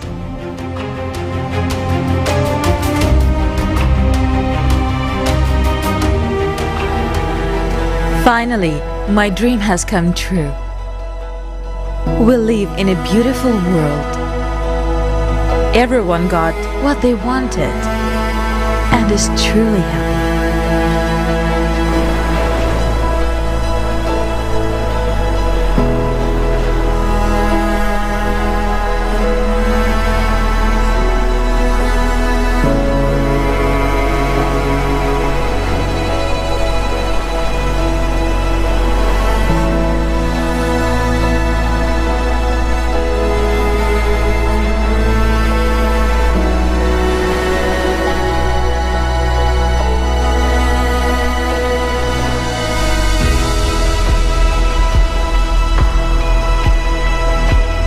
I have something to tell you. I care about you very much, Trace, and I don't want to hide anything from you. I am actually 75 years old. Is it okay that you're a little younger than me? What? You too? Yeah.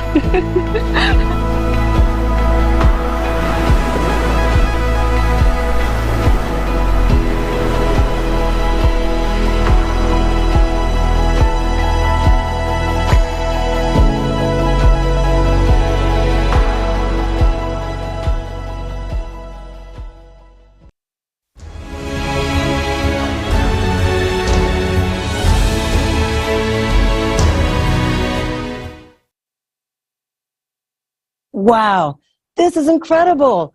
Let's use this opportunity to create a better world for ourselves and future generations. Women, we have the chance to unite right now and build a creative society. If we want a change, we must start talking about the creative society and its benefits for every person. Yes, how can we not want to share this information? It's amazing. Can you imagine that thanks to the body regeneration capsule, we will not only regain our attractive appearance, but feel like we're 25 again? Yeah. Honestly, it's a little bit scary because you can go on a date and she can turn out to be 100 years old. But you know what? Me, as any IT specialist, I'm sure looking forward for this body regeneration capsule just to get rid of the main problem of any person who works behind the desk, the back pain. And guys, on a serious note, jokes aside, we need everyone to learn about the Creative Society in order for all of this to happen. We need this information to be spread out everywhere. Our success depends on your coordinated efforts, and let's just go for it. If we want to change, we must start talking about the Creative Society and how it can benefit everyone. It is time to spread the word and attract people. And speaking of inspiration, Olga, could you share your story with us? Sure. Guys, I want to share my story with you. I live in Metro Detroit, and I got the standard package: husband, 2 kids, 2 cats, and a black lab.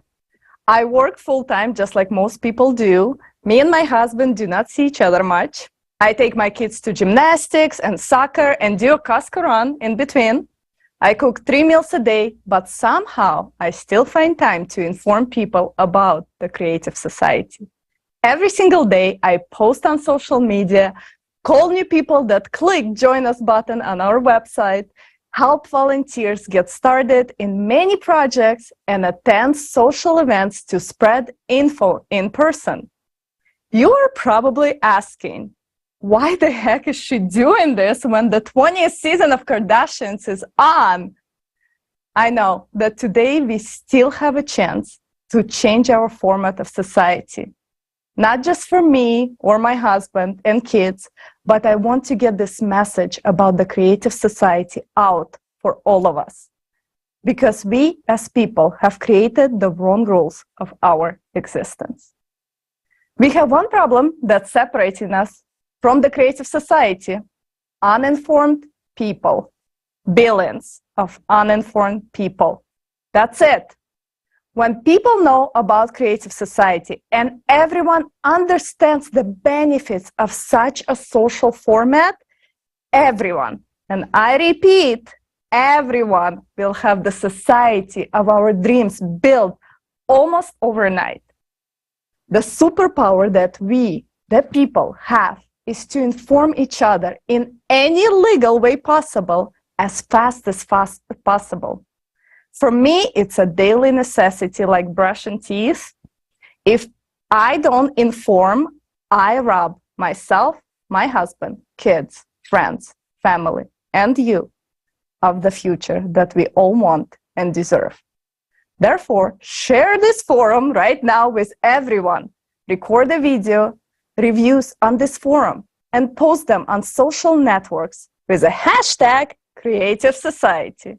Make sure that everyone knows about the Creative Society. Thank you, Olga. We all know that the world desperately needs change.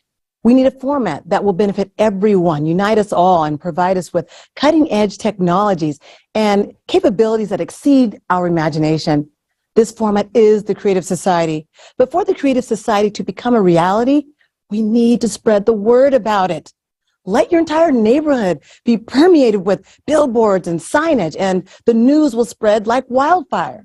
The signage is necessary, but of course, it is not enough on its own. People begin to comprehend and understand the idea only when they are directly presented with the information. So talk to people. Tell them what the Creative Society is all about and the benefits it will bring them.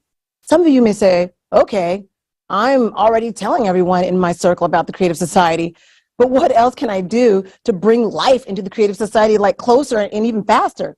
For such heroes, there is an answer. One of the effective ways is to spread information as quickly as possible is to create coordination centers in your countries, your states, your cities, your districts, etc. The extent of territory you can cover depends only on your willingness and active actions. Remember that everything needs to be done with the framework of the law. Establishing a coordination center is not difficult.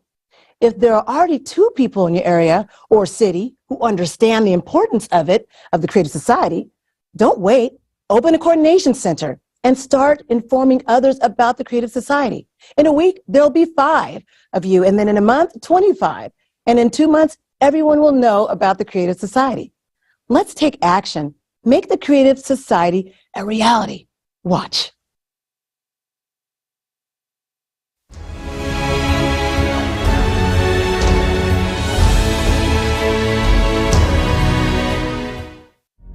Now that you've learned about the Creative Society and understand that, thanks to its implementation, we can first of all avoid all global climate catastrophes as humanity, and secondly, gain a life beyond our wildest dreams. This is free housing of a pretty decent size, an unconditional basic income of $10,000 a month, plus free healthcare and new technologies that will be available to everyone. You'll be in perfect health and able to extend your life in a young, beautiful body. You'll be guaranteed safety and a peaceful life. Free education anywhere in the world, so you will have the opportunity to maximize your potential. Not to mention a vast array of prospects and possibilities for every single human being.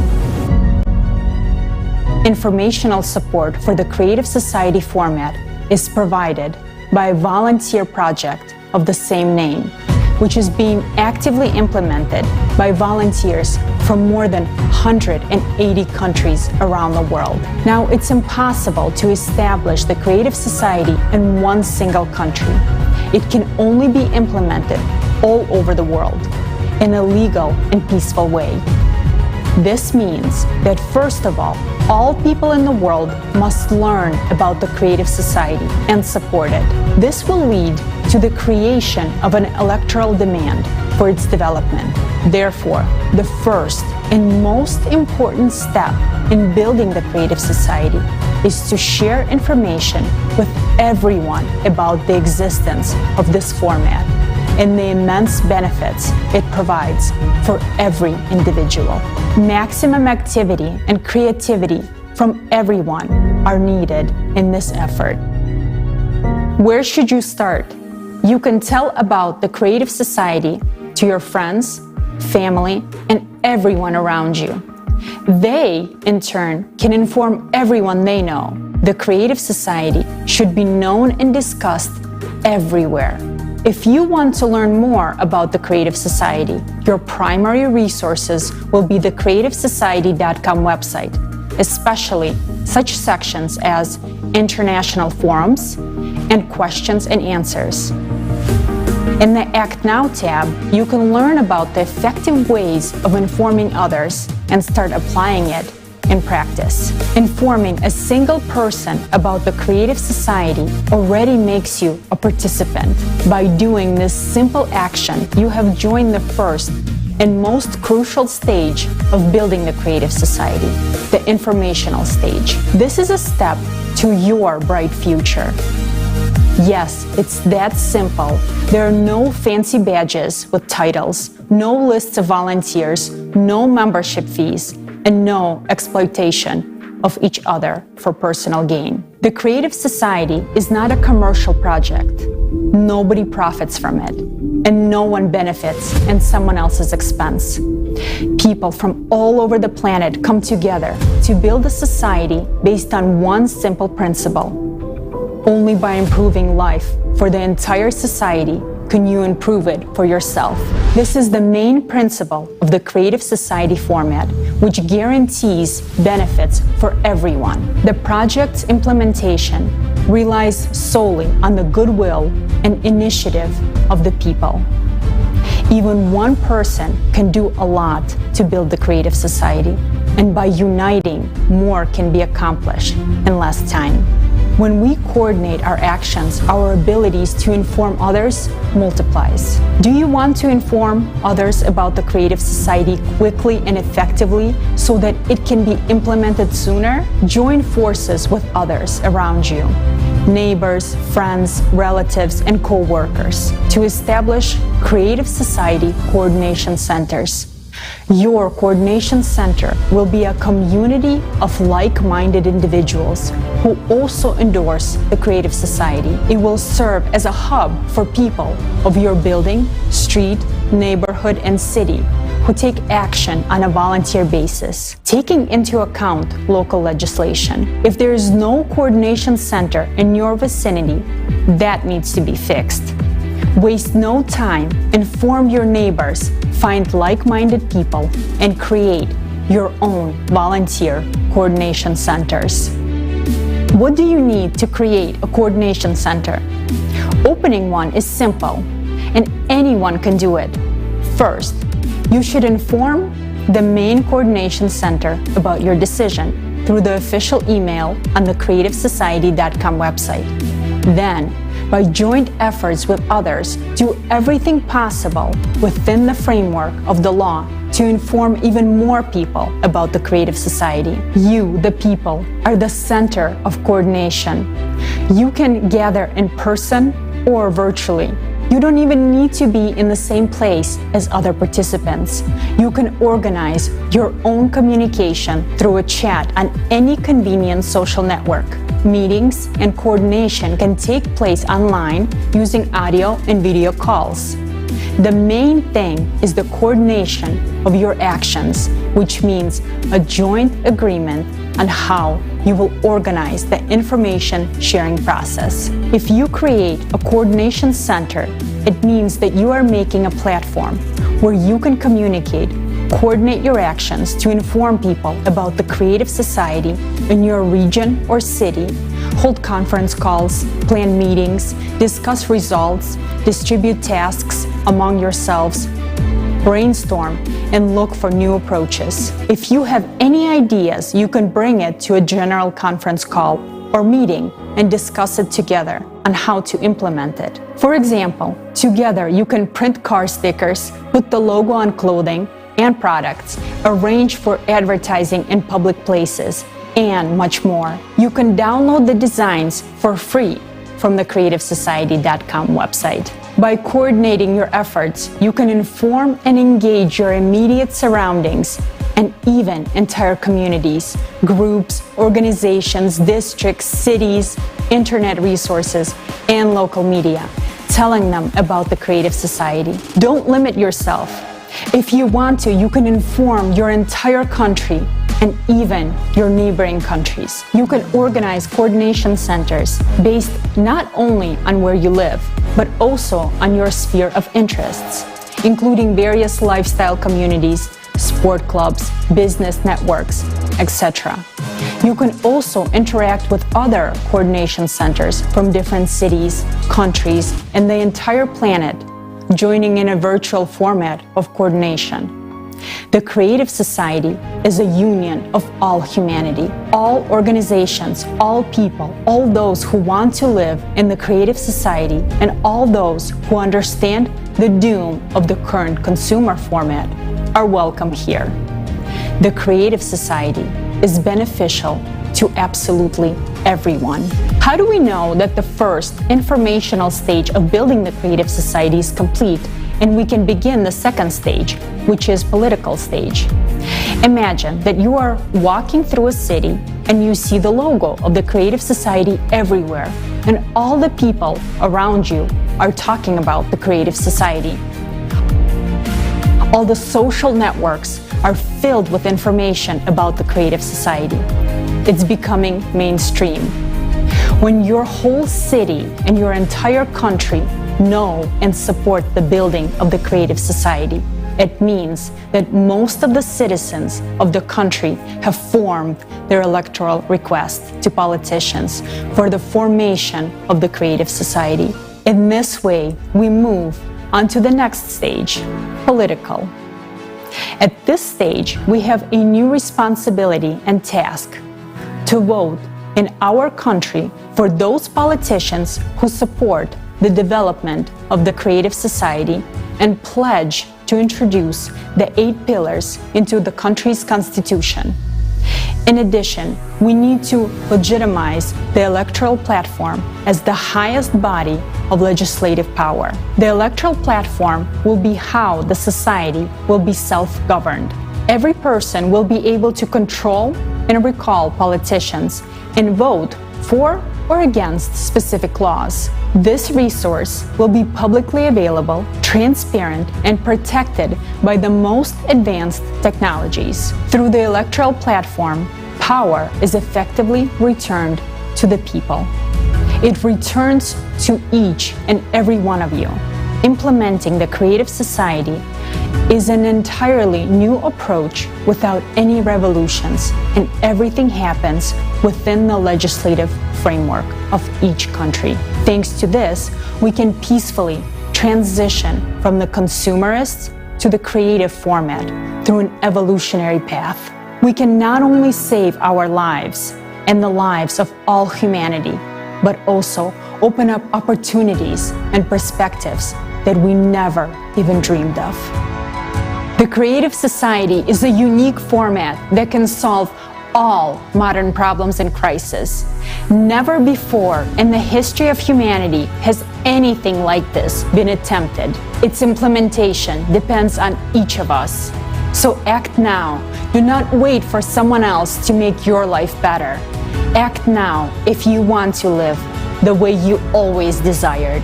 Act now if you want to live in a free, secure, and prosperous creative society.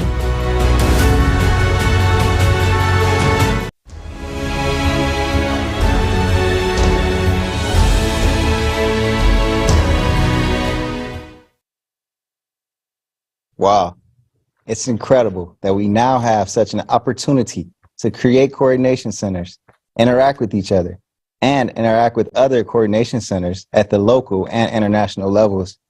We can exchange experiences and ideas. Our organized actions will allow us to achieve much greater results, much faster than if we acted alone. Absolutely agree with you, Roy. And let's not forget that thanks to the coordination centers, we will also be able to identify those who sincerely support the Creative Society and those who do not. After all, we know every active participant in the Creative Society project because of their actions, and they are very noticeable. This is a very important point because those who actively participate in building the Creative Society will have a right to get a quite serious monetary compensation ranging from $1 to $5 million, dependent on their activity and efforts. And by the way, so many millionaires will only benefit the economy. The real heroes of humanity will be those who start acting and join the movement to create a better world. If a person prefers to remain a couch potato and not to contribute, it's their choice. And yes, they will still receive the unconditional basic income of $10,000 a month, just like anyone else in the Creative Society. But doesn't it feel so much better, so much more satisfying to accomplish something important for people, society, and yourself? I absolutely agree with you. The desire for a good life unites people all over the world, and many have already realized that there is nothing more beneficial than the Creative Society.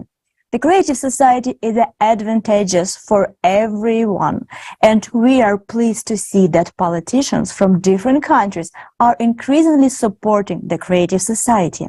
Defending people's interests in a consumerist format is not easy.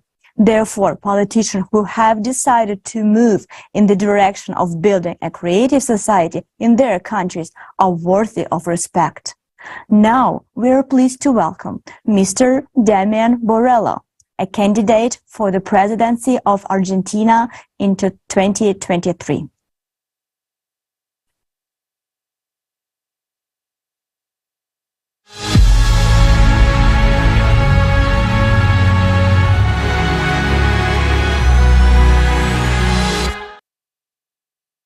Dear friends, greetings from Argentina. It is an honor and a pleasure for me to participate in today's forum, Global Crisis. There is a way out, and to have the opportunity to speak about the creative society that every person on earth undoubtedly wants to live in. And since this is so, we must make it a reality.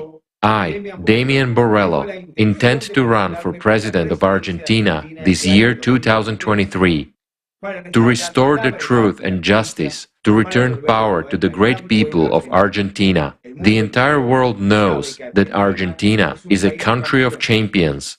However, the most important match in the history of humankind is yet to come. This is a knockout game in which we are playing for our lives. We have never played against such a strong and experienced opponent before. It has been gaining experience for 6,000 years, and no one has been able to defeat it yet. Our ruthless adversary is the consumerist format of society. We can win, but it depends solely on ourselves, on our decision, our will, and our unity. You and I know better than anyone that there is no invincible opponent. To win this time, each of us, every Argentinian, must become part of the team. As a reward, instead of a trophy and medals, we will obtain a beautiful new life for ourselves and our loved ones forever. When we, Argentinians, start scoring the first goals against the consumerist format, the entire humanity will be supporting us. And when fans from all the countries become part of the team, it will be a true World Cup, and together we will score the decisive goal which will leave behind these dark times forever and open the door to a beautiful future. Today, everything depends on each one of us. Why have I said so confidently that we can win? Because for the first time in 6,000 years, we have a winning tactic against this enemy. Against the consumerist format. This tactic is to build the creative society. I'll be honest with you. I had no intention of running for president until I learned about the creative society, because in the current reality, if we remain in the consumerist format, whoever comes to power will not be able to pull off a win, to clean up this mess and horror. Neither in our country nor in any other country of the world. But when I learned about the creative society, I realized we have a chance, and that it is our only chance. Because we have no time to make mistakes. There is no margin for error. Today at the forum, we have heard irrefutable facts about catastrophic climate change. In our country, we already have the most severe drought in 100 years. We all understand that water scarcity and poor harvests are causing hunger and high inflation. By the way, inflation is now also setting new records, both in our country and in the world. There's a clear sign that the current format is not working. Now imagine, in the creative society, the problem of drought is solved in 6 seconds, thanks to the technologies that will be available. Nowadays, we are told that water must have an owner, and the owner should be not people, but corporations. And I ask myself, Argentinians, are we going to wait until we are forbidden to breathe without paying for it? While in the creative society, all resources will be publicly available and will belong to the people. There will be no monopoly over them. Power will return to the people, and so everything will fall back into place. That's the way it should be in a normal society, but right now it is not so. And as long as power belongs to the few, human life is not worth anything. We are adults, and seeing the global crisis of our society, we understand that if we continue to play by the rules of the consumerist format, we will never be able to get rid of corruption, inflation, poverty, and wars. The creative society is a completely new format. It is our opportunity to peacefully and legitimately build the world that every Argentinian, every human being deserves. Already in the transition period to the creative society, we will live the lives we did not dare to dream of. We will live in freedom and safety. Everyone will be confident about the future and wake up without thinking about money and how to survive. We will always be healthy and live in prosperity. We will live in an environment which will reveal our individuality and genius. In today's world, there are plenty of technologies, ideas, and opportunities to achieve this. Have no doubt, my friends, if we build the creative society, then in 10 to 15 years, it will be easier for us to fly to space than to afford a vacation in Europe now. It will be available to anyone who wants it.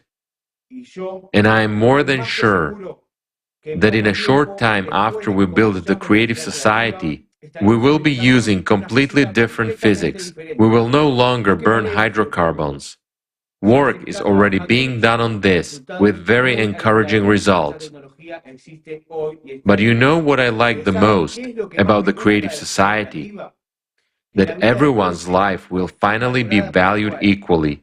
It will become the highest value, because no one has the right to be superior to a human except God. Only God is above us. And nothing can be more important than human life. All laws, everything in society must be for humans. Everything will become great in Argentina when we are no longer ruled, when power belongs to the people. As soon as I become president, the first thing I will do is return power to you. I promise to implement the 8 pillars of the creative society in the constitution of the Argentina and to legislate the electoral platform, which will make people the highest authority. The electoral platform is an electronic system which is transparent and protected by the most advanced technologies. Every Argentinian will have access to it. Through the electoral platform, you will be able to appoint and fully control politicians. You will be able to instantly recall those who have not lived up to your trust and elect new worthy candidates to replace them. In fact, there will be no politicians in the modern sense, but rather individuals hired, appointed by you, and also supervised by you. You will be able to block any law that you consider harmful to society. That way, when all the power is in the hands of the people of Argentina, corruption, inflation, and all the other absurdities that have been imposed on us without our consent will disappear instantly and forever. No one will be able to act against the interests of the people or against the decision of the Argentinians. The creative society is beneficial for everyone. If anyone is against the creative society, they seek power over people. They are the ones who benefit from the consumerist format, because that is how they can manipulate us. They do not realize that by maintaining the consumerist format, they will not be able to retain their power in any way. The climate will deprive everyone of the future if we do not timely change the current format of society to the creative one. What is better for you? Epidemics, lockdowns, and thousands of deaths, or a healthy society with high quality, accessible, and free healthcare? What is better? Wars, deception, recession, bankruptcy, crisis, or a happy long life? Tell me, Argentinians, what is better when based on the new physical principles? Missiles fly to us to destroy our homes and cities, or when, on the same principles, we fly into space to see our planet from above, to find our home in this beautiful green Eden. Answer and make your choice. I, Damian Borrello, have made my choice in favor of the creative society. But my choice alone is not enough. The creative society will only become a reality if everyone wants it. Now, at this international forum, Global Crisis, there is a way out. I address you, Argentinians, because our victory, the victory of the Argentinians, will have an impact on the lives of everyone in this world. But we must be the first, and we will be. The creative society is not me, it is us. And only together can we and will we make it a reality. Argentinians deserve to have a better life. We deserve a new transformation to start from our country. All this is very easy to implement, but it is necessary that every Argentinian wants the creative society. And for that, every Argentinian must learn about the creative society. I call upon Argentinians, my dear friends and brothers, tell everyone about the creative society. In person, at work, in social networks, in communities and in the media. By all legal means, spread the word about the future we can have very soon. Create coordination centers for sharing information about the creative society with your neighbors, colleagues, your family, and with everyone. Nowadays, our future, the future of our country, depends on the actions of each and every one of you. Unite and act. We, Argentinians, never lose. Success comes when we begin to act. And to all those who haven't yet joined the creative society, I say, the time is now. Stop warming the bench. Come out to join our team for the most important match of your lives. Go and call everyone to this match. Invite everyone. Let everyone come to the field. Let them come out to win. For your own good, for the good of your loved ones, for the good of your children, for the good of all humanity. Let us make this world as beautiful as it has never been in our history before. Ignite your hearts and pass this fire on to others. There is no greater service than service to humanity.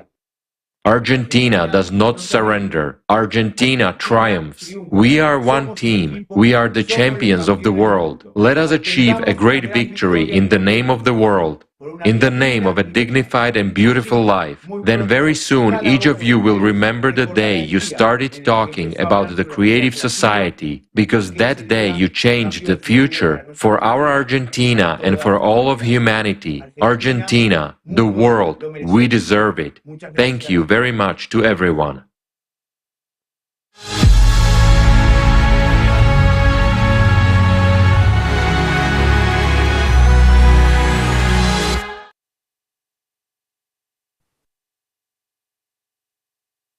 Thank you very much, Mr. Borrello. You are a true example for many in your sincere actions for the people of Argentina and every person in the world. The victory of the Argentinian people in their pursuit of the creative society will significantly impact the lives of people around the whole world.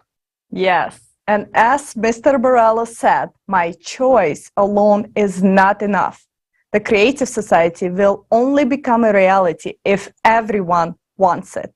Only by working together can we achieve a society that truly benefits everyone. And how can anyone not want such a society? Only in a creative society will all the problems and crises that we face today disappear forever. For example, here in the U.S., it seems that more and more Americans realize that our current consumer-based society is leading to chaos. From unaffordable housing and homelessness to rising taxes, drug addiction, and untreatable mental illnesses, gun violence, traffic fatalities, and climate issues. People are losing hope, and the only way out of this is the creative society.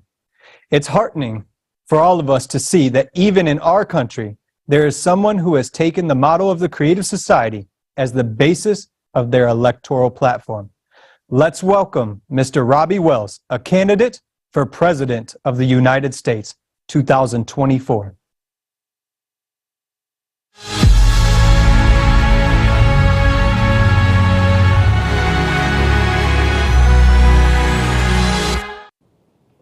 Greetings to all distinguished ladies and gentlemen. It is with great pride and gratitude that I stand before you today at this momentous international forum. I am humbled by the chance to connect with people from all corners of the world and to address all of you, my dear friends. I am Robbie Wells, and I am honored to be a candidate for President of the United States in 2024.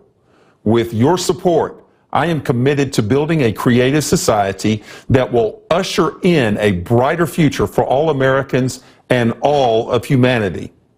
Let me begin by saying that I am truly thrilled to see responsible politicians across the globe running as creative society presidential candidates in their respective countries. And just now, I had the honor of hearing from the esteemed Mr. Damian Borrello, the presidential candidate in Argentina 2023. I wholeheartedly wish him success in the upcoming presidential election because Mr. Borrello's victory will signify that the people of Argentina have chosen to embrace a creative society, which means they have chosen a happy life, prosperity, and peace. Dear friends, we stand on the verge of a new era where we will witness representatives of the creative society enter politics around the world. And why? Because people everywhere desire to live well, and the creative society guarantees a decent life for all. It's within our reach to build a society where every individual can flourish. But we must recognize that in today's consumer society, power doesn't truly lie in your hands. Let me ask you a question, my friends. Can you raise your wages or lower your taxes at this moment if you desire to? The answer is no, because those decisions are made for you by others without any regard for your wishes. But let me tell you this, in the creative society, you will have the power to decide how you want to live. You will have the freedom to shape your own destiny. That is the kind of society that we all deserve. And that is the kind of society that we can build together. We have grown accustomed to those in power always living better than everyone else. The same will hold true in the creative society. However, the difference is that in the creative society, you will hold the power. And that means that you will be living a better life than anyone else. Dear friends, Mr. Borrello and Robbie Wells are seeking the presidency to restore power to the people. The current system is designed so that politicians can transfer power back to the people. Why is that? It's because politics is the key instrument through which our society is managed. Presently, laws are adopted and passed by politicians. That's why Mr. Borrello and Robbie Wells are seeking the presidency to implement the 8 pillars of the creative society into the Constitution, which will ensure that your rights and benefits are restored to you, and the power that rightfully belongs to you is returned to your hands. As politicians, we will only be required during the transitional period to the creative society. But in the creative society itself, politicians will at last be liberated. My fellow world citizens, today you have seen 2 candidates, Mr. Borrello from Argentina and Robbie Wells from the United States of America. But where are the other candidates? With so many countries in the world, where are the politicians who will work towards building a creative society in their own nations? Let me tell you where they are. They are busy drafting laws that will infringe on your fundamental rights. And this will continue until you, the people, create an electoral demand for the creative society. Only then will politicians who wholeheartedly support the creative society appear in your countries, thinking about how to restore your freedom instead of infringing on your rights as they are doing now. My friends, let me remind you that the success of the creative society depends on one thing and one thing only, and that is your support. We need a collective demand for the creative society so that politicians who share your vision and values will emerge. These are the politicians who will listen to your electorate's demands and take action accordingly. Don't wait for politicians to magically appear and make things right, for they cannot do anything until you, the people, vote for them, and thus vote for the creative society. As long as there are no people who need the creative society, politicians can't do anything. Everything lies within your hands for the first time in the history of mankind. My dear friends, let me tell you, the most important thing you can do right now is to spread the word about the creative society. We have to get the word out there to everyone, no matter who they are, whether they are military personnel, civil servants, firefighters, or housewives. It does not matter. Once they understand how the creative society can improve their lives, they'll want to be a part of it and ready to vote for it. And let me tell you, even politicians will benefit from the creative society. We'll be able to stop all the bickering and arguing and finally start living like human beings and just enjoy life. Believe me, once people understand the benefits, anyone would want to live in the creative society. My friends, just imagine for a moment a world where our problems could be solved permanently. This is the creative society. And it's not just a dream, it's a true plan. From the very first day of the transition period from the consumer format to the creative society, each and every person will receive an unconditional basic income of at least $10,000 per month. Yes, you heard that right. $10,000 per month. Plus, all debts will be completely canceled. That's right. All debts will be canceled. And that's not all. There will be no more taxes for individuals or small and medium-sized businesses. Then we will have free education, free health care, and there will be no utility bills. Later on, if you need it, you will be provided at least 650 square feet of housing per person for free and as your private property. My fellow citizens, let me paint a picture for you. Imagine a world where no one goes missing without a trace, where wars and conflicts are a thing of the past, and where you can feel safe in any corner of our planet. This is what the creative society guarantees you. So, let me speak now to all those who are listening, to all those who support the creative society. Our duty is to disseminate information about it through all the legal means possible, to create an electoral demand in the shortest amount of time. What can we do to rapidly inform everyone about the creative society, you may ask? I urge you to come together with your friends and like-minded people in your local communities to create coordination centers that will support the creative society on a voluntary basis, while always respecting local laws and regulations. By working together, we can increase our opportunities to spread information and make a real difference we all aspire for.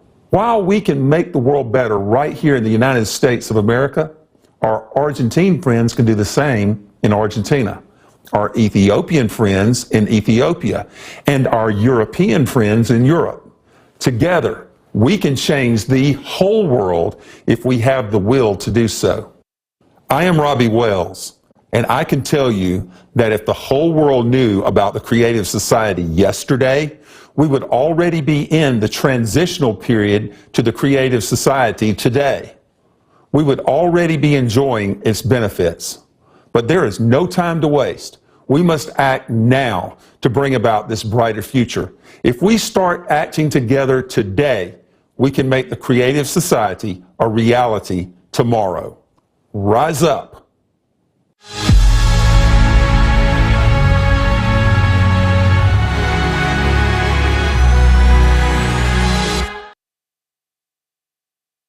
Thank you, Mr. Wells. The great news is that we can build the creative society in less than 5 to 6 years. Mr. Wells actually brought out a good point. Where are the other candidates? With so many countries in the world, where are the politicians who will work towards building the creative society in their own nations? The answer is simple. They will appear when we form an electoral request. That's why we are paying so much attention today to the importance of the first stage of building a creative society, informing the people. I have some exciting news to share with you. The political party Movement of the Liberation of Peoples in Guatemala is running for Congress to implement the 8 pillars of the creative society and introduce the electoral platforms on the legislative level.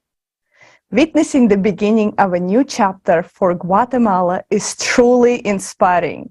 We are pleased to introduce Rosaria Ayu, Movement of the Liberation of Peoples Deputy Candidate, Alberto Cuesas, Representative of Deputies of the Congress, and Erwin Masbol, Representative of the Mayors of Municipalities.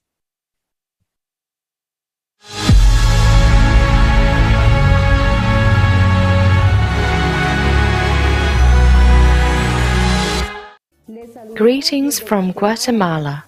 We are representatives of the Movement for the Liberation of Peoples, MLP. It is a pleasure for us to participate in the international online forum, Global Crisis, There is a Way Out. My name is Rosaria Ayu. I have been talking about the creative society with friends and politicians for quite some time now, because I realized that if we don't unite, it's impossible to achieve a life of dignity for all. As long as politicians have power, nothing will change, because our people were forgotten. Politicians start wars, make money from them, and then escape, leaving the people in the communities to suffer the consequences, as all the misfortunes fall on people who want a decent life. The entire world is sick of that, and so are we. Unscrupulous people who get into politics feel like a god or a king who is above everything. And nothing will change until power is in the hands of the people. That is why our movement enters politics in order to give power back to people and to bring the simple truth about the creative society. Our actions as the Movement for the Liberation of Peoples, MLP, will be presented by my colleague Alberto Cuejac, a representative of the deputies team. Greetings. Our future work as lawmakers in the Congress of the Republic of Guatemala will have as its supreme value the lives of all Guatemalans, because there is nothing and no one more valuable than human life. Our project of a decent life focuses on creating a plurinational, community-based, and decentralized state that recognizes the nations who have been forgotten as subjects of rights and responsibilities. Because the exercise of an individual's rights and freedoms should not violate the rights and freedoms of other people, which is exactly what we are experiencing today. The total marginalization of our peoples that Guatemala unites. Today, we have a participatory and political approach where our top representatives, such as the presidential candidate, have been denied the opportunity to participate. However, the actions of our peoples are heroic and constant. Today, we take on a serious responsibility to diversify the power of the people through our mayors and deputies, and we commit to the revocation of our mandates. If we do not comply with the principles of the Movement for the Liberation of Peoples and the foundations of the creative society, the people themselves will be able to revoke us. Thus, we recognize the fact that we want to implement a decent life with dignity, honesty, technological modernization, and all that guarantees the life and freedom of a human being. We want to introduce new technology, such as an electoral platform that allows the public to hold a referendum on legislative, judicial, and executive decisions to ensure a decent life. We firmly believe that our world must evolve towards a creative society, integrated with public self-governing. But only united as a family of all countries can we achieve this. We know that there is a way out of this global crisis, and it lies in unification. In order to do this, we must reach the farms, homesteads, villages, municipalities in all corners of our Guatemala. So I would like to introduce to you the representative of the mayor of our movement for the liberation of peoples, Mr. Erwin Ricardo Maas Ball. Greetings, friends from around the world. We are here to bring the voice of self-governance of diverse communities that demand a more efficient municipality. Addressing human needs requires the implementation of processes that bring us to a decent life.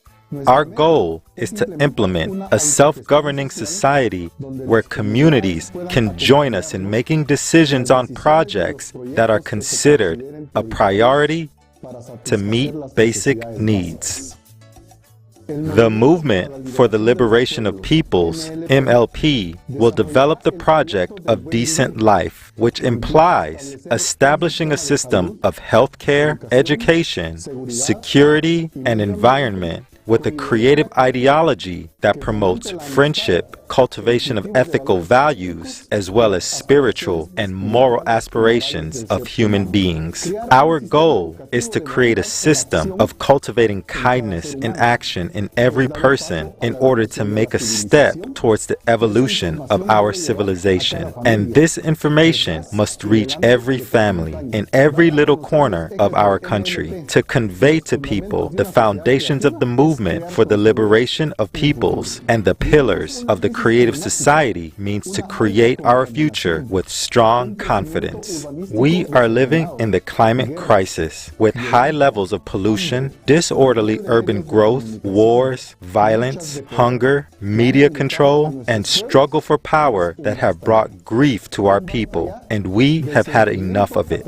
Enough of the suffering from the consumerist format. We want to live well. We want to live the way every person in this world desires to live. That means to guarantee life and complete safety. All communities and families come to City Hall demanding justice and equality for a decent life. And we are focused on finding a way out of this crisis, which is happening at the municipal, national, and global levels. We are willing to assume the responsibility of delegating power to the people through a self-governing society where each person can participate in building a life of harmony and prosperity in the creative society. From Guatemala to the whole world, there is a way out.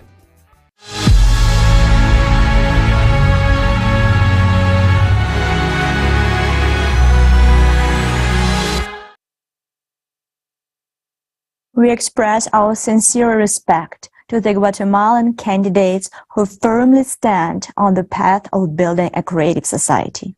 We are glad that among politicians there are people who understand the importance of the creative society. Thanks you for your choice. Did you notice that each of the represented politicians were heard from today spoke about transferring power to the people? Transferring power to the people is the primary condition for implementing the creative society.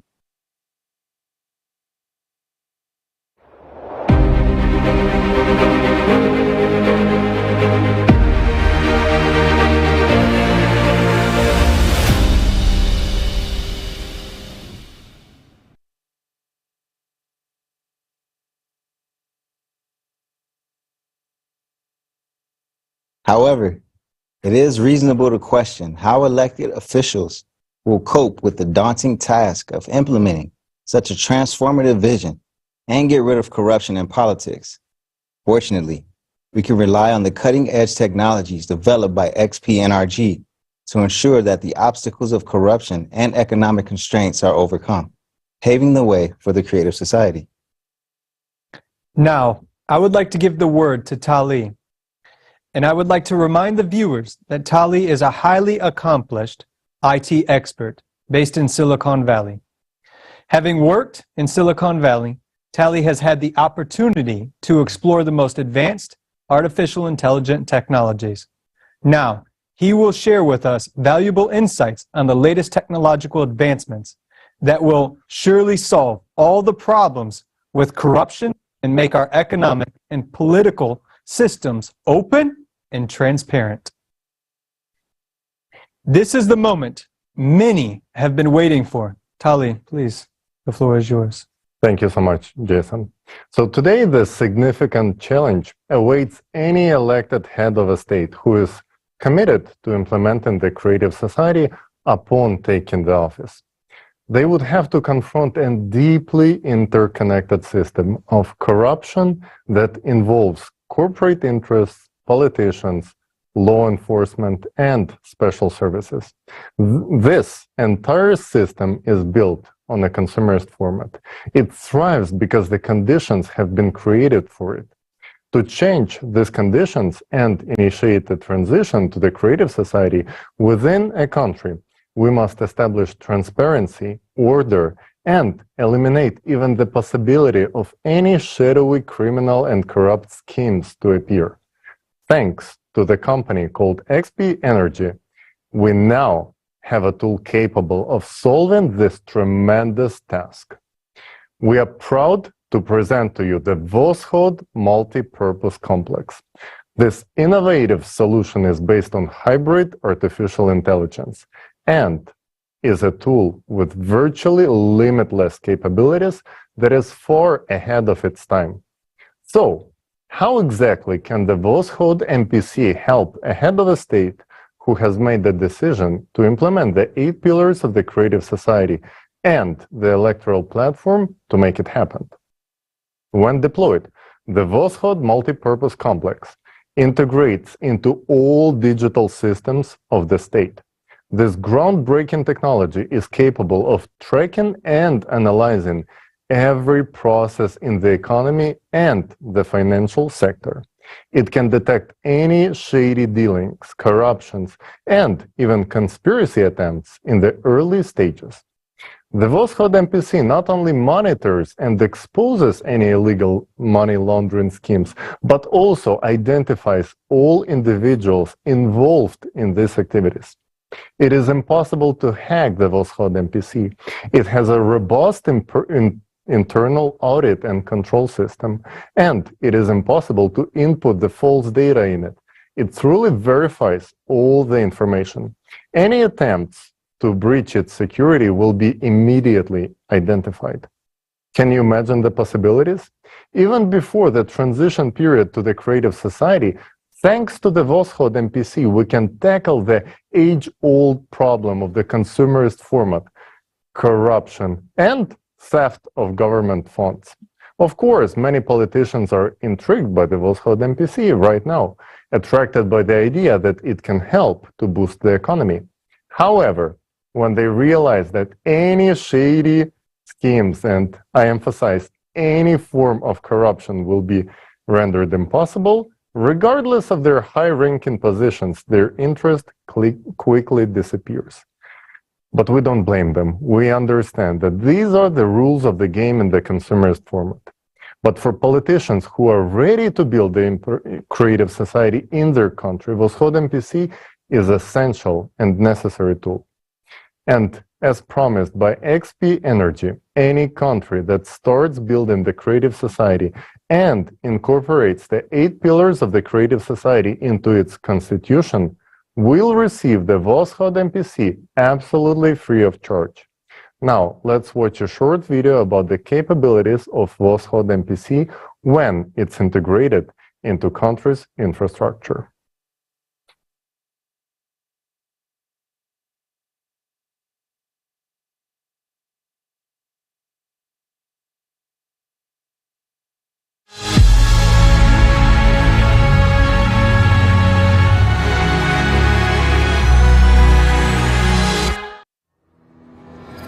Voskhod MPC in the state. Despite the fact that Voskhod MPC was created for the transition period from a consumerist to a creative format of society, it can be effectively used at the level of the state or the Commonwealth of States and in the consumer society. Of course, in the consumer format, the democratization of information is out of the question, as it would make the state vulnerable. In this regard, the use of Voskhod MPC at the state level should take place in closed mode, with direct subordination to the head of the state. When Voskhod MPC is installed and integrated into all digital systems of the state, it carries out total supervision of the entire financial system. This ensures the transparency of the use of funds at all levels, allows the control of all financial flows, and operates with accurate data regarding both public and private capital. Voskhod MPC solves the problems of almost all controlling services and departments much more effectively while carrying out supervision for corruption and misuse of budgetary funds.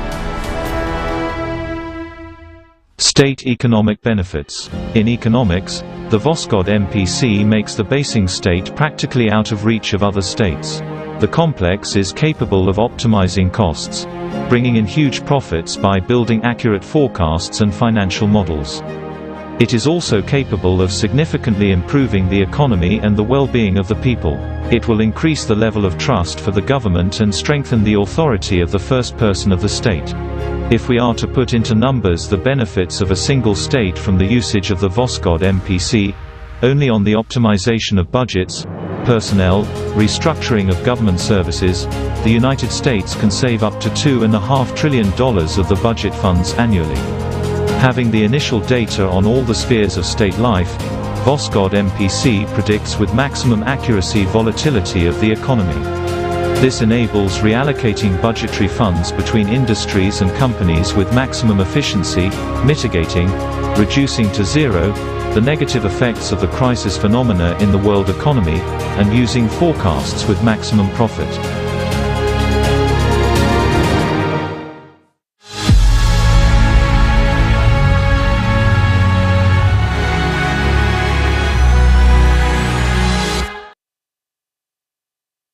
What we have just seen is only a small part of what the Voskhod MPC is capable of on a national level.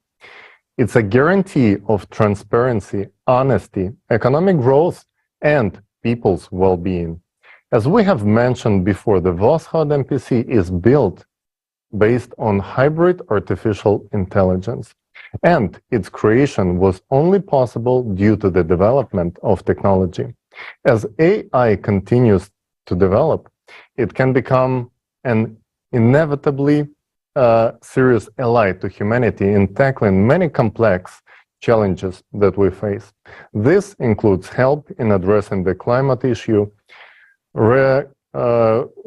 reconstruction, changing the model of the economy into the creative format, and establishing transparent self-governance. Without the development of AI, there is simply no way to solve all these issues. That's why when we heard about that fact that some famous figures in the Silicon Valley started calling for a slowdown of AI development, we could not help but smile, as we understand their true motivation. Today, there is a fierce competition in the tech industry to create a unified general AI, and those who have fallen behind in the development of their own AI solutions are simply trying to catch up with their rivals and buy some time by pushing for legislation that would prohibit others from advancing their AI.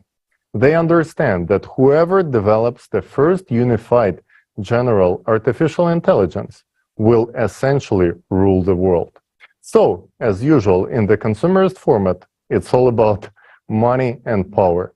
And what's amusing is that these calls for the restrictions are made under the pretense that artificial intelligence can evolve into artificial consciousness that might take over humanity.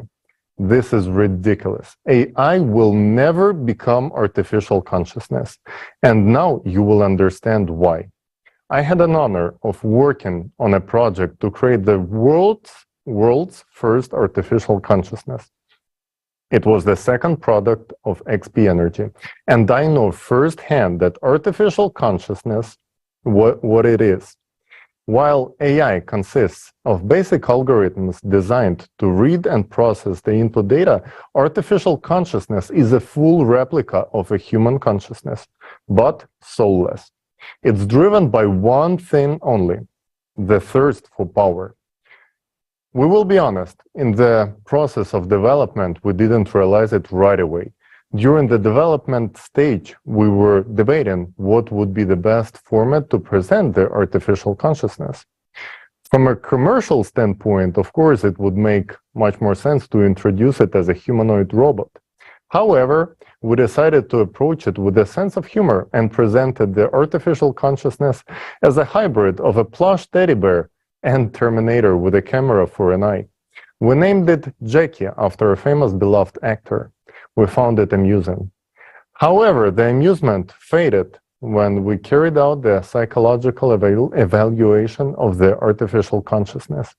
AC Jackie, who was only a few months old, managed to confound a group of world-class specialists with years of experience in psychiatry and psychology by using manipulative techniques.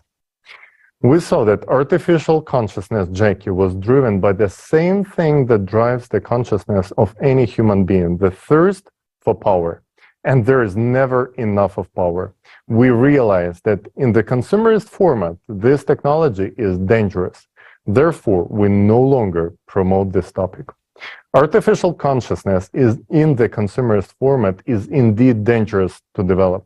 However, this has nothing to do with the development of artificial intelligence, which is crucial and essential for humanity. And the full potential of our AI to help the society will only unfold in the creative society. This is because power will be evenly distributed among all people, and no one will be able to use the technology against humanity. Under these conditions, even artificial consciousness will be serving humans. It is important to understand that neither artificial intelligence nor artificial consciousness can completely replace humans because they cannot generate new ideas. They're like statisticians, just as many scientific researchers today. They can only compile and process pre-existing data. Humans are, on the other side, the only ones who can introduce new, original ideas. In the creative society, all conditions will be created for each person to unleash their potential and genius. Artificial intelligence will free people from boring, repetitive work, and people will be able to generate something new that this world has not seen yet. Artificial intelligence and artificial consciousness will be our allies in the pursuit of progress for both individual and unified civilization society.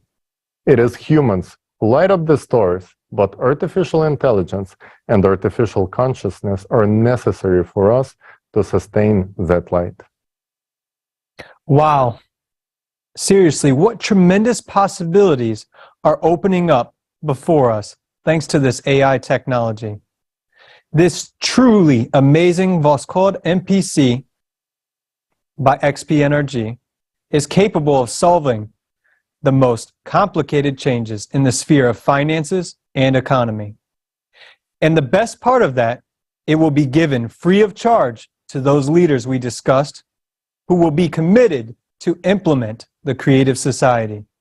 Yes, this is really amazing how much easier this technology will make life for the head of state, exposing all the corruption, money laundering, and illegal activities. We will no longer spend money on crooks. And for us citizens, this means that all information will be open and transparent. The team at XP-NRG deserves a huge round of applause for their groundbreaking technology that will revolutionize the political stage and bring much needed transparency to the system. This technology is a game changer, but whether or not it will be used depends on the actions of each person today. Yeah, I completely agree with you, Jason.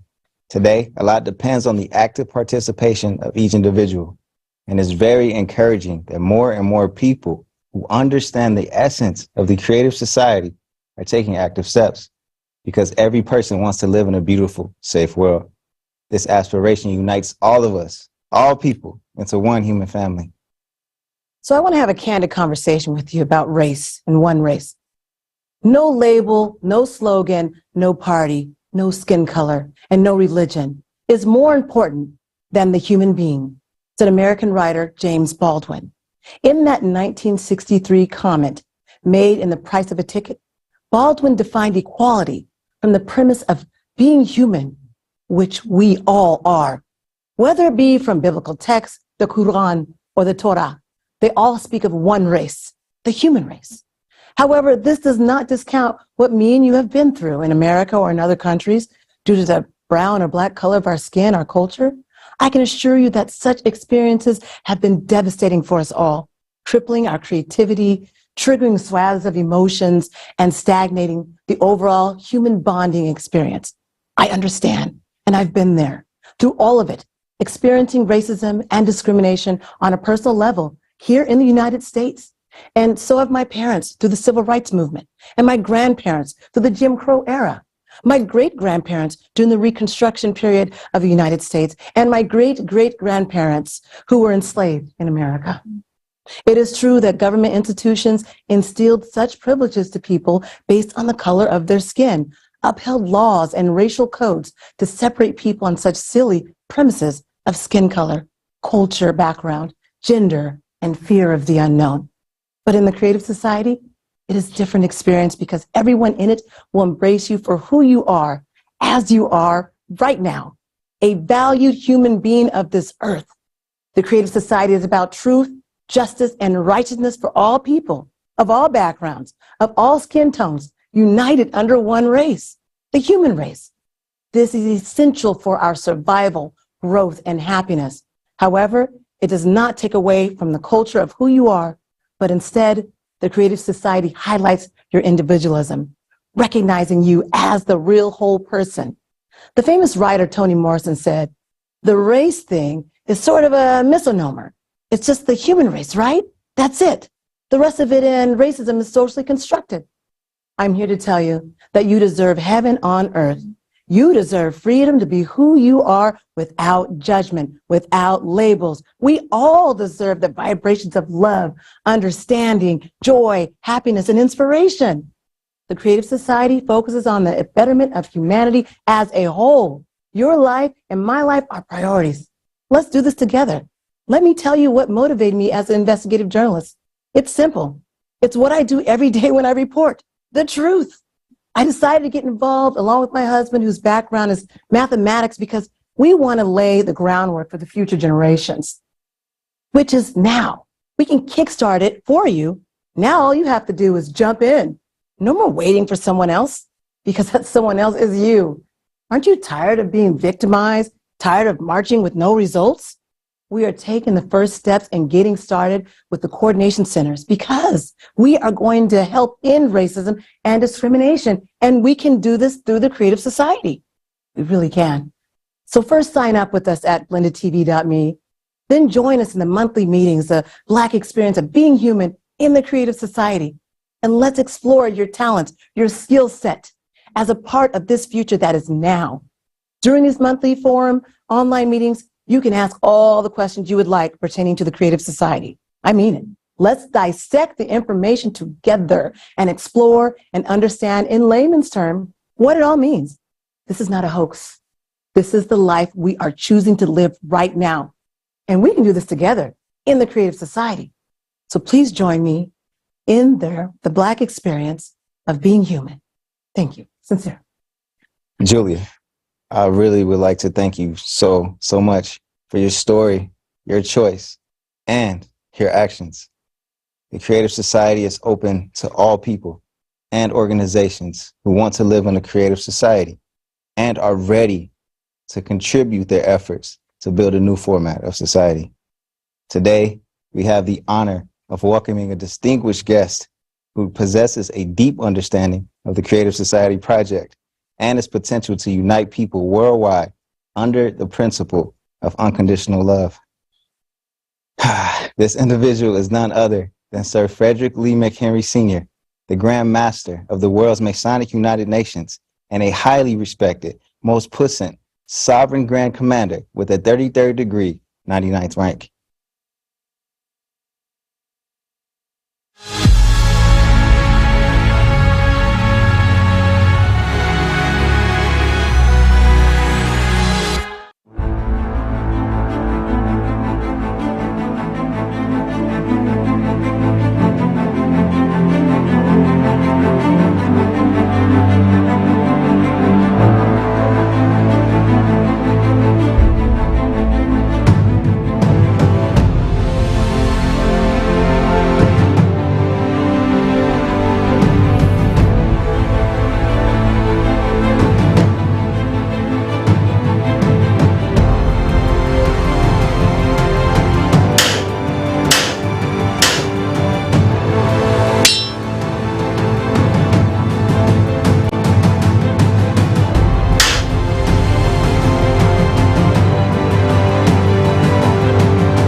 ladies and gentlemen. I am Grand Master of the World's Masonic United Nations, Most Puissant Sovereign Grand Commander, third degree, 99th Frederick Lee McHenry. It is a great honor for me to speak today on behalf of Freemasons at the International Forum, Global Crisis. There is a way out. We are the Masonic Order, Order of the Knights of the Sun. We were the first organization on earth created by the will of God. This means that we have been entrusted with the most important mission from the beginning. As we all see and understand that all of humanity has faced unprecedented times and challenges on a global scale. Therefore, as Masons, it is now more important than ever for us to act together for the benefit of all humanity. The Creative Society is our chance, a chance to build a better future for everyone on earth. Without a doubt, the Creative Society embodies all the dreams and aspirations of every human being. This is what we as Masons have been striving for all our lives. This is true service, the very essence of Masonry. We have always opposed to the aggression created by the consumer format of society. But I want to openly declare that the time of confrontation, division, struggle for resource and domination is over. The life and future of all humanity are at stake. It is our duty to change the consumer format to a creative one. This is our time. We support the Creative Society project, and we will use all legal and peaceful means to implement this ideal as broadly and quickly as possible. And the reason why the Masonic United Nations support Creative Society, because Creative Society brings back the 8 pillars of life. What happens is the Masonic United Nations want to bring all that back to society. In order to do that, we got to stand up for humanity. So we're creating development centers all around the world. We formed an alliance, and we're going to continue to do this in all aspects of the world. The time for philosophizing is over. The time for our action is now. Our duty is to unite the world, the whole world. I appeal to every member of the Masonic Order. Brethren, we must be one in order to fulfill the Most High's work to build a creative society. I've been a Mason 40 years. I stand on these principles. My moral character is there. I stand for the righteousness, and the Creative Society has pointed those righteousness out. I appeal to all people. We must become united to change the world, to ensure ourselves a better future. I, at the leadership at this pinnacle point, commander and generals over many Masonic bodies out the world, are asking that we stand together with Creative Society, because we must not suffer anymore. We must stand on solid principles, and the Most High God gave us solid principles. Let's have a better life and a better society. We are left with one step. We need to decide right now where we will take that step. Either pushed by the consumer format, we, the entire human race, will step into that direction, which will end human existence, or we'll join hands and build a beautiful, reliable, solid bridge for all of humanity on the world's strongest foundation, the 8 pillars of the Creative Society. I am confident that we will make the right choice, and despite everything, we will forget past grievances, misunderstandings, claims, and prejudices. We will step forward toward our joint development and peaceful coexistence. It will be so because it must be so. The Creative Society is the source of the Creator. We all come from the Creator, and it's now time for us to move forward and take that bridge, walk on that bridge, stand together on that bridge, and walk in the freedom, walk in love, love and peace, harmony. We can do that, and in order to do that, we all have to stand together. and we have to love one another unconditionally. I say these words because I walk this walk, because it's important for all of us. God laid this upon myself. My whole existence belongs to the Most High. And I ask all of you, ask yourself within yourself, what do we do next? Creative Society has the answer. Creative Society has a way out. And that way out is a good way to move forward. So as a leader, as a king, I travel in many countries. But my job is to bring people together. And the Creative Society have given me the opportunity to speak before this forum. And I speak the truth. My truth is my heart. Let's all stand together. Let's all build a bridge. Let's all live for God. That is my word as the commander of the Masonic United Nations. God bless you all. God bless humanity.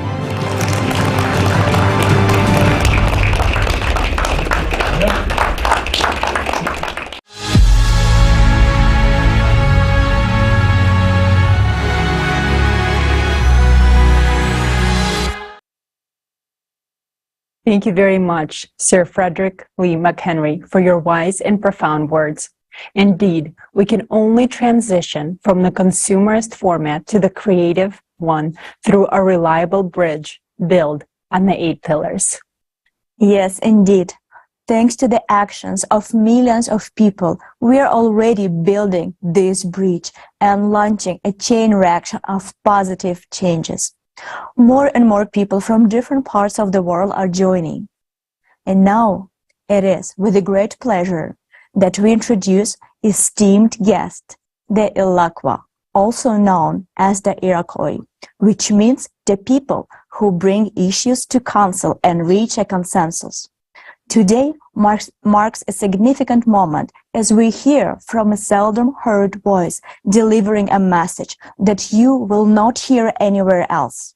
It is noteworthy to mention that Ladina-Shoni, which means the people of the way of the long house earth, have the original democracy of the world dating back to the development of the great law of peace, Gai Ane Lagao, the big path of the equilibrium, which had a direct influence on the formation of the United States Constitution. Without further ado, we invite the highly respected guest to share with us more about the ancestral knowledge and prediction that have come to fruition in our modern times.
I greet you all in peace, righteousness, and strength. Welcome to the World Forum. We have some words we like you to listen to. Greetings to all the men and women of the universe. Hanyo, Tesuanmug. Sego Seguego. Sagoya Danta Yunga. My name is Sangoya Danta. I am Ongwaihonwe, which means the real people from the Iroquois. French titled us the Iroquois. We are those who are responsible for bringing issues to council. The Great Spirit will hear everything I'm about to tell you. the destruction of all mankind may begin with our continent, because the covenants of our ancestors have been broken. The prophecy of the Ganyak Gahaga states there will come a time when people will lose respect for the earth and for each other. Rivers and skies will be polluted. Bloody wars, crises, hunger, and pandemics will afflict the people of the earth. Snakes will appear and cause new destruction. Dragons with red eyes will spew their filth on the already suffering planet. The troubles that have befallen the earth will intensify and grow. The only unity and unwavering dedication of all people can withstand the beast that is destroying our lives and our planet. You and I are living in these times. This beast called the climate cerberus is now sucking the water out of our rivers, burning our lands, shaking them, and destroying our homes. My voice is seldom heard, and I do not speak much, but you are listening to me. Now for a reason. We, the Yalakwa, have lived by the teachings of our ancestors and preserved the foundations of unity since time immemorial. We knew that a time would come when we would need to act. The lives of all of us are in our hands, and we must unite our minds and our hearts in order to deter extinction. The direction of the seventh generation needs to be priority. That is why I'm here today. I speak on behalf of all of my family across the earth. I have come to show you my heart. I have come to remind you that we are all part of a single circle of life. We have only two paths: to be destroyed by a ruthless beast or to unite for the sake of our life. Our only chance to truly unite and preserve our lives is to live in a creative society. Why the creative society? Because it is the only opportunity for the people to live with dignity and in peace. We know this because the principles of the creative society is founded on the values and modernizes our message. We live in a natural world where there is no greater power than love. Do you know what made America great?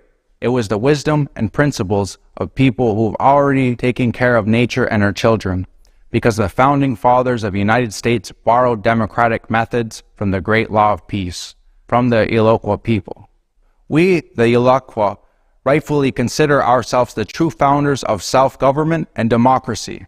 It is said that our democracy surpassed the democracy of the Romans. Equality and self-government are the pillars of the creative society, which were also our original foundations. On these principles, our nation's unity was maintained for time immemorial. That is why we are pleased that the world is now talking about the creative society, and our foundations are returning and spreading across Mother Earth. Ladino Shoni, the people who follow the way of the real house, that we were all originally put here, which created consensus for all people to unify for skana, or you would call peace. We all must remember that we all live in the same house, our planet, and today we all must unite to stop the beast and live long and happy lives.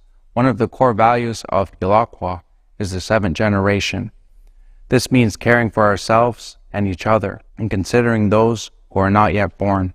It is our duty and responsibility to leave them a better world, but the consumer society makes this impossible. We lost respect for each other. We fight. We are divided. The consumer society will take our lives one by one and leave only a lifeless desert where there will be no place for us or our children. In the consumer format, none of us have a future. If we do not change anything, the seventh generation will not come into existence. Are we going to put our heads down and accept it? Will we not fight for ourselves and those who are dear to us? The consumer society has taken enough lives, and we have endured it. Now it is ready to deprive all of humanity of its future. We can give up and lose, or we can join hands and unite and win. My duty and responsibility as Iloquah, I believe that the consumerist format needs to be eliminated.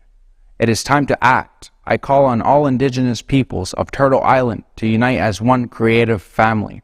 I believe in humanity. I believe that together we will win. I am doing what I can. I came to this forum and expressed my position. All nations stand in support because the knowledge of organization stems from the Iloquah, and we all support the creative society. But this is not enough for our victory. We can survive only if everyone does everything possible to make the world aware of the creative society. Ilakwa's responsibility stands for life, unity, prosperity, and peace, which means that we stand for the creative society. Without unification, there is no other way to avoid destruction, and we all lose.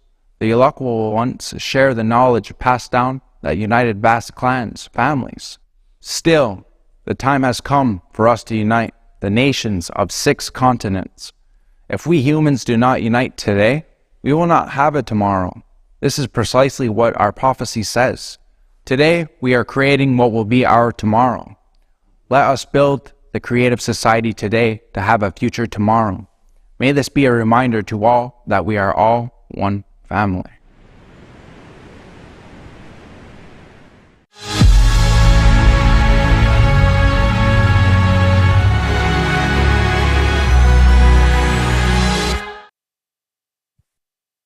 It is a great honor that Ilakwa is with us today. Your words and the wisdom of your ancestors, which have come down to us today, have made me deeply reflect and rethink the information about the catastrophic climate problems we heard in our forum's first part. You're absolutely right when you say we can survive only if everyone does everything possible to make the world aware of the creative society. Without unification, there is no other way to avoid destruction, and we will all lose. Indeed, we will all lose if we do not build a creative society. The first part of the forum clearly showed that the threats facing humanity if we do not unite. Even if you have just joined, you can watch the climate report because this broadcast is being recorded and will be available later on the Creative Society website in 150 languages. Also, we invite you to watch this broadcast on our new channel on the Rumbler platform. You can find the link to this channel and all our other social media accounts in the description below the broadcast. Today, we have shown several examples of people from different fields, organizations, and walks of life who already taken active steps towards building a creative society. Because the creative society unites everyone, it is beneficial for everyone. This is a world that surpasses even the imagination of science fiction writers. It opens up new possibilities and technologies that are beyond our current understanding. Already in the transitional period, everyone will have access to all the advanced technologies that provide unlimited possibilities and freedom to the people around the world. And when we transition to the creative society, we will have access to even greater possibilities and advancements, such as matter replicators and body regeneration capsules. If you want to learn more about the principles on which these technologies will operate, stay with us because this information will be presented for the first time at this forum today. Dear viewers, we'd like to remind you that all the changes we are talking about today are only possible with your direct involvement. Your participation in sharing this information is crucial. To find out about the most effective ways of informing other people, please visit creativesociety.com and click the Act Now tab. The page has the most comprehensive knowledge and information that you'll need to become an active participant.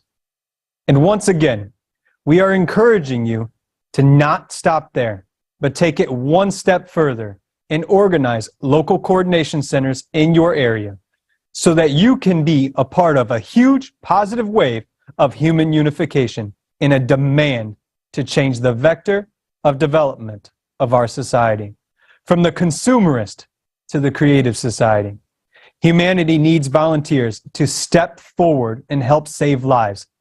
Take that step and spread the word about the creative society to everyone you know, from friends and relatives to acquaintances and even mothers-in-law. Believe me, they all need the creative society. So share this form right now with everyone. Record video feedback and post it on all social media platforms with the hashtag Creative Society. Make sure that everyone knows about the Creative Society. Olga? So come on, people. Let's all just grow some brain cells and start supporting the Creative Society. Only an idiot wouldn't want a creative society. And the following video is dedicated to this. Watch.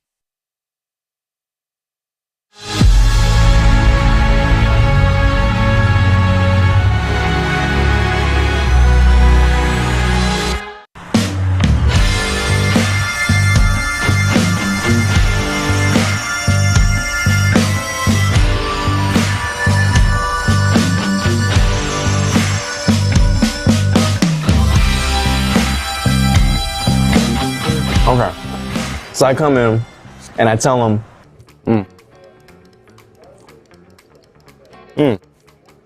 I got some news for you.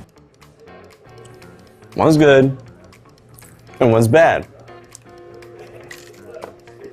So then he says,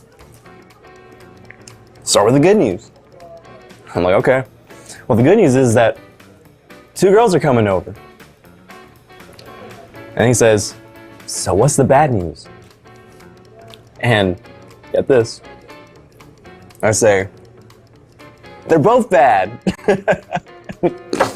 Oh my God, okay. Hello?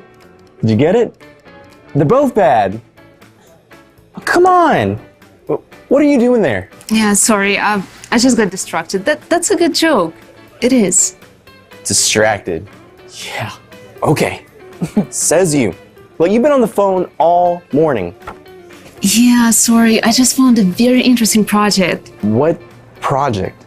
It's called Creative Society, and they have some really good ideas, like every person's life should be protected, self-governing society. Have you heard of it? No. Sounds like a cult to me. What makes you think it's a cult? What? Ain't that right? No. Look, hand it over. Just got it. Globalists. They're getting funded by Soros. It's all bullshit anyways. What's the connection? What do the globalists have to do with this if it's a volunteer project? Wait, you said volunteer? Yeah. Like, working away without getting paid? Wow. Bob, people are concerned about their future. They want to live in a society where everyone is equal, where there's no wars, violence. Just live like decent human beings. Sounds like a scam for chumps. Are you kidding me? Wait, Emily, what's wrong? You didn't even bother to figure anything out. Instead, you just slapped your labels on like you always do. Whoa, what's got you all riled up? Look, if you want to save the world, go feed a homeless guy. Or adopt a cat from a shelter, or do whatever those tree huggers do. Actually, I already do that. But this isn't fixing the problem at large. The number of homeless people is not going down, and so does not the number of stray cats. Can't you see what's happening around the world? I don't give a damn about the world, Emily. Look, the world's too big to fix. You either gotta adapt, or you're gonna die. Well, I don't want to die. But I don't want to live in a society like that either. Yet in the Creative Society... Let me guess. In the Creative Society, there's gonna be pink ponies and unicorns. Yeah. You're taking it too far. Anyway, look, you either gotta pick me or your little society of creators. Really?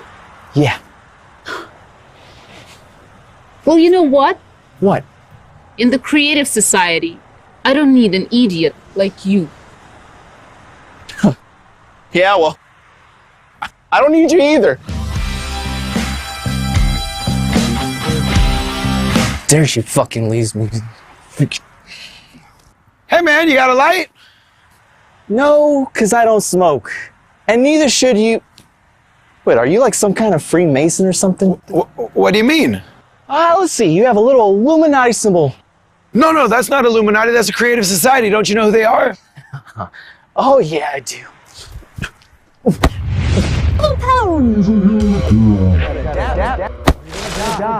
Hey! You okay? Man, you must be an idiot or something. I could have really hurt you. I got great reflexes.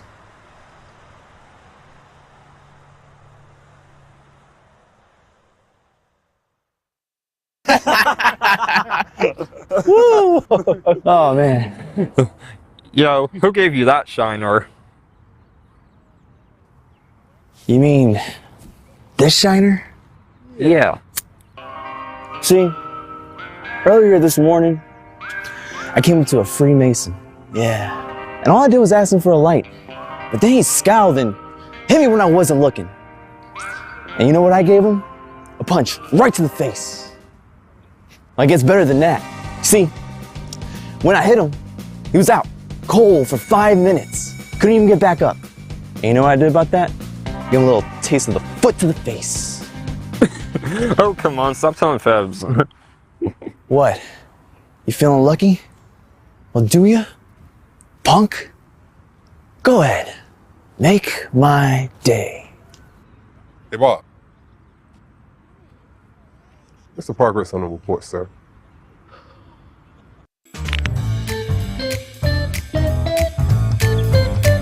Your bunch of assholes. You all are fooling everybody. Globalness, cutness. Your society is impossible.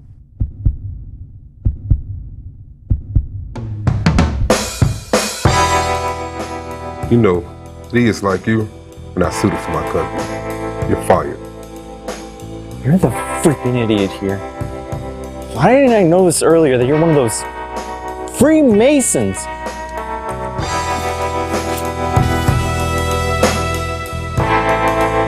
Oh, come on! This is fucking bullshit!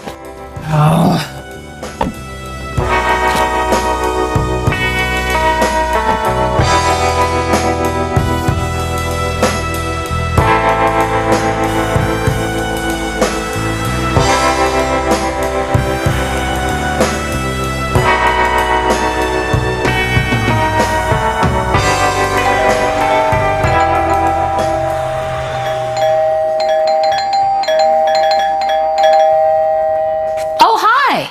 Where's Emily? I don't know.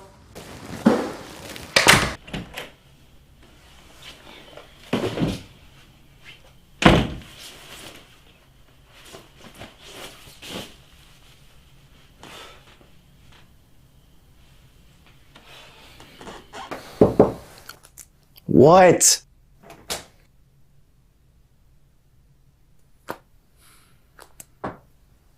Did you two break up? Never mind about that, Mom. Why? Because of the Creative Society. Ugh. What did the Creative Society do? Everything. Crazy chicks, brainless athletes, stupid bosses. They're messing with people's minds, you know. I see. So, me too? What is that supposed to mean? I'm a Creative Society volunteer too. What? You too? So you think I'm stupid too, huh? No, I didn't say that. Well, maybe because I gave birth to an idiot. Oh, Mom, come on! Sit down.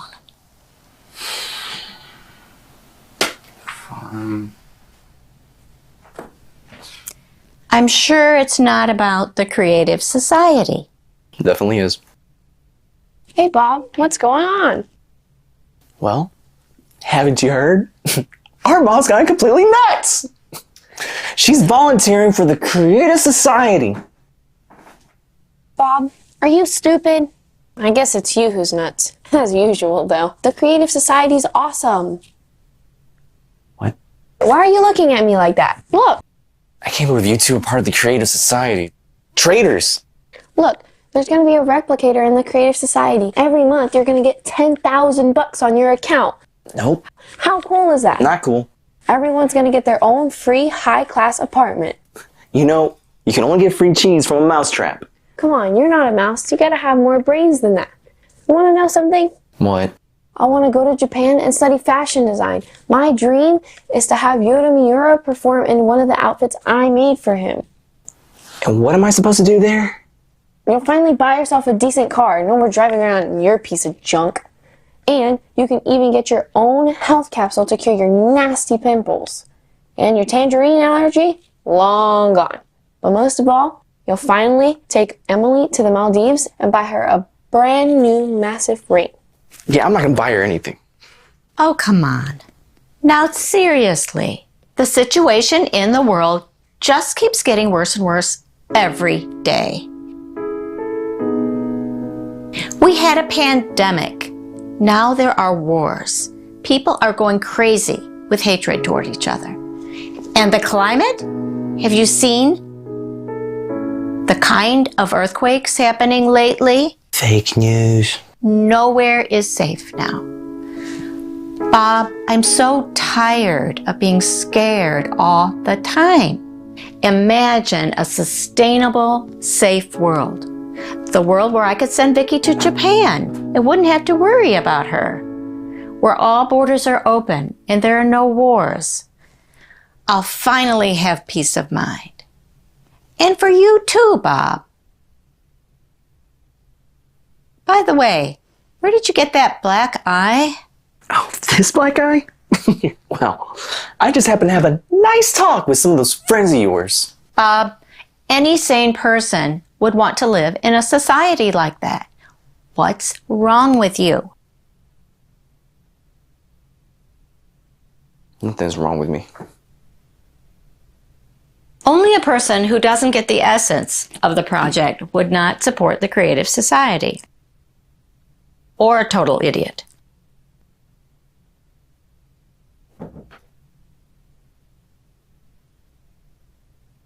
Oh, fine, Vicky. What is a replicator?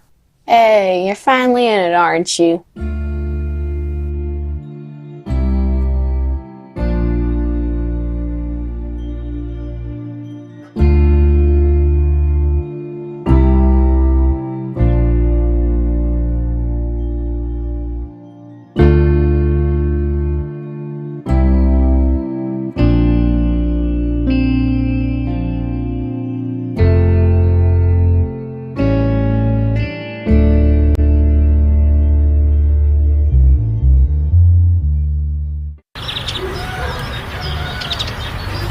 And you didn't believe it. Hey, come on, you didn't believe it either. Nice. What brand is that? This is the Creative Society. Why would we advertise any other brand? Gotta support that's gonna benefit us. Are you Freemasons or globalists? All right, Pat, look. I used to be just like you myself. Let's have a talk. All right, you see, every human's life is to be protected as one's own. That is the principal idea of the Creative Society. There's gonna be a replicator too. Oh yeah! What's that? Well, see,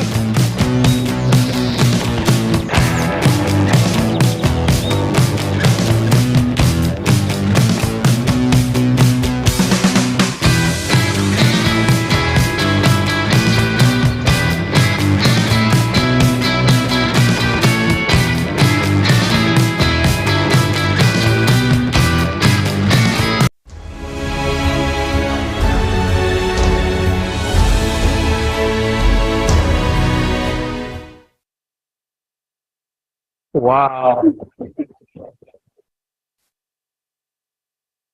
What a great video, guys. Now we finally see who writes those nasty comments in the comment section under the videos. And I'm sure many of you recognized yourself during this film. Hopefully not as a main character, of course. But even if so, as you can see, this is not hopeless, and it's never too late to fill out the gaps in your knowledge and actually, as Olga said, grow some brain cells. Indeed. There's no place for idiots in the Creative Society, but honestly, they won't be there anyways. I hope so. And also, at the end of the movie, there was a fascinating question. What is a replicator? And indeed, it's time to talk about it. This is a revolutionary technology that will create any food, clothing, household item or anything you want just at one press of the button. Except your ex, but we all know you don't need him anyways. In the creative society, matter replicators will be free and available to every home. And this is good news for those who are tired of being slaves to the kitchen and want to be freed from the duties of cooking and dishwashing.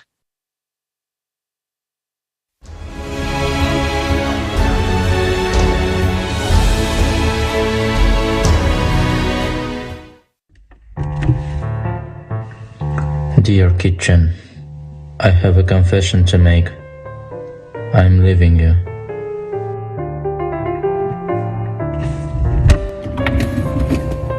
I'm tired of constantly double checking to make sure the dishes were properly washed. I have better things to be doing with my life. Anyways, I can't cook. I always pretended it was homemade food. But it was delivered. Now, I have him. I cannot do this anymore to get upset over molded cucumbers.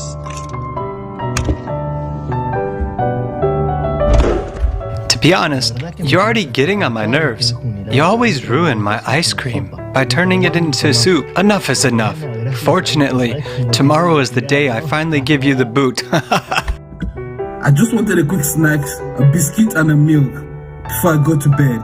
But this freaking dog keep busting my fingers. I can't take this anymore. I'm out of here.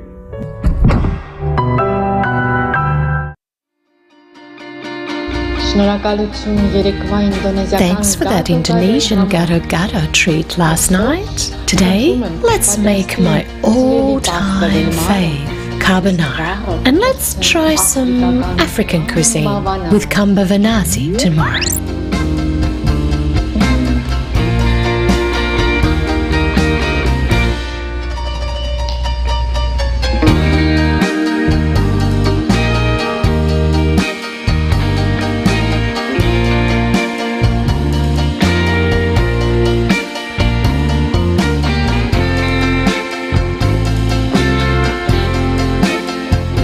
Thanks to everyone who built the Creative Society.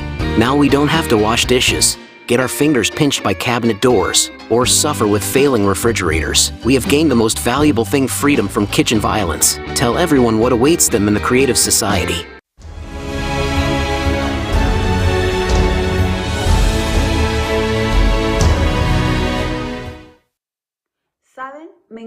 You know, I'll happily say goodbye to the kitchen. I'm not gonna miss it. Greetings, friends. My name is Paulina Herrera, and this is my daughter Javiera. We are from Chile, and our whole family support the Creative Society. I'm glad to welcome everyone to the forum, Global Crisis, There is a Way Out. As any other sane person, I want to live in the Creative Society, and I want my children to live in the Creative Society. And together we talk about the incredible technologies that will be available to everyone. Most of all, my daughters are looking forward to the matter replicator. They already love it so much, because they can take their favorite treats and any toys out of the replicator and change their beautiful dresses every day to look like princesses. And honestly, I admit that I'm looking forward to the replicator. No more worrying about whether there is food in the house. No more grocery shopping. You will no longer need to spend time on cooking, as it will no longer be necessary thanks to the replicator, which is guaranteed to every family absolutely for free. Imagine, you just open the menu, choose any dish you want, and it's ready in a matter of a second. Matter Replicator is not just about food. It's anything you want. Any clothes, a vase of flowers for your table, a spinning tackle. It can be even a blanket tucked into a duvet cover. We will become free.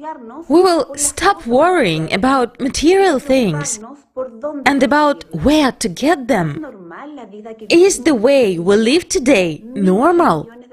Today, billions of people work hard just to have food and clothing. In the creative society, all of this will be available to you at all times, absolutely for free, simply because you are a human. We will finally have time for our loved ones, for self-development, for travel, for whatever we want. It used to be only our dream, but thanks to the creative society, it may become a reality in the near future. My daughters are always asking the question, when will the replicator become available? But we understand that everything depends on each and every one of us. When you and I build the creative society, then we will have the replicator. But there is one more question that they are very concerned about. How does the replicator work? And I'm sure many of you have the same question. So, together with my family, we decided to make a film to answer this question for both adults and children. And the participants of the Creative Society project from different countries helped us to implement this idea. This gift is for all of you, my dear friends, from the bottom of our Chilean heart.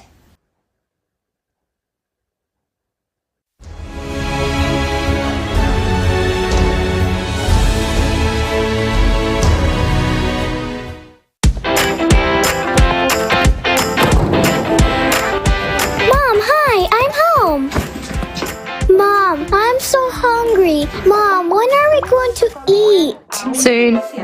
Wait a few more minutes. The food is warming up. Why does it take so long? Why does food have to be cooked at all? Why isn't there a microwave yet that creates hot prepared food I want instantly? What makes you think there isn't? Actually, it's almost ready. What do you mean? Well, it does exist. It's called a replicator. Well, come eat. What is a replicator? A replicator is a device that creates ready-made food right away, and you don't have to cook anything yourself. How is this possible? They haven't told us about this kind of thing at school. Well, that's understandable, because no one has a replicator yet, although modern science is already very close to discovering the method of its operation. But in the Creative Society, everyone will have a replicator. So will we have one too? Of course. So I'll be able to print a warm sandwich in it right away? Or will I have to heat it up as well? It can be cold or warm, as you wish. What about chocolate cake? Even marshmallow cake, as you want. Would it be possible to print lots and lots and lots of fresh orange juice? And right away? So I don't have to wait for the oranges to be squeezed? Yeah, right away. Instantly. Whoa, it's like a magic wand. How does a replicator get it done so quickly? Will it cook that fast by itself? Almost. Only while in order to make food, a bun for example, we mix ingredients. The replicator will mix particles and create anything from them, because everything in this world consists of the same particles. How so? Well, you're eating a bun, right? What is it made of? From flour. What is the flour made of? Wheat. And wheat? From grains. What is a grain of wheat made of? I don't know, maybe of little grains? Well done! You're almost right. A wheat grain consists of chemical elements. They consist of molecules, molecules of atoms, and atoms of even smaller particles, like seeds. So the bun is made out of these little particles, right? That's right. And not just the bun, but also this table, your blouse, and the bottle too. Everything in the world consists of them. So if everything consists of the same thing, then the replicator can print not only food but anything? Sure thing.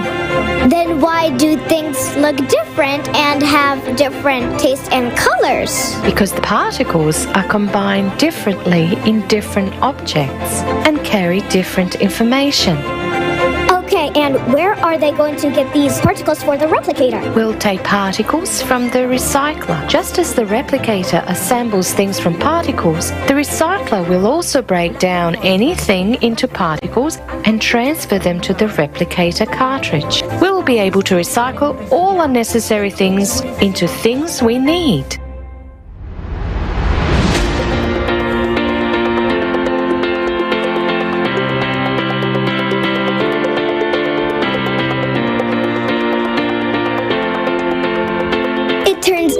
Recycle all the trash on the planet. There will be no more garbage. We can break it into particles in the replicator too. Yes, sure. Anything you don't need, garbage, waste, dust, broken things, dirty shoes, you just put into the recycler.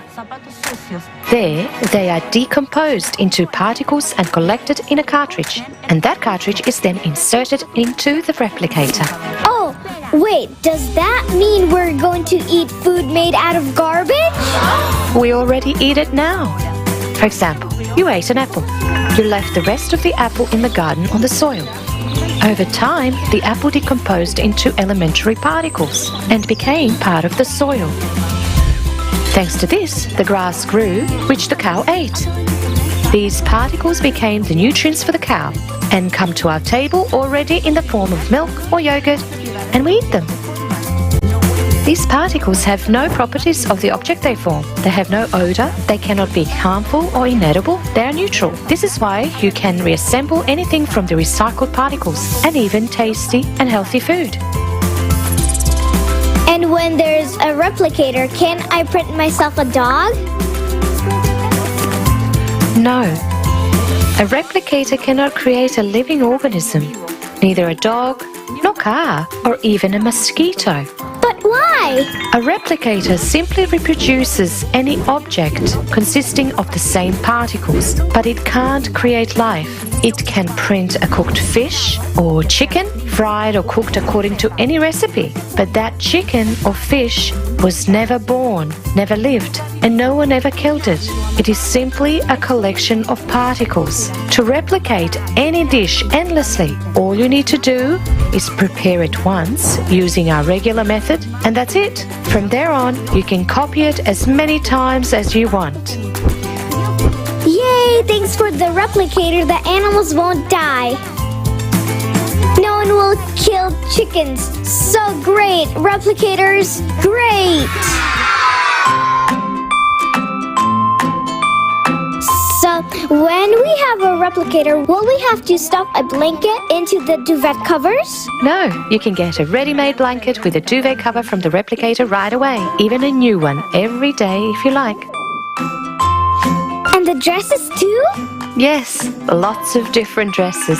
And you won't even have to iron and wash them, because every particle of dirt will serve as a refiller, and you'll even have more particles on the dirty dress to print a beautiful new one. Wow, Mom! It turns out I'm not the only one who can print whatever I want in the replicator, but everyone can? Yes, in the Creative Society, everyone will be able to print whatever they need for themselves. And that means everybody will have nice clothes and good food. And that means there won't be any poor or hungry people. That's right. Everyone on the planet will be fed and clothed. Then nobody needs to buy anything. And there's no more need for stores anymore. If we don't have to buy anything, we don't need money. If we don't need money, no one will fight. And if there's no money, we won't have wars. Everyone will live happily ever after. Come here, my dear. What a smart girl you are. Yes, there will be peace everywhere. Everyone will live happily ever after. Happily ever after.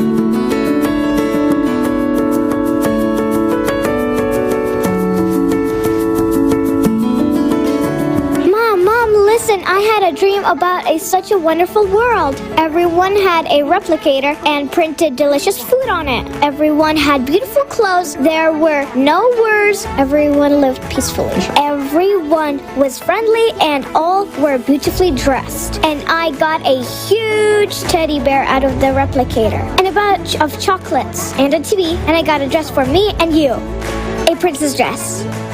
And my friends and I were inventing what else we could get out of the replicator. And it was so much fun. Mom, I really want such a wonderful world. Oh, sweetie, I know. I want that kind of world too. And we're doing everything we can to make it happen faster.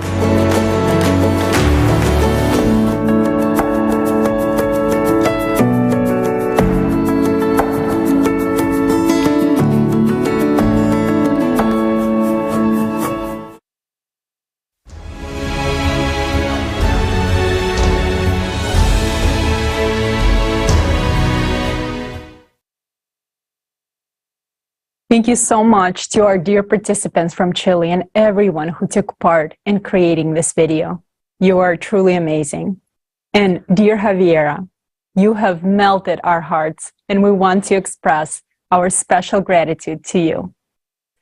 Friends, don't our children deserve a beautiful future? And what can be better for our children than building the creative society? It is crucial that this life-saving knowledge, which we hear today at the forum, reaches every single person on this planet. So we urge you to share this forum and spread information about the creative society. Absolutely, Olga. Thank you. And friends, finally, the wait is finally over. The information we're about to present to you right now is about to revolutionize the future of our civilization. Today at this forum, we have unveiled incredible technologies that will be available to everyone in the creative society. These are the technologies that will certainly improve and make your life exciting and worry-free. The body regeneration capsule, matter replicators, and other incredible inventions we've presented are the reality of the creative society. Most importantly, scientific knowledge behind all of these inventions will help us to overcome the impending climate cataclysms and will allow us to survive the climate cerberus. We will present to you this epic knowledge that is being shown for the first time in the history of humanity. Alexei, the floor is yours. Dear friends, next we want to present a scientific hypothesis. It will open your eyes to the world. This hypothesis helped us understand, in particular, how electricity works and why such breakthrough technologies as fuel-free generators are possible, since they are open systems. And, by the way, they are already functioning today, although we do not know their nature yet. The hypothesis that you are about to hear provides an insight into all of creation. What has been hidden to us will be revealed. By uniting and studying this scientific hypothesis, scientists will be able to understand how to stop the influence of outside forces on our planet. And that means saving all of humanity from an impending climatic catastrophe. No scientist today understands that you will understand in 50 minutes. 50 minutes from now, you will be able to explain what all the scientists in the world could not explain and would not be able to explain for another 1,000 years, even if we had 1,000 years. Such knowledge never appears by chance. And it opens up not only vast prospects, but gives great hope for the future. Enjoy watching.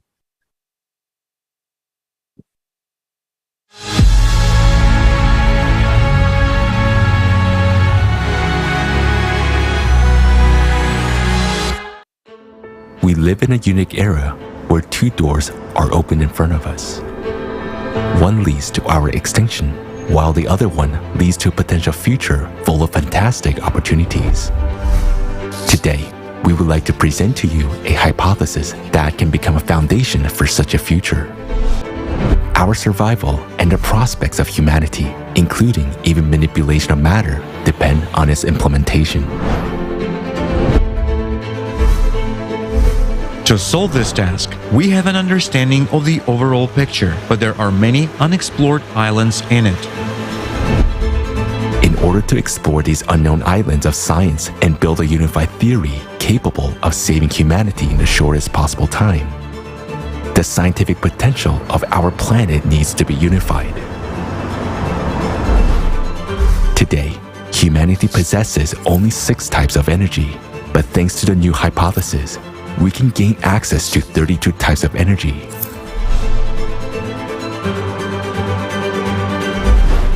In order to simplify the understanding of the fundamental processes of the world's structure, this hypothesis is presented in the form of animation with associative examples. For intelligent people, it includes everything they need to make breakthrough scientific discoveries. Our team of volunteers received this knowledge, and we have only slightly elaborated on it and found historical evidence to support it. We understand that this knowledge carries immense value and consider it our duty to share it openly with the entire scientific community. We believe that none of us should claim the laurels of victory. After all, no individuals may be considered winners since a huge team from around the world worked on this hypothesis. Starting a new world requires honesty. Deserved recognition should be given to those scientists who will be able to explain, thanks to this hypothesis, what electricity is, how many types of it exist, what radiation is, what the electromagnetic field is, and most importantly, recognition should be given to those who will be able to find a way out of the climate crisis. For us, that's the most important task, because it's a chance to save all of humanity.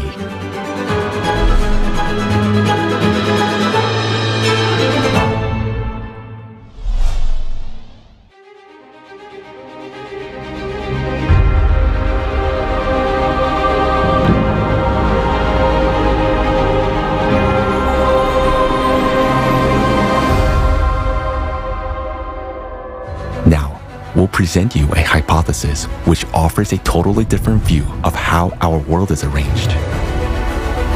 This hypothesis gives us keys to manipulating matter and developing such technologies that will enable humanity to take a step into a new era of evolution. It's a future where we will have everything, even the things we haven't dreamed of. How did this hypothesis originate? Some time ago, we were given unique information about how our world is actually arranged. It was confirmed by rather interesting historical artifacts. In order to understand it more deeply, we decided to collect all existing mentions of this information throughout human history. We asked volunteers around the world to start searching, and they found a large amount of artifacts, legends, and stories, which preserve mentions about the true fabric of our world. Along with that, a lot of indications were found pointing towards the veracity of the use of such legendary technology as the Eye of God and Vajra in ancient times. And it turns out that the principle of its operation is directly related to the knowledge of how our world is arranged. We became very intrigued by this information. Since it was impossible to study it using standard methods, we were offered to conduct a number of special experiments and to build for that purpose a unique device that would have a pyramidal shape and certain characteristics. We developed a prototype of such a device in 2016. It is made of aluminum and contains 11 tori. We conducted a series of experiments with this device using certain programs. Some of them were publicly demonstrated. The purpose of those experiments was to verify the possibility of transmitting information to a large number of people, regardless of distance, by means of thoughts. The operator, an experienced person, transmitted information remotely, a symbol or a number, while being inside the pyramid. Meanwhile, participants of the experiment, who were in various countries of the world, received this information through their thoughts. They sent their answers with a symbol and a number they received to an email address that had been given before the experiment. It's important to point out that the symbol which the operator transmitted was picked randomly during the experiment. Nobody knew what exactly was going to be transmitted. All the experiments were conducted exclusively in the presence of a dedicated committee of volunteers, and the whole process was recorded. Thousands of people all around the world took part in the experiment. The result of this experiment shocked us. Why? We were struck by the fact that 70 to 80% of the answers were accurate. This means that people actually perceive the symbol transmitted by the operator. And this cannot be explained by the theory of probability, because the percentage of correct answers was too high to consider it a mere coincidence. Yet, there was another thing that struck us the most. We received a huge number of responses from the participants before the experiment had been conducted, and most of the answers sent in advance were accurate. We asked how this was possible, if at that moment of time, even the operator himself didn't know what sign they would be transmitting. In response, we received an offer to conduct another experiment. It is necessary to understand that the range of tori settings in the pyramid is very large, and we were told the exact settings of the tori at which a certain unique phenomenon was detected. The operator noted that literally after several minutes of being in the pyramid device, he began to see various people as well as their whereabouts. Here is how it was happening. At first, he saw numerous white dots, similar to white noise on a TV screen. As soon as he focused on any of those dots, it came closer and a person appeared in front of him. It could be someone the operator knew or someone he didn't know. At the same time, the operator had a clear understanding of where exactly this person was at that moment. This effect was observed by all operators with such settings of the pyramid. In order to study this phenomenon, we conducted another experiment. Volunteers from various parts of our planet took part in it. Some of them were intentionally driving during the experiment in order to change their geolocation. Each volunteer who participated was assigned a number. Before entering the pyramid device, the operator of the experiment looked through the photos of those people and their numbers. The operator knew some of them indirectly, seeing some of them previously on videos. Some other people were known to him personally, while others were totally unfamiliar to him. After the operator entered the pyramid, the head of the experiment announced the numbers of the participants. Then, the operator recalled the person's face, and among a multitude of white dots, the corresponding dot approached, and the operator began to clearly see the person whose face he had remembered. He saw exactly and in detail the location of that person at that moment, and he voiced this information out loud. Then the head of the experiment immediately called that person on the phone and clarified where he or she was at that moment. The results were astonishing. The exact location of the person was determined correctly in 100% of cases. We became very interested. How did such abilities appear in the person who was in the pyramid device functioning at certain settings? We conducted the experiment in Ukraine, while the operator was able to clearly see and determine the location of people even on the other side of the globe. And in further experiments, the operator was even able to feel what the person was feeling at that moment, whether it was taste, smell, heat, or cold. After all, this is actually an immediate transmission of information at enormous distances. How is this possible? During our further research, we realized that it was not all that simple. It turns out that besides the known radiations, thermal, electromagnetic, X-ray, and others, the human brain is able to generate, transmit, and perceive another, completely different type of radiation. These are special waves unexplored by science. The work of neurons of the human brain is unique and inimitable. Just like a fingerprint or retina, the neuronal imprint of the brain is unique to every individual. It cannot be confused with any other imprint. It is possible, under certain conditions, to register the specific radiation coming from neurons of the human brain. And as it turns out, it's impossible to shield the signal. With each subsequent experiment, we were amazed at the immensity of horizons and unexplored prospects opening before us.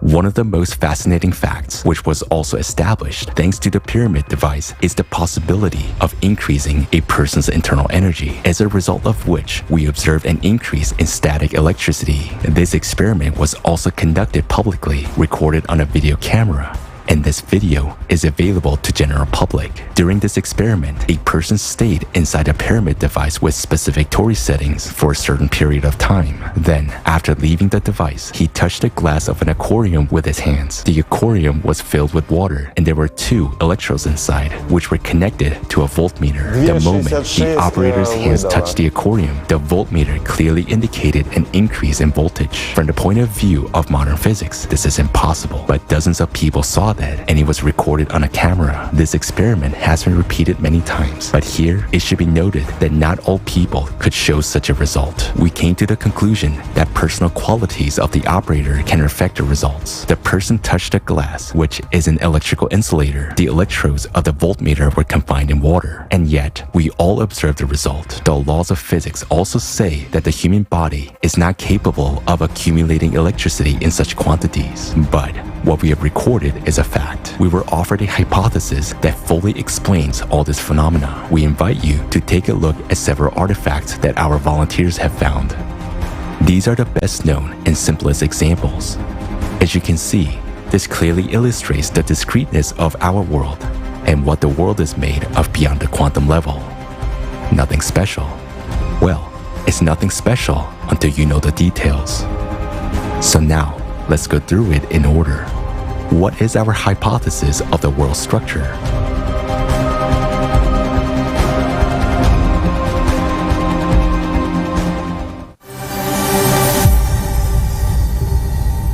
Modern science knows that all substances consist of molecules and atoms.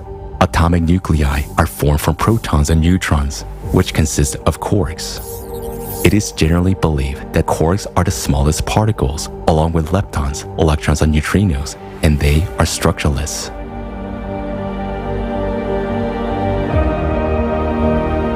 Our hypothesis says that leptons and quarks have a structure. They consist of certain energies, waves. According to our hypothesis, a lepton and a quark represent coil state of a short elastic waves.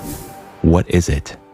Associatively, it can be compared to a tangle of snakes intertwined with each other. Each tangle is the smallest particle, a quark or a lepton, while each snake in a tangle represents a different kind of energy. When the snakes are in a coil state, we observe a particle. When under certain conditions, a tangle becomes untangled and the snakes line up linearly one after another, we observe a wave, that is, a wave state of the same particle. This is clearly demonstrated by the double-celled experiment, in which a wave passed into a particle state when the conditions changed, in the presence of an observer. In essence, the intertwined tangle represents the quantum level, the level of particle manifestation, while short elastic waves, the snakes that make up everything, represent the beyond quantum level. What processes take place at the beyond quantum level? We know that already at the quantum level, the laws of classical physics stop working. But at the beyond quantum level, everything is radically different. The entire beyond quantum world is filled with short elastic waves, snakes, that is, different kinds of energies. When snakes are woven into a tangle, the invisible becomes visible. This is a process of the quantum world. Each such tangle is nothing but that very elementary particle of the material world. In the beyond quantum world, there are lots of kinds of energies, that is, snakes. Associatively, you can imagine that they have different patterns, colors, and thicknesses. Some are poisonous, some are not. Combinations of these energies, meaning short, elastic waves, or snakes, make up all the waves known to science today: electromagnetic, thermal, and so on.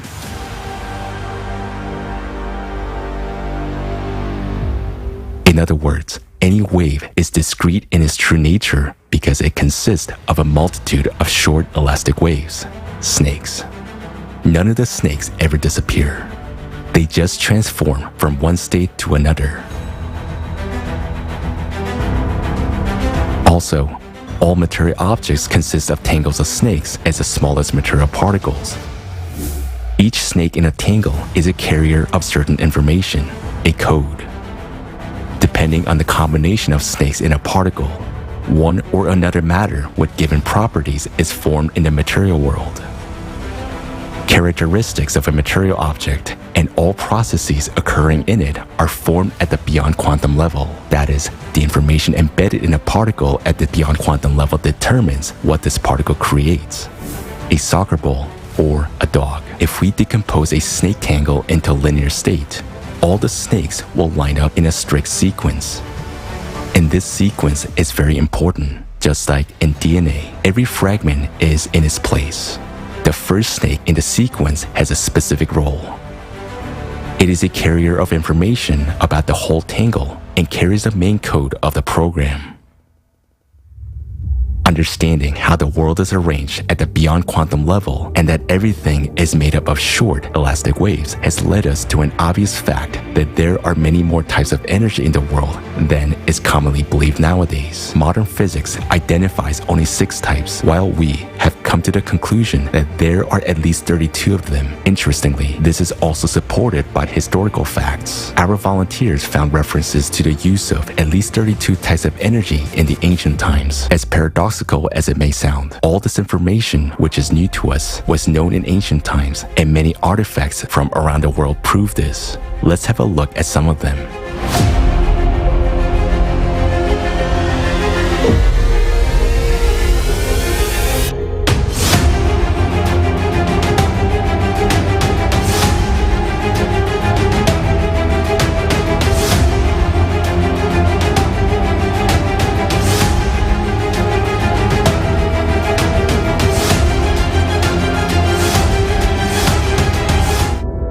Now understand what special meaning they carry. Snakes and snake tangles were not coincidental depictions. They were an associative example to explain the structure of matter at the beyond quantum level, as well as the ways to manipulate it. We will talk about that too, but a little bit later.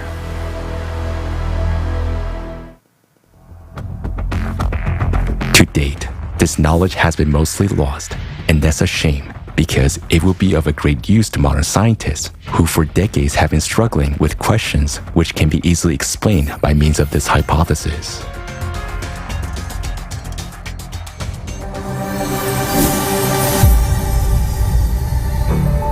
As an example, let's take the Large Hadron Collider, the most powerful particle accelerator in the world. What happens there? In order to study processes in the microworld, scientists use electromagnetic fields to accelerate two beams of charged particles, such as protons, at enormous speeds in the collider, and then they collide them. As a result, after the collision, scientists observe the formation and dispersion of much larger particles with a much greater total mass than they had before the collision. And science cannot explain this phenomenon. It is as if two tennis balls collided with each other, and their collision would produce a bunch of scattering basketballs. How can this be possible? It's very simple. All these particles are nothing but snakes in the coil state.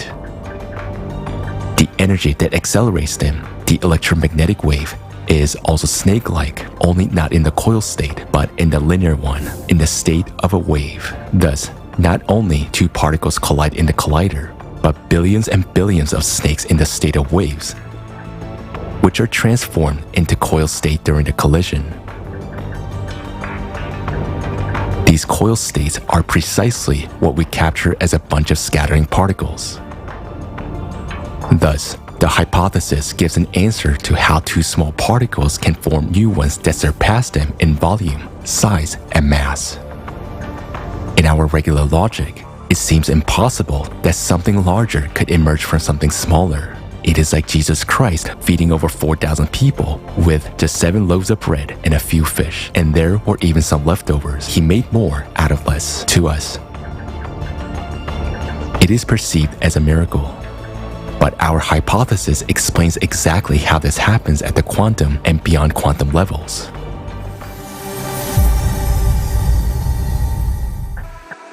The mysterious birth of virtual particles in the physical vacuum can be explained in a similar way. How does a particle, antiparticle pair emerge from emptiness? and after a short time disappear again? The answer is simple. The short elastic waves, snakes, that fill the vacuum simply move from the beyond quantum level into the quantum world, forming coiled states, the very particles we can observe. In fact, the whole world is made up of snakes. There's no place where they do not exist. As it is said, there isn't a single place in the entire universe where the thinnest needle doesn't run into something. Let's take another example. In quantum physics, there is a phenomenon known as entangled particles. Two particles can be at different edges of the universe and interact with each other without loss of time. A change in the state of one particle instantly causes a change in the state of the other. How is this possible when modern physics says there is nothing faster than the speed of light? It's a question that has led modern science into a dead end. Scientists have no answer. In fact, the answer is simple. At the beyond quantum level, all these particles are located next to each other and connected by a single snake. There's no concept of distance, speed, or time in the beyond quantum world. Completely different laws work there. For example, in the material world, one of the interconnected particles can be in our hands, while the other one can be in a grain of sand on the shore of the ocean in another galaxy. Meanwhile, at the beyond quantum level, both of these particles are at a distance of a single snake, and there's no time or space between them. There can be many more than two of these entangled particles, and all of them are instantly exchanging a huge amount of information among each other. In other words, matter in the universe is constantly interacting. Another phenomenon, the nature of which our hypothesis explains, is electricity. Today, we all use electricity. We know that there is direct and alternating current, that there are electromagnetic waves and static electricity. But what electricity is in its essence, modern science cannot explain. For example, let's take static electricity. Each of us experiences it in everyday life when brushing our hair. Both hair and a comb are dielectrics. When we run a comb through our hair, we untangle some snake tangles and create new ones, thus releasing snakes.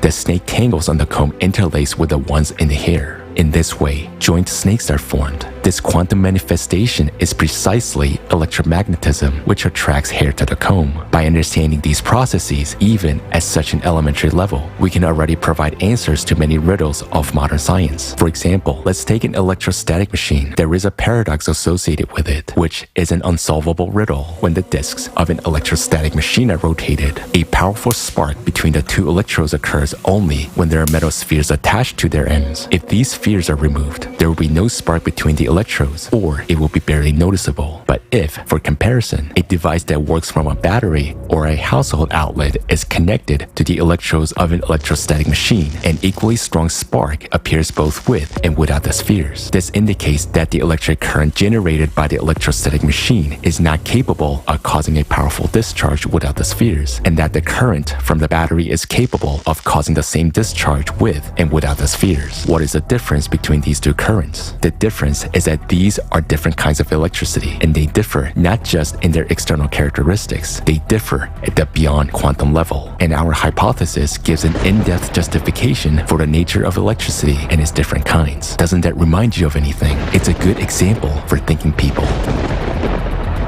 Thanks to the hypothesis of a coil state of short waves, we understand that electricity is the same snakes in the coiled or linear state. There are many kinds of electricity. They're determined by the predominance of one or another type of snakes in their linear sequence. For example, when you comb your hair, static electricity is generated, which is represented by a certain predominant type of snakes. When magnets rotate, it's another type. In household outlets, alternating current is a third type of snakes. In batteries, the energy of chemical reactions is the fourth type. In an electrostatic machine, it is a fifth, and so on. And note that all types of electricity, just like the magnetic field, have the same first snake in the linear state, which carries a major part of information. We reserve the right to explain the understanding of how electricity works to those who will further investigate this issue. We have merely given an association and invite those who wish to understand the subject to investigate it on their own. Now, let's look from the perspective of the beyond quantum world at what's going on in an electrostatic machine when different kinds of electricity are used.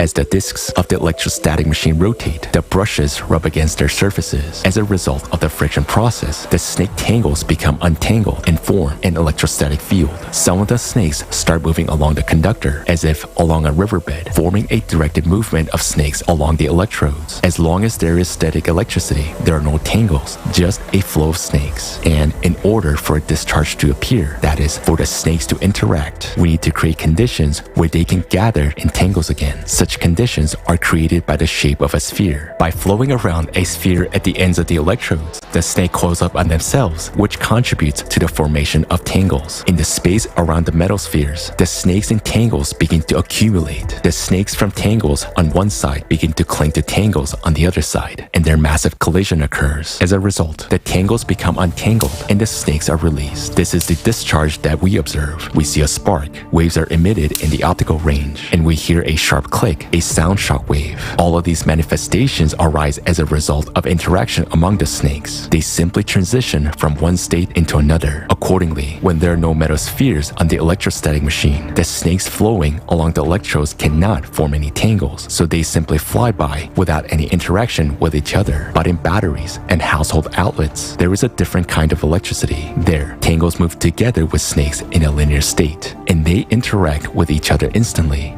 The tangle state is disrupted, and we observe a discharge and the accompanying phenomena. Therefore, this type of electricity does not need metal spheres to form tangles because it actually flows in the form of tangles. Thus, we understand that the shape of a sphere creates the necessary conditions for transformation of the linear state of snakes into a coil state. That is, in fact, the shape of a sphere or a dome creates conditions for accumulating energy. Doesn't this remind you of anything? If you have noticed the similarity with the domes of religious buildings, you are not mistaken. Ancient legends say that the first dome temples were built more than 24,000 years ago by the representatives of an extraterrestrial race known as the Apexians. They also created the first religion and the first dome-shaped structures for the purpose of collecting energy from humans, which is known as vril. People gathered in those temples and prayed to the Apexians as gods. This was a process similar to what we have seen in the spheres of the electrostatic machine, where static electricity accumulated. In the temples, people's energy, vril, flowed through the building into the domes, accumulated there, transformed into a coiled state, and was transmitted to the Apexians. The Apexians built structures of various forms in order to collect energy. Those could be pyramidal structures, or towers with pyramidal or dome tops, ending with a pyramidal spire. Many such ancient structures are considered to be places of power. The paradox is that those were places where power was taken away, not given. It is also quite interesting that to this day, such shapes of structures are mainly used for places where mass gathering of people, decision-making, and emotional outbursts take place. If you wanted to tell the story you just heard as a comic strip, how would you draw it? We will show you an ancient artifact that depicts this process as a comic strip. We see a temple structure with a portal above it, and a flying saucer at the top indicates that it is extraterrestrial.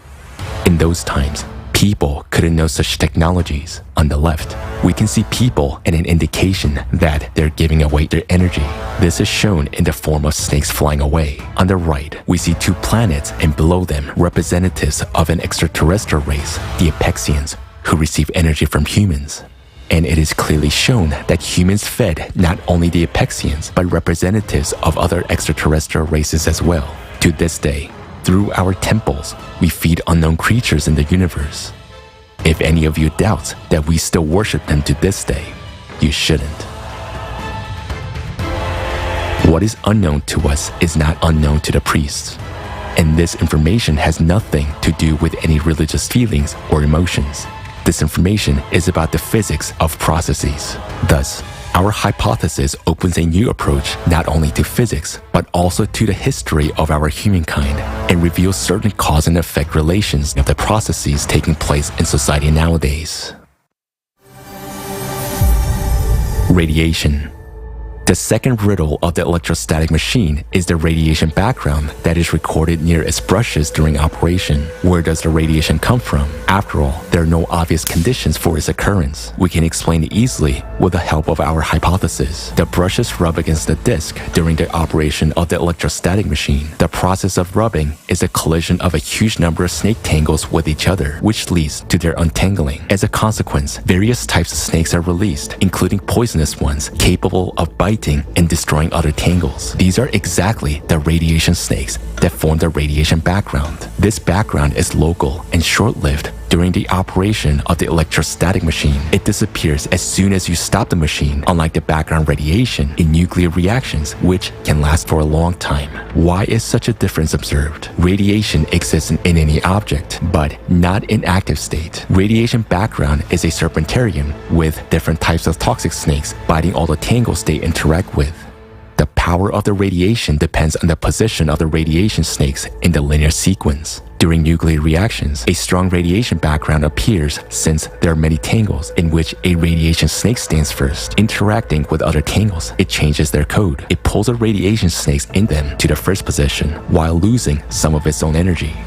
Therefore, the farther away from the center of contamination, the weaker the radiation background. Meanwhile, during the operation of the electrostatic machine, short-lived radiation appears because when the tangles become untangled, radiation snakes that were not in the first place are released. Such single snakes biting another tangle very quickly lose their energy and transition into another state. That is, they quickly lose their toxicity. Radiation snakes can penetrate anywhere, but there are exceptions. For example, lead is good at shielding radiation because the viscosity and the density of its tangles are very high, so it's not easy to destroy them. Figuratively speaking, tangles of lead consist of small sticky snakes. Interacting with them, radiation snakes quickly lose their toxicity and power. It is important to note that the position of radiation snakes in a tangle determines the strength and durability of materials. The closer these snakes are to the beginning of the linear sequence, the stronger the interaction exhibited by the tangles they're part of. Of course, this is all a figurative comparison, simple associative examples to explain what happens at the beyond quantum level, and it gives an understanding of what processes actually occur during a nuclear reaction and what radiation is. Taking this hypothesis as a basis, it is up to scientists to discover this. Understanding the structure of the beyond quantum world, even such an associative level, already opens up possibilities that seemed science fictional not so long ago. Manipulating matter, creating material objects, using elementary particles, prolonging human life for at least 1,500 years, rejuvenating cells in the body, and completely revitalizing it at any stage. How will the technologies work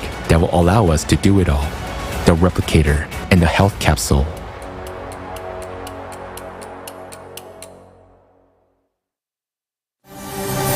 Replicator.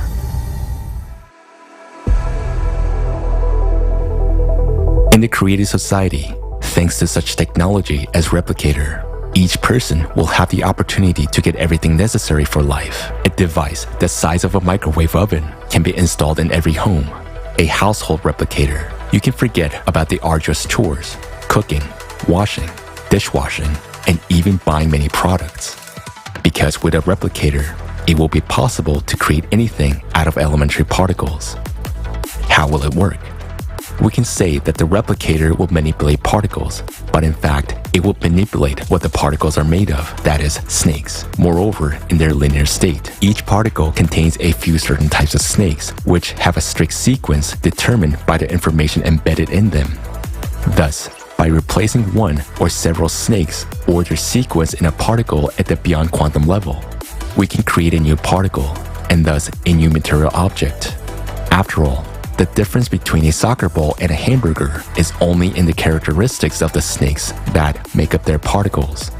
This is a principle of how the replicator works. In order to create something from particles, we need particles themselves. Where can we get particles from? And in quantity to ensure the creation of different kinds of food and clothing for each person throughout their lives from the particle recycler. After all, if we know how to create objects out of the tiniest particles, we will know how to disassemble those objects. That's what the recycler will do. It will disassemble your dirty clothes, for example, or dirty dishes into particles. After disassembling the unwanted matter into particles, the recycler will pack them them into a nano cartridge, which will then be used in the replicator to create new objects. Naturally, in the cartridge, the particles will be stored in a coiled state of snakes in the form of leptons and quarks. Since snakes in linear state cannot be held, they're constantly in motion, whereas in the form of particles, that is, in the coiled state, under special conditions, they can be stored in the cartridge without loss of properties and power infinitely long, up to billions of years. What size should this cartridge be to store such a large number of required particles? About 1 million nano cartridges can be placed in one human hair. 1 centimeter of nano cartridge can contain about 10 to the 36 quarks. So, 1 centimeter of human hair can store as many particles as to create a great number of material objects about the volume of an entire city. Thus, a cartridge the size of a human hair is able to serve a person for a lifetime and much longer. It seems incredible that such a small size can hold large volumes. In a cartridge, particles will be stored in a compressed, compact manner, not interacting with each other. While there are enormous distances between the particles that make up material objects, the distances between elementary particles in the microworld are similar to the distances between stars and galaxies in the universe. And the reason for this fractality is in the beyond quantum world. Having this knowledge, we will rethink the value of different materials. For example, the same plastic that we simply throw away today will become the most valuable material. Why?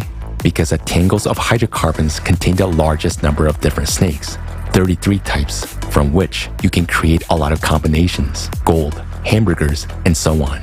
For the same reason, cotton will also be valued because it is close in characteristics to plastic and many other particles can be created from it. To understand the process of replication better, we'll give you a figurative example. Imagine that we put knitted jumper into a device similar to a microwave oven. At that time, a special device reads the shape of the jumper and the position of each hair in the threads of the jumper. A special device, like a crochet hook, is then used to pick up one thread and unravel the jumper all the way down to the hairs, and each hair is disassembled into its component parts. All these components are stored compactly and tightly packed. Thus, our seemingly large jumper fits into a small box.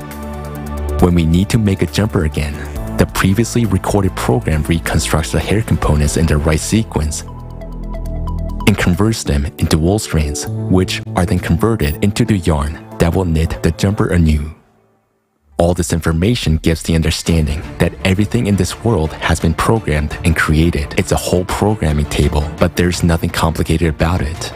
Now in programming, we only use zeros and ones, whereas in the beyond quantum world, we use several hundred combinations. By comparison, our alphabet has only about 30 letters, but over 1 million words are made up of them. It is not difficult for a human to manipulate letters and form words, nor is it difficult for an artificial intelligence to analyze all the possible combinations of snakes, which can be quite numerous, and to analyze the characteristics of any material object at the snake level, and thus recreate its exact copy according to this information matrix.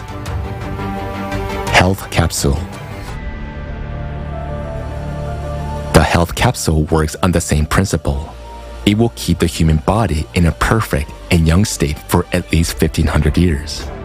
By means of the same manipulation of energies, the snakes that make up all the particles in the cells of our body. From the perspective of modern healthcare, the only way to help a person whose organ, for example, has failed is transplantation. The organ has to be taken out and replaced. Meanwhile, the health capsule will restore the working organ inside the body simply by changing the states of its cells at the beyond quantum level. There are about 30 trillion cells in the human body. In its complexity, each of them is like a galaxy. If we zoom into a cell 8 billion times and look inside, we will see that it resembles a colossal automated factory, performing almost as many unique functions as all manufacturing in the world. Moreover, this factory would possess a characteristic that none of the most modern machines have: the ability to reproduce its own structure in its entirety in a matter of hours. A cell is such an interconnected and fine-tuned system that if even one of its components fails, the cell will die. Therefore, manipulation of a living cell at the level of molecules and atoms is impossible. It's like trying to fix the engine of the car at a full throttle. Meanwhile, at the beyond quantum level, everything is simple. It is necessary to add snakes where they're missing or remove the excess ones, and the condition of an organ will return from pathological to healthy. Rejuvenation of the body and prolongation of human life will take place according to the same principle. Information code. We can make an analogy with the program code of a website. In order to change something on a web page, we don't make changes on the website itself, but we go into the code and write what we want. For example, we change the font color in the code, and this is immediately displayed on the website itself. We can write a different picture address, and the picture that we see on the website will be replaced. That is, we make the changes in the code, and they are displayed on the page of the website. This is how the health capsule will work. We make changes at the beyond quantum level, at the code level, and they're displayed here in the world that is visible to us. The knowledge about the control and manipulation of matter has been known since antiquity. That very caduceus symbol is a symbol of human power over matter, not a human over a human, as it was later distorted.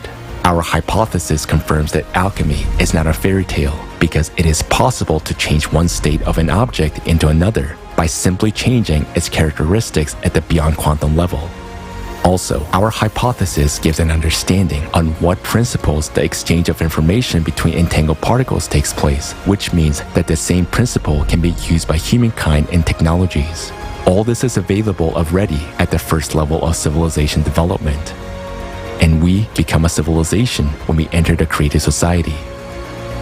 From that moment, completely new technologies based on the understanding of the beyond quantum world will be available to us.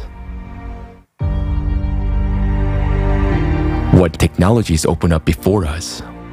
Today's technological development is hindered by the limited speed of information transfer. But using the principle of instant interconnection of entangled particles removes any limitations. We cannot even imagine the amount of information which all matter in the universe exchanges every moment. We, humanity, only need to fit harmoniously into this flow, and then our lives will change tremendously. How exactly? Information exchange. First, the internet. The speed of information transfer will increase billions of times. Across the entire planet, data exchange will be instantaneous without loss of time, no longer requiring satellites, TV towers, or wires. In just a few years, an ordinary wristwatch will be able to process millions of times more information than the most advanced supercomputer nowadays. Compared to the future technology, today, we're like primitive tribes, transmitting signals using smoke from campfires. This also reveals enormous opportunities in human communication, instant connection, and communication in the form of the most realistic holograms, simulating the full presence of a person. Being thousands of kilometers away, we can see each other and communicate as if we were in the same room, or we can without leaving home, be at the seashore or on a fishing trip, experiencing all the sensations. The Eye of God, Vajra. Secondly, guided by the hypothesis presented, humanity will be able to use not 6 but all 32 types of energy as in ancient times. This means that such legendary technologies of ancient times, which we have already mentioned, Vajra and the Eye of God, will become available to us. How do they function, and what opportunities do they open? The Eye of God makes it possible to see and identify a person by their individual neural signal, no matter where they are, while Vajra allows us to remotely influence the operation of neurons. In essence, these are two components of a single technology that work with brain neurons in the human body as a whole. Neurons, during their work, produce a certain radiation, a signal which is yet unknown to science and which is unique for every person, like a fingerprint or a retina. This is a kind of individual neurocode that remains the same from birth throughout life. The kind of energy that Eye of God and Vajra operate with is impossible to shield. Those are signals that instantly reach each other across all galaxies, and the same kind of signals are perceived and emitted by the neurons of the brain, which has already been experimentally proven. This gives the understanding of why we actually need so many neurons and what their true function is. The Eye of God and Vajra technologies, introduced already in the transition period to the creative society, opens up many prospects for us. How will they improve our lives? Safety. Thanks to the Eye of God technology, not a single person in the world will go missing or be kidnapped without a trace. Today, millions of children disappear without a trace every year, and the Eye of God is able to locate any person anywhere, anytime, no matter whether they're in a cave or in outer space. Moreover, thanks to the Eye of God and Vajra technologies, any crime will become impossible. A person intending to commit an unlawful act will be instantly identified and immediately held accountable. It's important to note that Vajra cannot read thoughts, but it can read emotions such as fear or aggression. For example, if aggression is recorded in a group of people and a person close to them experiences fear and the threat of violence, it is evident that this person is in danger and needs help. Immediately, the appropriate measures are taken to ensure that person's safety.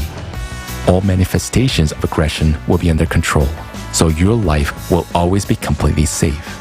Also, in the creative society, these technologies will be synchronized with the NPC Vuskad, which will be able not only see any perpetrator, but also to identify who they're connected with, see their financial flows, and make decisions to neutralize them. The Eye of God and Vajra will also help in case of emergencies. If a person is in trouble, catastrophe, or injured, suppose there is a major earthquake and many people are trapped under rubble. The Eye of God technology will instantly indicate exactly where a living person is, whereas Vajra technology can remotely make changes to their body that will allow them to survive. For example, by interacting with a person's neurons, Vajra will instantly stop their bleeding, eliminate the painful shock, and if necessary, put them into an artificial controlled coma. As processes in the body slow down in a coma, rescuers have more time to get to a person and save them. By the same principle, in case of an accident, Vajra will help a person before the ambulance arrives. And these are just a few striking examples of the use of these technologies to ensure people's safety. There will be no more accidents on the road due to drunk driving. Vajra technology will simply not allow a person under the influence of alcohol or drugs to get behind the wheel. A few months ago, I promised to demonstrate a working prototype of the Eye of God system. I was obliged to keep my word. The only point we discussed was the security issue. Fortunately, we were helped by chance, and we took advantage of the opportunity. Lately, most of the world's leading states have been developing global human monitoring and identification systems. To date, the best results have been achieved by Chinese specialists. Their facial recognition system that works with video surveillance based on Beidou 3 satellites, as well as the developments of such companies as SenseTime, LC Vision Technology, and others, actually shows quite good results. Chinese experts claim that their system is even capable of identifying a person wearing a balaclava. Well, this is partly true, but there's a nuance. The thing is that their system is able to identify a person wearing a balaclava only provided this person has been identified before, meaning his data is already in the system database. It means that if the person has never been exposed to the system, it is not able to identify him. Or here's another example. We take a person, put a pot on his head, and the Chinese system will not be able to identify him. Or we put a sack on his body, and the Chinese system will not be able to identify him either. The prototype of the Eye of God system we are demonstrating is completely different from any existing system. It works on completely different physical principles. And it doesn't use human anthropometry to identify a person. It uses the signal imprint of brain neurons. And that signal is unique. It is as unique as our fingerprints, our retina, or our DNA. It cannot be changed. It cannot be shielded. And we've proven that through a number of experiments. The prototype that we are demonstrating to you today actually works within a certain range. That is, horizontally, The scanning angle is 135 degrees. Vertically, it is 10 degrees. The scanning depth is 150 kilometers.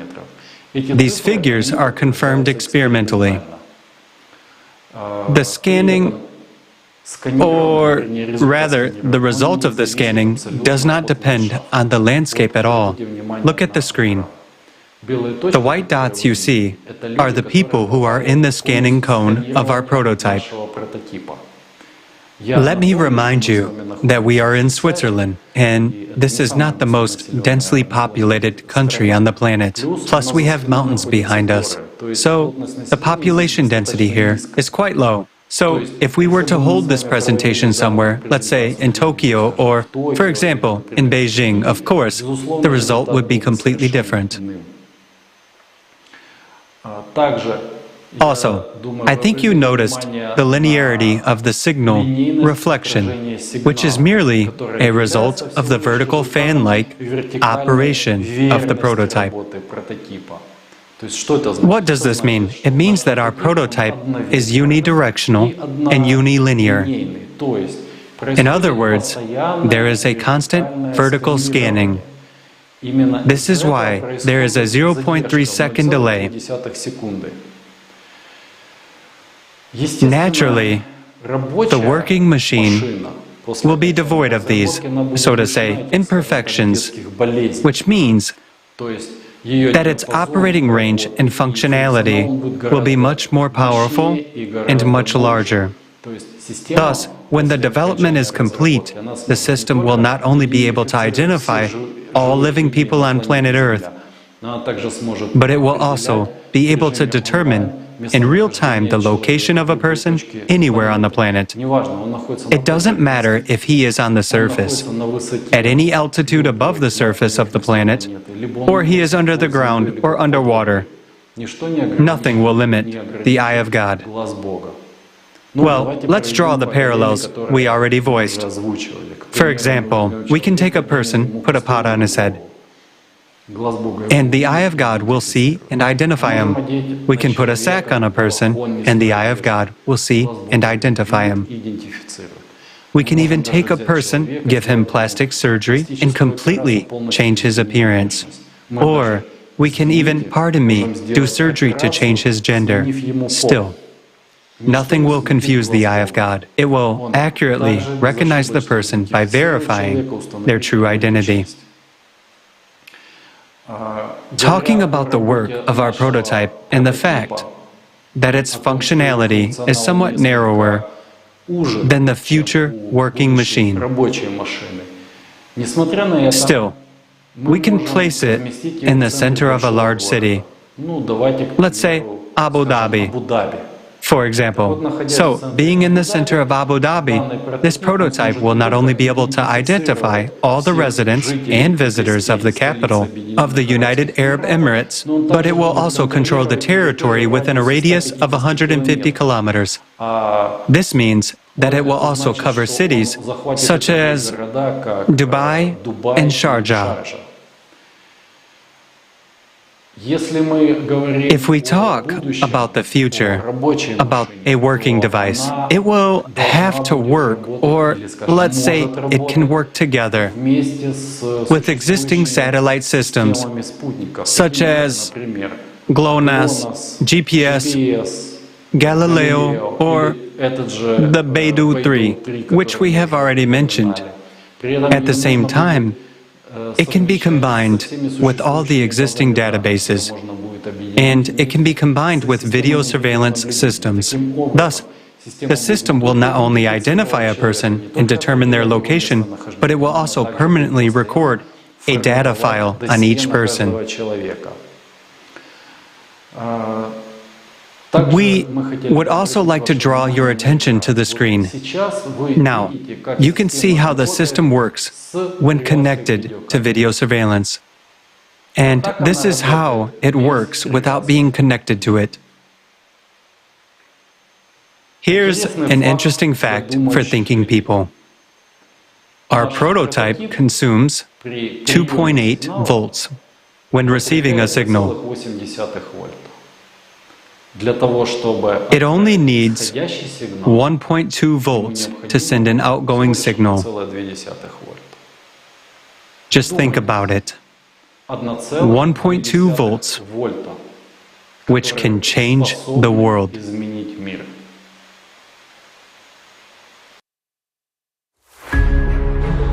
Health and Medicare. Vajra opens up tremendous possibilities for maintaining our health as well. For example, a person may not even realize that he has a pre-infarction angina, while Vajra can already detect this through his neural radiation, and emergency assistance will already be on its way. Anesthesia during surgeries will no longer be necessary, nor will any painkillers. Vajra will be able to anesthetize a person for any length of time, no matter how complex the surgery is. Drug-induced pain relief always has negative effects on the body, but thanks to Vajra, everything will be solved with just one click of a button without any side effects, thanks to the targeted impact on the neural group. In essence, the Eye of God and Vajra are a new level of care for human safety and health. Some people may have concerns like, what about private life while a neighbor is away? And if someone visits the neighbor's wife, is this technology going to record all of this too? The answer is simple. All of this is your personal business. Technology is not responsible for that. If there is no violence, fear, or threat to life, then it is not within the sphere of Vajra functioning. This technology does not monitor who came to visit whom and why, but it is obliged to monitor the fact that you have a pre-infarction or pre-stroke condition. Yes, some people might argue, will everyone be under control or what? It is now in the consumerist format that all people are under control. Today, even our own iron is watching us. All our gadgets, smartphones, laptops, all of this is used to collect as much information about us as possible, to control us, to profit from us, and to gain more power over us. Whereas in the creative society, you are the power. Just like every human being, your safety and your life are the top priority. The Eye of God technology is a guarantee of your safety, and most importantly, it is a guarantee that under no circumstances will the power belonging to all humanity be usurped by anyone. Nowadays, there is no more terrifying beast on the planet Earth than a human. Sharks kill an average of 10 people a year. Crocodiles kill 1,000 people a year, whereas one human today is capable of killing hundreds of thousands of people per year. Now, the Eye of God and Vajra technologies will make it possible to identify even those who stand behind people who give such orders and eliminate the entire chain. The Eye of God and Vajra technologies in the creative society are the main guarantee that no one will be able to impose their will on people. Power will never be taken away from humanity under any circumstances. If the Eye of God and Vajra technologies are used in the creative society, where human life is a top priority, they would serve for the benefit of people. But if these same technologies are used in the consumerist format, where human life is worth nothing, this will inevitably lead to a global totalitarian regime. Why? Because a state, a company, or a person who possesses this technology, with a push of a button, or even with a mental order, will be able to give a command to destroy all armies of the world, no matter whether it is one object or billions of people.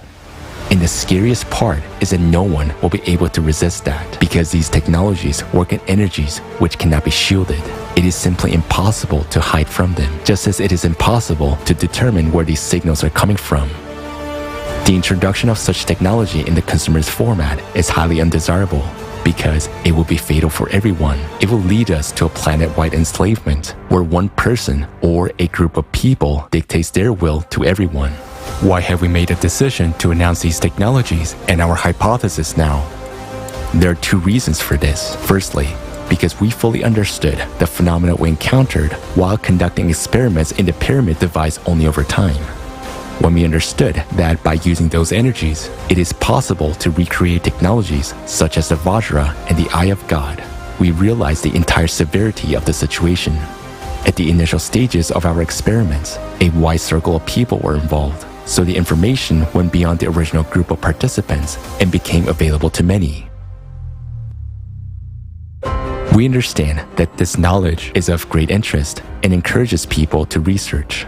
According to our data, some countries are already working in this direction today, which means that sooner or later, one of the countries will own such a device. That's why we're talking openly now. If now, in the consumerist format, these technologies fall into irresponsible hands, it will be extremely dangerous. The second reason why we're now voicing this hypothesis is because humanity's most important task today is to survive the cycle of climate disasters. The climate cerberus does not use the internet, and even Vajra and the Eye of God cannot stop it. Today, the Earth's core is being affected by the impact from the space, which causes cataclysms every 12,000 years. The proposed hypothesis gives us an opportunity to understand what kind of energy affects the core and what are the principles of its impact. By studying this energy at the beyond quantum level, humanity will be able not only to neutralize its negative impact on our planet, but also to use it as a source of additional energy for the benefit of humankind. This can only be achieved if the world's best scientists are able to unite their efforts and focus precisely on solving this problem. This is possible only in the creative format of society. For this to become our reality, we as humanity must make a request to change the format from the consumerist to the creative one. This requires active participation of every member of society, and I would like to address the representatives of the scientific world. The hypothesis you have just heard is just information to ordinary people, but for you, it's a real chance to save all humanity.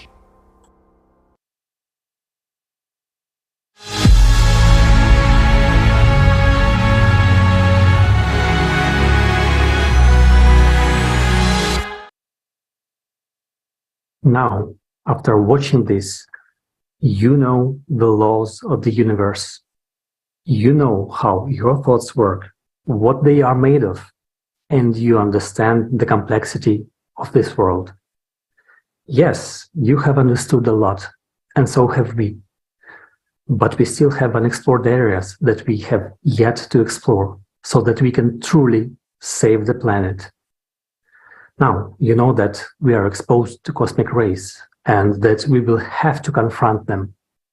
In order for us to stop processes that are destructive to all humankind, we need to fill in the gaps and explore the unknown. There is not as much time for this as we think. And we are honestly saying our knowledge is not enough for this. We need the whole world. We need the collective potential to become a united civilization, and only then will we succeed. If we are divided, there is nothing we can do. And this is true. It is now a question of the survival of all humanity, and everyone must put their hands to it, their time, their efforts. Then we will survive. But if we don't make efforts, if we do not unite, if we stay divided, we won't succeed. So, dear friends, people of the world, join the creative society. Dear scientists, you have spent your entire lives studying science. Make an effort now to save all the people. There's only little that is required of you. Remember Archimedes, who once said, "Give me a fulcrum and I shall move the world." We have provided the most important thing, the fulcrum. And thanks to this, there's now a real chance to change everything. We have provided the fulcrum, and all that remains is for you to use science instead of a lever. And then you will finally be able to turn this world upside down. Dear scientists, make every effort now to save yourselves, your loved ones, and all of humanity. Believe us, people are worth it for humanity to be saved. Nothing makes sense without the perspective of humanity's existence. The climate situation is indeed severe. Now you understand that. We only have one chance to save ourselves and save our entire planet. The situation is extremely difficult, and today many could feel hopelessness. But believe us, there is a way out, and we have voiced it today. People, unite.